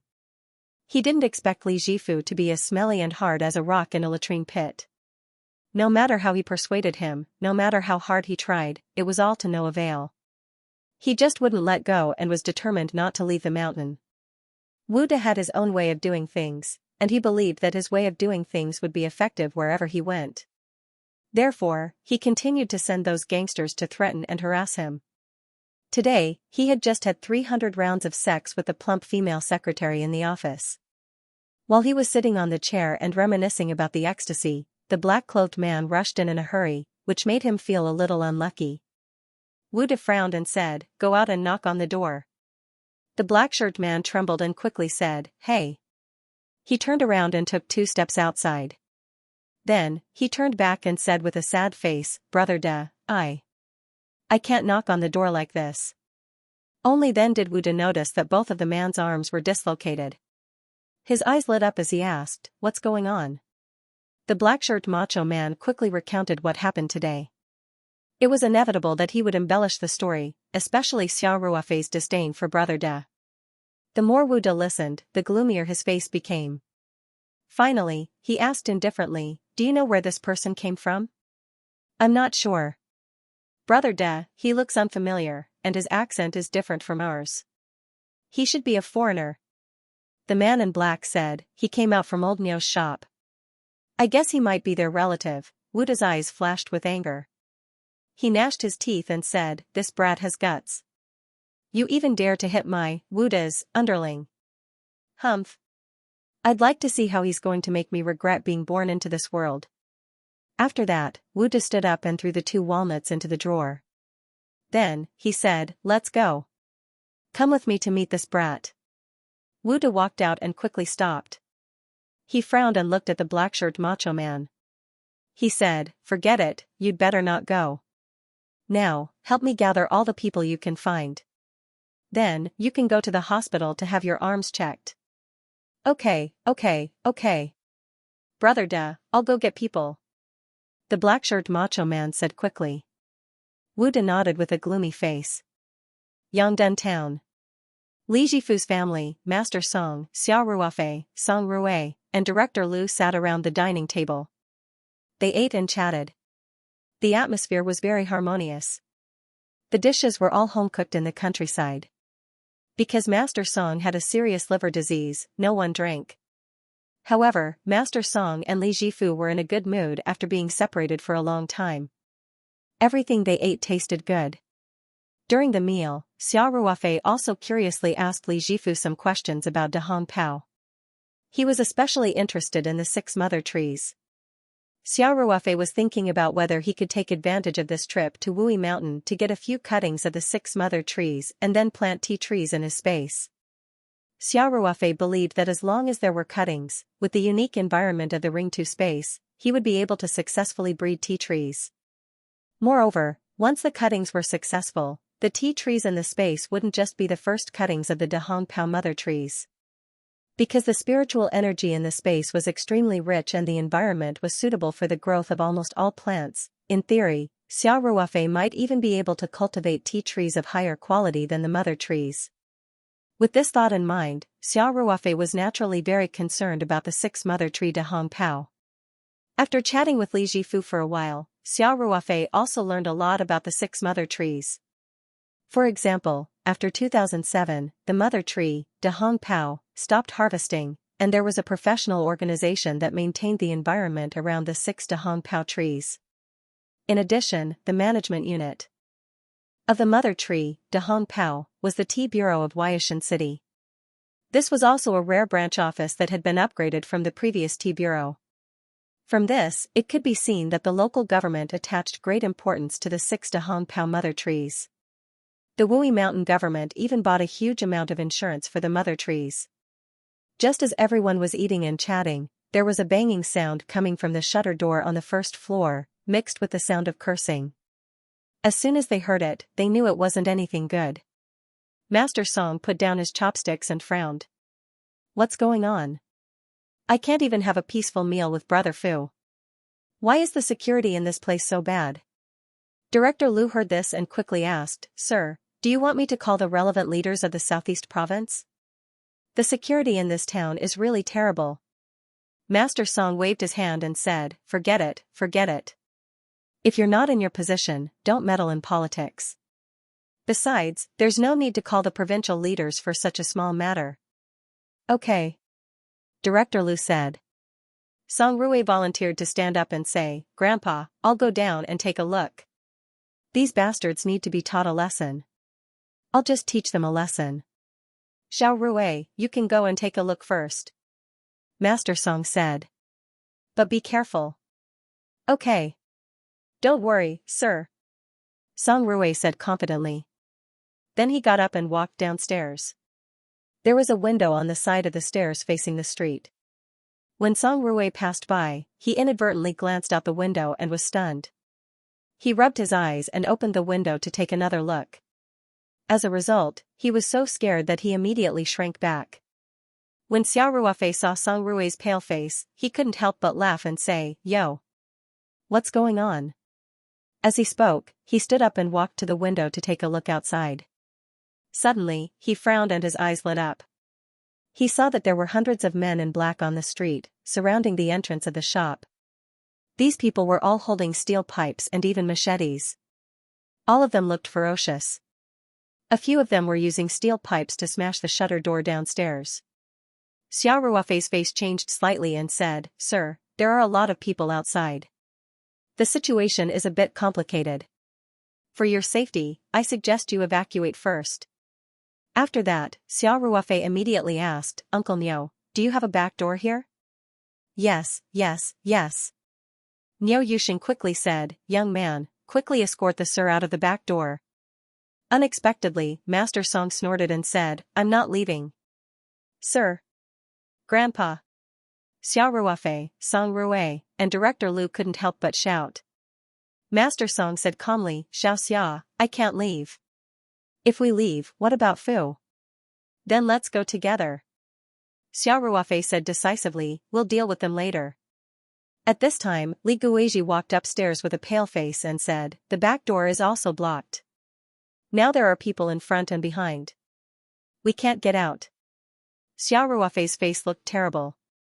If he was alone, it wouldn't matter even if there were twice as many people. He would definitely be able to escape safely. However, there were two old people here, Song Rui, and the others. Except for him, they didn't have any fighting power. A conservative estimate was that there were more than 100 people outside, and they were all armed. No matter how good Xiao Ruofei's fighting skills were, it was difficult for two fists to fight against four hands. Once a conflict broke out, it would be difficult for him to protect Master Song in such a chaotic situation. The sound of the door being smashed became more and more frequent. Xiao Ruofei knew that the shutter door wouldn't be able to hold for long. He pondered for a moment and said decisively, let's go. Everyone, go downstairs. The group of people followed Xiao Ruofei to the shop on the first floor. Xiao Ruofei looked around and found that the back door was an iron door. It looked quite sturdy. The group of people were mainly focused on the front door. They only sent a few people to guard at the back door. There wasn't any movement at the back door. Thus, Xiao Ruofei said, Uncle Niu, you and Xiaorui guard the back door. If anything happens, you must inform me immediately. If they really want to break down the door, you must try your best to block them. Alright, don't worry. Niu Yuxing said. Niu Yuxing and Song Rui guarded the back door while Xiao Ruofei brought Elder Song, Li Jifu, Director Lu, and Li Guizhi to the store. Xiao Ruofei asked Li Guizhi to get some stools for the two old men to sit down. Master Song and Li Jifu looked very calm. The two old men had a spirit that wouldn't change even if Mount Tai collapsed in front of them. Of course, Master Song had been in the military all his life. He was someone who had walked out of mountains of corpses and seas of blood. He wasn't afraid of such a small battle. Li Jifu had also been through a lot in his life. He had also experienced the era of bandits. At his age, he naturally wasn't timid. Xiao Ruofei asked Li Guizhi to take care of the two old men. Then, he said to Director Lu, call Su Wu and Huang Fang immediately. Tell them to come over and help. Also, inform the local government immediately. These people are really lawless. I don't think there's any way to settle this peacefully today. Director Lu's face was also ashen. He didn't expect the local people to be so rampant. They didn't care about national laws at all. He looked at Master Song. Seeing that Master Song didn't have any objections, he immediately said, "Okay. I'll make the call right away." After Xiao Ruofei arranged everything, he walked to the shutter door in front of the shop. He knew that hiding here wasn't a solution. These people were extremely daring. They had already started to break down the door. Sooner or later, they would break in. Master Song looked at Xiao Ruofei and said lightly, "Little Xia, be careful." Xiao Ruofei turned around and grinned. "Don't worry, Chief." After that, Xiao Ruofei's eyes flashed with a cold light. He skillfully pulled out the Type 92 pistol from the holster under his arm. With a click, he loaded the gun and strode out of the shop. These lawless people dared to surround one of the former core leaders, Master Song. Even if he killed a few of them, it would be useless. At this time, Xiao Ruofei heard the shouting outside getting louder and louder. "Kid, hurry up and come out by yourself. When we break down the door, we won't be so polite. You dare to hit Brother Da's people. You're really looking for death." Xiao Ruofei said lazily, "What are you shouting for?" "You're shouting for souls." "I'm coming out." After that, Xiao Ruofei opened the lock on the small door above the shutter door. After opening the small door, he slipped out and quickly locked the door. Li Jifu looked at Xiao Ruofei rushing out alone and couldn't help but worry. "Little Song, this kid," Master Song smiled calmly and said, "Brother Fu, don't worry. He'll be fine." Director Lu walked over and said respectfully, "Chief, I've already contacted the comrades in charge of the Southeast Province. The local government of Wui Mountain should be responding immediately. Also, Su Wu and Huang Feng are rushing over." Master Song nodded slightly, indicating that he understood. Outside. When Xiao Ruofei got out of the shop, he saw that the street was full of big men in black suits, all of them looking at him fiercely. In the middle of them was a middle-aged man in a beige tang suit. He was like a moon surrounded by stars. At first glance, one could tell that he was the leader of this group. This middle-aged man was Wu Da.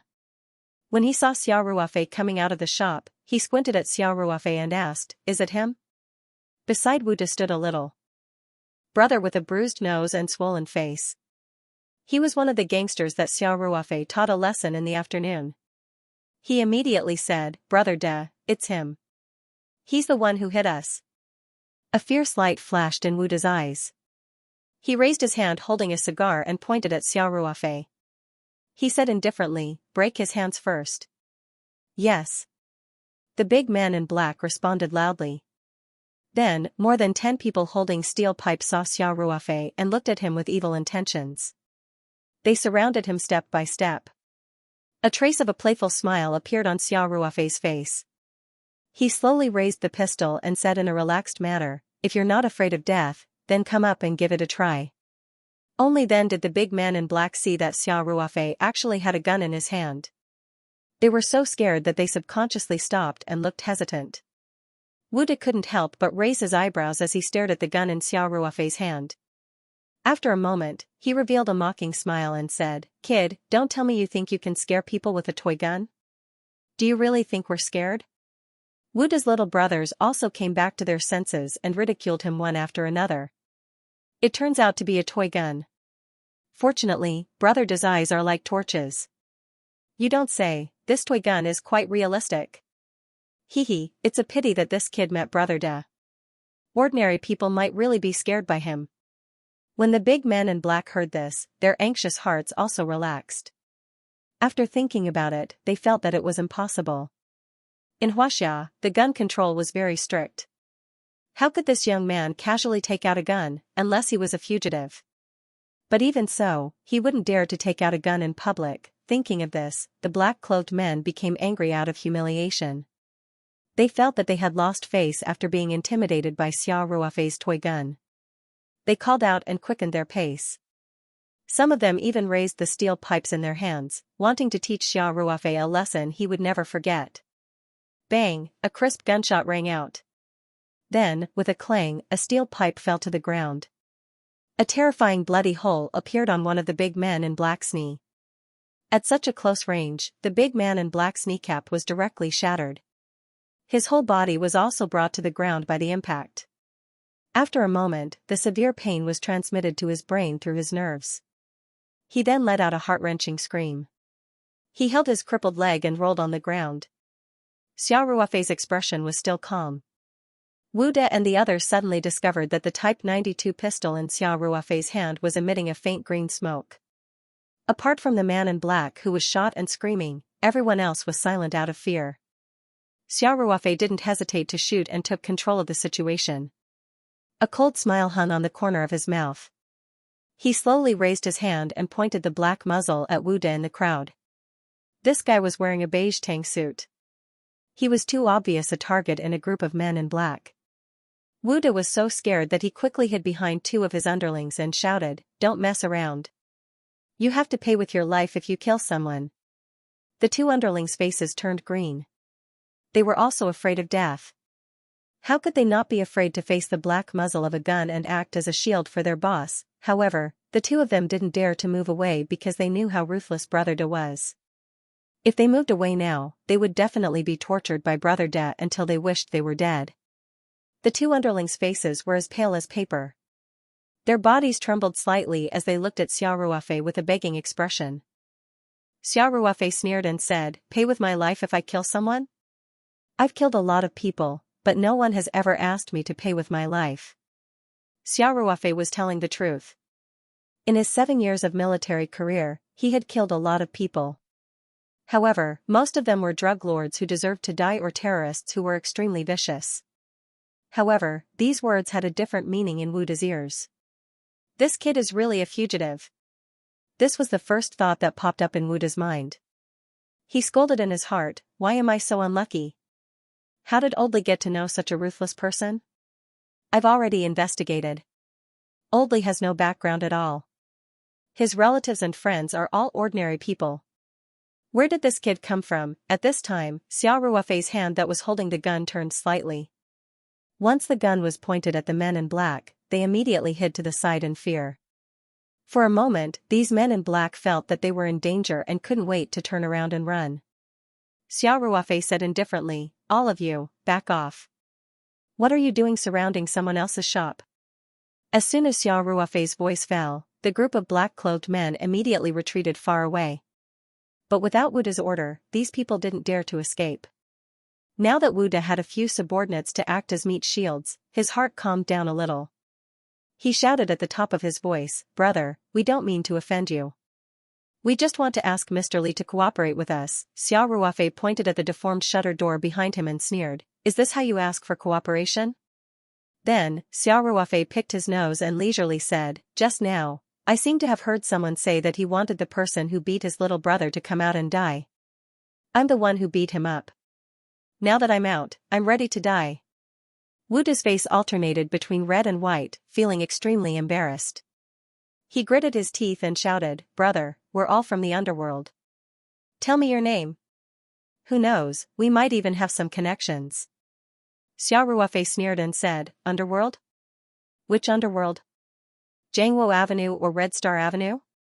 Wu De coldly snorted and said, "A straightforward person doesn't resort to insinuations. Today, I, Wu De, have eyes but failed to recognize Mount Tai. Brother, what do you want? Lay it out." "I don't want anything." Xiao Ruofei revealed a harmless smile and said, "It's just that I heard someone bragging that there's an awesome brother De here. I really want to get to know him. I'm Wu De. Friends from the underworld give me face and call me Brother De." Wu De said, "Brother, do you have any advice for me? Why am I looking for you? Didn't you bring people to teach me a lesson?" Xiao Ruofei said calmly, "Brother De, since you're so awesome, why don't you come out and spar with me? I promise I won't use a gun." Wu De's face turned even uglier. The gun in Xiao Ruofei's hand was incomparably dazzling to him. As long as the gun was in Xiao Ruofei's hand, he wouldn't dare to go out.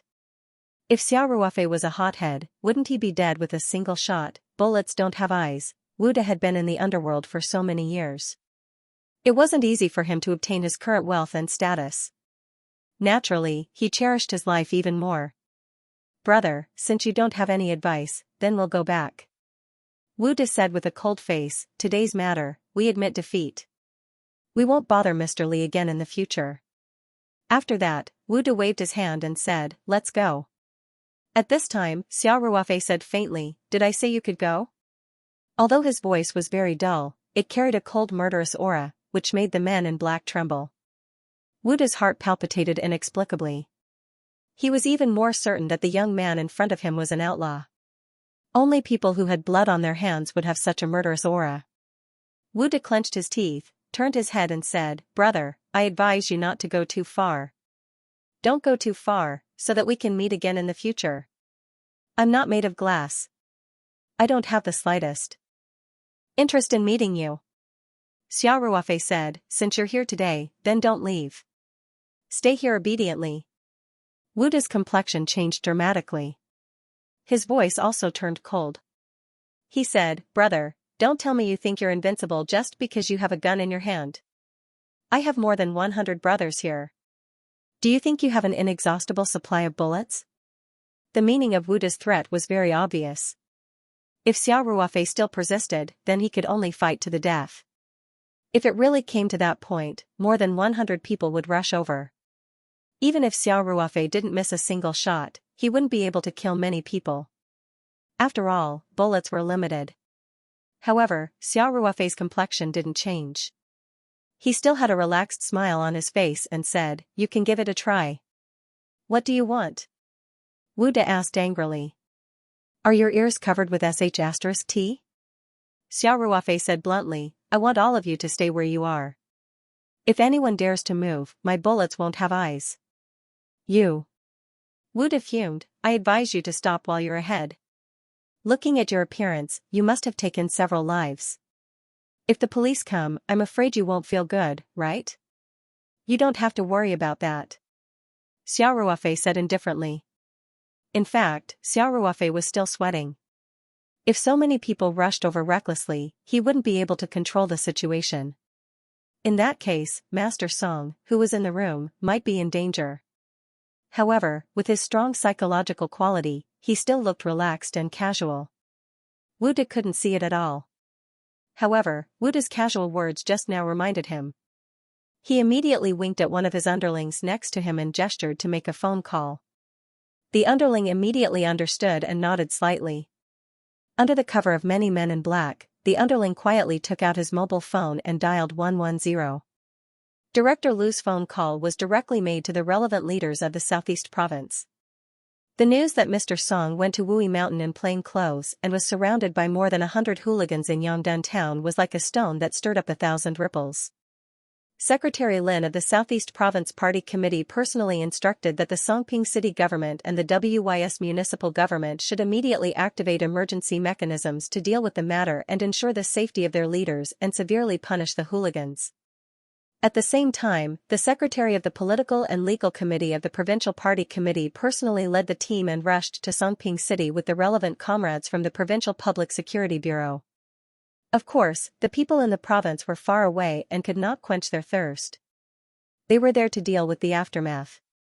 The ones who were really nervous were Songping City and WYS City. Wui Mountain was a county-level city under the prefecture-level city of Songping. The order was sent to WYS City in the shortest time possible. The only ones who really had time to deal with it were the first-tier WYS City. Du Xiaohai, a member of the Songping Municipal Party Committee and the WYS Municipal Party Committee Secretary, was also shocked when he received the news. As a world-famous tourist city, Wui Mountain had many opportunities to receive leaders of all levels. However, leaders of Master Song's level were still very rare. This former core leader had actually come to Wui Mountain without saying anything. What was even more ridiculous was that he was now surrounded by more than 100 hooligans in a small town. Du Xiaohai immediately broke out in a cold sweat. This was a real chill from head to toe. His first thought was that his flourishing career was about to come to an end today. With such a big thing happening, as the person responsible for it, he could not absolve himself from the blame. However, Du Xiaohai immediately calmed down. He knew that his top priority was to deal with the emergency. If he delayed things here and caused Master Song to get hurt, it would not be as simple as ending his political life. He might even end up in jail. Du Xiaohai, who had quickly calmed down, began to issue a series of orders. He did not have time to hold any meetings, nor did he have time to communicate with the leaders in charge. He directly issued the orders to specific units. The Municipal Public Security Bureau quickly took action. A large number of police officers were dispatched. Du Xiaohai considered that there were so many hooligans surrounding Master Song that the Public Security Bureau would definitely be severely understaffed. Therefore, he immediately asked for help from the local garrison. There were no other garrisons in Wys City. It was just a regular county-level armed police squadron and fire brigade. The armed police squadron was under dual leadership. Therefore, after Du Xiaohai made the call, the entire squadron immediately gathered.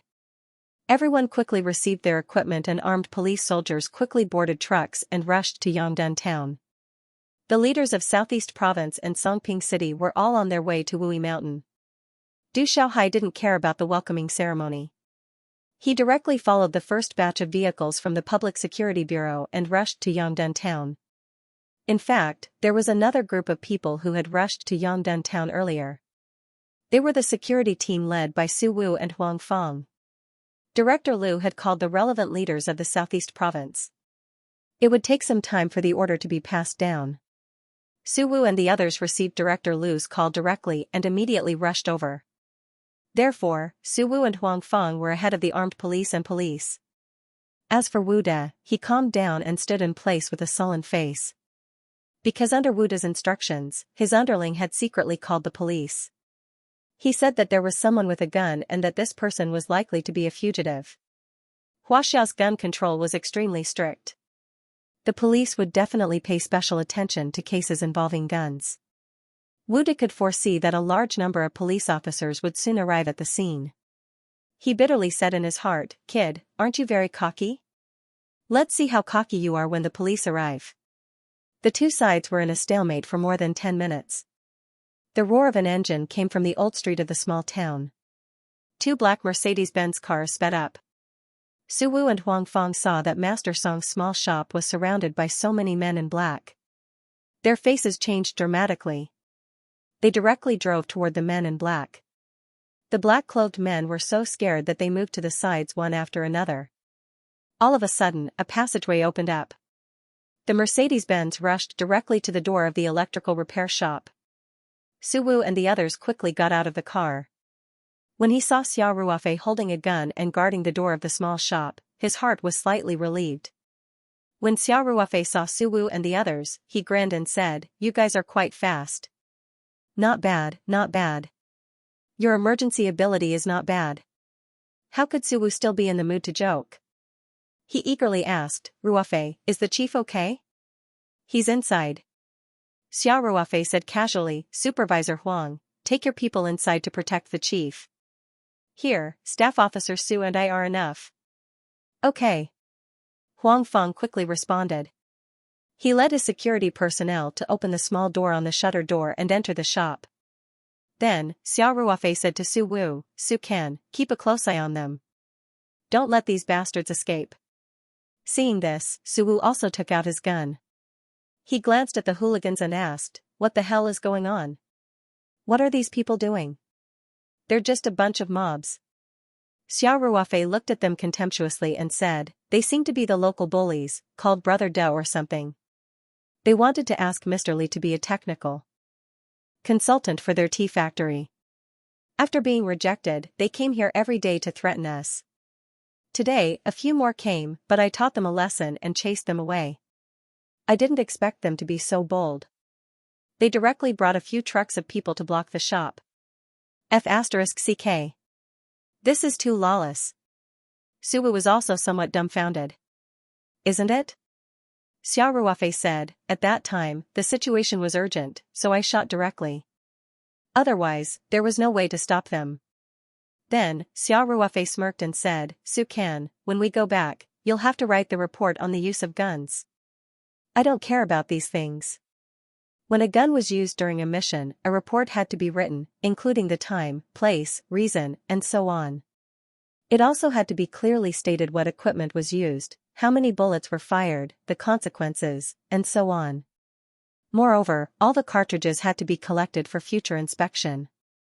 Suwu naturally didn't care about these things.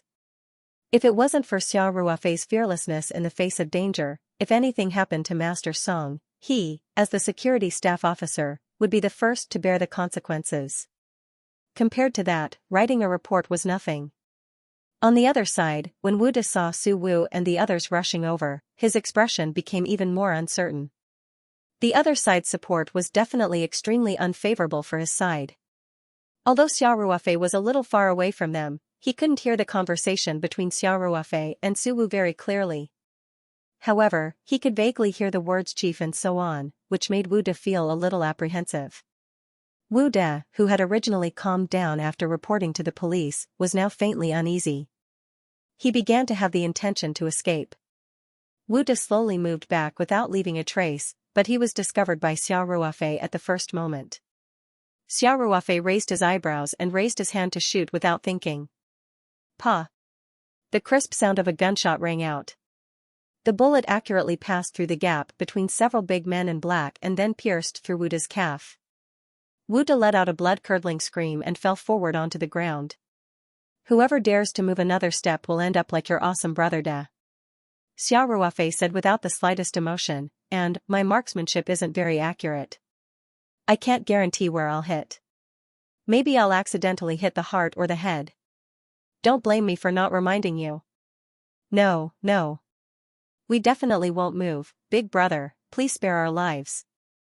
When the little punks saw that Brother De was shot like a dead dog, they didn't dare to have any thoughts of resistance or escape. One by one, they began to beg for mercy. Xiao Ruofei's expression was indifferent. He just held the gun and scanned these people over and over again. They were also silent and didn't even dare to breathe loudly. More than a kilometer away from Yangdun town, the convoy of public security and armed police sent by the city was also moving at lightning speed. Speed up. Du Xiaohai anxiously ordered. Yes.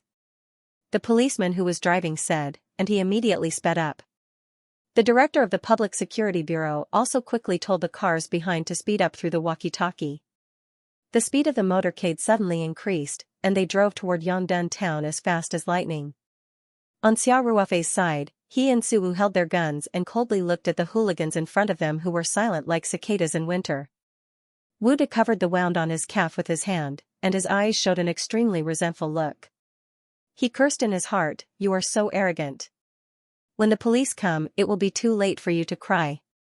It was the first time that an old hooligan who was brave and ruthless on the streets wanted the police to come quickly. This was really a great irony. As if God had heard Wu De's wish, soon the shrill sound of sirens came from afar, and police cars rushed into the old street of Yangdun town.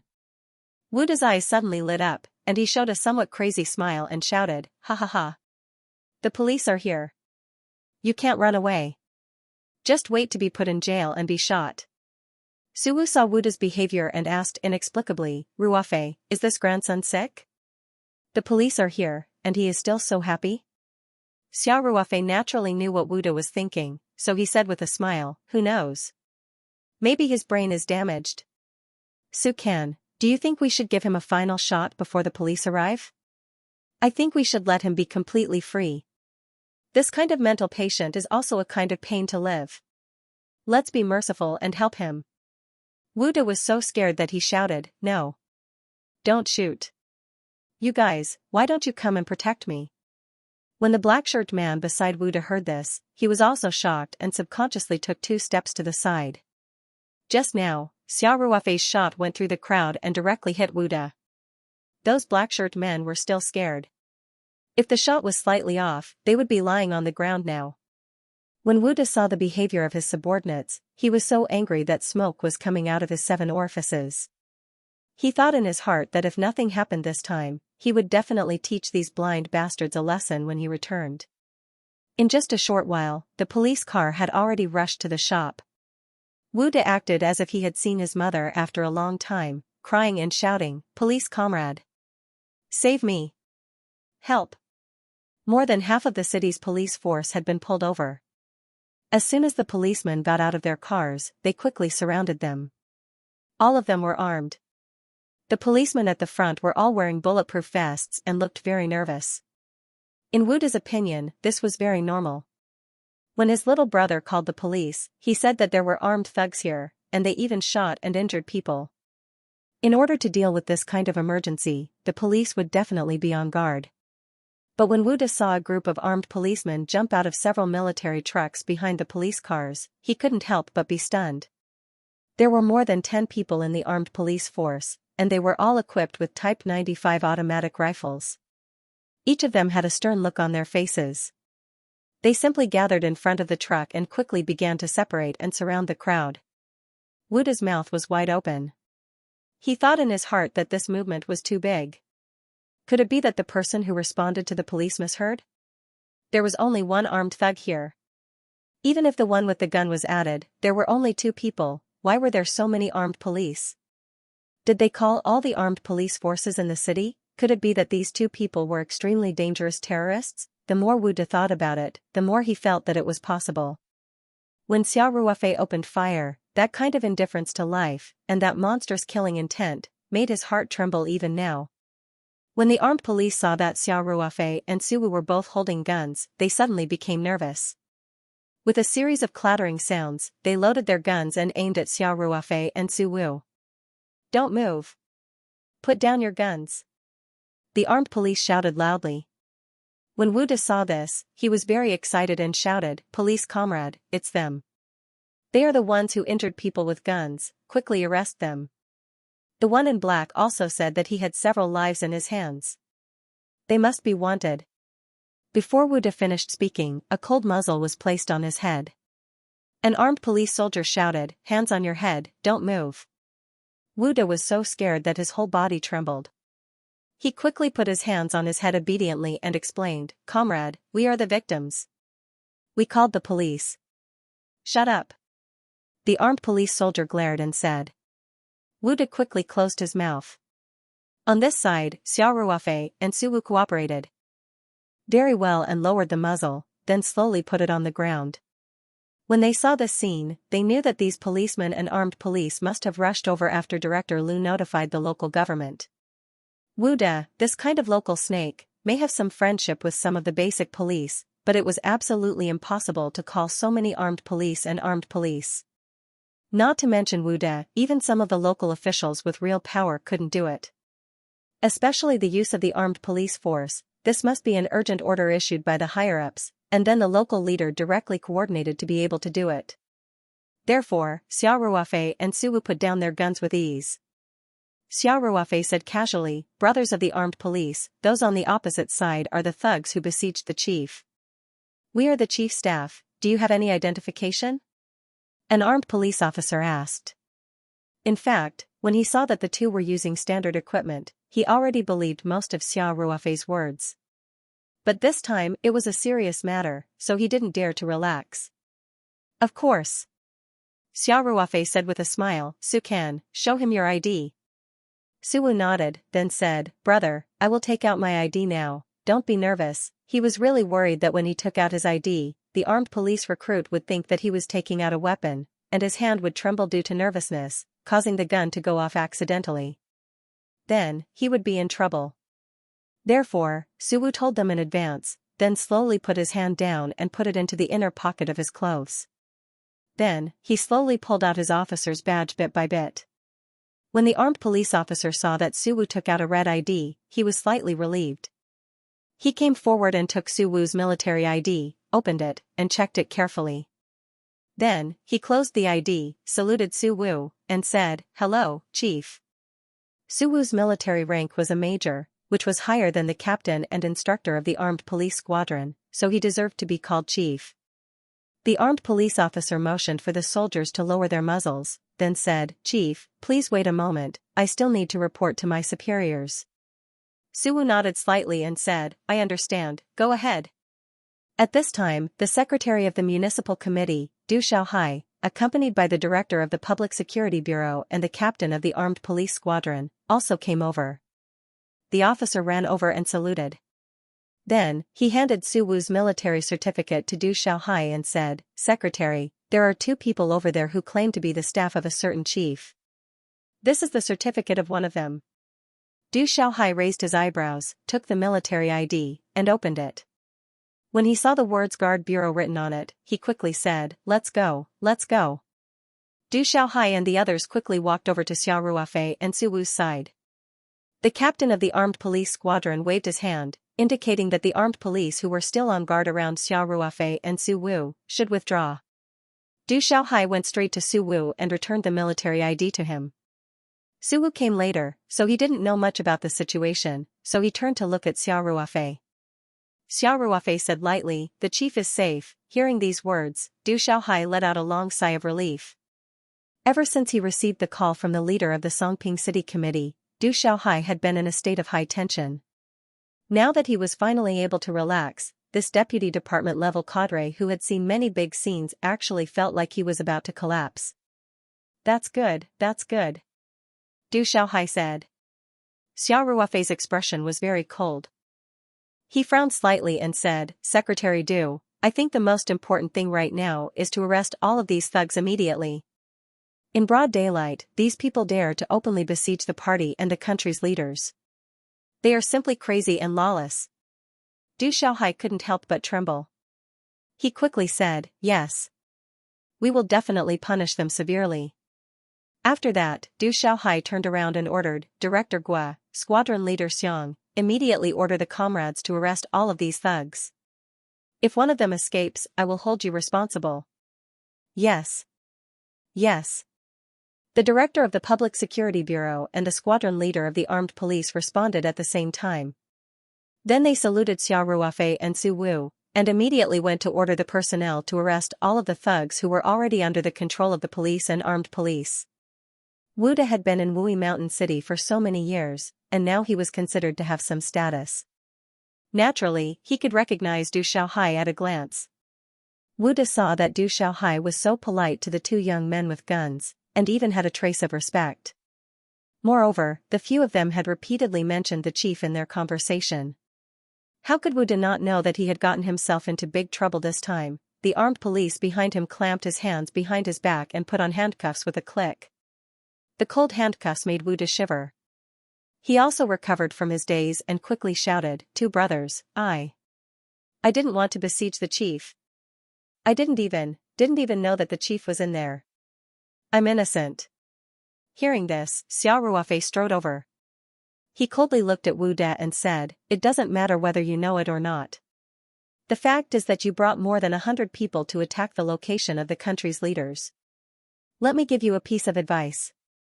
Don't be too arrogant. If you walk too many dark paths, you will eventually meet a ghost. Of course, that's on the premise that you can save your own life this time." At this moment, how could Wu De still have the prestige of a local tyrant?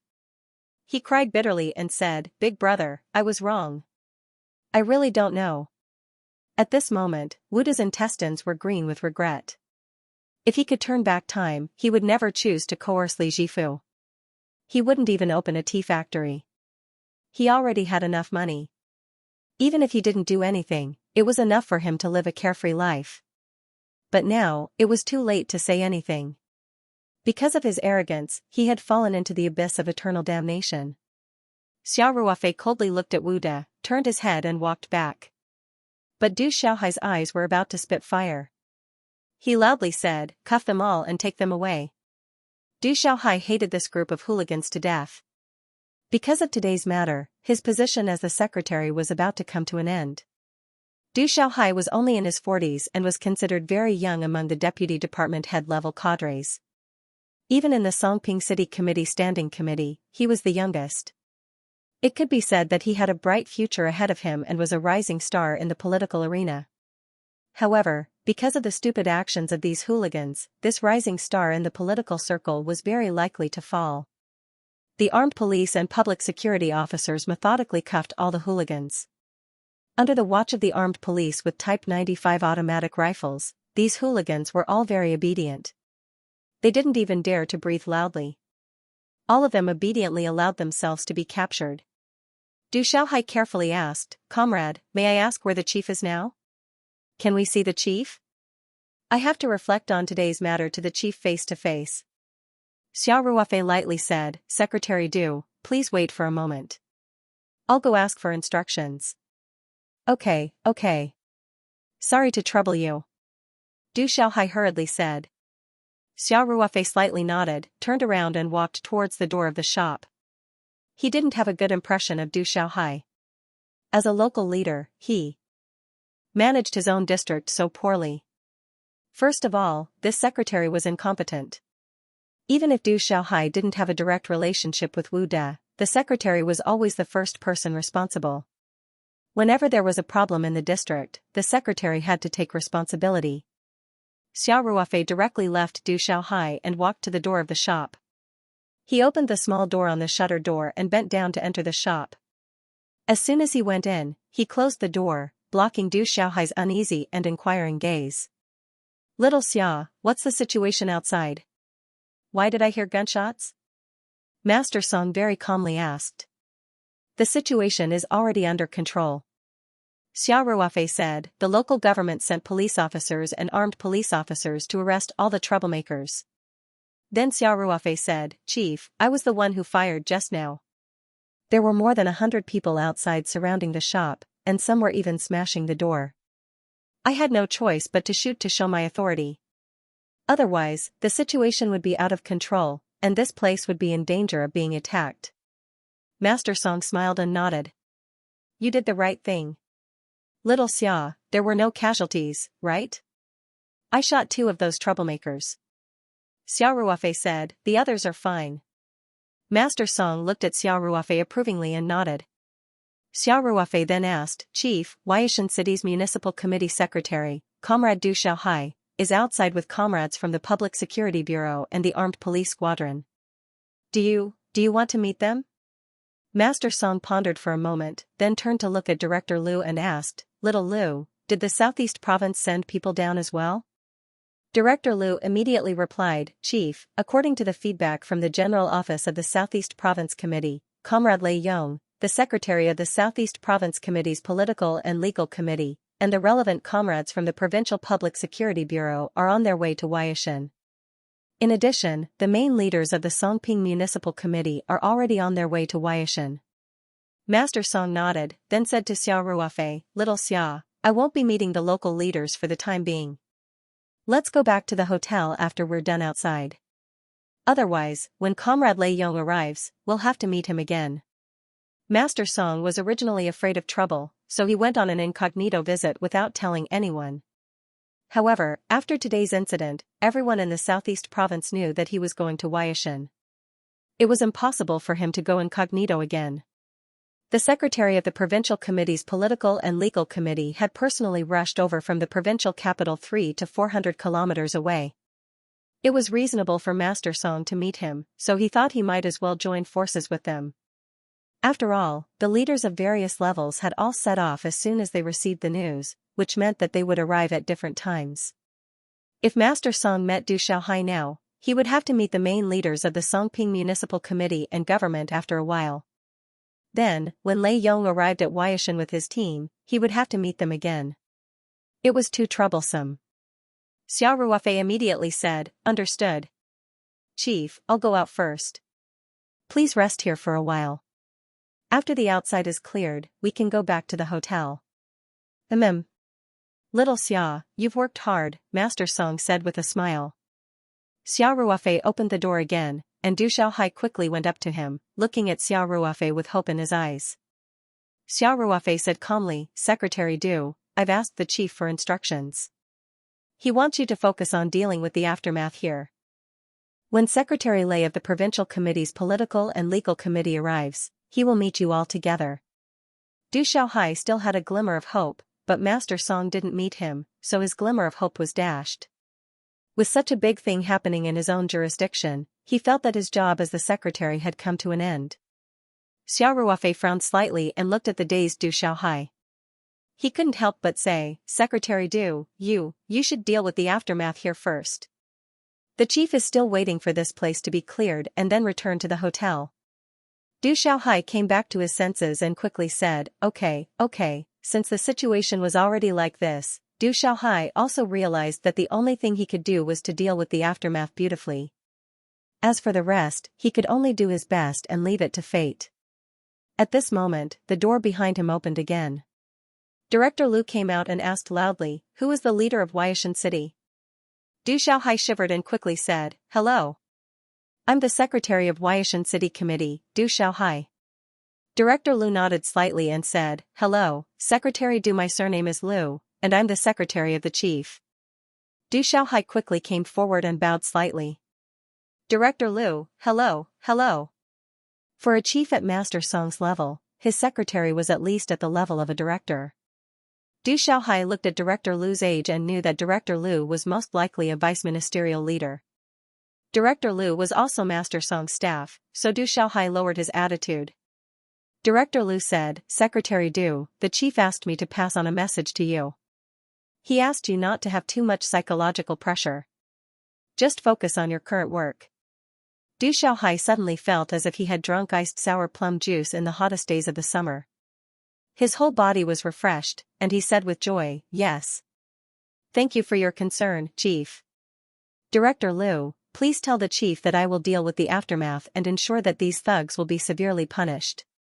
In the future, I will also strictly monitor the public security management and ensure that the whole city has a clean atmosphere." "Okay, Secretary Du, then I won't disturb your work," Director Lu said lightly. Xiao Ruofei watched from the side and sighed in his heart. It seemed like Master Song still couldn't bear it. With Xiao Ruofei's temper, he would never let it go so easily. However, since it was Master Song's decision, Xiao Ruofei naturally wouldn't question it. After all, it was none of his business. Du Xiaohai was recharged with energy, and his work efficiency was much higher. Not long after, more than 100 hooligans were all handcuffed and escorted into military trucks. Each truck was guarded by more than a dozen armed policemen.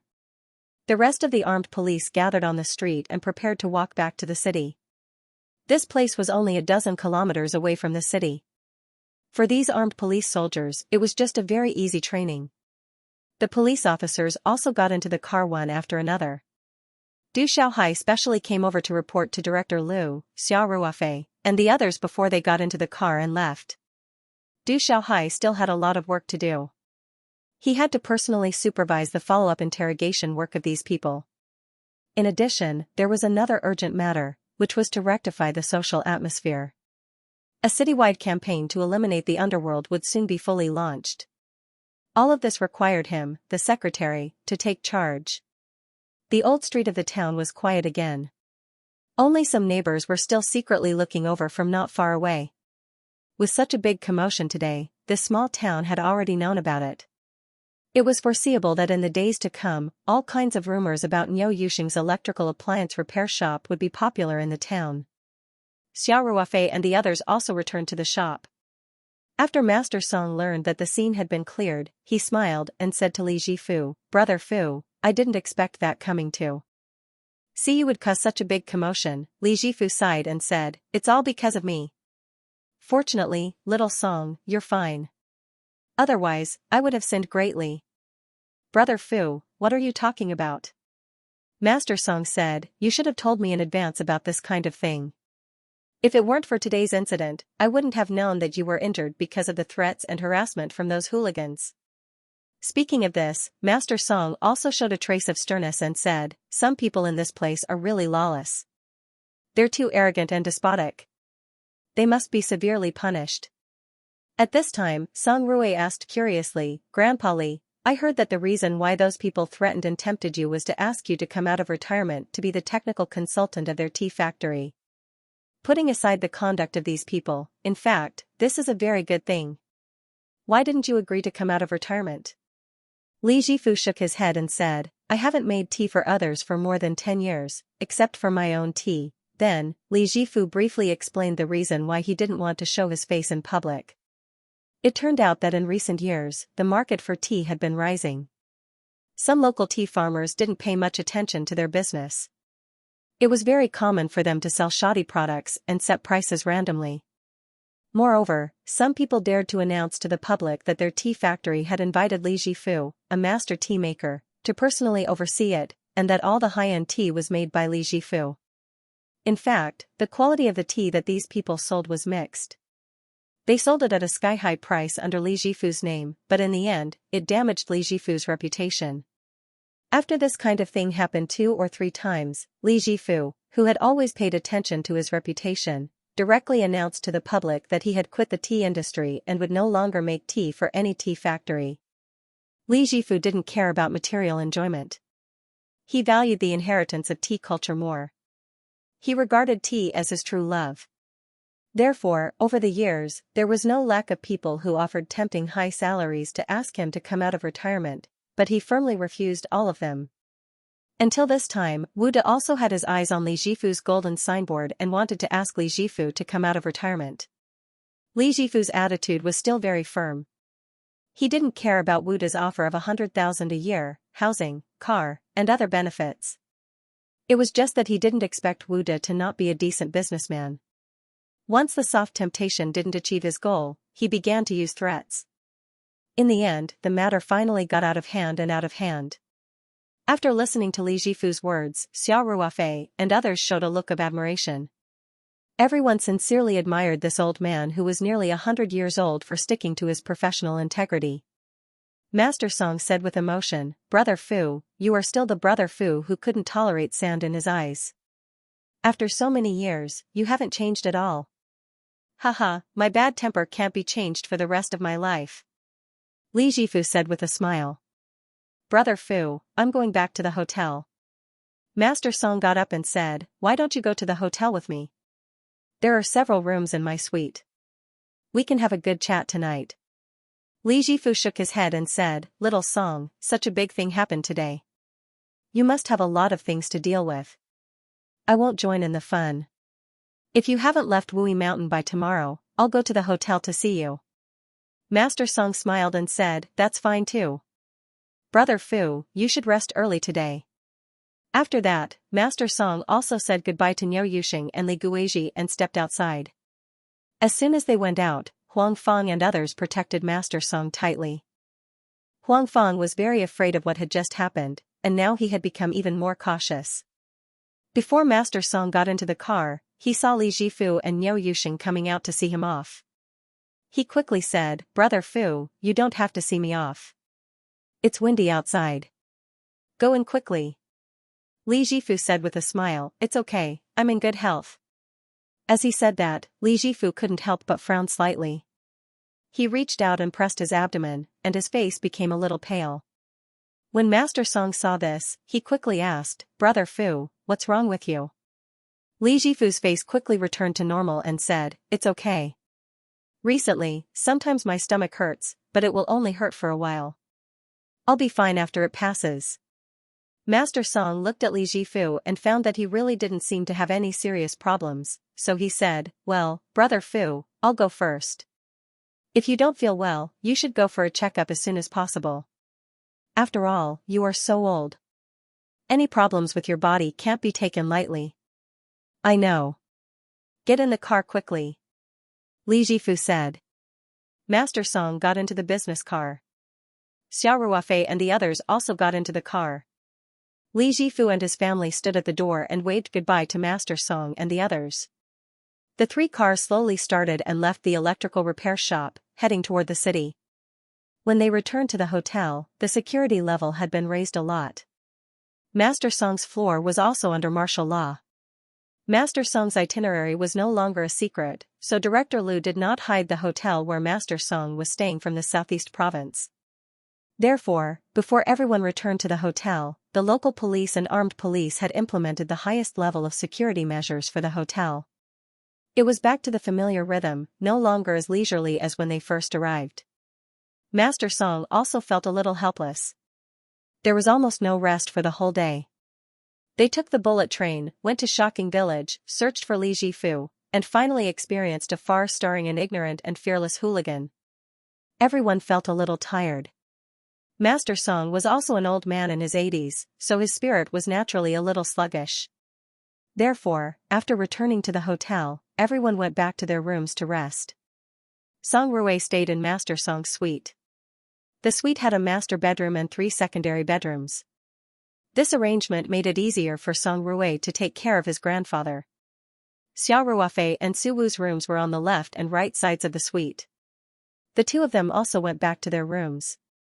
Now that the hotel's security level had been raised to the level of national leaders, Xiao Ruofei and the others could rest in peace. Only Director Liu was still busy. The relevant leaders of the Southeast Province and Songping City were still on their way to Wui Mountain. Master Song could directly rest and wait until tomorrow to meet with the relevant leaders. After all, his rank was there, and he had encountered such a big incident today. No one would think that he was putting on airs.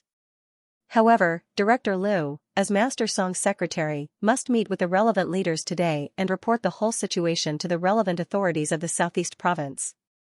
The two sides also had to exchange some opinions and so on. After Xiao Ruofei returned to his room, he first used his mind to check to make sure that there were no problems with the animals and plants in the space. Then, he began to practice the first set of movements demonstrated by the little golden man in the stone tablet. This time, he learned his lesson and did not practice on the bed. Xiao Ruofei wore long johns and sat on the floor of the room. There was a clock on the wall directly opposite him, so it was convenient to calculate the time. He assumed that strange pose with great familiarity. The familiar pain struck him once again. He felt as if the meridians in his body were burning, but it was this kind of pain that stimulated the vitality of every cell in his body. Every part of his body was experiencing a nirvana rebirth. 3 minutes. 5 minutes.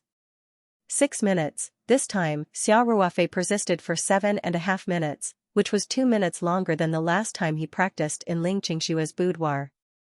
Of course, for the past week, Xiao Ruofei had been practicing diligently every day, and the time he could persist was gradually increasing. It wasn't achieved overnight. In the beginning, every time he practiced Xiao Ruofei, he would be able to extend the time.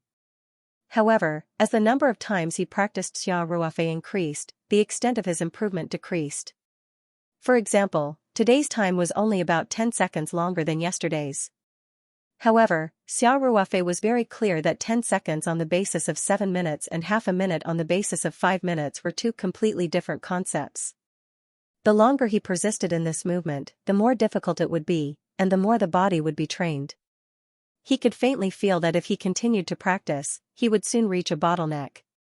Perhaps by then, he would reach a limit of how long he could persist. He might not even be able to persist for another second.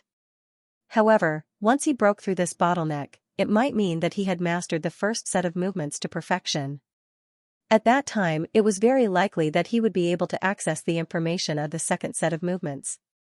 Xiao Ruofei always felt that the 9 sets of movements actually existed in his mind. However, for some reason, the later parts were all blocked. Xiao Ruofei stood up and found that the impurities removed from his body had decreased.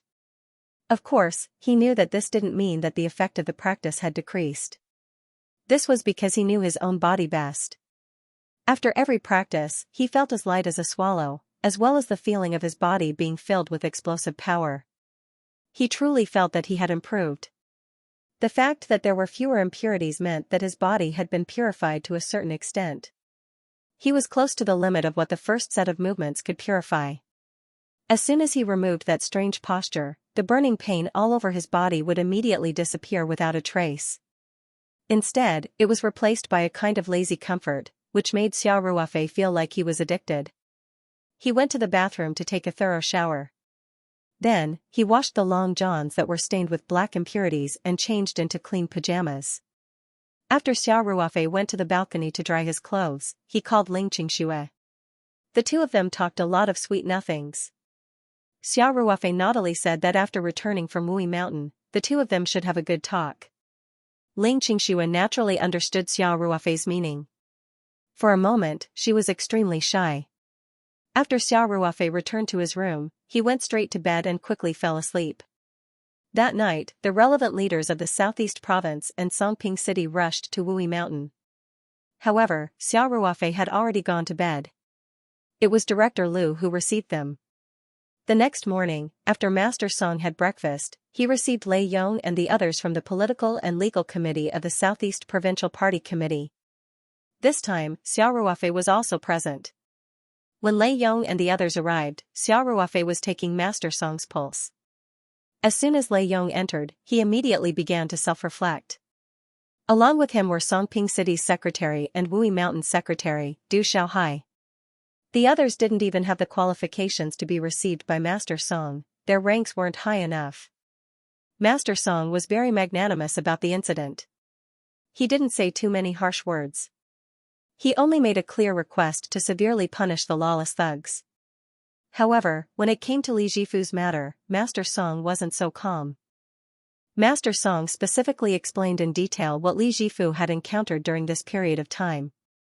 Then, he said, an old man in his 90s, and a master in tea-making, was threatened by a group of hooligans. I feel that the local government's work isn't up to par. This isn't just a matter of social security management, but also the inheritance of tea culture. At this point, Master Song picked up the teacup and took a sip of water. Then, he continued, it can be said that Comrade Li Jifu is definitely the representative of Wui Mountain's rock tea. His unique skill in tea-making is an incomparably precious intangible heritage. However, because of the general environment, such a person has taken the initiative to fade out of the tea industry in the past 10 years. Is there a phenomenon of inaction in our party committee and government? Is there some chaos in our tea industry that needs to be urgently rectified? This is something worth pondering, comrades. As soon as Master Song finished speaking, Du Xiaohai immediately said sincerely, Chief, your criticism is right. We must correct it immediately, starting from the work style, and firmly playing the two cards of tourism and tea culture. As for the chaos in some industries, we will immediately come up with practical and effective ways to rectify it. Although Lei Yong was a leader of the provincial party committee, he was mainly in charge of political and legal affairs. The purpose of this visit was to deal with the emergency, so he didn't say much about the deeper issues raised by Master Song. He just expressed his position on behalf of the provincial party committee. The secretary of the Songping Municipal Party Committee also made a similar statement. After Master Song heard it, he nodded calmly and said, it's good that you have such an attitude. The cadres of our party should calm down and do real things for the people. There can't be any deviation in the view of political performance. Otherwise, the results will only be good on the outside, but unsightly on the inside. Yes, Chief, we will remember your teachings, Du Xiaohai said.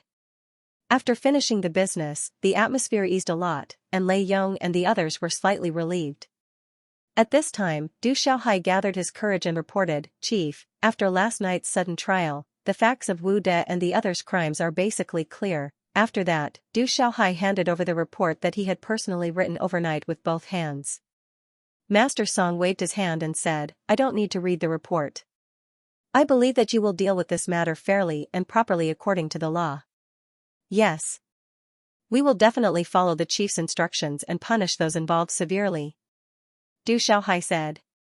Lei Yong also reported, Chief, this time, our provincial committee's Political and Legal Affairs Committee and the Provincial Public Security Bureau have also specially mobilized capable personnel to Mount Wui to guide the trial of this case.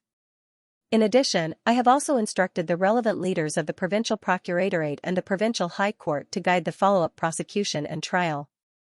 We will definitely handle this case with irrefutable evidence. Master Song nodded slightly and said, well, a strict work attitude is good. We can't blindly go easy on this case just because it involves me and my friends. The rule of law must be implemented in every detail. Everything must be done according to the law. Understood. Please rest assured, Chief, we will resolutely implement your instructions, Lei Jun said at once. He also secretly rejoiced that he had made sufficient preparations beforehand. He also understood Master Song's nature and characteristics in advance. He knew that Master Song was an old chief who abhorred evil and was full of righteousness, so he didn't come up with harsh words about how to punish him severely. Instead, he reported from the perspective of procedural justice. Facts also proved that this was exactly in line with Master Song's philosophy. After talking about the case, Du Xiaoyu said, Chief, there are two things I need to ask you. The first is that our municipal government hopes to hire Comrade Li Jifu as a senior consultant for the tea culture industry in Wui Mountain. As for our city's tea, Master Song waved his hand and said, there's no need for that. Based on my understanding of Comrade Li Jifu, he will not agree to take on such an honorary position. Then Master Song said, if you really want to let Comrade Li Jifu do his best, I suggest you let him be a teacher. As far as I know, the vocational school in your city has a special tea-making major. Comrade Jifu's tea-making skills are a unique skill that has been passed down from generation to generation. If you can invite him to teach students in the school, it can be a good inheritance. Hearing this, Du Xiaohai was immediately overjoyed and said, Chief, this is a good idea. We can also choose a few students with better comprehension and let them follow Mr. Li Jifu. It's like a master teaching his disciples in the old society. At the same time, they can also take care of Mr. Li Jifu's daily life. It can be said that we can kill two birds with one stone. Old Song chuckled and said, that's a good idea. But it's hard to say whether Comrade Jifu will agree or not. I will mention it to him. Thank you. Thank you, Chief. Du Xiaohai said excitedly. Master Song smiled faintly and asked, you just said that you have two things to ask for instructions. What else? Oh. Chief, I want to. Du Xiaohai hesitated for a moment and said, since you have come to our Wui Mountain, I want to ask you to inspect and guide our city, especially some iconic places of the tea culture industry, such as the Jiolong Nest. After Xiao Ruofei, who had been silent, heard this, he couldn't help but ask, Secretary Du, is the Jiolong Nest where the 6 Dahongpao mother trees are located? When Du Xiaohai proposed this request, he was still worried that Master Song would refuse.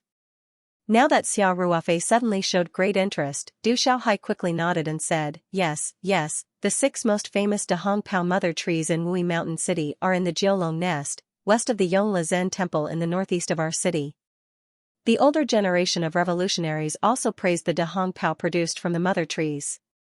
Mr. Zhu even wrote a poem about it. Master Song almost blurted out his refusal. He didn't like these kinds of things, especially after retirement. Every time he went to a place, the local officials would ask for the chief's inspection and guidance. In contrast, he preferred to walk around without being disturbed. This way, he could see more of the real situation. However, Master Song saw that Xiao Ruofei seemed to be very interested in the mother tree, Dahongpao. Moreover, Du Xiaohai's story of Mr. Zhu's poem also aroused his interest. He had been in the military all his life, so he was naturally full of reverence for the supreme commander in the army. He also had the idea of taking a look at the place where the commander-in-chief had been and praised the tea. Seeing this, Du Xiaohai quickly struck while the iron was hot and said, Chief, we also have an ecological tea garden near the Jiolong Nest, as well as a tea art school. We also want to ask for your guidance. Master Song couldn't help laughing and said, what can I, a layman, give you? Du Xiaoyu smiled and didn't dare to answer. Just when he thought Master Song was going to refuse, Master Song said, since you're here, there's no harm in going and taking a look. But I can go and take a look, but you're not allowed to do anything. Police cars are not allowed to open the road, block the road at the intersection, clear the scenic area, and so on. We can't disturb the people. We'll go there quietly and don't disturb the local people and tourists. Yes. Du Xiaohai said happily, we'll definitely do as you say. Then, Du Xiaohai asked tentatively, Chief, then, do you think we should invite Mr. Li Jifu to come with us? He's an expert in this field and can give us more guidance. Master Song thought for a moment and said, forget it. Comrade Jifu is a little unwell. By the way, since we're talking about this, Secretary Du, please arrange a thorough physical examination for Comrade Jifu in the best hospital in the city. Okay, I'll do it right away. Du Xiaohai said quickly. Master Song nodded and said, well, since we're going to 9 Dragon's Nest, let's set off in the morning. He looked at the people in the room and said, we don't need too many people to accompany us. Don't make it a big deal. Xiao Lu will stay here and accompany Comrade Jifu to the hospital. Xiao Xia and Xiao Rui will accompany me. The others will be on standby at the hotel. Then Master Song looked at Lei Yong and said kindly, Secretary Lei, I think one of the 3 of you can be my guide. What do you think? Lei Yong quickly said, no problem, let Xiao Du go. He's the secretary here, so he's familiar with all aspects. Secretary he and I will stay here to deal with the case yesterday. Secretary he was the secretary of the Songping City Committee. In fact, whether it was Lei Yong or Secretary they naturally wanted to accompany Master Song more. But since the chief had spoken, they naturally couldn't force it. Du Xiaohai was very happy. He secretly decided that even if he had to do his best, he would make Master Song's trip to Nine Dragons' Nest perfect. He wanted to make up for the bad impression he had left in the leader's heart due to his poor work. So the group set off directly. Before leaving, Su Wu, who had stayed in the hotel to write the report, specially gave his gun to Xiao Ruofei. Yesterday's incident had left him with a lingering fear. Although the local government leader would accompany them this time, he was still a little worried. The car was still the Mercedes-Benz business car. This was a special bulletproof car. The safety of the cars in the city couldn't be compared with this one. The driver was a capable subordinate specially selected by Huang Fong. Du Xiaohai tactfully sat in the front passenger seat. This was a kind of low profile, and at the same time, it was convenient for him to give the driver directions. Xiao Ruofei still sat in the seat beside Master Song. This way, he could maximize the chief's safety to the greatest extent. As for Song Rue, naturally, he could only sit in the back seat again. After the car left the hotel, they first followed the directions of the GPS and left the city in the northeast direction. Along the way, Du Xiaohai constantly explained the situation to Master Song. It was obvious that he was very familiar with the situation. Wherever the car passed by, he would explain the situation to him. Master Song also listened with interest. Sometimes, he would ask a few questions, and Du Xiaohai would answer them very calmly. Xiao Ruofei, who was sitting next to him, didn't care about what Du Xiaohai said. His mind had already flown to Nine Dragons' Nest. That was where the 6 mysterious Dahong Pao mother trees were. Xiao Ruofei had always had the idea of planting top-grade tea trees in the Ring 2 space, and the mother tree, Dahong Pao, was naturally the best choice. He didn't know if he would have the opportunity to get 1 or 2 tea tree branches this time. Xiao Ruofei muttered in his heart, it doesn't matter if it's not the standard cuttings. As long as it's a branch from the mother tree, the Ring 2 space will definitely be able to survive. It would be best if I could get 1 or 2 branches from each of the 6 trees. Because Xiao Ruofei had checked the information, the 6 mother trees were not of the same species. The leaf shape, germination period, and so on were all different.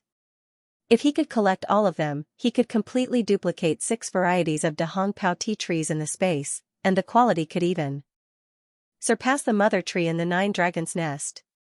The car soon arrived at the Wui Mountain scenic spot. Although Master Song had instructed them not to be special, they couldn't be treated like ordinary tourists. They couldn't possibly let Master Song get out of the car at the entrance of the scenic spot, line up with ordinary tourists to buy tickets, and then wait in line for the bus to enter the scenic spot, right? For safety reasons, Xiao Ruofei would not agree to do that. Therefore, Master Song acquiesced to Du Xiaohai's arrangement and drove straight into the scenic spot. The Wui Mountain scenic spot was made up of many parts, and each part had its own system. Their destination today was the Dahong Pao scenic spot. The Mercedes-Benz MPV drove straight to the entrance of the Dahong Pao scenic spot. They had to walk further in, and the 6 Dahong Pao mother trees were at the end of the road. Fortunately, Master Song was very energetic now, and the Dahong Pao scenic spot was not big, so walking for a while would not be a problem. Everyone got out of the car. The air in the mountains was filled with the fragrance of the earth and the faint fragrance of tea leaves. It was refreshing. 2 or 3 people who looked like cadres were already waiting at the entrance of the scenic spot. They quickly walked up to welcome them. Du Xiaohai introduced them to Master Song. It turned out that one of them was the director of the City Tea Bureau, another was the director of the City Tea Research Institute, and the last was the director of the Scenic Spot Management Committee. Master Song smiled and nodded at them kindly. He took the initiative to extend his hand to them and said, "Thank you for your hard work, comrades." These people were only section-level cadres. They had never seen a chief like Master Song before. All of them were very excited and flattered as they came forward to shake hands with Elder Song. Du Xiaohai said, "Chief, this is our Dahong Pao scenic spot.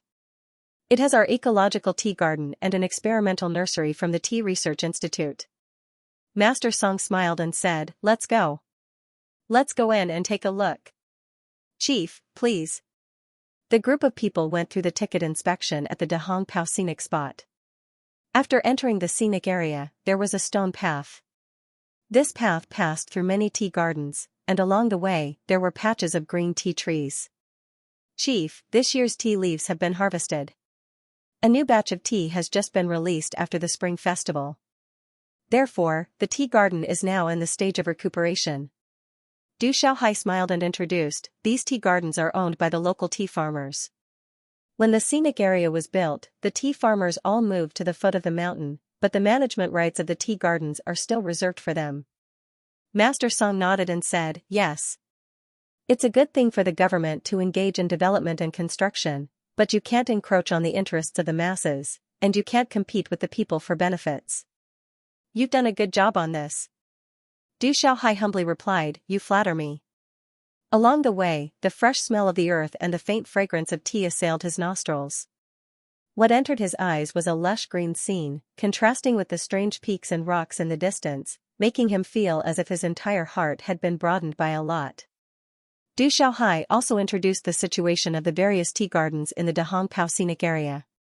The focus of the introduction was, of course, the ecological tea garden of the City Tea Industry Bureau and the experimental nursery of the Tea Research Institute. Du Xiaohai was very familiar with the business. The director of the Tea Bureau and the director of the Tea Research Institute basically didn't need to be added. Master Song nodded frequently after listening, and from time to time, he would ask one or two questions. Obviously, he was more interested in the things that Du Xiaohai introduced. Du Xiaohai was naturally overjoyed. He carefully organized his words and answered Master Song's questions. The group of people talked as they walked, and soon, they reached the end of the road. From afar, they could see the red words Dahongpao on the rock wall in the distance. Next to the stone inscription, there were 6 tea trees growing in the crevices of the steep cliff. Du Xiaohai introduced, Chief, in front of us are the 6 famous Dahongpao mother trees. The stone inscription on the rock wall next to them was carved by the monks of the Tianqing Temple during the Republic of China. Master Song listened with great interest.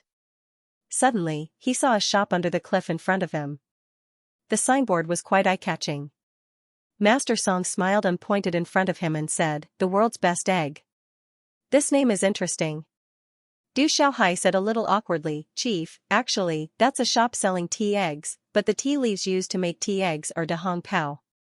The signboard is just a gimmick of the shop. The director of the Scenic Spot Management Committee came over and said, Chief, this shop has been open for many years. It's also our old tenant. Although the signboard is a little exaggerated, it's still honest. 1 tea egg is only $3. After hearing this, Song Rui joked, $3 for a tea egg, it can't be made with the Dahongpao tea leaves from the mother tree, right? Otherwise, wouldn't it be a loss? The director of the management committee smiled and said, you're joking. The Dahongpao mother tree has stopped harvesting since 2007, but the tea used in this shop is quite authentic. It's the Dahongpao tea leaves from our tea garden in the scenic spot. Master Song nodded slightly and said, then let's go and try the world's best egg later. Du Xiaohai quickly said, okay. Chief, there's a tea house up ahead. We can go and have some tea. Master Song said straightforwardly, okay. Xiao Rui, go buy a few tea eggs and bring them to the tea house. Okay.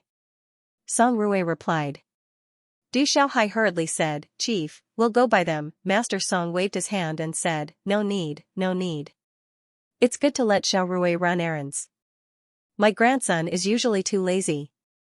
It's rare for him to come out, so I have to order him around properly. After hearing this, Xiao Ruofei couldn't help but laugh. Song Rui's face was bitter, but he didn't dare to refute. As for Du Xiaohai and the others, they wanted to laugh but didn't dare to. They could only laugh a few times.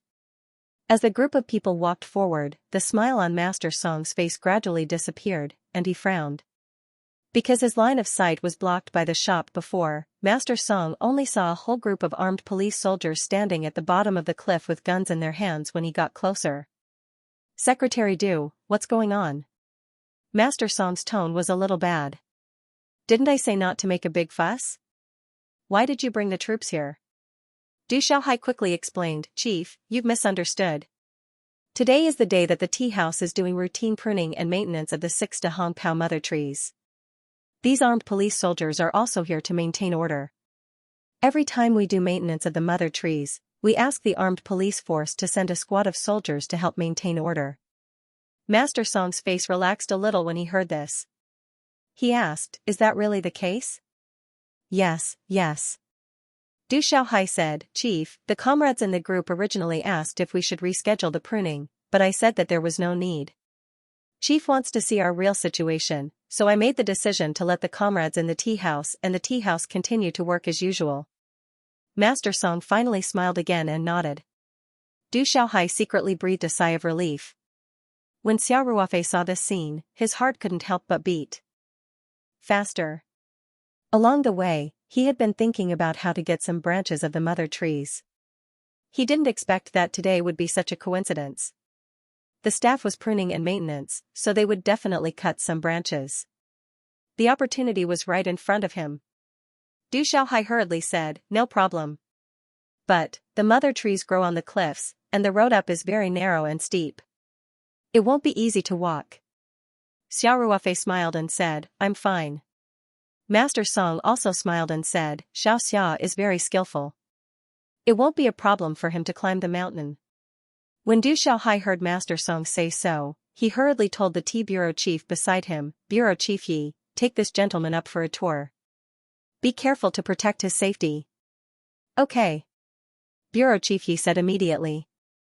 "Sorry to trouble you," Xiao Ruofei said with a smile. "You're welcome." Xiao Ruofei followed Bureau Chief Yi down the cliff. The Spring Festival had just ended, and it was the off-season for tourism. There were not many tourists in the scenic area. Besides, there was a whole squad of armed police soldiers next to the tea house. In addition, Xiao Ruofei had only left for a short while, so there was no need to worry about Master Song's safety. Several staff members of the tea house were at the bottom of the cliff, maintaining order with the armed police soldiers. They were mainly there to prevent people from breaking in and causing safety hazards. Since Bureau Chief Yi had personally brought someone over, they naturally wouldn't stop him. There was a very narrow path at the bottom of the cliff. Director Yi took the lead and stepped onto the stone steps that had been cut out. He turned back and said, "Slow down, watch your step." Xiao Ruofei smiled and nodded, then stepped on the stone steps. The path was very steep. There were many places where one had to use both hands and feet and stick close to the cliff to pass. There was a cliff next to them, and one could fall down if one tripped. So, if an ordinary person came here, their legs would be weak. However, Xiao Ruofei walked as if he was walking on flat ground. For him, this path was not difficult at all. After a short steep slope, the two passed by the 3 words Dahong Pao and came to a slightly protruding platform. There were 4 tea trees growing here. In front of this platform, there was an even smaller platform. There was a tea tree growing there. Further down, there was another tea tree. There were 6 of them in total. Director Yi introduced, "These 6 trees are the world-famous Dahong Pao mother trees. The one closest to us is of the same origin as the one on the platform in front of us. The second tree from here is of the same origin as the tea tree on the platform furthest away from us. The Dahong Pao tea leaves sold on the market now are all cultivated through asexual reproduction of the cuttings of these 6 trees." Xiao Ruofei nodded with a smile and walked towards the nearest tree. The staff had finished pruning the 4 trees and moved them to the lower platform of the middle level. The pruned branches of the 4 trees were gathered by the staff and stacked under the respective trees. Presumably, when he left, he would also take these branches with him. Xiao Ruofei said, "Director Yi, can I have a closer look?" "Of course, but it's not safe there. You must pay attention to your safety," Director Yi said hurriedly. If someone else had made this request, he definitely would not have agreed. The mother trees of Dahong Pao were too precious. The government of Wui Mountain had insured them for hundreds of millions of dollars in Huaxia dollars. Moreover, there was a professional technical team all year round to do technical maintenance for the 6 mother trees, including pruning the branches, maintaining the ecological environment, and so on. However, Xiao Ruofei was Master Song's man, so how could Director Yi refuse his request? As long as he did not damage the mother trees, he could naturally look at them for as long as he wanted. Xiao Ruofei smiled to express his gratitude. Then, he walked to the first Dahong Pao tree and observed it carefully. In fact, his mind was locked on the pile of pruned branches at the bottom of the tree. These branches were all piled up together. Xiao Ruofei intentionally or unintentionally blocked Director Ye's view. Then, with a slight thought, the thickest branch at the bottom of the pile disappeared into thin air and appeared in the space in the next moment. Since these branches were piled up together, it was actually not obvious that there was a branch missing at the bottom. At this time, Xiao Ruofei was quite excited. At the same time, he was secretly glad that he had upgraded the space in time. It was only after the space leveled up that he was able to store items into the space without summoning the spirit map scroll. And it was also because of the upgrade that he could directly store items in the space without touching them with his hands. The premise was that the target item was within 2 meters of him. It was because of these factors that Xiao Ruofei could store the pruned branches in the space without anyone noticing. Xiao Ruofei took a total of 3 branches. After he admired the tea tree at a close distance, he turned to the next tea tree. Soon, Xiao Ruofei stayed under the 4 tea trees for a while. From Director Ye's point of view, Xiao Ruofei was only curious and wanted to take a closer look at the legendary Dahong Pao tree. After all, young people were more curious. And Xiao Ruofei was very obedient the whole time. His body did not touch the tea trees at all, so Director Yi was very relieved. In fact, Xiao Ruofei had already successfully taken some of the pruned branches from the 4 trees into the space without anyone noticing. He took 3 branches from each tree. And Xiao Ruofei was very careful. He used his mind to control these branches and let them all fall on top of the iron cage used to cover the hornet's nest in the new space. First of all, this way, the branches would not come in direct contact with the soil. In the space, as long as it did not come in direct contact with the soil, it would be absolutely fresh. It would not rot or deteriorate because of the passage of time. This was something that Xiao Ruofei had confirmed after many experiments. Second of all, the location of the hornet's nest was now a forbidden area for Little Hay and the others. After being attacked by the 3 hornets, Little Hay and the others did not dare to go near the iron cage. Therefore, the Dahong Pao branches were placed there in the safest place. The biggest goal of this trip had been achieved. Xiao Ruofei had an uncontrollable joy. He tried to control his emotions and make himself appear as calm as possible. As for the 2 tea trees further away, Xiao Ruofei did not plan to go there. First of all the workers were gathered there to prune, so it was impossible to take away the branches without anyone noticing.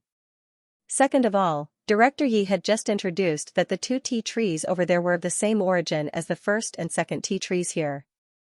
In other words, they were of the same species, so there was no need for him to take a few more branches. After going down the cliff, Xiao Ruofei saw Master Song and the others sitting in the pavilion called 9 Dragons Tea Room, making tea and talking, so he walked straight over. They were all sitting around the antique tea table. A young woman wearing a cheongsam with a blue and white porcelain pattern was making tea for everyone.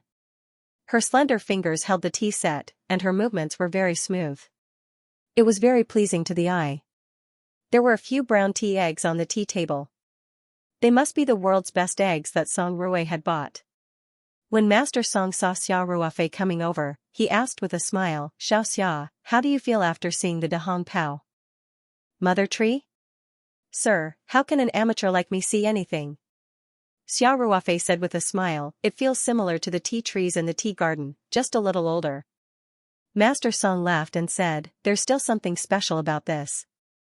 I'm an amateur. I just want to see something new," Xiao Ruofei said as he sat down. The beauty who was making tea immediately handed Xiao Ruofei a cup of tea. "Thank you," Xiao Ruofei said. He picked up the teacup and took a sip, then asked, "Sir, how do you feel on the way here?" Master Song said, "Gilan's mountains and rivers are the best in the world, but they can't compare to a small hill in Wui. This is not an exaggeration. Although this is just a cursory glance, one can see the whole leopard from a single spot. Wui Mountain is really beautiful and fragrant." It was obvious that Master Song was in a good mood today. Du Xiaohai was naturally very happy. He struck while the iron was hot and asked, "Sir, why don't we go and sit on the bamboo raft? You can basically see most of the scenic spots of Wui Mountain if you go down the Juku stream. Master Song was also a little tempted, but before he could speak, Song Rui's phone rang. Song Rui picked up the phone and said a few words. Then he handed the phone to Master Song and said, "Grandpa, it's Uncle Lu." Master Song raised his eyebrows and reached out to take the phone. "Hello, Xiao Lu." It was unknown what Director Lu said on the other end of the phone, but Master Song's expression changed slightly. He stood up and slowly walked out of the tea room as he asked, "Is the situation serious?"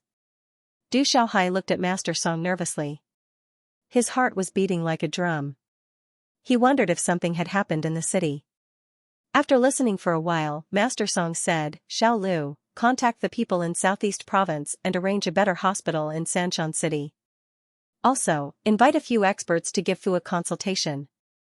Soon, Master Song finished the call and handed the phone back to Song Rui. He said to Du Xiaohai, "Secretary Du, thank you for your kind invitation. But this time I won't go on the bamboo raft. Li Jifu has a small problem. I want to go back and see him." Okay. Chief, this way please, Du Xiaohai said quickly. He heaved a sigh of relief in his heart. Fortunately, it wasn't a problem with the city. Everyone walked out of the scenic area. Xiao Ruofei walked beside Master Song and asked in a low voice, "Chief, is Mr. Li's condition serious?" Master Song said, "The doctor said that it may be abdominal pain caused by kidney stones. It shouldn't be life-threatening. But I think it's better to arrange a hospital in Sanchon City for Fu. After all, the medical conditions and experts in the provincial capital are better than here." Xiao Ruofei nodded and said, "Well, let's go to Sanchon City for treatment." Soon, everyone returned to the entrance of the Dahongpo scenic area. They got in the car and left. Du Xiaohai was sensible enough not to follow them. Instead, he waved goodbye to Master Song and the others at the entrance of the scenic area. After getting in the car, Master Song directly ordered the driver to drive to Yongdun town because Li Jifu had finished his checkup and returned home. When the group arrived at Yuxing Electrical Appliance Repair Shop in Yongdun town, Niu Yuxing was fiddling with a faulty television. When he saw Master Song and the others, Niu Yuxing quickly stood up and greeted, "Chief, you're here, Yuxing, where's Fu?" Master Song asked kindly. "Dad is upstairs." Niu Yuxing said, "This way please." Master Song and the others followed Niu Yuxing upstairs. Li Jifu was sitting in the living room with Director Lu, making tea and chatting. "Dad, the chief is here to see you," Niu Yuxing said. "Little Song is here." Li Jifu seemed to be in good spirits. "Come and have some tea." Director Lu also quickly stood up and greeted Master Song. Master Song walked over and sat down next to Li Jifu. He said, "Fu, I heard from little Lu that you found kidney stones? Come back to Sanchon City with me." I asked little Lu to contact the hospital in Sanchon City. Li Jifu said, "Little Song, you don't have to go through so much trouble. It's not a big problem. The hospital here can treat it too. The conditions here aren't good." Master Song said, "Fu, just come back with me." Niu Yuxing also advised, "Dad, since the chief said so, you should go to Sanchon City for treatment. The hospital in the provincial capital has good conditions, and the doctor's medical skills are brilliant. It's much better than our small place." "I'm not going. It's not a big problem," Li Jifu said stubbornly. Master Song thought for a while and said, "Fu, I originally arranged a good job for you. If you don't come back with me to the provincial capital for treatment, then I'll reject this job." Li Jifu looked at Master Song and asked, "You arranged a job for me?" Elder Song chuckled and said, "That's right. Haven't you always been worried that your unique tea-making skills would be lost in your hands? Today, I've spoken to the leaders of your local government. Please go to the vocational college to teach the students in the tea-making major. In addition, you can also find a few excellent students to be your apprentices and let them follow you to learn the craft of making tea." When Li Jifu heard this, his eyes lit up. Master Song saw this and smiled. He knew that although Li Jifu had announced his retirement from the industry for more than 10 years, his love for this industry hadn't diminished. He had always hoped that someone could pass on his tea-making skills. So, he struck while the iron was hot and said, "Fu, Teaching isn't an easy task. It's not good to have a weak body. School has already started. The faster your body recovers, the earlier you can go to school, right? Li Jifu smiled bitterly and said, "You, little Song. You've checkmated me. Looks like I have no choice but to go back with you." Elder Song laughed out loud and said, "Yusheng, pack up Fu's things. We'll go back to the Three Mountains after we finish lunch here." "Okay. Thank you, Chief," Niu Yusheng said quickly. Everyone had lunch together at Li Jifu's house. Then, Niu Yusheng and Li Guizhi sent Li Jifu to the car. Li Jifu specially brought his collection of tea leaves, saying that it was for Master Song. Because he wanted to treat Li Jifu's illness, Master Song decided to take a car on the way back. Because Wui Mountain North Station, which was the closest to the city, had very few cars, and Wui Mountain East Station was farther away, it would be faster to drive back to Sanshan. The Mercedes-Benz MPV met up with the two Mercedes-Benz sedans led by Huang Fong at the intersection. The three cars formed a small motorcade and went directly from outside the city to the highway, heading in the direction of Sanshan. Xiao Ruofei, who was sitting in the passenger seat of the MPV, was also anxious to go home. He just wanted to go home as soon as possible and then cut down the branches of the Dahongpao mother tree in the space. 3 hours later, the car got off the highway at the east exit of Sanshan. At this moment, Xiao Ruofei's phone rang. He took it out and saw that it was Liang Qichao calling. He vaguely guessed the purpose of his call. "Brother Liang. Ruofei, my grandfather is going back to China today. He'll probably arrive in Sanshan City tomorrow or the day after." Liang Qichao couldn't wait to ask, "How's the gold rim Shennan?" "I'm ready," Xiao Ruofei said with a smile. "Oh, that's great," Liang Qichao said excitedly. "Ruofei, thank you so much. I owe you a big favor." "Don't be so polite," Xiao Ruofei said with a smile. "Brother Liang, do you want to come over and take a look at the material first?" "No need. I trust you," Liang Qichao said. "My family has to go to Shen City today to welcome the old man, so I don't have time to come over. Can you tell me the rough data of the gold rim Shennan? So I can tell the old man." "No problem, I'll send it to you on WeChat later," Xiao Ruofei said readily. "Okay," Liang Qichao said. Hee. Even my dad doesn't know about it now. He's been depressed these days. I'm looking forward to seeing his expression when he hears that I've found a big material in 2 days. After hanging up the phone, Xiao Ruofei felt very excited. Good things had been happening recently. He had just gotten the branch of the Dahongpao mother tree, and the gold rim Shennan was about to be sold. He could earn a lot of money again. Just thinking about it made him feel good. When the car got off the highway, it was already evening. So, the team went straight back to Guling Courtyard. Master Song asked Director Lu to arrange for Li Jifu to go to the hospital for treatment the next day. Xiao Ruofei's car was parked at Guling Courtyard.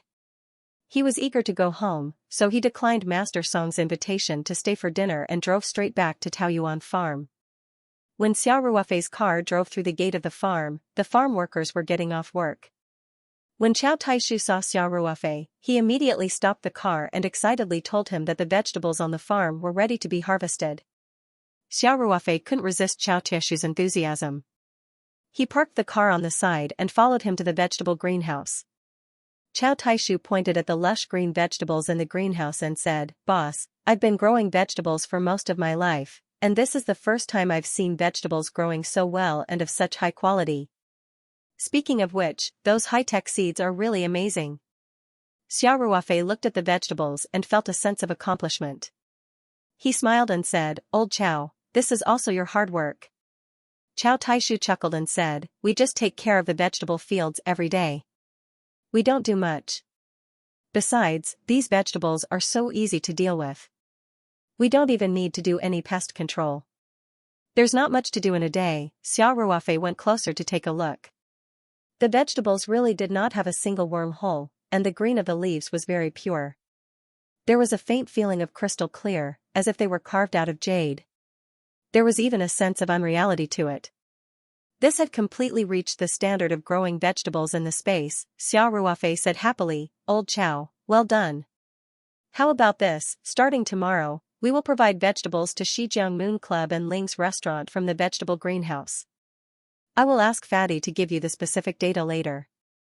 "No problem," Chow Taishu said with a smile. After working for a few months, they finally had some results. Chow Taishu had been looking forward to this day for a long time. Otherwise, with such a high monthly salary and easy work, he and the other workers would feel bad.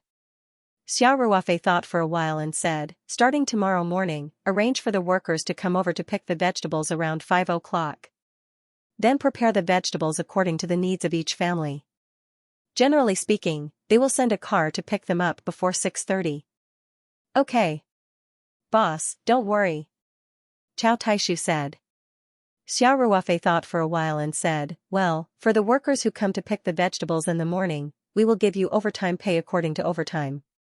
No need, no need," Chow Taishu hurriedly said, "there is not much work during the day. We are old people and we wake up early in the morning. Why do we need overtime pay? That won't do." Xiao Ruofei said, "This is originally extra work. After the cold storage is built in the future, you can pick the vegetables one day in advance. Before that, you need to come early every day. And the work is not busy, it is only temporary. After the fish pond and the orchard are built in the future, you will have more and more work to do. But we don't need overtime pay." Chow Taishu said firmly, "Our current salary is high enough. Everyone feels that we have no place to use our energy. We are not worthy of the salary that the boss gives us." Xiao Ruofei couldn't help but find it funny. These villagers were indeed very simple. They didn't even want extra money. Seeing Chow Taishu's firm attitude, he couldn't insist too much. Xiao Ruofei thought for a while and said, "How about this, old Chow? You can make a schedule. Everyone will take turns picking vegetables in the morning.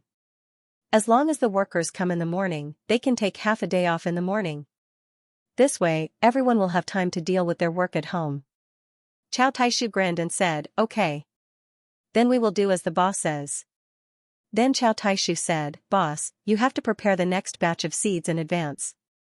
After the vegetables here are harvested, we will immediately start raising seedlings and planting a new batch of vegetables. The constant temperature greenhouse could be used all year round and could be planted at any time. When the ripe vegetables were harvested, the seedlings would start growing. This way, the new vegetables could keep up, forming a virtuous cycle." Xiao Ruofei nodded and said, "Calculate the demand and report it to Fatty. I will prepare it in a day or two." "Okay." Chow Taishu said, "Boss, it must be these high-tech seeds." Xiao Ruofei laughed and said, "Don't worry. If we are going to do it, we will do it with high-tech." Chow Taishu couldn't help but laugh. Then Chow Taishu thought of something and said, "Boss, it will be spring soon. We have to prepare the fruit trees in the back of the mountain in advance. I estimate that they will be planted in a few months. If we miss it, we will be delayed for a year. And the fish pond is still barren. We all feel distressed when we see it. When will you go and get some fish seedlings?" Xiao Ruofei couldn't help but feel a headache. There were a lot of things to do, and these things couldn't be done by others. He had to do it himself. Whether it was the fruit seedlings or the fish seedlings, they had to be transformed by the spiritual pond water in the space or the solution of the strange flower petals before they could be planted. If he wanted to walk the path of high-quality products, these were necessary. Otherwise, it would be better not to do it. "I know. I will be in the Three Mountains for the next few days. I will focus on these things." Xiao Ruofei said, "Old Chow, this way, you will be busy when the time comes. If you don't have enough people, you have to tell me in time so that I can hire more people." "Got it, boss." Chow Taishu said, "Then I will go back first. I still have to cook for my wife." "Go back quickly." Xiao Ruofei said, "Say hello to sister-in-law for me." "Okay."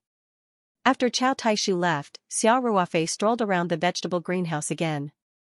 Then he came out and drove back to the villa. As soon as the car stopped, Lightning, who hadn't seen Xiao Ruofei for several days, immediately threw itself at Xiao Ruofei affectionately, shaking its head and wagging its tail coquettishly. Xiao Ruofei hugged Lightning and rubbed its smooth fur while shouting, "Fatty! Hey!" Peng Hao heard the sound and came out of the house. "Ruofei is back." Xiao Ruofei told Peng Hao about what Chow Taishu had just said and asked him to give Chow Taishu a copy of the supply data tonight. In addition, Xiao Ruofei asked Peng Hao and Chow Taishu to calculate the surplus of the vegetable greenhouse in addition to the supply of the two catering companies and the amount of extra vegetables they could provide every day. Xiao Ruofei considered that now that the vegetable greenhouse had basically entered a virtuous cycle, it was time to start supplying to the Ma family's Hengfeng group. Both parties had already signed the contract and were just waiting for the vegetables in the greenhouse to arrive. After explaining the matter, Xiao Ruofei let Lightning play by itself. Then he said goodbye to Peng Hao and Yi Lin Yun and took his small bag upstairs. As soon as Xiao Ruofei returned to his room, he couldn't wait to lock the doors and windows. Then, he summoned the spirit map scroll from his palm. With a thought, he disappeared into thin air from the room. In the next moment, he was already next to the iron cage in the new space. This place was filled with a faint sweet smell. This was because Xiao Ruofei had placed some ripe fruits in the iron cage as temporary food for the wasps. Little Black and the others were all overjoyed at Xiao Ruofei's appearance. Although the space was very wide, it was still too quiet at the moment. It was a bit boring for the lively puppies. So every time Xiao Ruofei appeared in the space, Little Black and the others would rush over to play with Xiao Ruofei. But this time, Xiao Ruofei appeared next to the wasp's nest that they were very afraid of. They became a little hesitant and stopped after running halfway, as if they were having a mental struggle. Seeing this, Xiao Ruofei smiled and waved his hand to let them play on their own. Then, his attention focused on the dozen tea tree branches at the top of the iron cage, and his eyes became a little hot. With a thought, Xiao Ruofei lifted the 12 tea tree branches by the invisible force of the space and floated into Xiao Ruofei's hands. Now that Xiao Ruofei's control of the space had improved significantly, this kind of operation was very easy for him.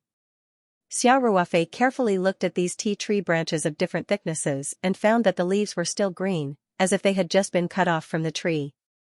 In fact, when Xiao Ruofei obtained these branches, they had indeed just been cut off from the Dahong Pao mother tree by the technicians. After Xiao Ruofei put them into the space, because they didn't come into direct contact with the soil of the space, they remained in their original state and didn't change at all. Xiao Ruofei took these branches and moved them to the original space with a thought. He wanted to quickly grow a certain scale of planting, so he had to use the time flow of the original space. So, in the beginning, he had to plant the tea trees in the original space. Now, there was a planting area in the original space. In the distance, there was a forest formed by gold-rimmed Phoebe. Beside the gold-rimmed Phoebe forest was full of ginseng. In the area near the spatial spirit pool, where the original vegetable field was, there were now thousands of Dendrobium ironhide planted. Xiao Ruofei brought the tea tree branch to the other side of the ginseng field. He was going to cultivate a tea tree forest here. Xiao Ruofei put down the branch, and then his mind moved slightly. The shovels, hose, watering pots, packing boxes, and other tools placed neatly next to the spatial spirit pool were all lifted by the invisible force of the space and flew directly over. Then, the water in the spatial spirit pool was also sucked in by an invisible force.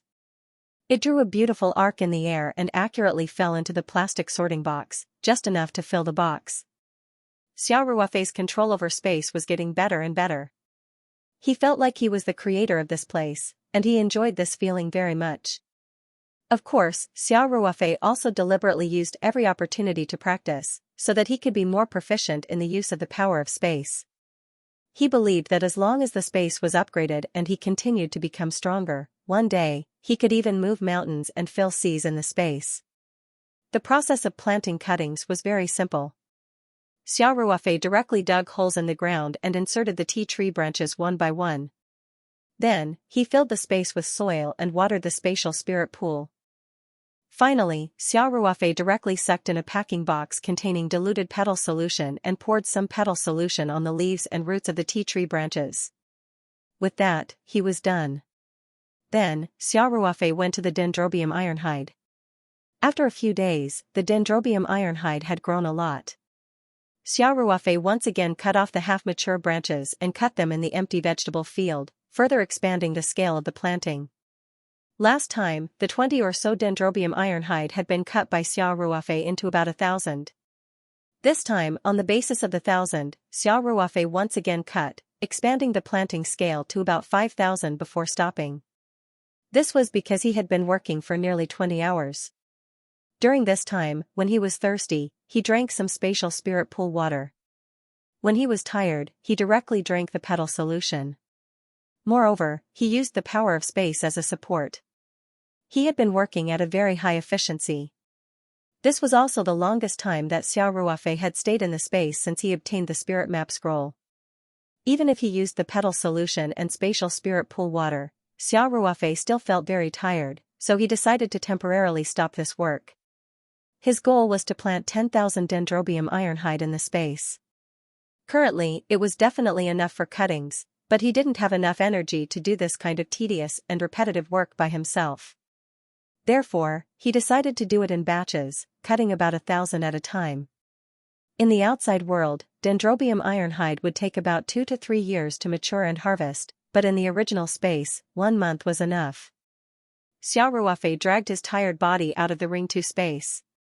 As for the golden silk Phoebe, Xiao Ruofei temporarily put it in the space.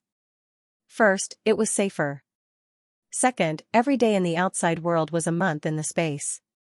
If he kept it for 2 more days, the weathering would be more thorough, and the quality of the material would naturally be higher. After returning to the bedroom, Xiao Ruofei looked at the time. In the outside world, less than an hour had passed. Xiao Ruofei went to the bathroom to take a hot shower and drank some petal solution. He felt that his whole body had recovered a bit, so he went downstairs to eat dinner. Peng Hao didn't go back to the city. Starting tomorrow, the greenhouse would start supplying vegetables. This was the first time Chao Taishu and the others were in charge of this work, so Peng Hao was a bit worried. Therefore, he decided to stay and watch over them early in the morning. Anyway, there were several guest rooms in Xiao Ruofei's villa. Peng Hao didn't have a problem staying the night. After the 3 of them finished dinner together, Xiao Ruofei went back to his room with the excuse that he was tired from the journey. He called Ling Xianxia, and the 2 of them chatted for a while. After that, Xiao Ruofei went straight to bed. After working for more than 20 hours, Xiao Ruofei quickly fell asleep. When Xiao Ruofei woke up the next day, the greenhouse had successfully completed the first supply of vegetables. It could be said that the vegetable planting was completely on the right track. Peng Hao and Chao Taishu were calculating the current daily output of the greenhouse. After supplying the 2 FMB companies, how much surplus was left, Xiao Ruofei directly gave Peng Hao the phone number of the manager of Hengfeng Group's Rongqing office. He told Peng Hao to contact the manager directly about the specific supply plan. Now that there were more and more things to do on the farm, Xiao Ruofei gradually began to let go. At the same time, this was also a kind of training for Peng Hao. Xiao Ruofei's position for him was not just to manage the finances. After breakfast, Xiao Ruofei directly drove the pickup truck and left the farm. Genius 1 second. Remember love divided by go divided by little? Say net, providing you with wonderful novels to read. Xiao Ruofei drove to the warehouse he rented first. Love go little say W, chew the barbed wire fence with. Metal screens had already been made. Xiao Ruofei informed the factory to deliver the goods to the warehouse when he came back. It was to build a living area for the wasps. The iron cage was too narrow, so it could only be used temporarily. Not long after Xiao Ruofei arrived at the warehouse, the goods were delivered by the factory. The 3 workers took a long time to unload the entire truck. Xiao Ruofei checked the amount according to the original order and paid the balance in cash. After the workers left, Xiao Ruofei locked the warehouse door and put all the barbed wire fences into the space. Xiao Ruofei was very careful when he put the barbed wire fences in order on the empty land of the new space to avoid hurting little Hay and the wasps. After putting them away, Xiao Ruofei didn't have time to go into the space to build the fences. The flow of time in the new space was the same as in the outside world. It would take him a lot of time to build the fences, so he could only wait until night. After leaving the warehouse, he drove to the seed company. He bought 20 kilograms of each of the dozen varieties he bought last time. These 200 to 300 kilograms of seeds were all loaded into the back of the pickup truck. These seeds should be enough for a long time. Xiao Ruofei returned to the warehouse again and drove the pickup truck directly to the warehouse. Then he stored the seeds in the space. As for soaking the seeds, he could only do it when he got home. Then Xiao Ruofei drove to the Anhua district on the outskirts of the city. Xiao Ruofei was familiar with this area, because Liang Qichao's meat stall was also in this area. There were many nursery bases in this area. Xiao Ruofei wanted to settle the matter of the fruit tree saplings. To be precise, he wanted to buy lychee saplings. Back then, after careful consideration, Xiao Ruofei had decided to plant lychee and cherry fruit trees in the 15-mu woodland behind the mountain. There were more lychee trees in the southeast province, and there were many good varieties. They could be bought there directly. As for the cherry trees, Xiao Ruofei hoped to plant the big cherries from Shandong. This kind of cherry tree was not suitable for planting in southeast province, so it was impossible to buy the corresponding saplings under normal circumstances. However, e-commerce was very convenient now. You could directly contact the seller in Shandong. As long as you were willing to pay, you would naturally be able to buy it.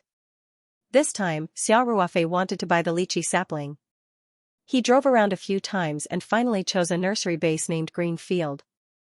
This nursery base looked quite large, and from the outside, the rows of nursery beds were neatly maintained. It looked very refreshing, which gave Xiao Ruofei a very good first impression. Xiao Ruofei drove to the gate and told the old guard that he was there to buy the saplings. The old guard picked up the phone and informed the inside. Soon, a young man in his late 20s walked out quickly. The young man was wearing a brown casual suit and had a crew cut. He looked very energetic.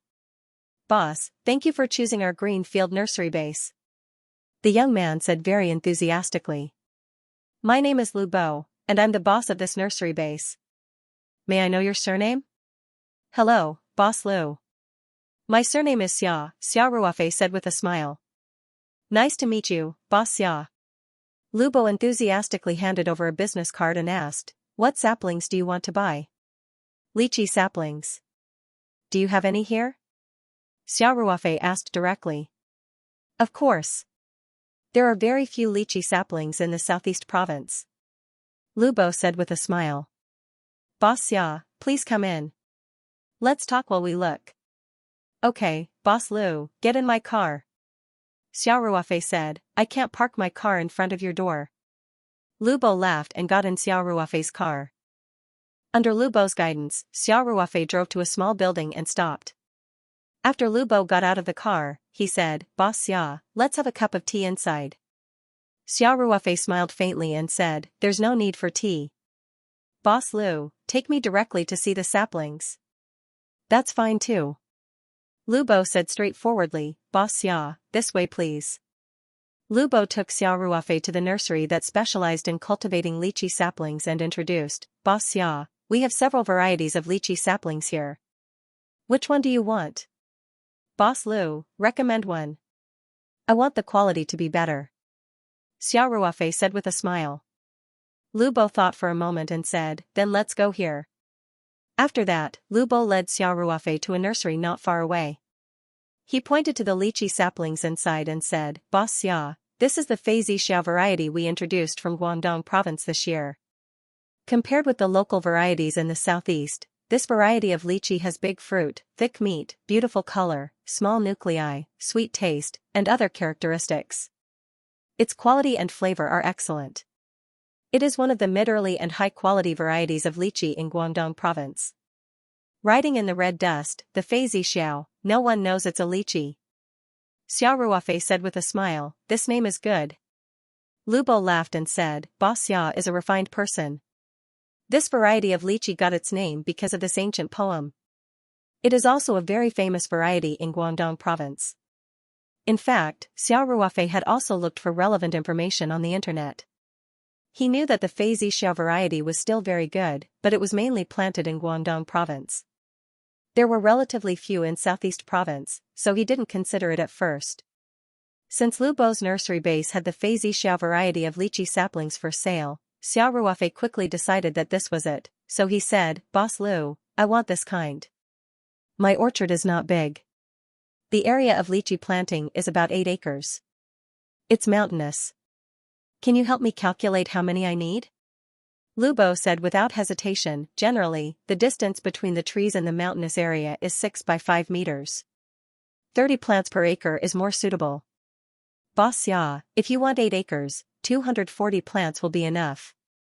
Of course, if you want to plant closely, you can plant up to 60 or 70 plants per acre." Xiao Ruofei said, "If you don't need to plant closely, then 30 plants per acre." "Boss Lu, I'll buy 260 plants. The remaining 20 plants will be reserved for mobility." "That's indeed enough." Lu Bo nodded and said. Then he took the initiative to say, "Boss Xia, we sell the Fei Xiao lychee saplings to the outside world at 20 yuan per plant. I think Boss Xia is also a straightforward person. I'll give you the real price directly. How about 18 yuan per plant?" "Okay." Xiao Ruofei said straightforwardly, "Boss Lu, then prepare the saplings for me now. I want to transport them back today." Lu Bo was stunned for a moment. He asked with some surprise, "Transport them back today?" "Boss Xia, although the planting time of lychee isn't too strict, the weather is still relatively cold. If you plant them now, the survival rate will be relatively low. I suggest you wait for about half a month until the weather warms up before planting them." Then Lu Bo quickly said, "Boss Xia, even if we provide the saplings in half a month, our price won't change. It's equivalent to raising these saplings in our nursery base for half a month. You don't need to pay a penny more." Xiao Ruofei smiled faintly and said, "Boss Lu, thank you for your kindness, but I still want to bring the saplings back today. As for the survival rate, Boss Lu, you don't have to worry about it. Even if these saplings don't survive, I won't trouble you." This. Lu Bo felt a little helpless. He had always been more particular in doing business, and he was also very considerate of his customers. If it were an ordinary boss, he might not even mention it. Whatever the customer said was what it was. However, he had already tried to persuade Xiao Ruofei, and he couldn't do anything if he didn't listen. "Okay then. Boss Xia, I'll call the workers to come over and prepare the saplings." Lu Bo said helplessly, "I'll let them try to choose the thicker saplings. Sigh. I hope the survival rate will be relatively high." "Thank you, Boss Lu," Xiao Ruofei said with a smile. "By the way, Boss Lu, can you help me deliver the goods?" Xiao Ruofei asked again.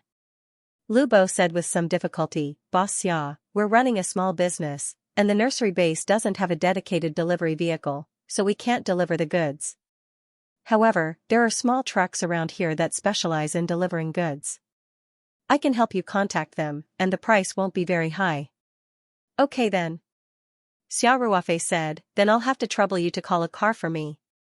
The transportation from the city to Chongping was at most a few hundred yuan, and Xiao Ruofei didn't want to haggle over this issue. "Okay." Lu Bo first called some workers over to start preparing the saplings. He also specifically told the workers to pick the thicker saplings, and then he called Xiao Ruofei to call a car.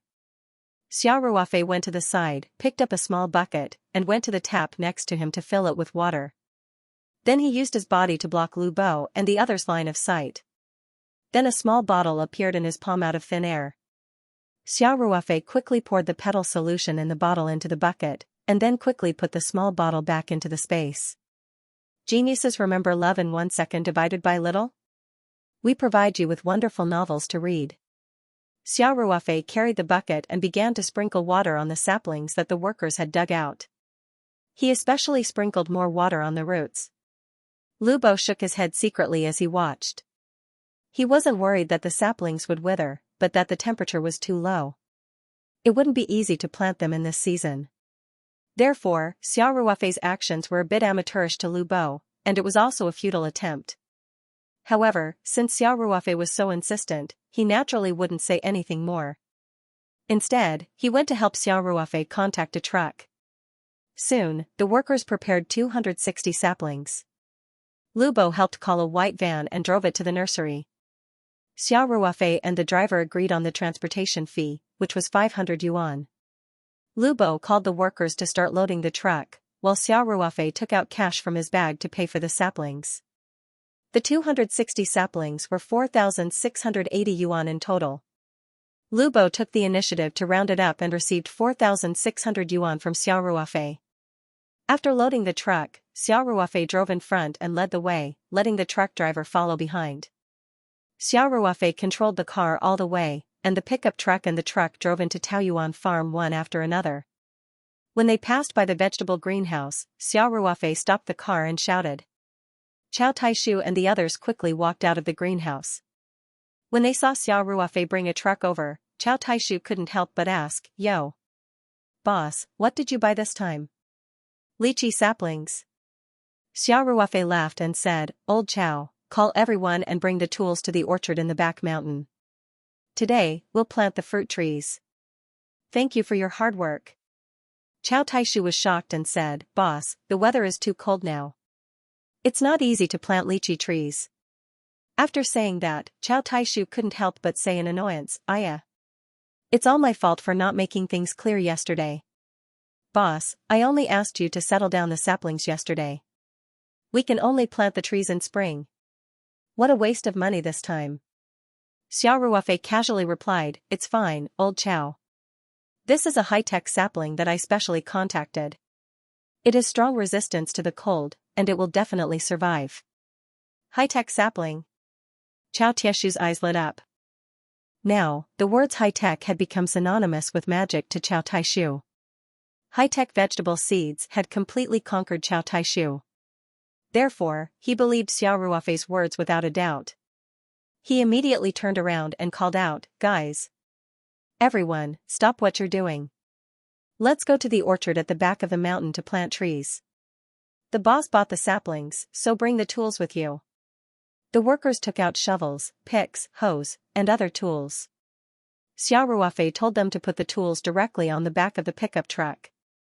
Some of the workers got on the pickup truck, while others got on the pickup truck.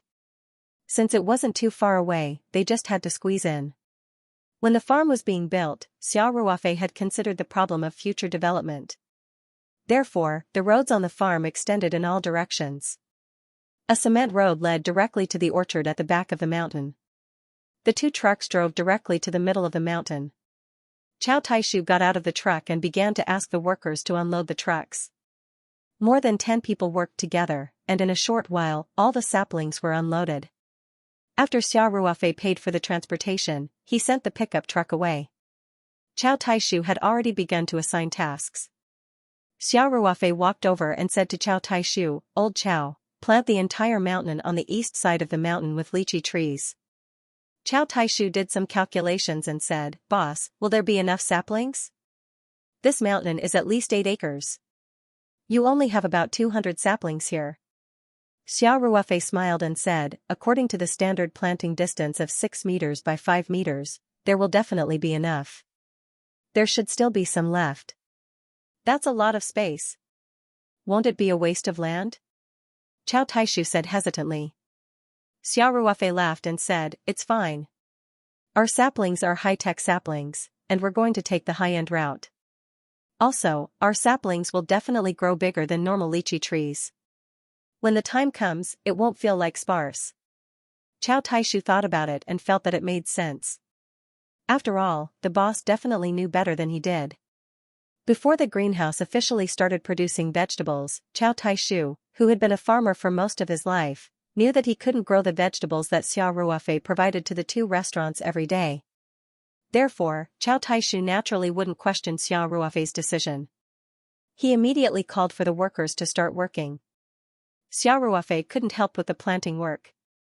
He looked at the time and saw that it was almost noon. They definitely couldn't finish before lunch, so he called Peng Hao and asked him to go to the county town to order some food and wine and send it directly to the orchard at the back of the mountain. Then Xiao Ruofei went to the place where the saplings were piled up. Without Chow Taishu and the others noticing, Xiao Ruofei secretly took 2 laughing concubine lychee saplings into the space. He wanted to plant 1 or 2 lychee trees in the space so that he could have lychees to eat at any time. Then Xiao Ruofei watched for a while and felt that there was nothing he could do to help, so he simply strolled up to the top of the mountain. He came to the side of the water tower and looked around to make sure that there was no one around. Then he thought of something and directly took out a porcelain bottle containing the petal solution from the space. The concentration of the solution in the bottle was quite high. It contained about 1/3 of the petals of the exotic flowers. Xiao Ruofei poured all the solution in the bottle into the water tower. There was also an irrigation system in the orchard, and the water was also taken from the water tower at the top of the mountain. After all the fruit trees were planted, the irrigation system would definitely be turned on. Xiao Ruofei believed that with this bottle of petal solution, all the lychee trees would definitely be able to survive. He put the porcelain bottle back into the space and strolled down the mountain. The workers planted less than half of the saplings. It was almost lunchtime. Peng Hao directly sent the food ordered from the county town restaurant to the top of the mountain. Everyone sat on the ground and had a simple lunch. Xiao Ruofei also had lunch with the workers. After lunch, they rested for a while. Chow Taishu was worried that the saplings would not be good if they were dug out for too long. After a while, he stood up and asked everyone to continue working. Xiao Ruofei said goodbye to Chow Taishu and then drove the pickup truck down the mountain by himself. Back at the villa, Xiao Ruofei told Yi Linyun and Peng Hao that if Chow Taishu needed anything, they should be the priority. Then Xiao Ruofei went upstairs and returned to his room. After locking the door and windows, Xiao Ruofei thought of something and entered the Ring 2 space. He first took out some of the seeds he bought today according to Chow Taishu's requirements. Then he labeled them according to their categories and poured the diluted petal solution into the seeds. When Xiao Ruofei approached the nameless plant, he couldn't help but stare at it. Then, he revealed a joyful expression. He saw that the spirit fruit seemed to have fully ripened. Xiao Ruofei quickly trotted to the nameless plant and carefully observed it. Finally, he confirmed that the spirit fruit was really ripe. Because of the previous 2 experiences, Xiao Ruofei was very clear that once the spirit fruit was ripe, it would emit a fragrance that far exceeded the previous unripe state. Moreover, there was a small detail: there would be a circle of light blue marks around the fruit stem. These characteristics were completely consistent, indicating that the spirit fruit was indeed ripe. Xiao Ruofei happily took the fresh-keeping box that contained the spirit fruit, carefully picked the spirit fruit, and put it into the fresh-keeping box. Xiao Ruofei couldn't help but sigh. The maturity period of the spirit fruit was really too long. He roughly calculated that it had been almost 3 months since the last time he picked it. It must be known that 3 months in the outside world was 7 or 8 years in the space. Even if the flow of time in the original space wasn't so fast, at least 5 or 6 years would have passed. 5 or 6 years for a fruit to ripen, it should be very precious. Xiao Ruofei thought to himself. In the entire Ring 2 space, Xiao Ruofei was most amazed by the nameless stone tablet in the new space, followed by the nameless plant. The strange flower petals produced by the nameless plant allowed Xiao Ruofei to be successful in planting, breeding, and even acting as a doctor. As for the spirit fruit, which was obviously more precious than the strange flower petals, Xiao Ruofei was full of expectations for it. Moreover, what made Xiao Ruofei feel even more amazed was that the flow of time in the original space was so fast. It could be said that no matter what was planted, it would grow crazily. If one were to stay in the outside world and come in today, it would be completely different. However, the nameless plant basically didn't change much. It might have grown a little taller, but the increase was very, very small. Xiao Ruofei basically couldn't feel it. Xiao Ruofei resisted the urge to eat a spirit fruit and put the fresh-keeping box back in place. Then, he took another fresh-keeping box containing the strange flower petals and skillfully picked the 5 newly grown petals and put them away. Although there were many places where he used the strange flower petals during this period, Xiao Ruofei had stopped absorbing the strange flower petals after he started practicing the strange posture demonstrated by the Golden Man. This was because he felt that after absorbing the strange flower petals, his body seemed to be somewhat saturated, and the effect of absorbing the strange flower petals was becoming less and less obvious. In addition, after practicing the posture demonstrated by the Golden Man in the stone tablet, the effect of the strengthening and transformation of his body better. In this case, there was no need to waste the strange flower petals. Therefore, over the past few days, Xiao Ruofei had accumulated as many as 28 strange flower petals. These strange flower petals could be said to be the foundation of Xiao Ruofei's life. Looking at the petals in the safety box, Xiao Ruofei felt a lot more at ease. After he finished plucking the strange flower petals, he went to the new space with a thought. Xiao Ruofei first gave Little Black and the others some food supplies. Then, he took the 2 lychee saplings and drove the all-terrain vehicle to an open area. He planted the saplings and watered them with some diluted flower petal solution while he was at it. Naturally, this flower petal solution was directly extracted from the original space by Xiao Ruofei through the connection with the space with his mind. Now, his control of the space could be said to be more and more handy. Next was the most tedious work. Xiao Ruofei had to rely on his own strength to build a home for the hornets that was isolated from the other creatures in the space so that they could rest and recuperate. The custom-made barbed wire fences from the processing factory were neatly stacked near the hornet's nest. After Xiao Ruofei set the location, he rolled up his sleeves and began to work. He decided to directly surround the hornet's nest and the small iron cage. The first thing to install was the bottom layer, a whole circle of barbed wire fences. These bottom fences were different in design compared to other fences. At the bottom of each fence, there were long steel rods that extended out and could be deeply inserted into the soil of the space. In addition, the bottom of the fence was welded with angle iron to ensure that the fence stood firmly on the ground. Fortunately, this was inside the space. Xiao Ruofei could directly use the invisible force of the space to assist his work. With a thought, an entire piece of barbed wire fence floated over to him. Xiao Ruofei reached out and grabbed the fence. Then, he aimed at the boundary he had just drawn on the ground. He slammed it down hard and then hammered it with the iron hammer. The soil of the space was originally very soft. In addition, Xiao Ruofei could also use his mind to assist in the control, so the barbed wire fence was quickly fixed to the ground. Xiao Ruofei gently shook it and felt that it was very firm. In addition, he bent down to check carefully. The fence and the ground were in contact with each other. Xiao Ruofei was very satisfied. He waved his hand and used the invisible force of the space to move the second barbed wire fence.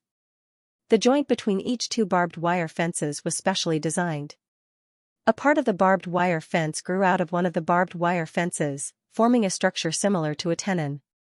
Therefore, this barbed wire fence was first wrapped around the first barbed wire fence from the top, and then slowly lowered down. After putting it in place, he slightly adjusted the position. He still used the iron hammer to smash a few steel rods into the ground. Then, the barbed wire fences that grew out of the ground tightly locked the first barbed wire fence with a buckle. The 2 barbed wire fences were completely joined together. Xiao Ruofei's movements became more and more skilled. Soon, a barbed wire fence surrounded the hornet's nest. The fence was about 30 meters by 30 meters, which should be considered quite spacious. Next, Xiao Ruofei continued to increase the height of the fence.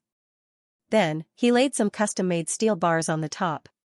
Finally, he installed the barbed wire fences with metal screens on the top to create a fully enclosed space. Xiao Ruofei designed it to be 10 meters high. If it was in the outside world, there would be a certain degree of danger. However, in the space, there was no danger at all. In theory, Xiao Ruofei could even directly float in the air. The premise was that he was willing to use the invisible force of the space to lift himself up. Therefore, even if there was a small accident during the installation process, Xiao Ruofei was unlikely to be injured.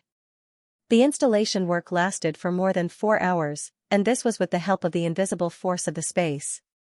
Otherwise, just hanging the barbed wire fence from the ground to a height of 10 meters from the ground would be enough to give Xiao Ruofei a headache.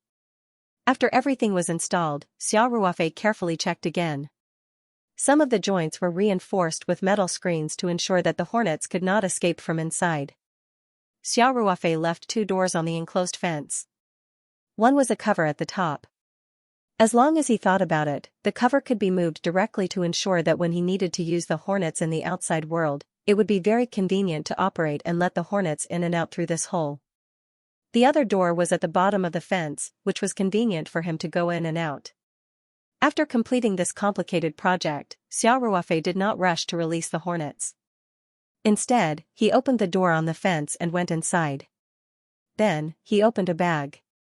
Inside the bag were the grasshoppers and other small insects that he had bought in advance. All of them were alive. This area was originally grassland. After these insects came out, they quickly hid in the grass. It was as if Xia Ruofei had built a small ecosystem here. These insects would be able to reproduce quickly in the unique environment of the space. Of course, their fate was to become the wasp's food. After releasing the entire bag of insects, Xia Ruofei connected with the space and used an invisible force to bind the entire hornet's nest, restricting the movement of the hornets. Then, she used a part of her mind to control the small iron cage that was covering the hornet's nest. She lifted it and moved it out of the enclosed enclosure. Finally, Xia Ruofei left the fence and carefully locked the door. Only then did he remove the binding force on the hornet's nest. Through the barbed wire screen, Xia Ruofei saw many wasps immediately fly out of the hive and fly around in the enclosed space. They had been cozily confined in the small iron cage for some time. Now that they had regained their freedom, they were naturally overjoyed. Xia Ruofei also found that these hornets were obviously much bigger than when they were first caught by Xia Ruofei. Each one was at least 6 or 7 centimeters long. They looked very fierce and scary. However, the more powerful the hornets were, the happier Xia Ruofei was. These hornets might become his surprise troops in the future, Xia Ruofei observed in front of the barbed wire fence for a while. After confirming that there were no loopholes, he told Little Black and the others to stay away from the enclosed fence. Then, with a thought, he returned to the original space. Xia Ruofei returned to the original Ring 2 space and scooped out the vegetable seeds from the flower petal solution. He sorted them out and placed them on plastic sheets to dry. Then, he had an idea and left the Ring 2 space. It was almost 5 o'clock in the evening when he arrived in the outside world. Xia Ruofei went to the bathroom to wash off his smelly sweat. He changed into clean clothes and went downstairs. He drove the pickup truck around the orchard. Chow Taishu and the others had already planted the fruit trees. Xia Ruofei looked at the rows of lychee trees that were still a little sparse. It was as if he could see the next summer, the rows of lush lychee trees would be covered with big red lychee. He got out of the car and walked around the orchard. He saw water droplets on the leaves of the lychee saplings. He knew that Chow Taishu must have followed his instructions and turned on the irrigation system to water the lychee saplings. Xia Ruofei was relieved. He drove back to the villa. Yi Linyun had already prepared dinner. When she saw Xia Ruofei coming back, she quickly called him over to eat. Xia Ruofei saw Yi Linyun wearing an apron. He thought that it was not a good idea to let Yi Linyun guest cook all the time. It would be better to hire a nanny. Otherwise, not only would Yi Linyun have to prepare 3 meals a day, she would also have to consciously and diligently clean the villa. The villa was not small. It was quite tiring to clean it once. Moreover, he hired Yi Linyun to be in charge of security, not to take care of his daily life. However, Xia Ruofei was not used to living with others. Moreover, he had the secret of the spiritual map scroll that he could not let anyone know. Therefore, he thought that it would be better to wait for a while and hire a nanny after the staff apartment was built. Anyway, the villa was not far from the staff apartment. When the time came, he could arrange for the nanny to be there. It would be convenient for her to come over to clean and cook. The two of them sat facing each other. Xia Ruofei asked while eating, "Linyun, how is the progress of the security personnel I asked you to find?" "Brother Xia, there is not much work now. I can handle it alone," Yi Linyun said. Xia Ruofei put down his bowl and said seriously, "Linyun, this is not a matter of whether you can handle it or not. The company is developing very quickly. The security department cannot be left to you alone forever. Sooner or later, more and more people will be recruited. We should start training a core team now. In the future, besides you, the security department should have some capable middle-level core members.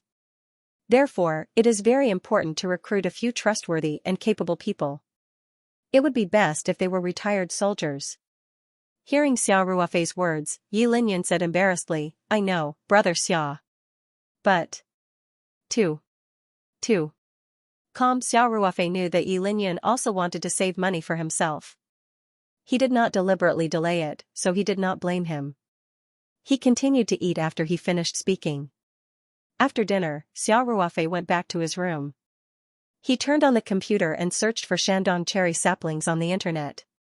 He was going to buy a batch of saplings online. In addition, he had to find some information and carefully consider what kind of fish to raise in the farm's fish pond. In principle, he still wanted to go for the high-quality route. He must choose fish that were relatively difficult to raise and sold at a high market price. Just as Xiao Ruofei was looking for information on the internet, Liang Qichao's family had also arrived at the Pudong International Airport in Xinqing City. Today, Liang Qichao's grandfather's international flight would arrive at the Xinqing International Airport. Liang Qichao's father, Liang Weimin, also attached great importance to it. The family of 3 were all there to pick him up. In fact, Liang Qichao's family was not the only one who came to pick him up. More than 10 family relatives came. Among them, Liang Qichao's uncle, Liang Weihua, also came to the airport with his family of 3. Among the group of people who came to pick him up, Liang Weihua was the most complacent one. He couldn't help but smile. He was the relative that Liang Qichao had said had found the old master gold-rimmed Shinnon aniseed. This time, the old man had decided to rush back to China after seeing the photos of the gold-rimmed Nanma that Liang Weihua had sent him. From this, it could be seen that the old man attached great importance to this piece of gold-rimmed Nanmu. If the old man was satisfied with the real thing, Liang Weihua would undoubtedly gain a lot of points in the old man's heart. The old man's name was Tang He. He was a cousin of Liang Weimin and Liang Weihua's grandmother. Tang He's father was their grandmother's cousin. Speaking of which, their relationship was actually quite distant. However, Old Master Tang had no other relatives in his generation. Only Liang Weimin's family was relatively prosperous. In addition, although Old Master Tang went overseas, he had always supported his only relative in the country financially. Therefore, their relationship was much closer than ordinary distant relatives. Old Master Tang had worked hard in the United States for decades and earned a huge family business. He was also a little famous in the North American Chinese circle. He even married 3 wives, but because of his health, he had no children. Now that his 3 wives were no longer alive, he was alone in the world. This also made him value these relatives in the country more. In other words, legally speaking, Old Master Tang's assets of tens of billions of dollars would be inherited by these distant relatives in the country after 100 years. Old Master Tang did not hide this. He even publicly announced that he would not be like some rich people in the United States and donate their huge assets to charity. The old man's original words were, "Why should I donate every cent of the family business that I worked so hard to earn to those foreigners?" These relatives in the country were also well aware of this, so they all tried to please the old man. In the end, who would get a share of the money and how much would be given was completely up to the old man. If the old man could add his name in his will, it would definitely be a huge amount of wealth that guaranteed a lifetime of prosperity. Moreover, when the old man returned to the country this time, he specifically said that he wanted to see if there were any outstanding relatives in the country. He seemed to have the intention of bringing a family junior to the United States to train and slowly take over the company in the future. One had to know that US dollars could be divided, real estate could be divided, shares could be divided, but the company could not be divided. Although professional managers could be entrusted to manage it, if any family's child could be valued by the old man and enter the company's management, it would undoubtedly have a huge advantage in the future.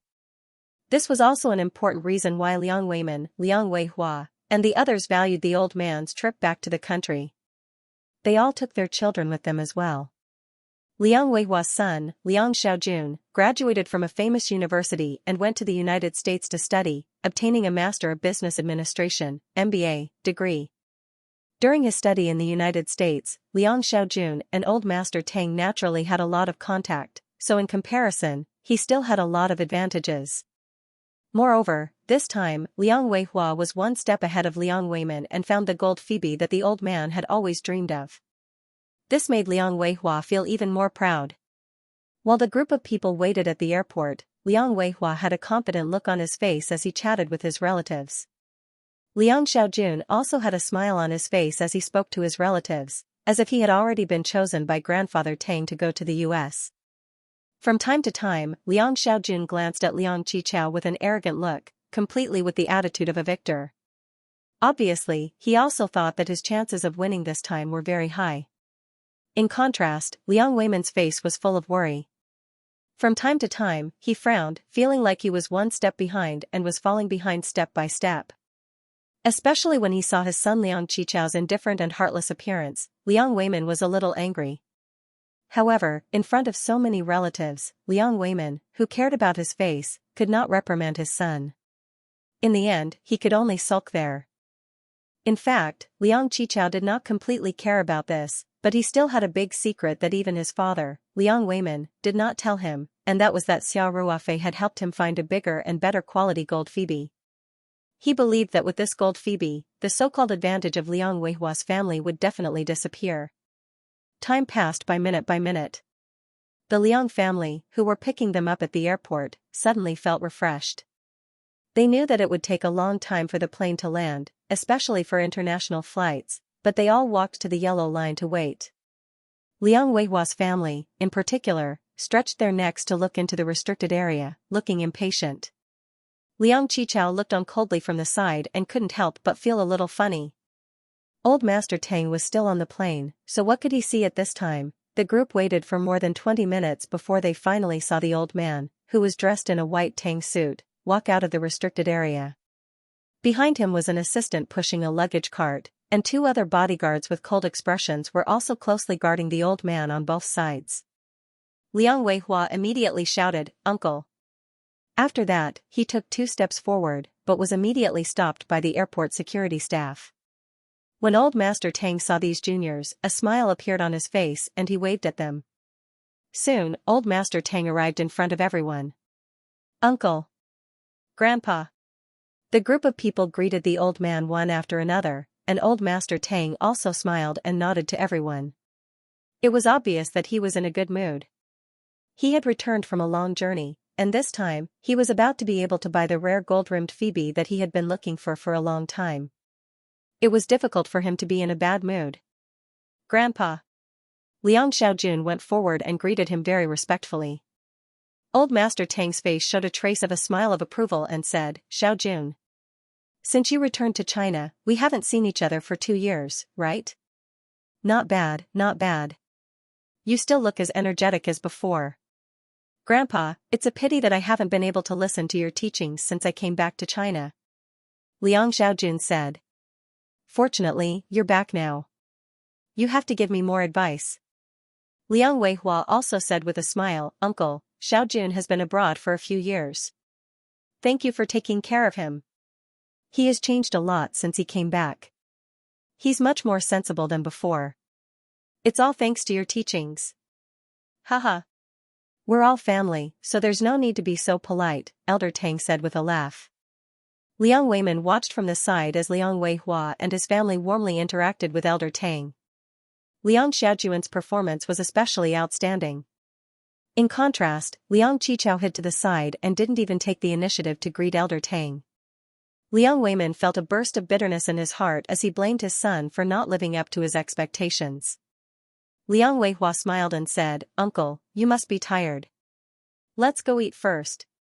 I've already booked the place. Let's rest in Shin City tonight." Grandpa Tang said, "You want to spend the night in Shin City? I think we should just fly directly to the 3 mountains. That piece of material." "Uncle, you don't have to worry about the material. I've already bought it, and there are people watching it 24 hours a day. There won't be any problems." Liang Weihua said with a smile, "You've just had a long flight. I'm afraid that your body can't take the night flight. Besides, we've even booked a hotel. Just stay in Shin City for 1 night." Elder Tang said with a smile, "Okay, I'll listen to your arrangement." The group left the airport and went to the Hengfeng Jiehua Hotel, which was the hotel where Xiao Ruofei had auctioned the white truffle last time. The Ma family's Jiehua hotel chain was one of the top hotels in Shin City. Liang Weihua wanted to receive Elder Tang, so he naturally chose the best. After arriving at Hengfeng Jiehua, everyone went to the banquet hall to eat first. During the banquet, Liang Weihua's family was naturally in the limelight again. The other relatives almost became foils, especially Liang Xiaojun. He was a sweet talker and had studied business administration.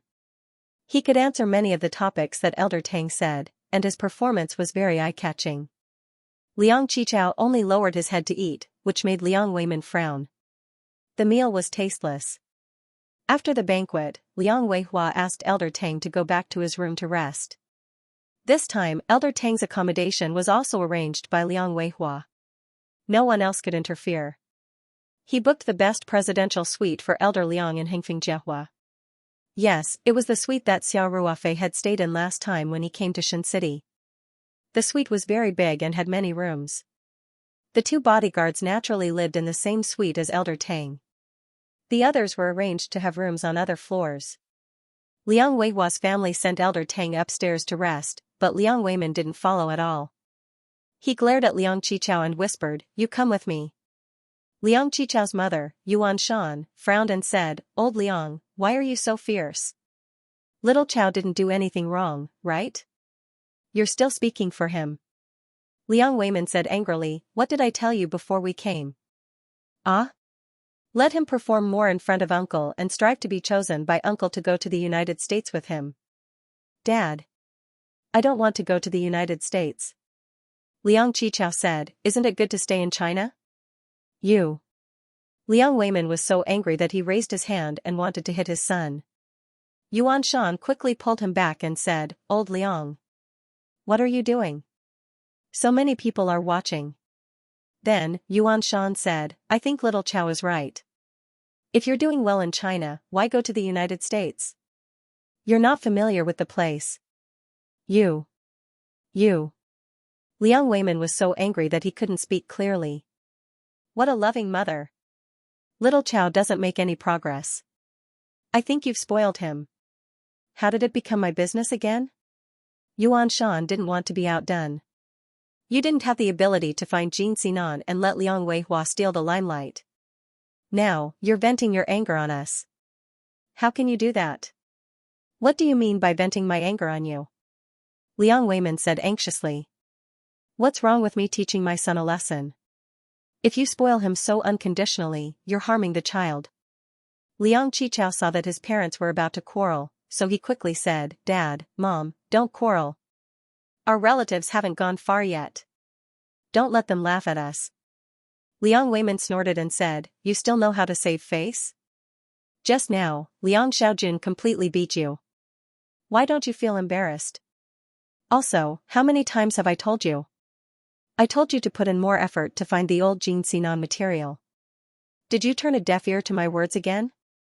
"Dad, I'm innocent." Liang Qichao quickly said, "I've been trying to find the old Jin Xinan material." And Liang Qichao looked around vigilantly, then lowered his voice and said, "And I already have a clue. If I wasn't in a hurry to come to Shenqing City, maybe I would have already gotten the gold-rimmed Phoebe. And according to my friend's description, our Jin Xinan material is better than the one found in Liang Xiaojuan's house." He saw that his father was going crazy, so he didn't dare to hide it. He decided to tell his father about entrusting Xiao Ruofei to find a Jin Xinan material. "Little Chao, this isn't a joke," Liang Weimin said seriously. "Can you be sure?" Liang Qichao smiled and said, "Let's go back to the room and talk. There are too many people here." Yuan Shan quickly said, yes, let's go back to the room and talk." Just now, when the family of three was arguing, the other relatives were looking at them from afar.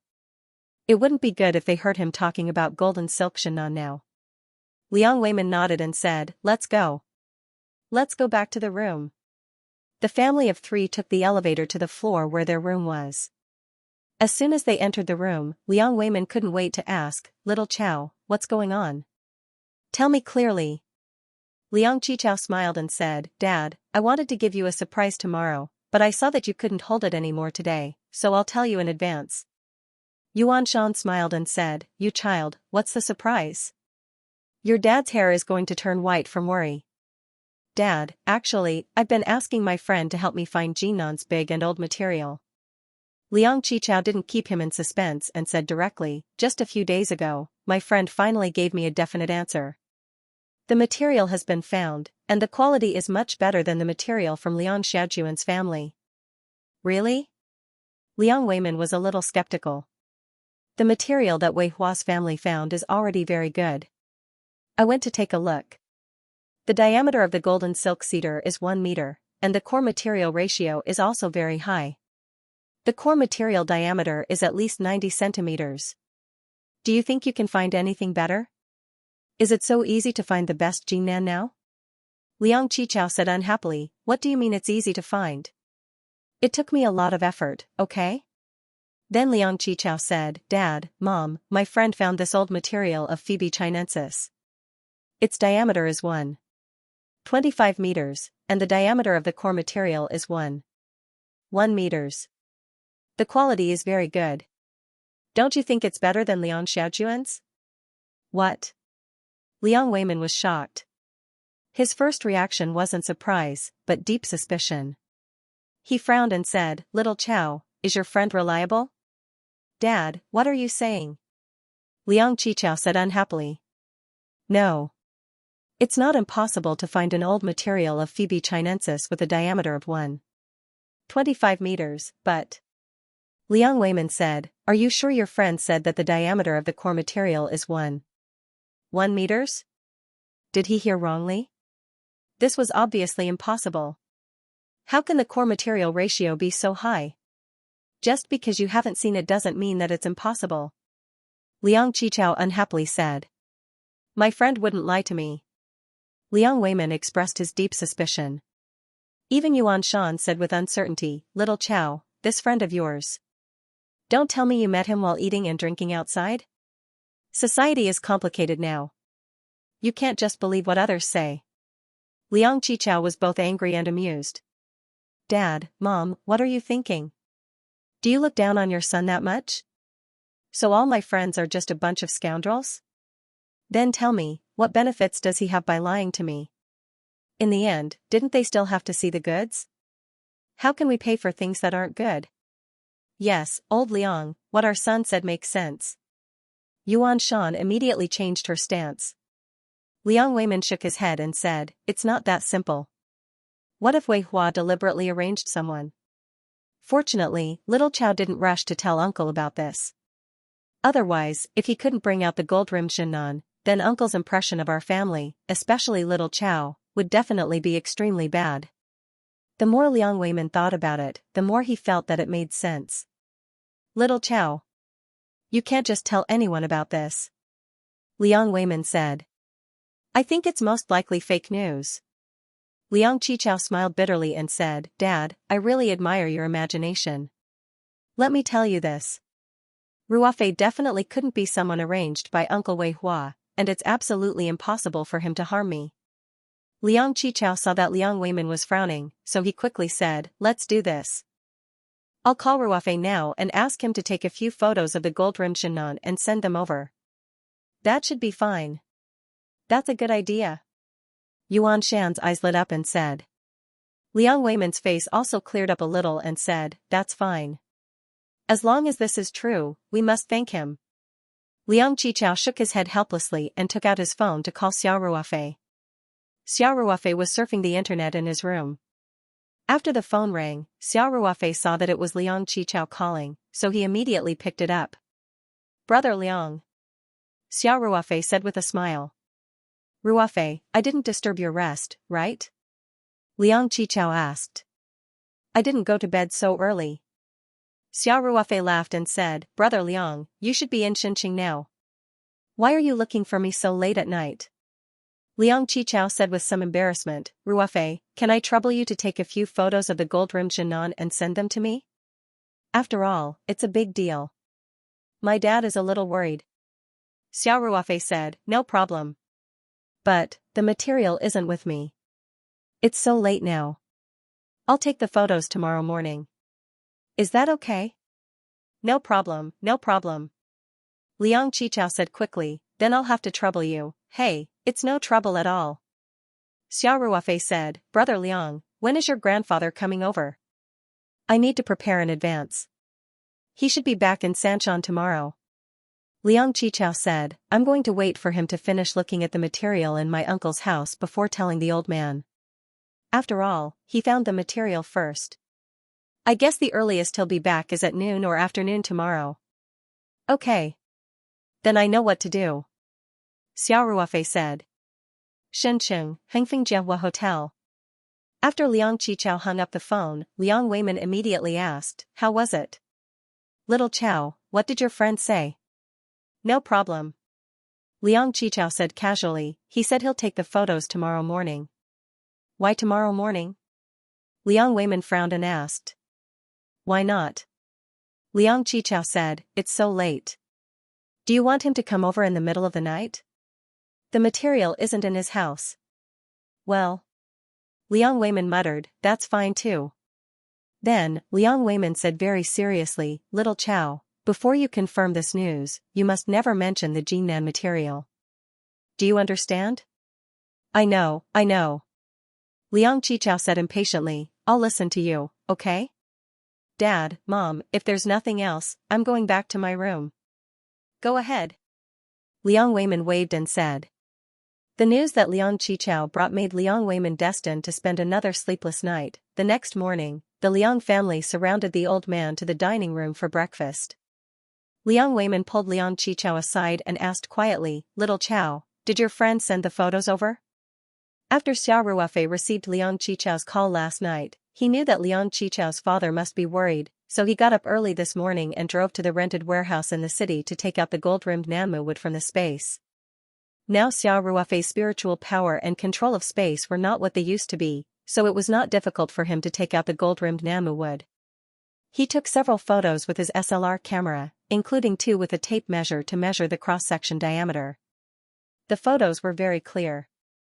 Xiao Ruofei even specially placed the camera on a tripod and used the timer function to take a photo of herself and the Phoebe. Then he took out his laptop from the space, exported the photos from the SD card, saved them on his mobile phone, and sent them to Liang Qichao through WeChat. Of course, after taking the photos, Xiao Ruofei did not wait in the warehouse. Instead, he put the gold-rimmed Nanmu wood into the Ring 2 space, locked the warehouse, and left.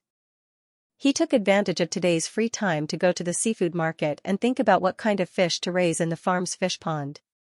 Shen City, Hengfingjie Hotel. Liang Weimin took Liang Qichao's mobile phone and couldn't wait to look at the photos. He looked at the mobile phone, and his eyes became brighter and brighter, and the joy on his face became more and more intense, especially the photos with the tape measure. He even zoomed in and looked at them carefully several times. Liang Weimin pointed to the mobile phone and asked, "Little Chow, is this your friend?" "Of course." Liang Qichao said with a smile, "Dad, you should be relieved now." Liang Weimin was grinning from ear to ear as he said, don't worry, these photos were taken from various angles of the gold-rimmed Nanmu wood, and there were clear size labels. There was even a photo of Xiao Ruofei and the wood, which was enough to prove that Xiao Ruofei really found the best gold-rimmed Nanmu wood. These photos could not have been found on the internet. Liang Weimin then asked, "Little Chow, why didn't you say so earlier? You made me worry for so long. Haven't you always been uncertain?" Liang Qichao said, "I'm afraid that after I tell you, my friend won't be able to settle the matter. In the end, the greater your hope, the greater your disappointment." Liang Weimin chuckled and said, "Does your dad look like someone with such poor mental endurance?" "Yes." Liang Qichao and Yuan Shan said in unison. "You guys."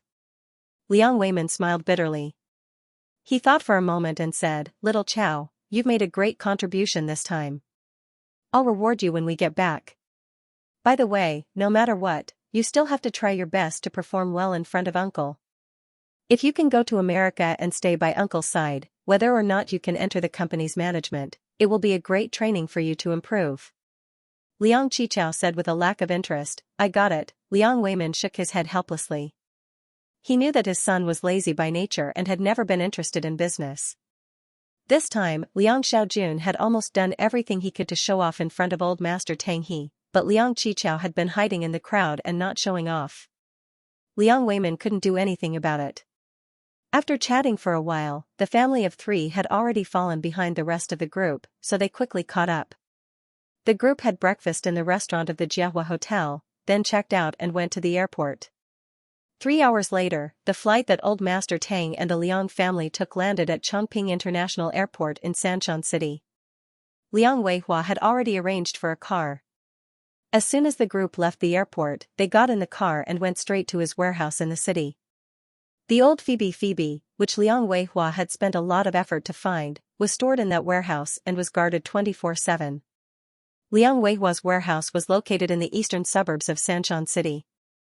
It was originally a factory, but after the factory closed down, Liang Weihua rented it and usually used it to store some of the company's goods.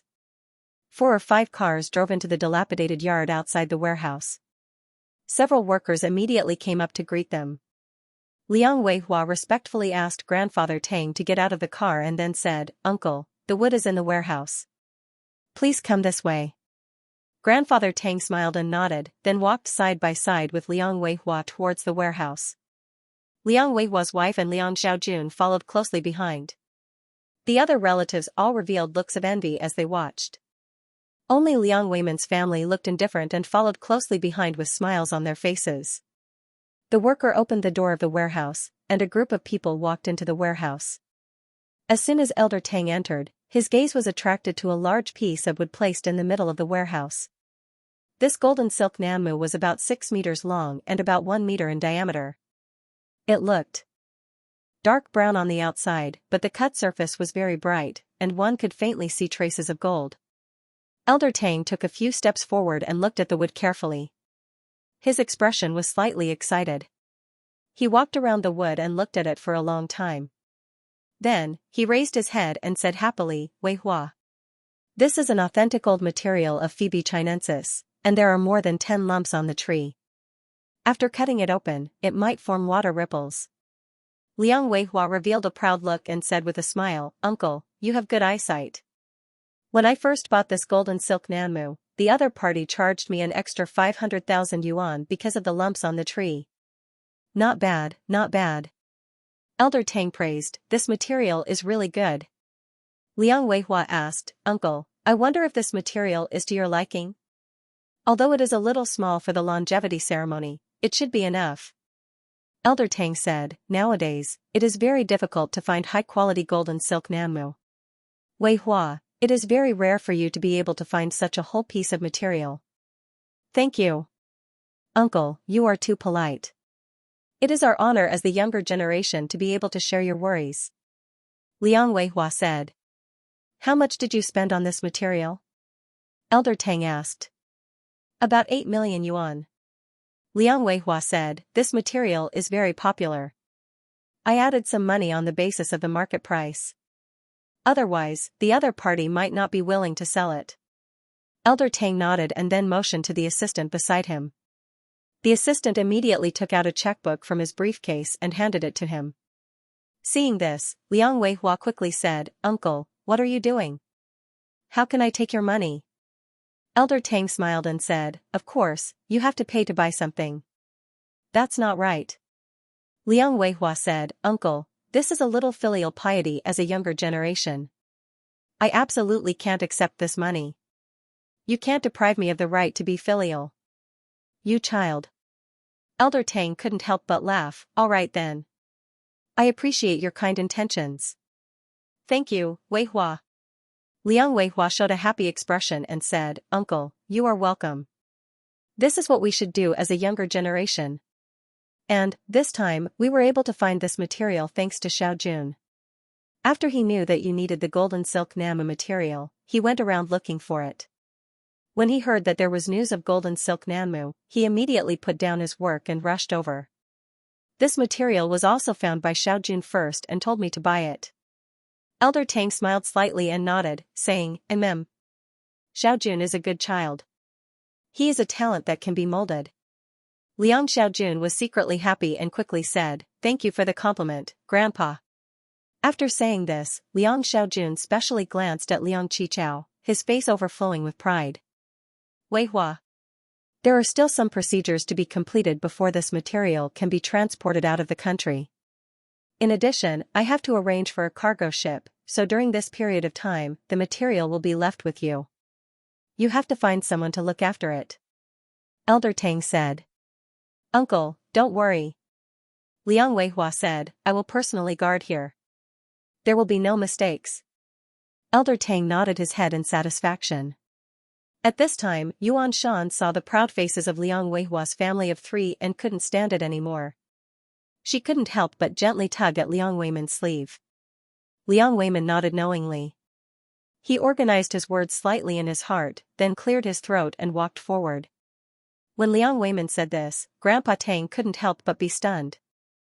Since when did golden-rimmed cedar become cabbage? They couldn't find it after searching for so long, but now they found 2. Liang Weihua smiled sarcastically and said, Weiman, are you sure it's really a big and old piece? I heard that you couldn't find it after spending so much effort through various channels. I just found one, and you immediately found another. How can it be so coincidental? Liang Qichao didn't wait for Liang Weiman to speak. He curled his lips and said, Uncle Weihua, isn't it so coincidental? The golden-rimmed cedar I found is not only a big and old piece, but the quality seems to be higher than yours. Liang Xiaojun, who was at the side, immediately said with a smile, Qichao, don't tell me you're mistaken. Now that the price of golden-rimmed cedar is rising, there are many illegal merchants who use golden-rimmed cedar or even maple to pass it off as golden-rimmed cedar. The piece we found is already very rare. If there's something bigger than this. TSK. I don't think it's possible. After Liang Weiman heard this, he was slightly unhappy and said, Xiaojun, you didn't even see it. Isn't it too early to make a conclusion? Uncle, I'm just worried that Qichao will be fooled. Liang Xiaojun said, I know that you're more anxious, so it's easy to make a mistake in judgment. If you make a mistake, the loss will be big. Liang Qichao snorted and said, Xiaojun, you don't have to worry about this. Liang Weihua smiled and said, Qichao, you can't say that. Uncle is so busy. If you find a fake and ask him to make a trip, isn't that a waste of time? Then Liang Weihua asked, Brother Weiman, the piece of material you mentioned just now, have you personally appraised it? Did you ask an expert to appraise it? Liang Weiman frowned and said, although I didn't see it, I saw the photo. It's indeed golden-rimmed cedar. And the quality is very high. Photo? Liang Xiaojun immediately said exaggeratedly, Uncle, can photos still be trusted these days? Photoshop software can create anything. What's the use of just looking at photos? Xiaojun, watch your words. Liang Qichao unhappily said as he continued, my friend went through a lot of trouble to find this material for me. He even went over early in the morning to take some photos. Everything was photoshopped. My friend is not that kind of person. Qichao, those friends that you usually make aren't very reliable. Liang Weihua said with a smile. Liang Weiman snorted and said, Weihua, I don't like what you're saying. Why don't you tell me how little Chao's friends are unreliable? It's not good to make irresponsible remarks. Brother Weiman, you should know very well what kind of people Qichao's friends are. Liang Weihua curled his lips. Liang Weiman's expression was very ugly. He snorted coldly and said, I'm too lazy to talk to you. It's better to let Uncle decide for himself. Then, Liang Weiman turned to Elder Tang and said respectfully, Uncle, you make the decision. Little Chao went through a lot of trouble to find this material, and it has already been transported to the Sanshan district. It shouldn't be too far from here. If you're interested, we can go take a look. If you don't think it's necessary, then just pretend that I didn't say anything. Elder Tang chuckled. He had lived for more than 70 years, so how could he not be clear about the infighting of the younger generation? However, he naturally wouldn't show his support. After all, Liang Weihua had already found the old material of golden-rimmed Shinnan for him. This could be said to be a great achievement. Liang Weiman's family had also spared no effort in this matter, so of course, he had to be fair.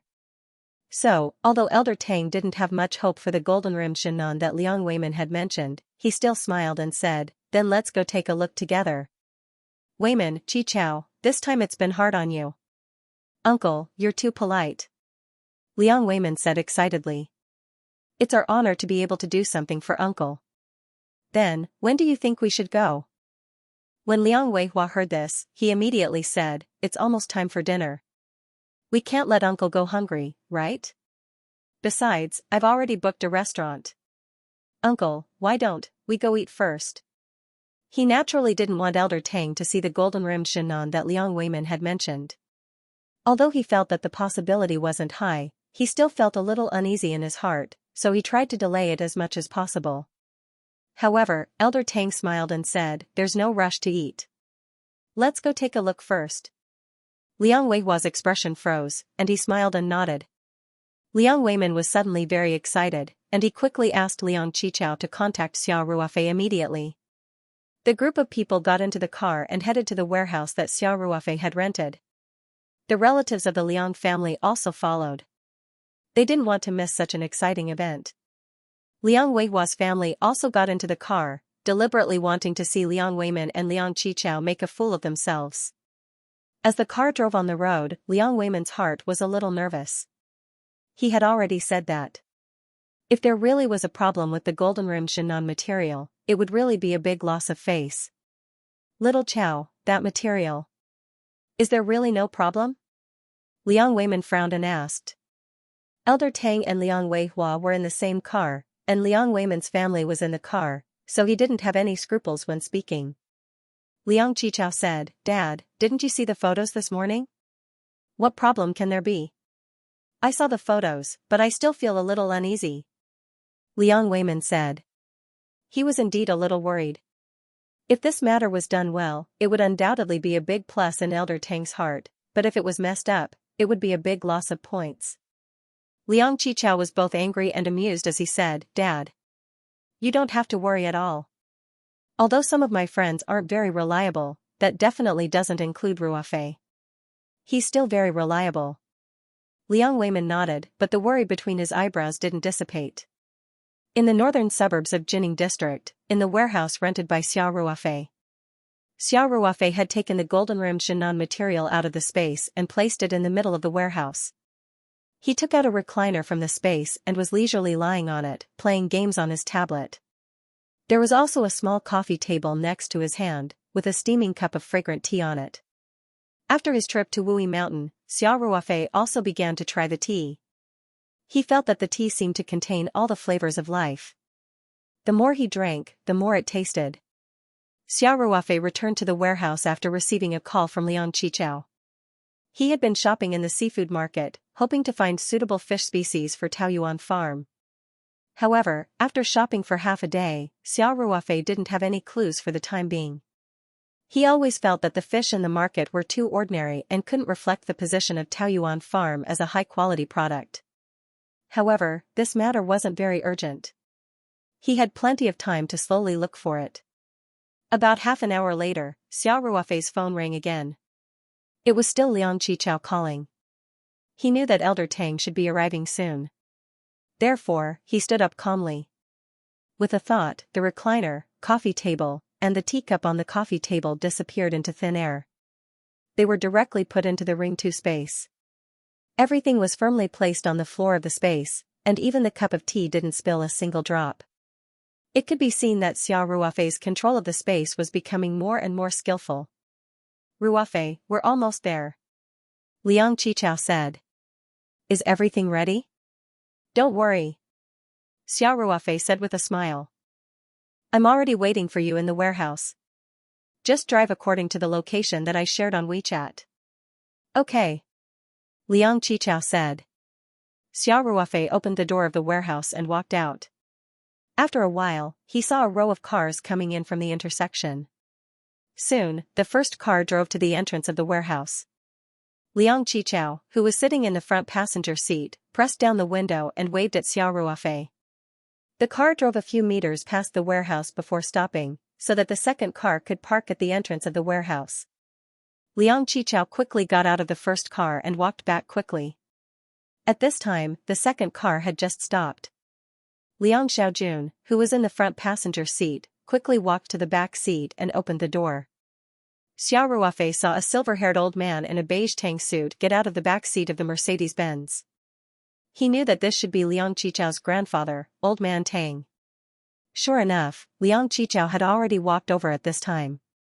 He opened his mouth and introduced, "Grandpa cousin, this is my friend Xiao Ruofei. He was the one who helped find the gold silk. Ruofei, this is my American grandpa cousin that I told you about." Xiao Ruofei smiled and said, "Grandfather Tang, nice to meet you." He had already known from Liang Qichao that the old man's surname was Tang. Tang He laughed and took the initiative to shake hands with Xia Ruofei. He said, "Mr. Xia, I've troubled you." "Thank you." "You're welcome," Xia Ruofei said with a smile. Then, Xia Ruofei's eyes fell on Liang Weimin and Yuan Shan, who were next to Liang Qichao. He said, "Brother Liang, these two must be uncle and aunt." "Yes." Liang Qichao nodded and said, "Dad, Mom, this is my good friend Xia Ruofei." "Hello, Xiaoxia," Liang Weimin said with a smile. "Hello, uncle and auntie." Then, Liang Qichao couldn't wait to ask, "Ruofei, is the gold-threaded Nanmu in the warehouse?" Xia Ruofei nodded and said, "Yes, I'm ready." "Elder Tang, please come in." "Haha. Good, good, good," Elder Tang said. Xia Ruofei made an inviting gesture, then took the lead and led Elder Tang into the warehouse. Liang Qichao and the others naturally followed quickly. As soon as they entered the warehouse, everyone's eyes involuntarily fell on the Phoebe Zhennan wood in the middle of the warehouse. They had all just seen Liang Weihua's material, so when they looked at this material again, they naturally had an intuitive comparison. First of all, this material was much thicker than Liang Weihua's. The difference between a diameter of 1.25 meters and a diameter of 1 meter was very obvious. In addition, Xia Ruofei's material was 10 meters long, almost twice as long as Liang Weihua's. Whether it was real or fake for the time being, just this size alone was already very visually impactful.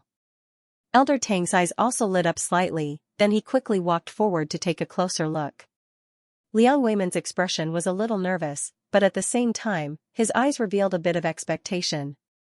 Liang Weihua and Liang Xiaojun both frowned slightly. They were very nervous at the moment.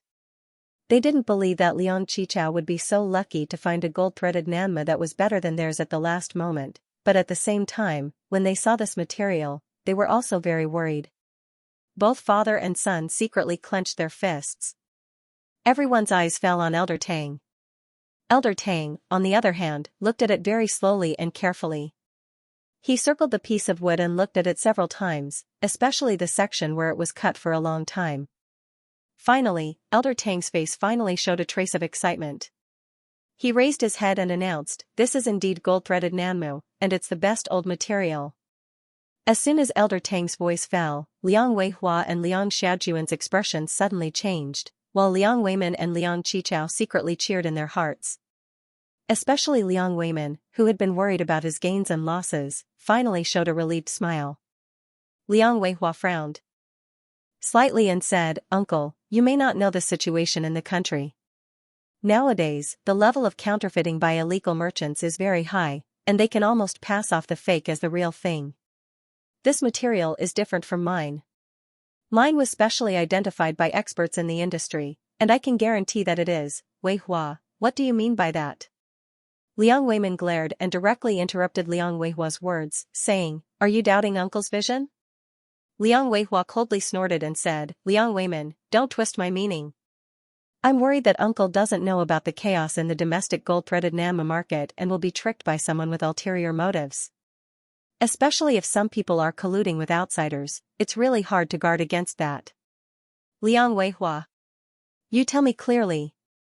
Liang Weimin suddenly pulled a long face and said angrily, "Who are you calling a traitor?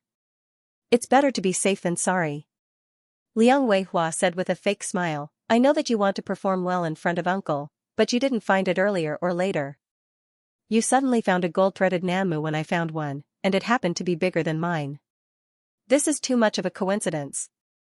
It's really suspicious." Xia Ruofei looked on coldly from the side. Seeing this scene, he couldn't help but turn his head and ask, "Brother Liang, is this your relative who found the gold-threaded Nanmu? Is there something wrong with his brain? Is he a persecuted paranoid?" Hearing this, Liang Qichao couldn't help but shake his head and laugh. "Ruofei, I don't know much about Uncle Weihua's health, so I can't rule out the possibility that you said." Xia Ruofei didn't deliberately lower his voice, and Liang Qichao saw that Liang Weihua had fallen out with his father, so naturally, he wouldn't be polite, so the conversation between the two was clearly heard by everyone in the room. The relatives of the Liang family were originally there to watch the show, but when they saw this, they all looked at Liang Weihua, as if they wanted to see the world in chaos. Liang Weihua's face suddenly turned pale. He squinted his eyes and stared at Xiao Ruofei, saying darkly, "Young man, you should watch your mouth. Otherwise, trouble will come from the mouth."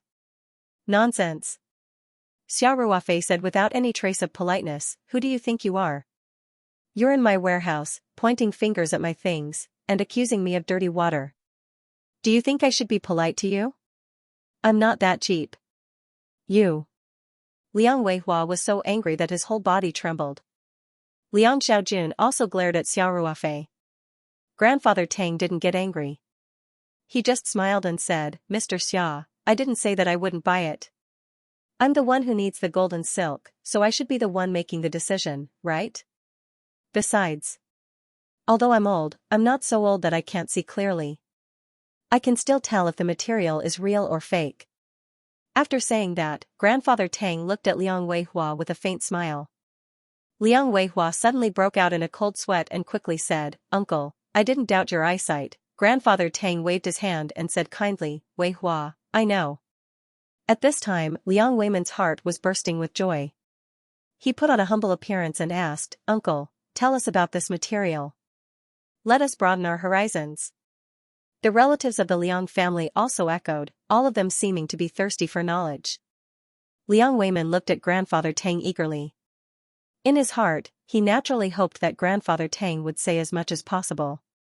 He directly used Grandfather Tang's words to refute Liang Weihua, and he didn't even dare to fart. Was there anything more satisfying than this? Liang Weihua's family of 3 was sullen and didn't say anything. Old Man Tang faintly smiled and said, "This piece of wood doesn't have any traces of artificial forgery. Many of the details show that this is a pure, top-grade golden silk nanmu. For example, the golden silk that appears on the cut surface will appear different when observed from different angles. This kind of shifting effect usually only appears on golden silk when cut open. This is just a cut surface, and it has such an effect. This shows that the golden silk of this wood is very sufficient." He paused and continued, "If it's Huang Xinan, it will also have an effect similar to the golden silk. But no matter which angle you look at it from, it's the same. There's basically no change, so it's easier to judge." Liang Weiman showed an expression of being taught a lesson, and then asked, "Uncle, what if the golden silk on this cut surface is artificial?" Weihua just said that the level of counterfeiting by illegal merchants in the country is getting higher and higher. They can almost pass off fake as genuine. After saying that, Liang Weiman glanced at Liang Weihua with a smile. These were almost all Liang Weihua's original words. Now that Liang Weiman said it like this, the sarcasm was very obvious. Liang Weihua snorted coldly and didn't say anything with a livid face. Grandpa Tang chuckled and said, "It's not easy to create the effect of shadow shift. In addition to the golden silk, there are many other ways to judge it. For example, the texture of the wood is much finer than the average Phoebe nanmu. In addition, the authentic Phoebe nanmu will emit a very pleasant fragrance, a bit similar to the fragrance of medicine and fruit. The smell of Huang Xinan is completely different, with a fishy smell, quite unpleasant." Then, Elder Tang pointed at the golden silk nanmu and said, "Look, I counted it just now. There are a total of 37 lumps on this material, and there are also quite a few cracks. If you open it up, it is very likely that it will form a very good pattern. If you are lucky, it might even form water ripples. Then, the value of this material will be even higher." Liang Weiman said with admiration, "Uncle, after your explanation, I know that there are so many things to pay attention to in this golden silk cedar. You're so experienced, you definitely can't be wrong." Grandfather Tang couldn't be wrong. This meant that the golden silk that Liang Weiman and his son found this time was better than the one Liang Weihua and his son had. Therefore, Liang Weiman naturally praised him. He was obviously praising himself, but he could be so confident. It was simply too good. Grandfather Tang chuckled as he looked at Xiao Ruofei. "Mr. Xia, that's why I've never doubted the authenticity of this gold-threaded jinnan from the start. I'm also very sincere in wanting to buy this material. How about it? Name a price." Xiao Ruofei smiled and said, "Grandfather Tang, to be honest, you know more about golden silk than I do, so you should name the price." Grandfather Tang looked at Xiao Ruofei meaningfully and said, "Since Mr. Xia says so, then I'll name a price. If you think it's too low, we can discuss it again. Xiao Ruofei smiled and nodded. Grandfather Tang pondered for a moment and said, Wei Hua's material was bought for 8 million. Mr. Xia, your material is better than the one I saw before in terms of diameter, length, and quality. I'll pay 10 million. What do you think of this price? When Liang Weihua heard this, the muscles on his face couldn't help but twitch. The price he had just told Grandfather Tang was a false price. In fact, he had only spent 6 million. He didn't expect that Grandfather Tang would use it as a reference price. The more valuable this material was, the more credit Liang Weimin and his son would have. However, Liang Weihua definitely didn't want to see this. However, this price was given by Grandfather Tang himself, and he didn't have the courage to refute it. Liang Weihua's mind turned quickly, and he suddenly had a flash of inspiration.